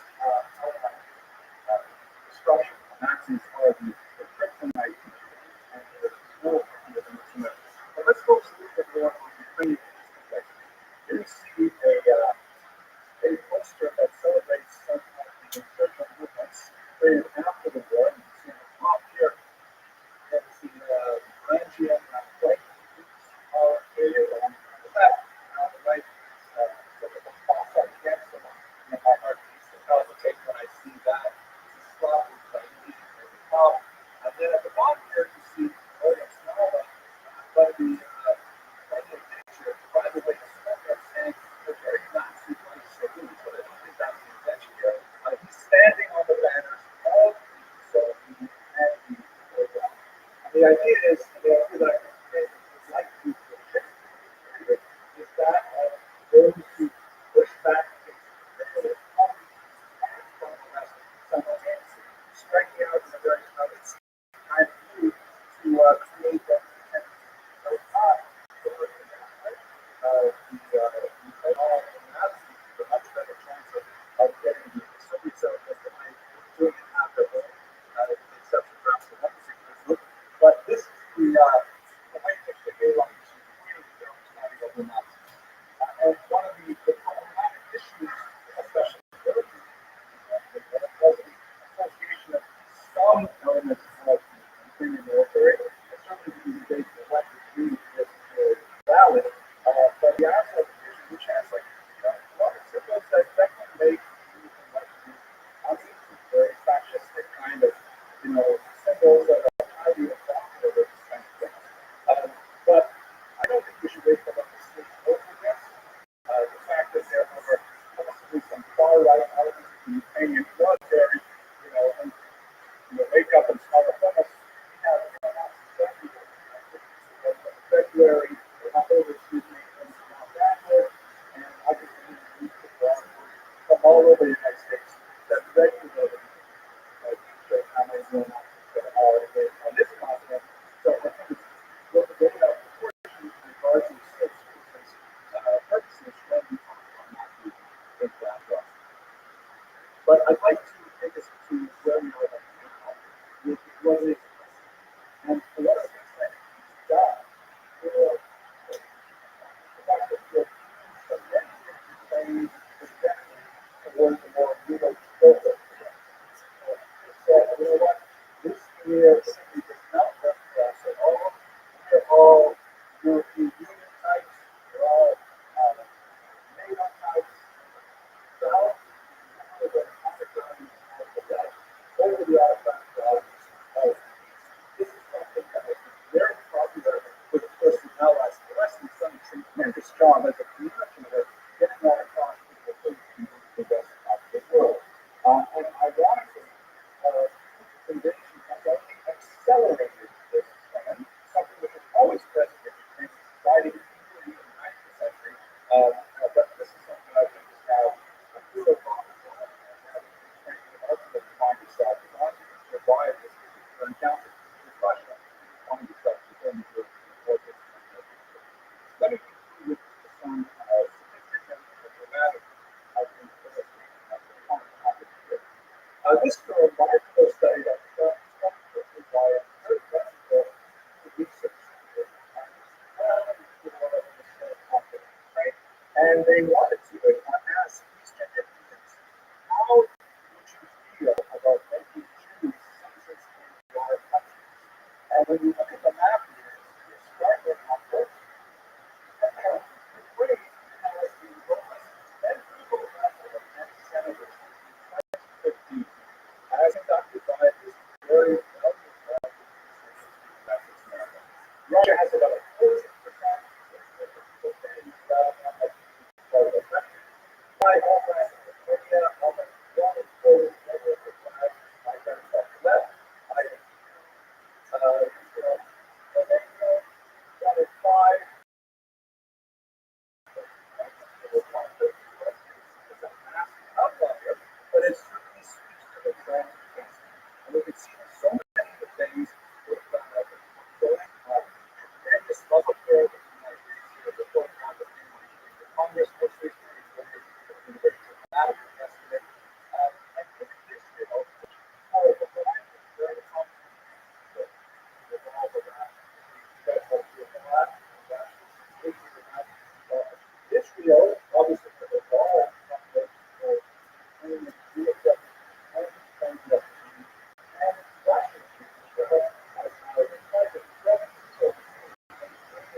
most dramatic demonstration of the shift in attitude onto the Rabbi thing is illustrated by this article that came out just about a week and a half ago in the New York Times. It's a very sad article by Jeff Letterman, by Telegraph, by New York Ticket. And it's about a young married couple from Africa who committed the sign up. They were living like these happy lives, successful, open professionals, but they decided they wanted to fight at the front lines. They wanted to fight together, and they went to the front lines together, and they were killed together tragically. You can see there is a photograph of them from their home, and you can see that people like and happy, young people, happy. And when I read this article, tears came to my eyes when I read this conversation. I asked them all if I met them, if there's a passion for these tiny positions. Remnants of what was once a vibrant massacre that went to the same Jewish school. And it amazed me because these people their identity and then by the way, acknowledge the other as well. But it's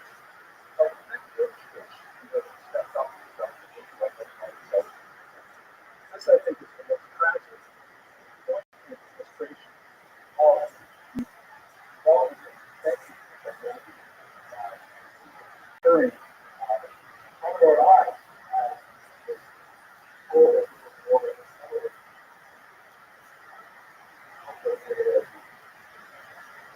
Ukraine finds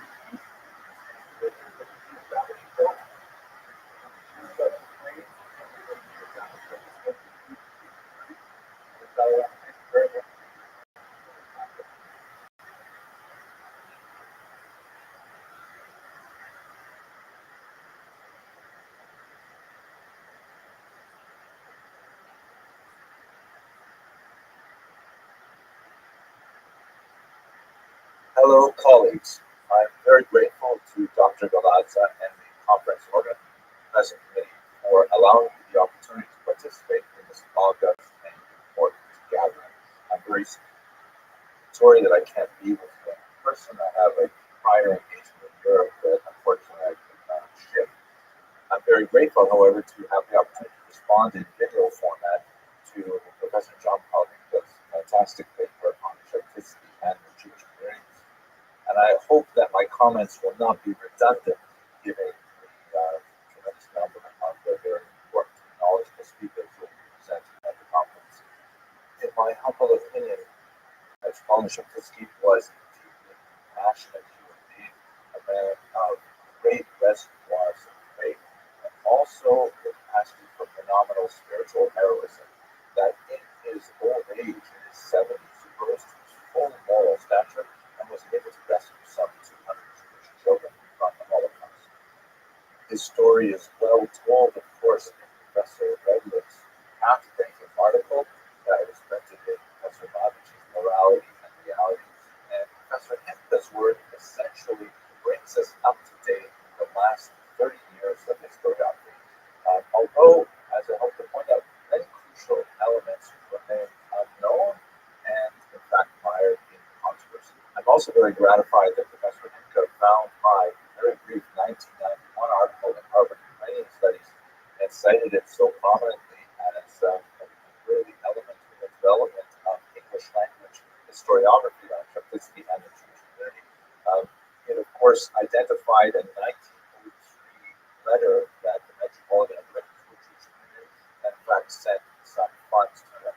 I'm very gratified that Professor Hipka found that article sufficiently important to cite in this paper. And I think it identifies two very important points, especially relevant now 3 decades since I authored it. First is something that is really quite good, that is just a lasting testimony, an actual artifact demonstrating the Metropolitan's long-standing philo-scientism. And it also demonstrates another point that's not quite as encouraging. I'll discuss that shortly. Let's have a look at the letter, by the way. In his rather remarkable document. You can see it's written in a fine Ashkenazic script. It seems to have mastered quite a few of the finer points of Hebrew and scholarly style. The scholarly is actually one word. He refers to his interlocutors as my brothers. But let's get to the second one, which I think is perhaps not quite as important. As Professor Hipka writes with his masterful 2013 article in Poland, quote, the development of the North American historiography essentially comes to this. At that point, Professor Hipka moves to European historiography, having alerts the readers of two very important new works that I unfortunately have not had the opportunity to produce, but I'm really looking forward to seeing them. Yuri Skinner's 2018 study of Studite monasteries in the Holocaust, and I believe highlight those work I should list and his relations to the Nazi regime. Those look like two extremely important works, and I look forward to reading them very much. But my first question would be, and this is related to the second point coming out of my 1991 article, is while this is essentially what has happened in North America and in Europe, what has happened in Israel? What has appeared in Hebrew and in Yiddish? We know that there is a phenomenal number of Holocaust memoirs, many of which are self-published, a little bit harder to track down. There are a large video archive from people who have now published written memoirs, but under the auspices of Stephen Field's Shoah Foundation, they have recorded their memoirs on video, and there are a tremendous number of sources that could shed light on many of the questions that are addressed by all of these authors on the subject of Metropolitan Church's activity during World War II. And, I haven't done the research on this to know how deep it goes, but I did have a very quick look at Wikipedia just to see what's showing up there. And as you can see, here's the Hebrew language Wikipedia article on Appalachia. It's considerably shorter than the English language one. But when you go down into the bibliography list, there's actually quite a few interesting things. There are citations of two scholarly articles produced by Yad Vashem, which is especially relevant given the later controversy. They tend to rely heavily on Professor Redler's research and also on David Kahane's important memoir from Review, a few other things.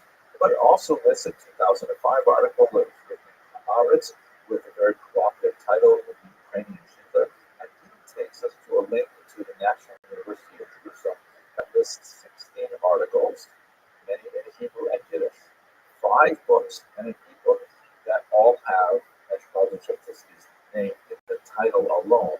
A slightly deeper look at the view at Ukrainian Jews and so on, I'm sure would provide a tremendous amount of material, and it remains to be seen, because I haven't received the books yet, whether Professor Spira and Mikhail were able to consult these sources. I doubt that the research will change the basic parameters of what we know about Metropolitan Church, but I believe that this is an important lacuna that has not been explored in 30 years, and I would really like to see the Hebrew literature integrated into the historiography. I know that I happen to stumble across this particular letter while looking through Israel of Hebrew, and there's so many sources that you can draw from. I'm just wondering what other revelations will be received if we have a look at this very important memoir literature. I believe a very strong aspect of Professor Hipka's brief paper is his concise description of the very human process of Metropolitan Church's involved in political thought with regards to communism and Nazism. Like many Eastern Europeans, Metropolitan Church regarded the Soviets as a catastrophe for Ukraine. The persecution of Ukrainians, religious Ukrainians in particular, their atheism and so on, was absolutely horrific. The massacres perpetrated by the NKVD and so on were absolutely awful. And like many Ukrainians, they viewed the Nazis as liberators. And this explains much of the support that Rothschild gave for Ukrainians who were enlisting in forces designed to fight the Soviets, in particular the militia. This recognition and initial support for the militia division, which I certainly be a major topic of discussion at the conference, is a cloud that hangs over Metropolitan Church's head to the present day, regardless of a very detailed analysis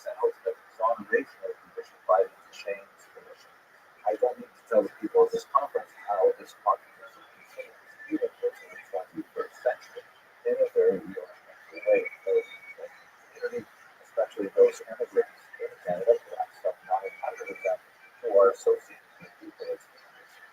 But what Professor Hinter points out, which is very important for our understanding of metropolitan simplicity, all the political thoughts, is that by the late summer of 1942, after the great deportations all occurred from many parts of Eastern Europe, Warsaw in particular, the Nazis were worse than communists were Spain. So this rose to full moral height and used all the powers of his office to aid the Jewish How are you? rescuing some 200 Jewish children through monasteries with explicit instructions that this was not that to any kind of forced practice of the children, through the writing and distribution of pastoral letters that participated in Nazi action against the truth, and to writing to his superiors in Rome, demanding that further action be taken to stem the flow of blood that was emanating from the bishop. At this point, he is without question a heroic individual to everything he can to save the Jews with whom he had had such positive relations in the past. And by way of a small tangent, I think it is absolutely fascinating to compare this dawning realization of this religious triumph with someone from the Jewish community, tremendously Rabbi Shapiro of Warsaw, who continued to write sermons for his embattled Jewish community in the ghetto, and so they discovered part of the archive. And through his real-time writings, which were designed for a public audience, tracked from September of 1939 all the way up until January of 1943, when he signed these documents to the Koenig Shabbos archive for burial, and fortunately they were discovered in 1950 by a Polish construction worker. You can see how Rabbi Shapiro also went through the process of realization of the meaning of the Holocaust. In Rabbi Shapiro's case, of course, it was a dawning realization that the Holocaust was something that was never something that we didn't ever happened before. It's fascinating to note that the timing seems to be very similar. That in the case of Rabbi Shapiro, his ultimate realization of the utter catastrophe the Holocaust represented really happened in the spring of 1942, when a escapee from the concentration camp, the death camp of Chelmno, made it back into the Warsaw Ghetto and was revealed to the resistance there what exactly was happening in the gas chambers.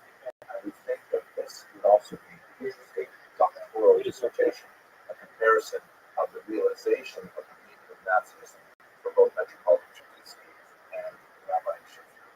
By way of conclusion, I have to reflect on the fact that my mentor, Professor Paul Rabbi, chose to title his classic collection of essays on Metropolitan Chernivtsi Morality and Reality. I think that's especially appropriate because the male leaders, religious leaders, and I would like to say even history, have to negotiate both the moral sphere and also much more pragmatic realities. And Metropolitan Chernivtski's biography illustrates those dangers because he has this long Bible-Semitic history, marked at one point in his old age by a qualified and temporary support for an otherwise completely vile cause, and then his return to that strong position of morality. It makes the complexities of understanding his personality very, very difficult for people who crave simple narratives. And that's ultimately the situation that we find ourselves in as historians, seeking to tease out the larger meaning of the great arc of this heroic individual's life. One of the most painful aspects of this momentary lapse in his judgment is the Nazis, which is something that many, and one might argue in some senses, even Rabbi Shapiro knows, is that Yad Vashem has still to recognize this towering figure as one of the righteous nations. It is something that has gained support among many sympathetic Jewish audiences. For example, here is an article by the prominent literate on Metropolitan Cheptisky, that appeared quite recently, because at the end of the day, Metropolitan Cheptisky did save some 200 children, three of which are shown in this photograph here in these Judite monasteries, and those children later went on to join the Jewish community in Israel and elsewhere. With your mission, I'd like to take a moment to reflect on what this means for us at this point in the 21st century, reflecting on the life of Metropolitan Cheptisky. I'm sure you're all familiar with the famous quote from the great American author William Faulkner, "The past is never dead, it is indeed past." Many of the existential issues that Metropolitan Cheptisky faced are still with us today, albeit in very different forms. I'm sure that many of us are following two wars very closely, the war in Ukraine and the war in Iran and Israel, both of which have tremendous consequences for Ukrainians and Jews respectively, and together actually. And I can't help but see myriad parallels between the moral decisions that Metropolitan Cheptisky had to face in his very different environment with what is occurring today. For example, we are poised here in the United States on the cusp of a very significant election. And while the House of Representatives and most Americans are united in condemnation of the president for his seizure of Ukrainian children, for example, but when it comes to the question of aid for Ukraine, it's remarkable to note a significant number of dissenters who do not connect the gross immorality of such abductions with harm to respond to Ukraine's need to defend its territorial integrity and especially to return these children to their homes. And when we turn to Israel, I'd like to point out that we all have a colleague there with whom many of us have participated in international conferences on Ukraine and Jews in Ukraine.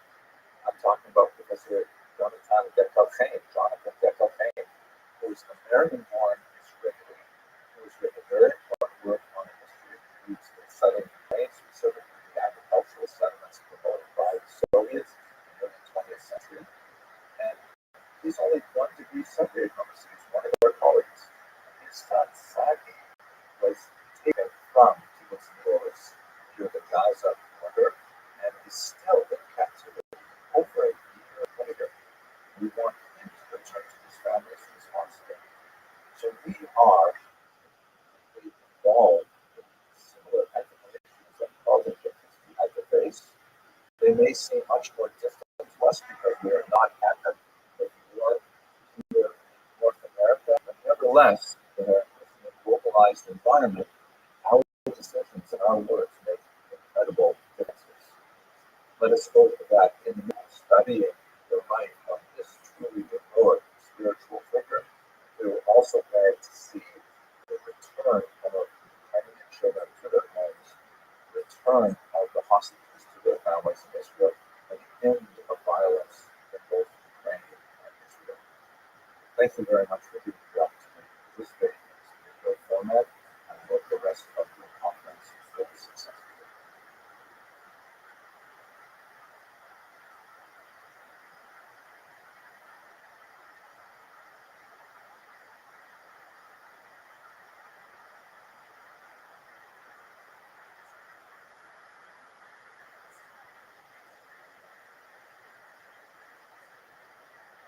A new version of Mesillas Yesharim was discovered in the former Soviet archives. That was written in the Ramchal's own hand. It's a dialogue, it's a play, it has characters, it has drama. There's one character who is called the Chacham. He is a earner. He's interested in, of course, learning Torah. He's completely observant and so on. But he's interested in the broader world of intellectual inquiry. And one of his interests is he wonders, what is it that those Haredim do with their time? And then one day, early on in the book, he looks across the room and he sees an old high school friend of his. who he hasn't seen for very many years, and he sees that his friend has become one of the Haredim. He says, "Listen, I'm really curious.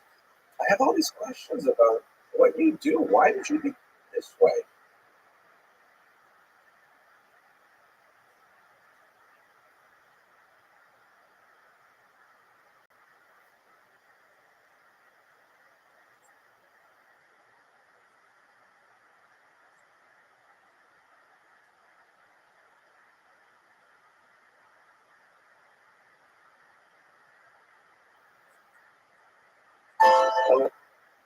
Fellow students of Jewish history, I'd like to invite you to participate in a new online course that I have created on the history of the Holocaust. I've received a lot of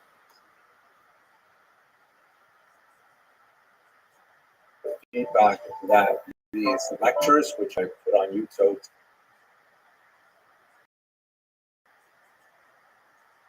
have been very well received by individuals who just want to expand their awareness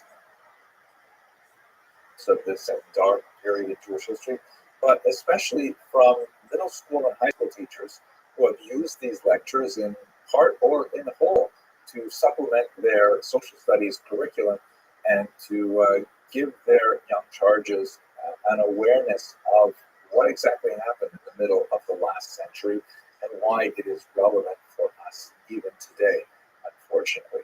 So please have a look in the information box below. There's a link to this online site, and I hope you find it meaningful. Thank you very much for watching.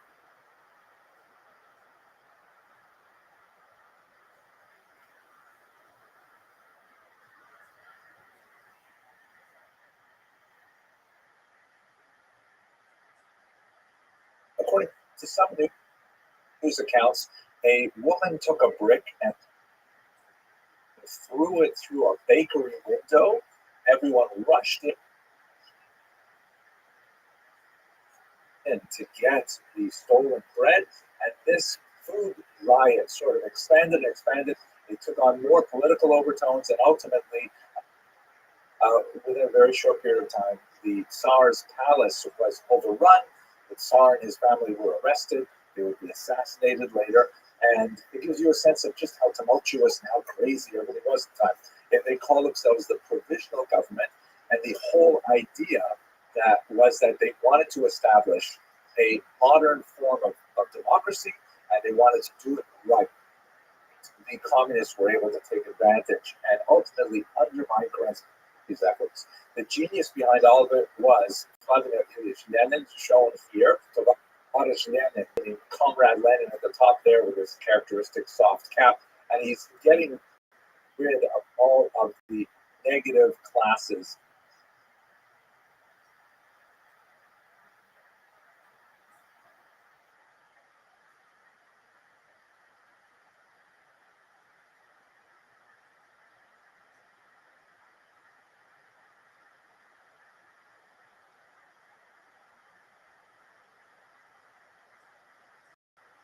You know, for example, during the daily prayers, if a woman felt that her claim had not been adequately addressed by the Tuvelir or by the Beit Din, she could go show up in shul, could walk into the men's section, stand on the bima, and refuse to allow this to continue until she received assurance that she would be heard.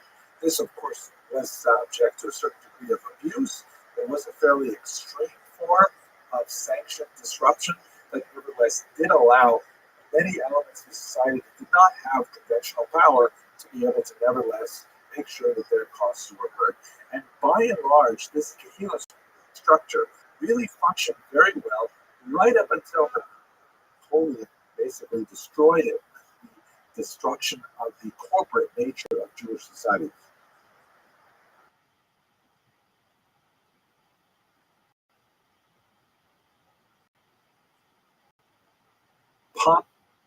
Positive commandments and negative commandments. That is, those commandments which are thou shalt do, go out and do something. and those which are thou shalt not, refrain from doing something. We can also divide those on a horizontal axis as those which are defined by time, meaning go do this at a particular time, or do not do this at this particular time, and other commandments which are not defined by time, meaning that you must always do these commandments anytime, and you must never do these commandments during these particular times. Examples: a positive commandment which is defined by time would be the commandment to sit in sukkah, right, which is an outdoor dwelling that is only for the holiday of Sukkot. A negative commandment defined by time would be do not eat bread on the holiday of Passover. You can eat bread the rest of the year, but on Passover, do not eat bread, right?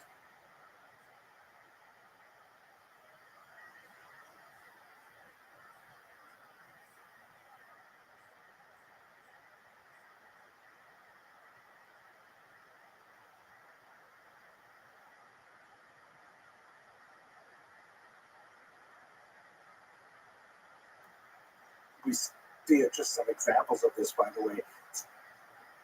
Some of the most amazing artwork that comes from the Erfurt Horde that we looked at a few weeks ago.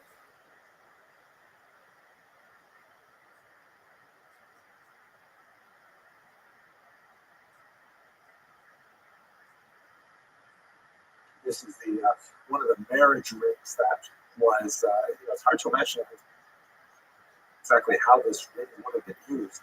I don't imagine a single person would own this. It looks like maybe it was used for like communal marriages, to share it. I don't know, but absolutely fantastic piece of art dating from 14th century Germany. Here you can see the underside. Look at how the hands are clasped on the bottom. Absolutely gorgeous art. But really, I think it puts to shame modern jewelry by some of these designs. But who am I to judge these aesthetics? I just think it's fascinating.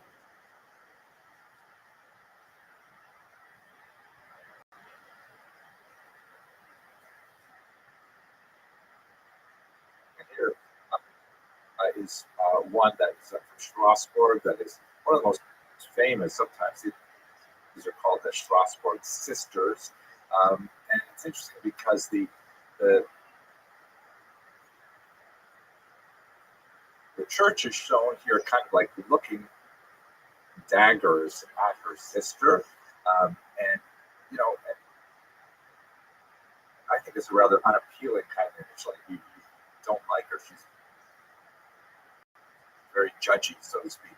And synagoga is a much more graceful kind of form, but she is an attitude and a posture of decline. She's literally falling away from the rock, which indicates the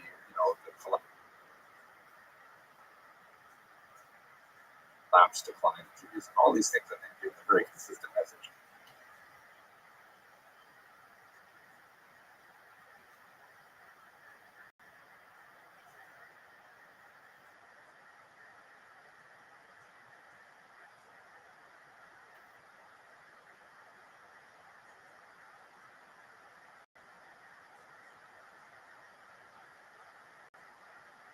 I think one of the most fascinating things I've ever learned about the history of anti-Semitism, which is something that has pretty much occupied my mind since I first personally encountered it as a 14-year-old kid.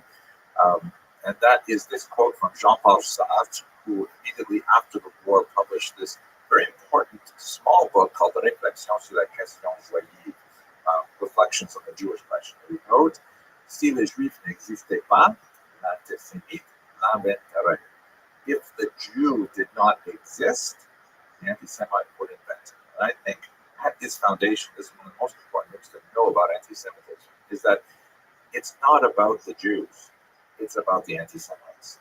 The Jewish problem is not a problem of the Jews, it is a problem of the anti-Semites who are trying to use the Jews to explain the challenges they have in their personal lives, in their society, and so on.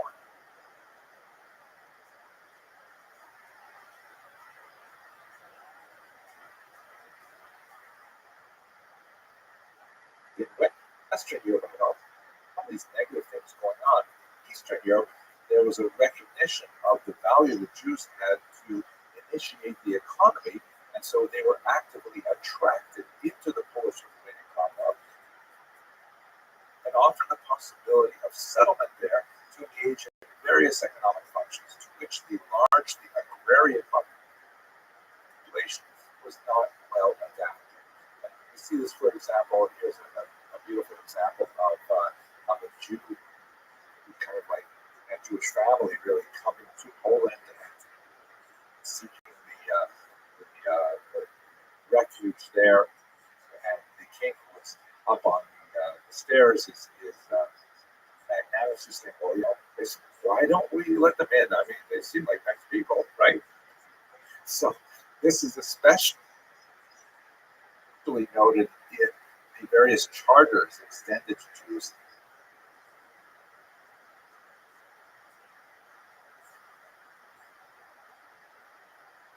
So what exactly did Protestantism have to say about the Jews? This was the question that was posed to Martin Luther. He comes up with this document which is called the Cassel Advice because it was composed in a town called Cassel in the year 1538. This sounds a little bit like the Doctrine of Witness, a little bit like the Pact of Lamar and Muslim lines that Jews may continue to worship, but they can't expand. Third, this is one of my favorites. No Jews may argue with a Christian about religion unless the Christian is duly licensed to argue with them. Right? I think there's a concern that if Christians discuss these things with Jews, they might end up being convinced by Judaism, not the other way around. So only professional Christian preachers may argue with Jews about these things.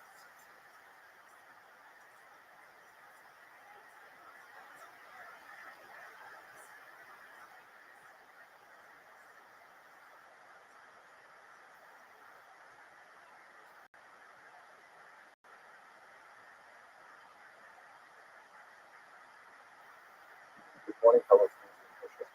This morning we're cruising on this beautiful canal somewhere in southern Netherlands or probably northern Belgium on our way to the glorious city of Antwerp.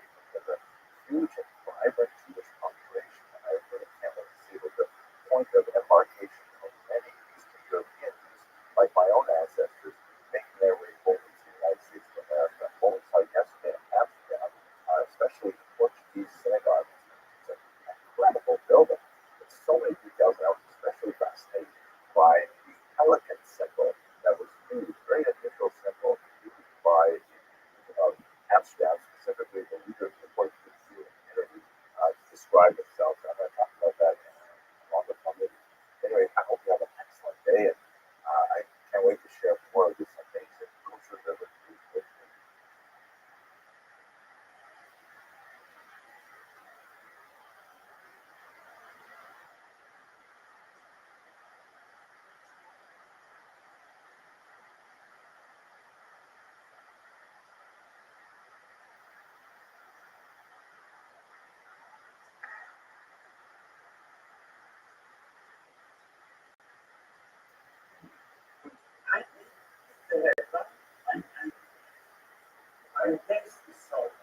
I will eat it.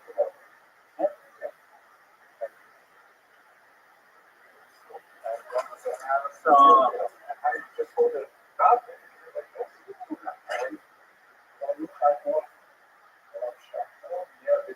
Oh, man.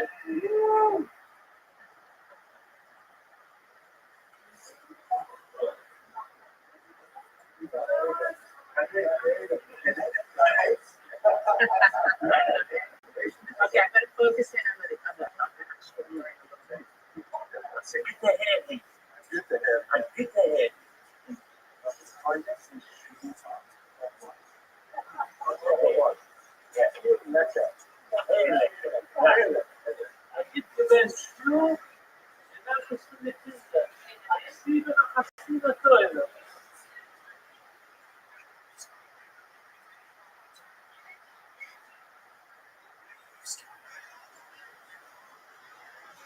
Duarte de Paz, who was a Portuguese diplomat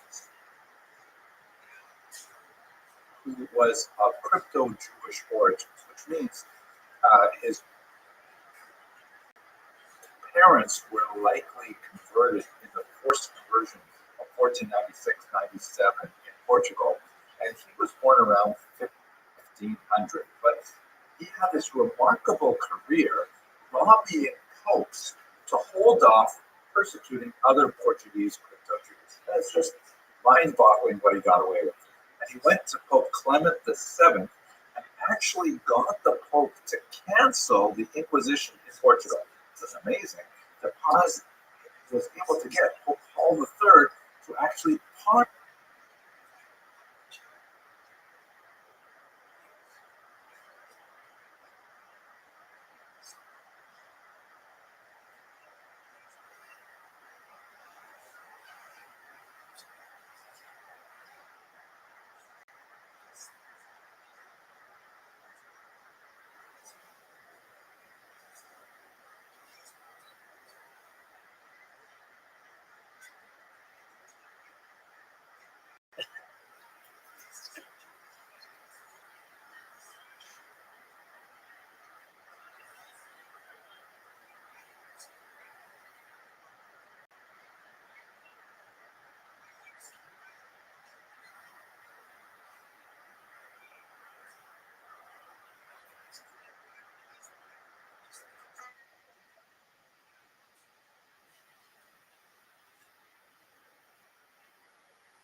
Pardon 1,800 Portuguese crypto Jews who had been arrested for secretly practicing Judaism and have them released from these Portuguese dungeons. 1,800 people. It's just incredible.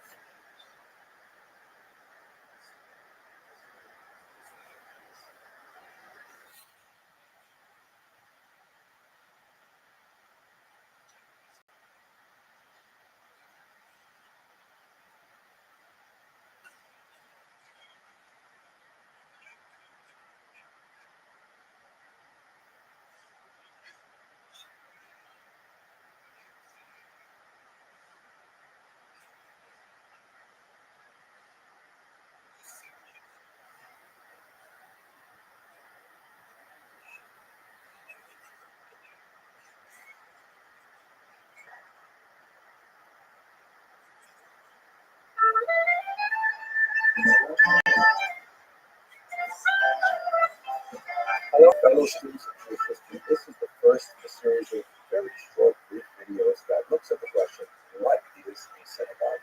And our first topic is, it is a place of prayer. Where does this synagogue come from?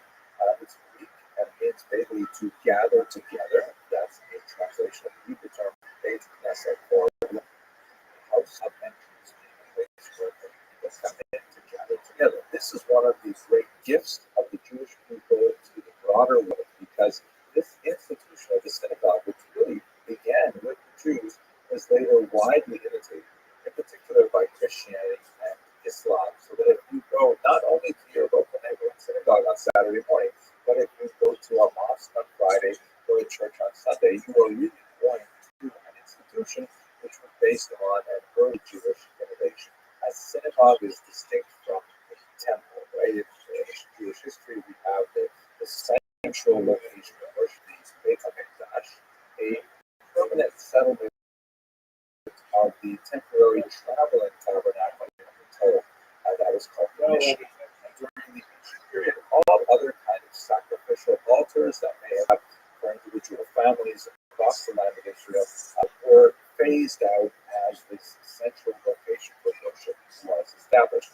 As the synagogue is quite different. The synagogue is not trying to compete with the temple. The synagogue is kind of like, we're too far away from the temple and we still have a desire to express our need for closeness to God, and we need some kind of place to do that. When did these beautiful institutions start? Well, according to the Midrash, Yad Shemoni, number 408, this institution is described all the way back to Moses. We see this argument also mentioned in the first century historian Josephus, and even in Christian sources, there is an attribution of this institution to Moses. There's a lot of interesting literary suggestions that the institution of the synagogue was widespread by the 6th century before the Common Era, when the land of Israel was conquered by the Babylonians. And many of the Jewish population were exiled all the way back to Babylonia, and they set up some kind of houses of worship over there, longing for their far-off home in the land of Israel. We see this referred to in Ezekiel chapter 11, verse 16, in which God says through the prophet, I will be for them as a little sanctuary in the countries where they are. The Hebrew is the Mikdash Ma'at, right? A small sanctuary, and this certainly encapsulates the idea of what a synagogue should be. There are interesting passages in the Talmud that talk about ancient synagogues from this period. One in particular called Shakriyati, which was built in part by pulling together some of the ruined bricks from the first temple itself, brought to Babylonia and used in the construction of another temple. And so the idea is that the synagogues today represent some little part of that ancient tradition of the temple itself.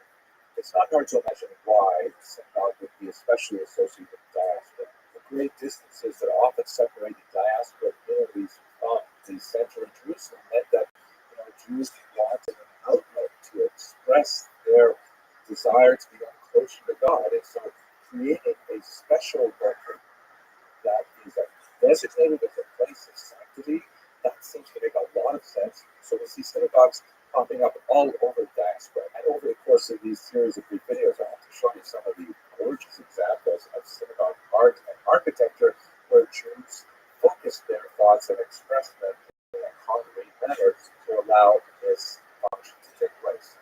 It's true that other functions are layered on top of the synagogue, but the central function is certainly one of prayer. So thank you very much for watching it. Here's a brief message from my Rabbi, Rabbi Yaakov. After hearing that incredible perspective from Dr. Avery about what to use, the centrality of the synagogue to Jewish life throughout the ages, come and join us to celebrate our shul, our community, young Israelites. We celebrate 2 very special couples, Dr. Anderson and his wife Lana, together with a young couple, Adam and Gina Goldberg, on February 12, 2022, as we celebrate special people in a special community.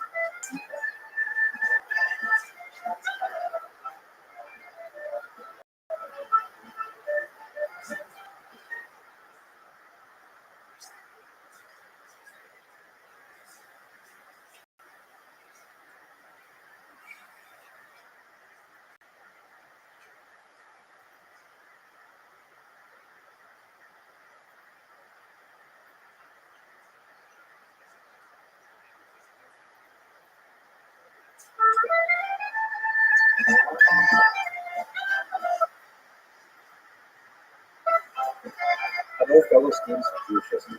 Welcome to the second of a series of short videos that I prepared to commemorate my synagogue, Young Israel Born Cedars, and to promote our upcoming. Today, I'd like to answer the question, what is synagogue? With the response, it is a place of kindness. In the first video, we talked about synagogue as a place of prayer, but the synagogue actually it serves a very, very useful purpose as a communal gathering space. Bear in mind that especially in pre-modern Europe, it was not so common to have like large public spaces that could be easily rented for communal functions. I mean, especially if you're living in the ghetto with very, very restricted space requirements, and people living in multi-story apartments, such as in Venice, for example. So having a free space that can be designated for meetings, how are you? discussions, and What's going on? activism is very, very useful, and that's a service that the synagogue provided for the teacher. Yo, dog, how'd you find out about it?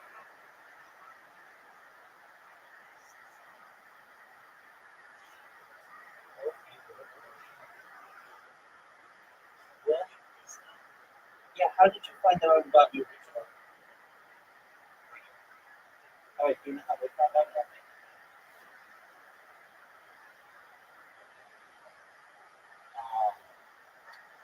I have created a TikTok that's quite effective. I've got people all over TikTok about me, which is tight. It's what I've got going. How about you, son? You're just going to get this one out of stuff? Excellent.